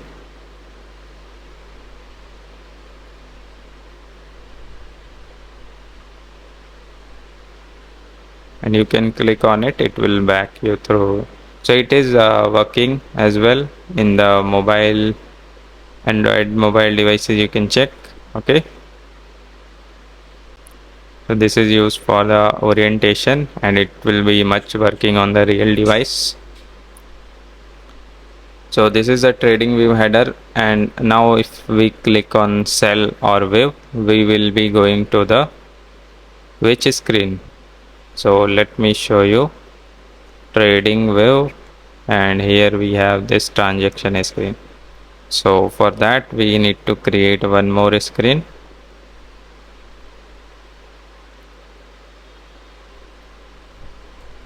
Transaction.tsx, just to rnf save it, go to screen collections, add it over here.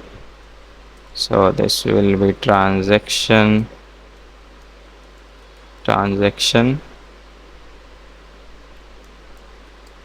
and there will be one more screen, like you have completed your transaction successfully, so there will be transaction success.tsx, rnf save it and do the import over here. Okay, so it will be transaction success. Just save this two files, and now if we click on buy, we are on the transaction page. So let's go to the transaction, and here we will be having the params and the parameters. So you can define your type, interfaces. Okay, and right after it we will be receiving the real-time data and what is the user parameters. So let's import that use dispatch, and let's import use effect, refetch user. So here, or we have to create get all holdings, use theme, use selector, use selector as well, and select the holdings whatever have a user is having. Then route props, what we are receiving from the parent component. Okay, and we need to have these two functions, refetch user. So refetch user is nothing, just fetching the user profile. So let's go to user action, and at the bottom you can add your refetch user API call, save it, and import it, and in the stocks action we can add one more API, that is get all holdings. Okay, and in this we will be setting the state as well. So get all holdings we have, and now right after it, after initiating this socket service, we will be calling some form state, like in what quantity and what you are buying. So we will be creating a state for it. So here we have created this stock data, and we have subscribed to that particular stock to receive the real-time updates. And if the quantity is changing, we will be checking, is this not a number, or the quantity should be more than the amount you are having in the balance. Okay, so accordingly we will be disabling the button. Okay, and if you are doing the buy transaction, then there will be a buy operation. Okay, so there will be a buy transaction option, and we will be hitting this buy stock API call. So let's create a buy stock user stock action as well.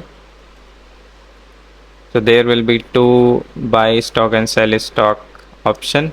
Okay, so you can create that. This is a buy stock and buy sell stock, and you can add an interface for it. So format PASA with commas and navigate to transaction success, and we will be refreshing user because his balance will be updated, and same for the sell stock as well. Okay, save it and import the buy stock, and after it you will be doing the sell transaction. So sell transaction you can also do, and if you have multiple holdings of same stock, then first found will be executed. Okay, so let's say on the Google you have bought 2 or 4 or 5 stocks, then if you sell 3, then 3 will be sold and other 2 will be available still. So yeah, you have to pass all these API calls. And now it's time for creating the custom safe area view. So let's create that. Here we will have to use keyboard avoiding view, custom safe area view, keyboard avoiding view, import them, and we will create one more header for it, that is transaction header. So in which we will be showing basically like which header you have opened currently. Okay, so here we can create that transaction header.tsx, and this will be like this small component. So let me show you this transaction header. Okay, and just we are having the stock data and the price changes and the stock details, and there will be one more utility for the format number with commas. So let's add that as well. So there will be number to fixed and in this format. Okay, and yeah, this one is done. And right after it you have to use this transaction header in the transaction screen. So let's do that. Transaction header and pass the stock data in that. So here you can see we have opened Tesla one, so we are going to buy Tesla's thing. Okay, and in this we will be having custom input, and which you are passing all the informations like what you want to buy and how many things are balanced.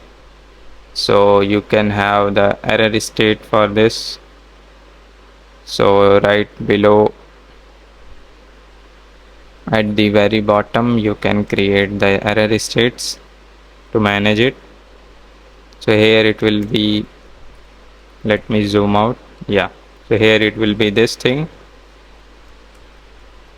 if you are buying it, then it will be showing you like these many things are required. Okay, and if you are doing transaction type sell, then it will be hit sell transaction, otherwise it will hit buy transaction. So same component will be used for both of the cases. And a small style sheet you have to create, this one, and this is your thing, and import fonts as well. So at the bottom it will show you like this, and you can see my balance is 46,000 currently, and whatever quantity you will be selecting, accordingly it will show here how much required amount will be. Okay, so now it's time for creating the scroll view, and in this scroll view we will be having thing over here. So in below transaction header, create a scroll view. Okay,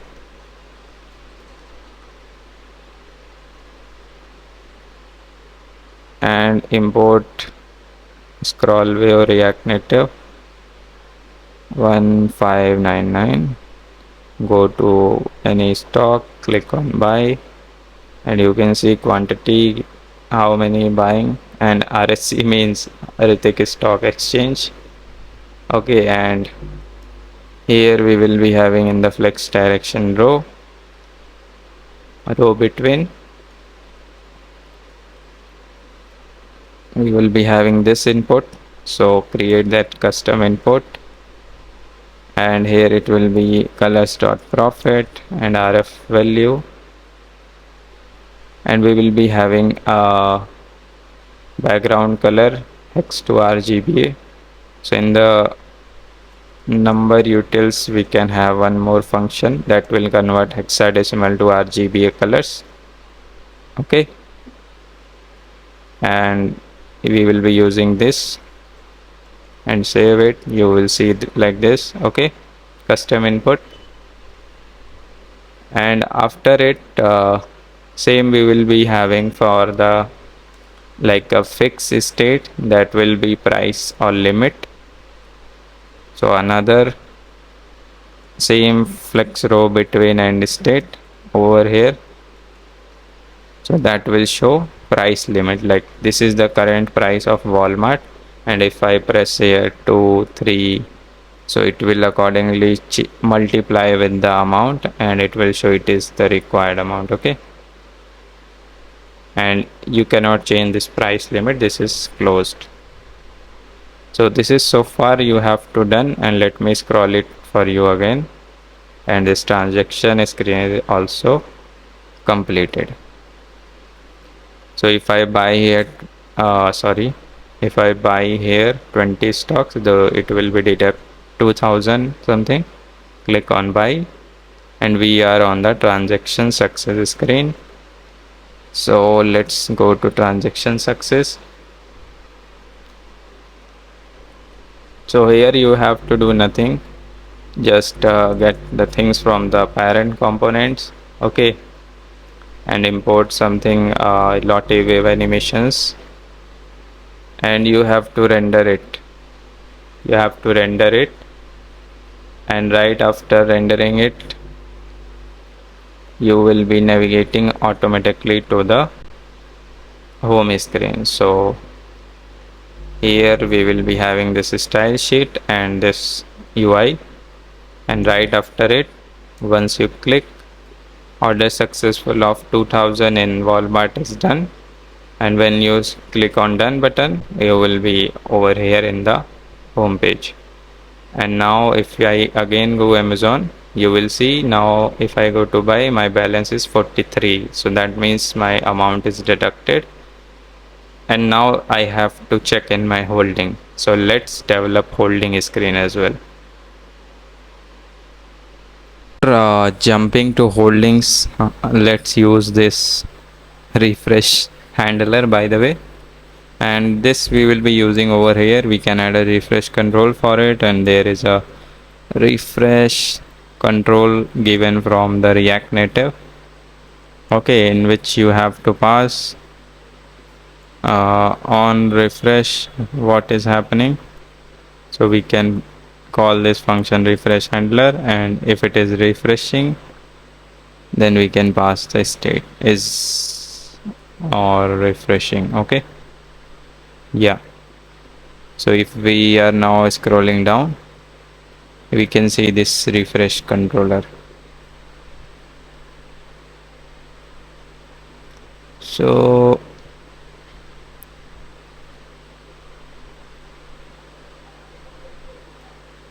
fetch stocks, refresh true,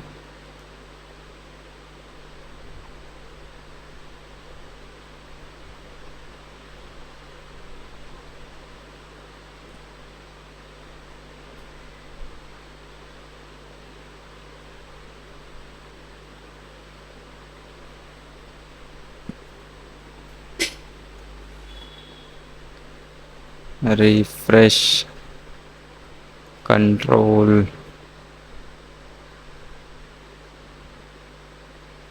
on refreshing we can use the tint color, so it will be visible. I think it is not visible right now.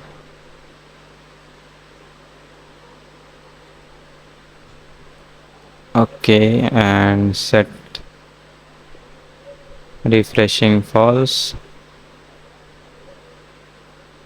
fetch stocks we are calling, and once it is fetched then we will make it false, and when it is starting we will make it true. Okay, yeah, now it is visible and you can see the state will be refreshed and re-updated. So you have to be like coder in that way. In this AI era you should be able to debug it like how I am doing it. Okay, you have to be make sure you are acting as a senior developer and you are learning those things from me. I'm not saying like I am very good at coding, but still, yeah, these things at least you should acquire and always improve yourself. Okay, and where we are, let's go to the holdings. So in the holdings we will again do the same stuff.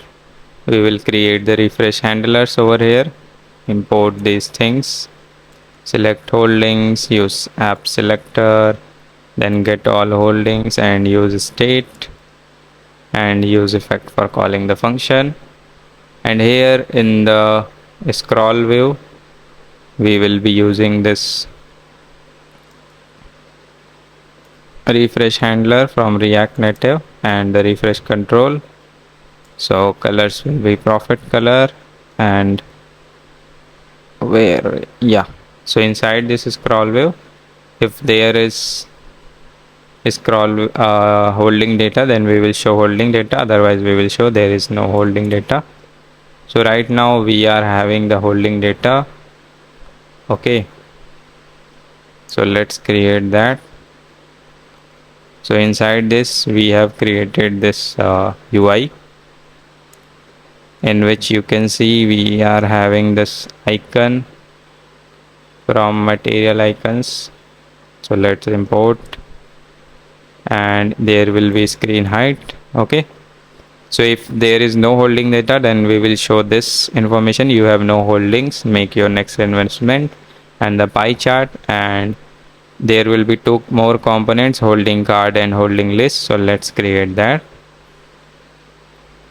So here only we can create this holding card.tsx, do RNFE, save it, and create holding list.tsx,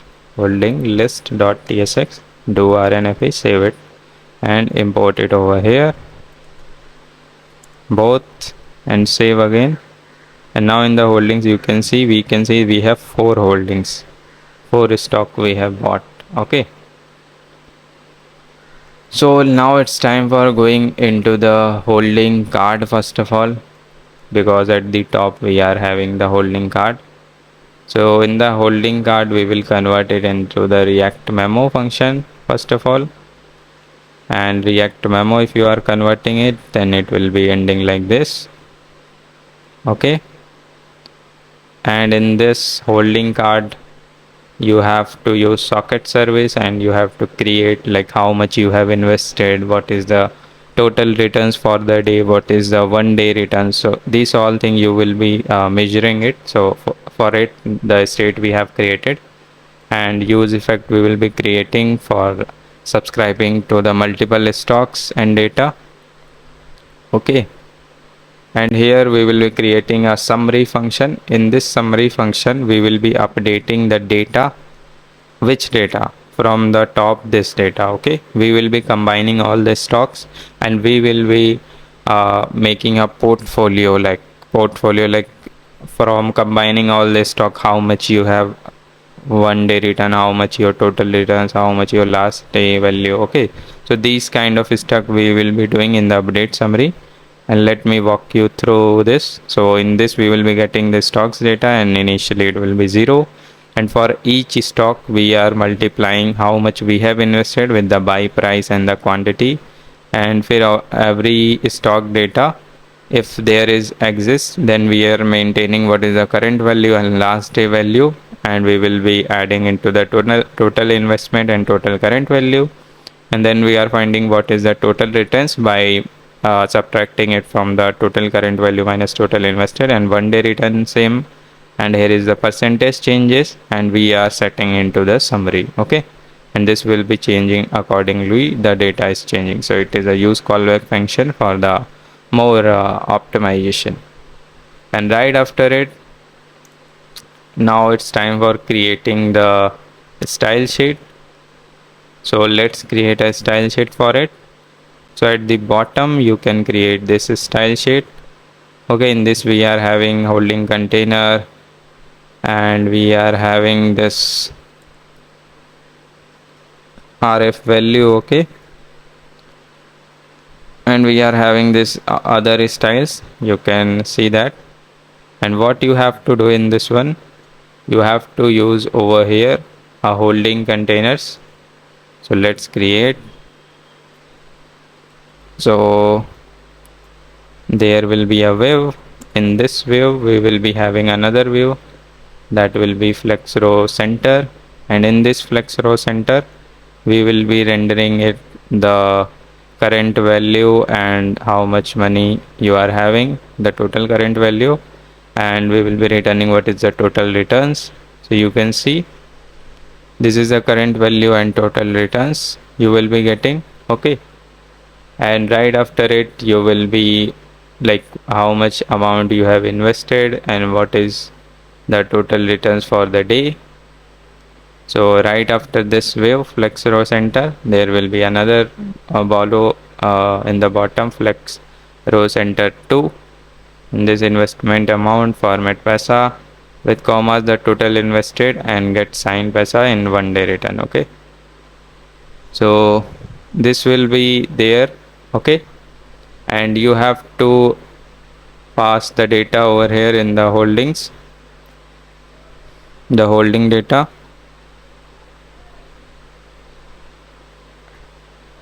And why we are not getting the data, let's see. So total returns, 1 day returns, all are coming null. Why it is coming null? And let's go to the stock. Here we are having holdings. Okay, so in the stocks we don't need to pass anything to the holdings, because holding itself fetching all the data, and it will go to the get all holdings, and we are selecting from select holdings and refresh handler.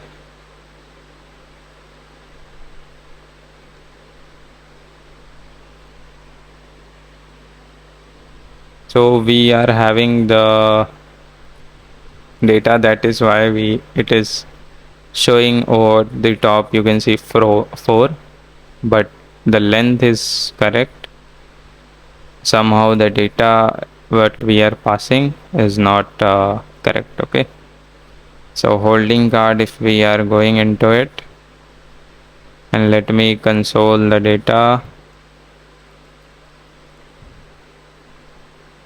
So if I console the data and check, so I am receiving currently, yeah, 4 items I am receiving in the developer tools, I can see. Okay, so in the use effect, update summary,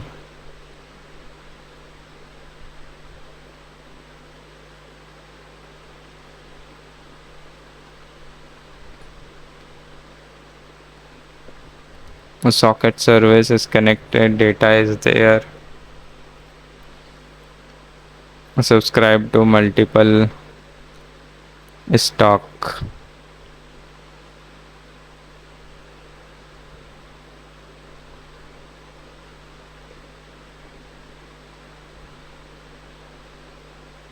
So is this function name is correct? Subscribe to multiple stocks. Subscribe to multiple. Okay, spelling is wrong here. Oh my god. So here it will be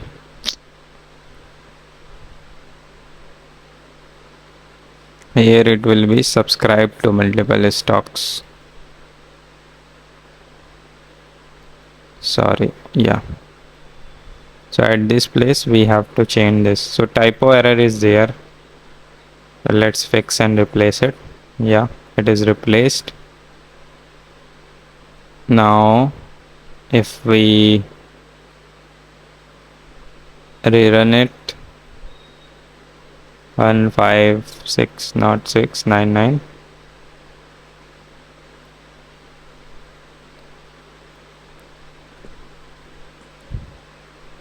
subscribe to multiple stocks. Okay, I have subscribed to multiple stocks.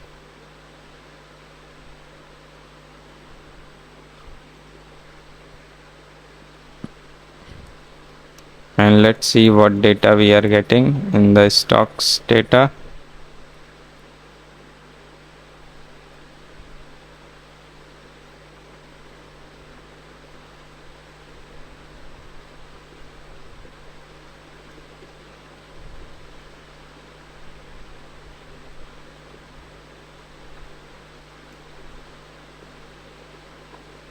Okay,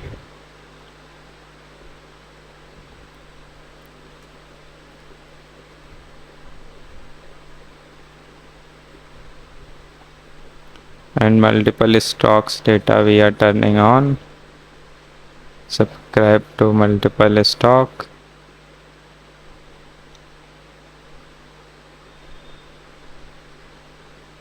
And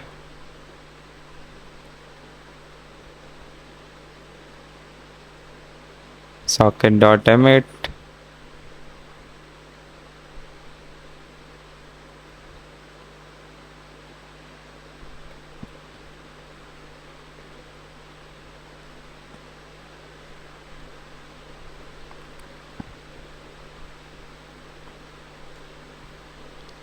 So multiple stocks data.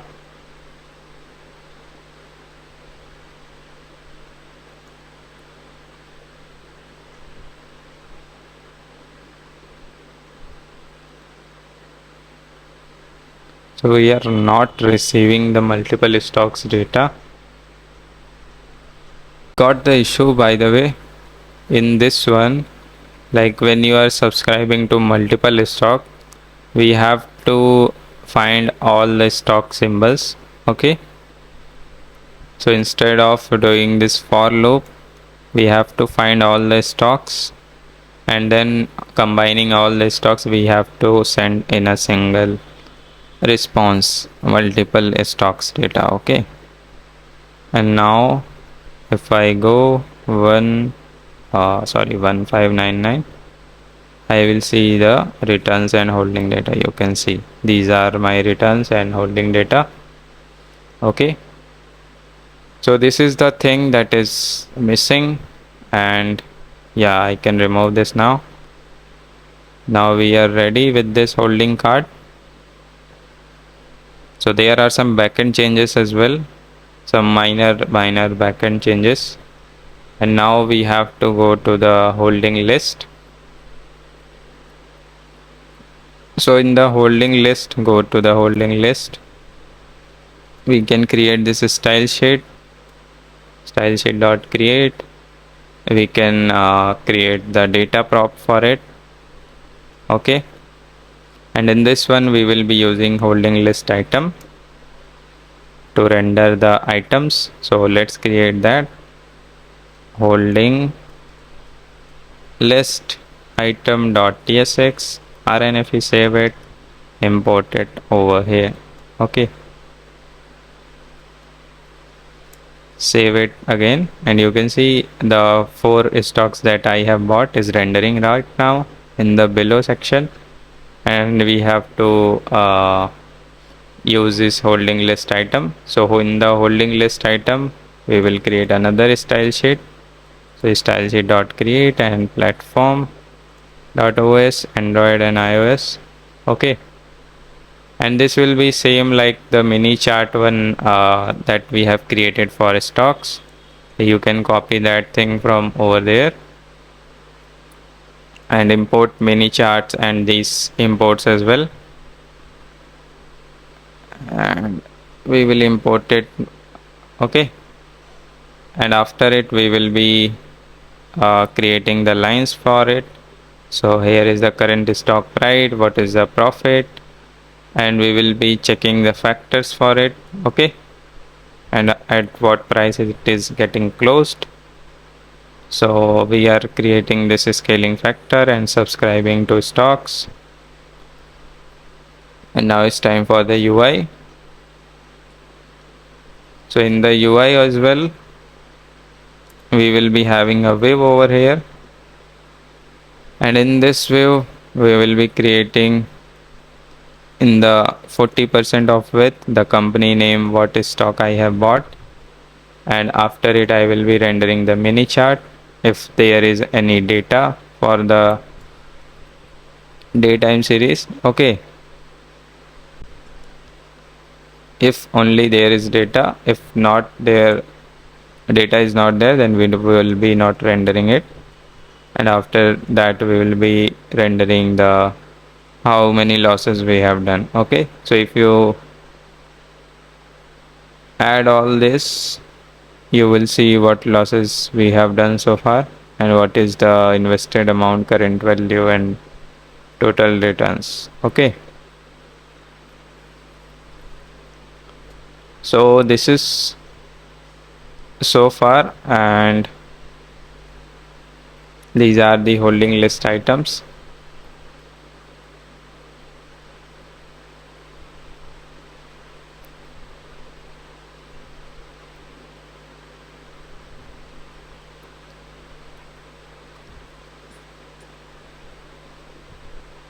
And we are subscribing to stocks, and it is emitting to the stock symbol,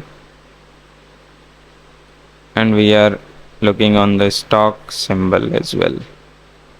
Whatever data we are receiving, we are setting the data.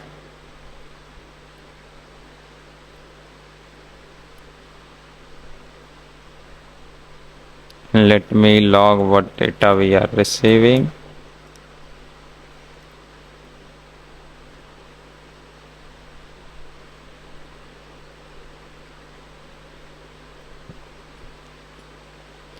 Let me do one thing. Let me make it the clear cron jobs, and let me clear this interval as well.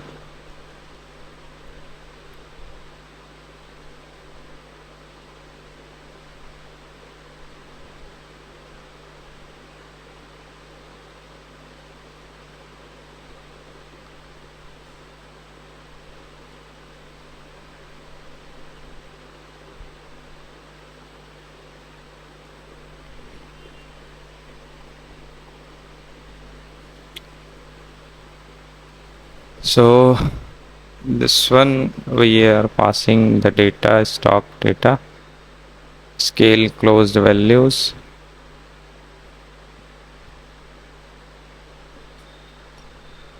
last 50 items. Okay,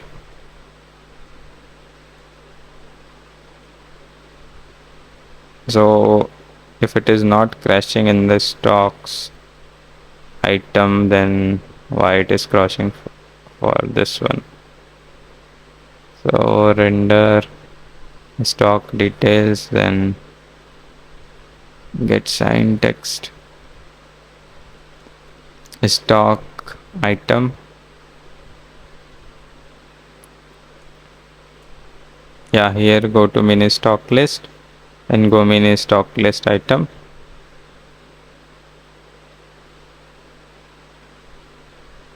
Here we are rendering this mini chart and we are having this stock data, and this stock data is nothing, just the entire data. Okay, so here instead of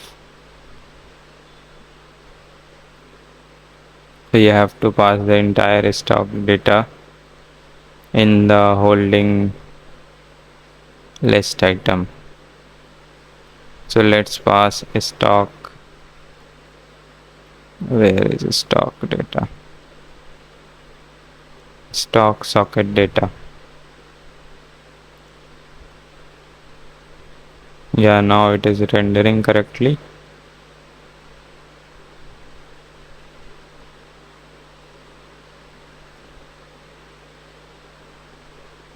And if I click,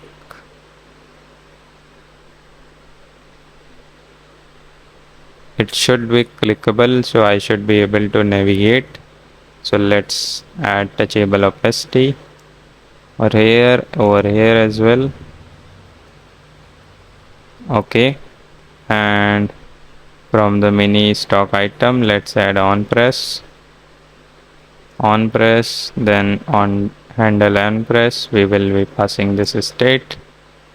So let's pass this state and navigate to navigation utils. Okay, and we don't need this scaled values, we don't need a scaling factor, and we will render this only if the data length is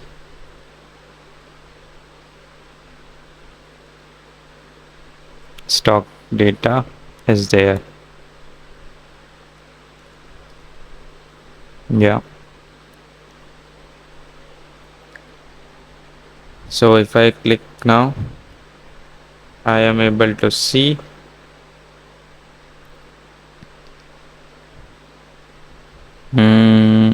item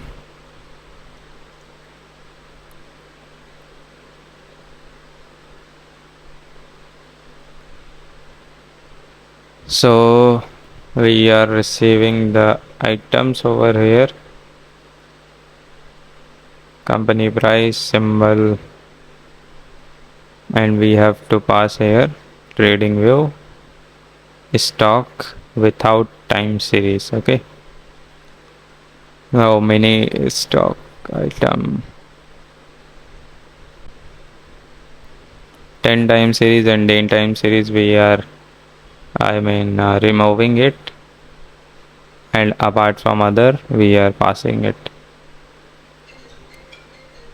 Instead of item we can use stock socket data and then click on Apple, and yeah, we are able to see it. Okay, so this is also done, we are able to see it, and yeah,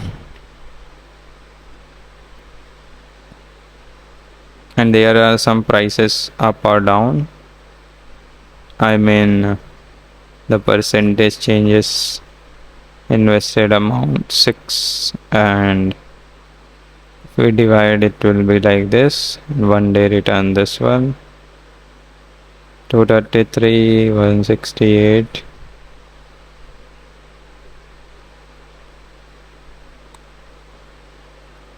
So we have bought 1 rupees and less. Okay, so it is showing basically the current investment and what is the current price. So I have invested 350 in Apple and it is 233 right now. Okay, and here 1754 and it is 16.8. and same here as well. So whatever is written we can see, and the total returns as well. So yeah, this is it. We have to go to this profile page. So let's create a profile screen for it. So we can have the profile screen, our final screen, profile screen.tsx, do RNFA, save it and go to screen collections and add here profile screen. So in this project I am not adding the orders, okay, that whatever order you are executing there will be some details, but in the backend we have already having those APIs. So in the backend we are having those APIs in the order.js and in the stock order.js APIs. So you can get the orders of a user, like what is action they have taken, okay, so you can do that. And now let's click on profile screen. We are on the profile screen, and this is a very simple screen, like you don't have to do any fancy stuff. Just create this style sheet. Okay, in this one we will be having colors background in the item cards, then there will be avatar and a style sheet, okay, and we will be creating a profile item props. So create that, and we will be rendering the profile items. So create item for it and import functional component, touchable opacity, then custom text, fonts, medium, okay. So this is a very simple UI that you will gonna build, and we can reuse it and we can call it in the profile screen. So here is the calling function, and select user and dispatch for calling the function, and use effect and refetch user that we have created.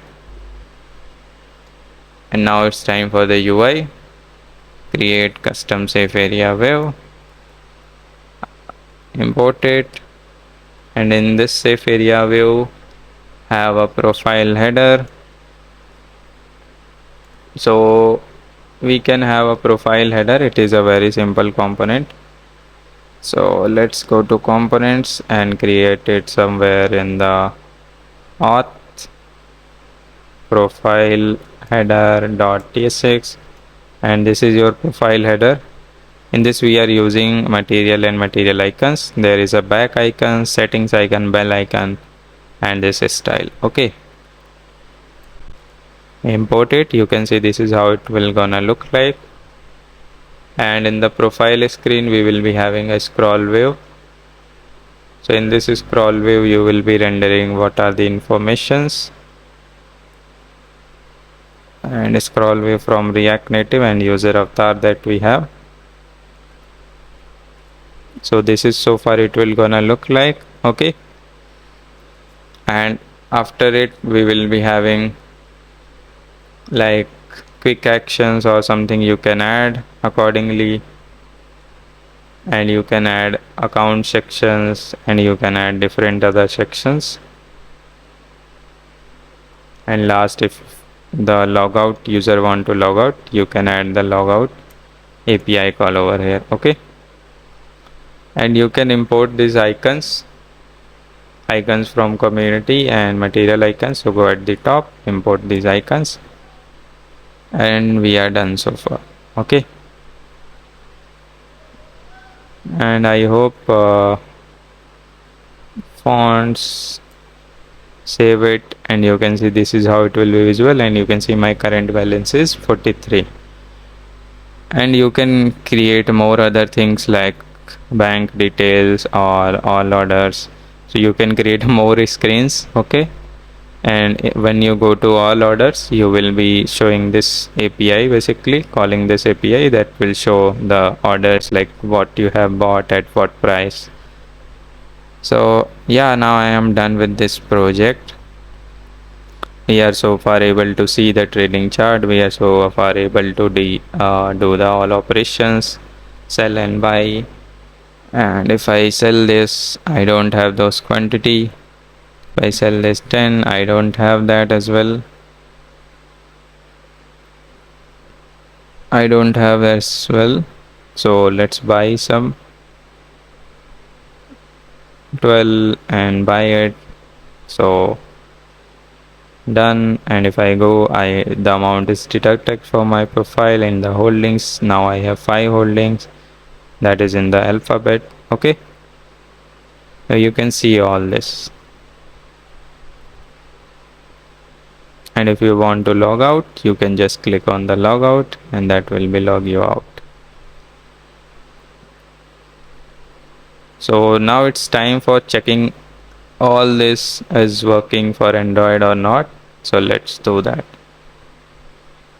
Running Android, I have faced couple of issues, like we are not using React Native reanimated libraries and React Native worklet as well. So I have removed those packages, okay, that you have to do first of all. And after that, in the metro.config, or I think in the Babel config, we have added the worklet plugin, that also you need to remove it. And after that, if you are using React Native gesture handler text over here, you have to remove that as well in the custom input. And in the app.tsx, we are using the wrapper like gesture handler root view, so that also you have to remove because we are not using any sort of libraries for it. Okay, so make sure you done this in this way. And right after removing and doing all the things, what I found, there is a package React Native mmkv. In that you might be facing build issues. Okay, so that build issues might be like this. I mean, there is a cmake build issue. Okay, so that I went to the this library package and I have seen that currently you have to set this cmake to 20th version, that they haven't updated in the latest version.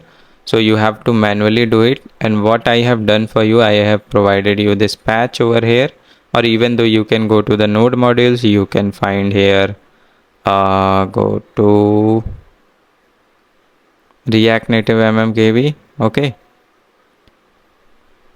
so here you have to go React Native mmkv Android and go to cmake list and change this set cmake csx standard to 20. Okay, because 17 version will crash and right now it is updated, so that you have to update and your project will be successfully running on the Android as well. Okay, there is no issue in that. Now one thing you have to follow up over here, like you might be getting issue when you click on continue with Google. Okay, because Google is currently not providing you the public package, so that is why you have to deal with it, otherwise it will be working fine. Okay, so there are some configuration issue, you can relate to that. And app.tsx, and here is the web client ID and Google client ID. If I pass over here, let me import and then pass. So there is some issues in the Google sign in, and what I believe the issue is because right now the React Native Google signage is not providing the all the package inside our native modules free, because it is going to be a premium version. Okay, so this is it. Still you can go with the normal flow with sign in with email ID, and rest if it will be working for you. So that is all from my side, and our project is successfully running on Android and iOS. And yeah. Ooh, so we have completed this trading application fully, and I hope you have also built it. And if you have learned anything from it, please hit the like and subscribe button. That will really motivate me to do more for you.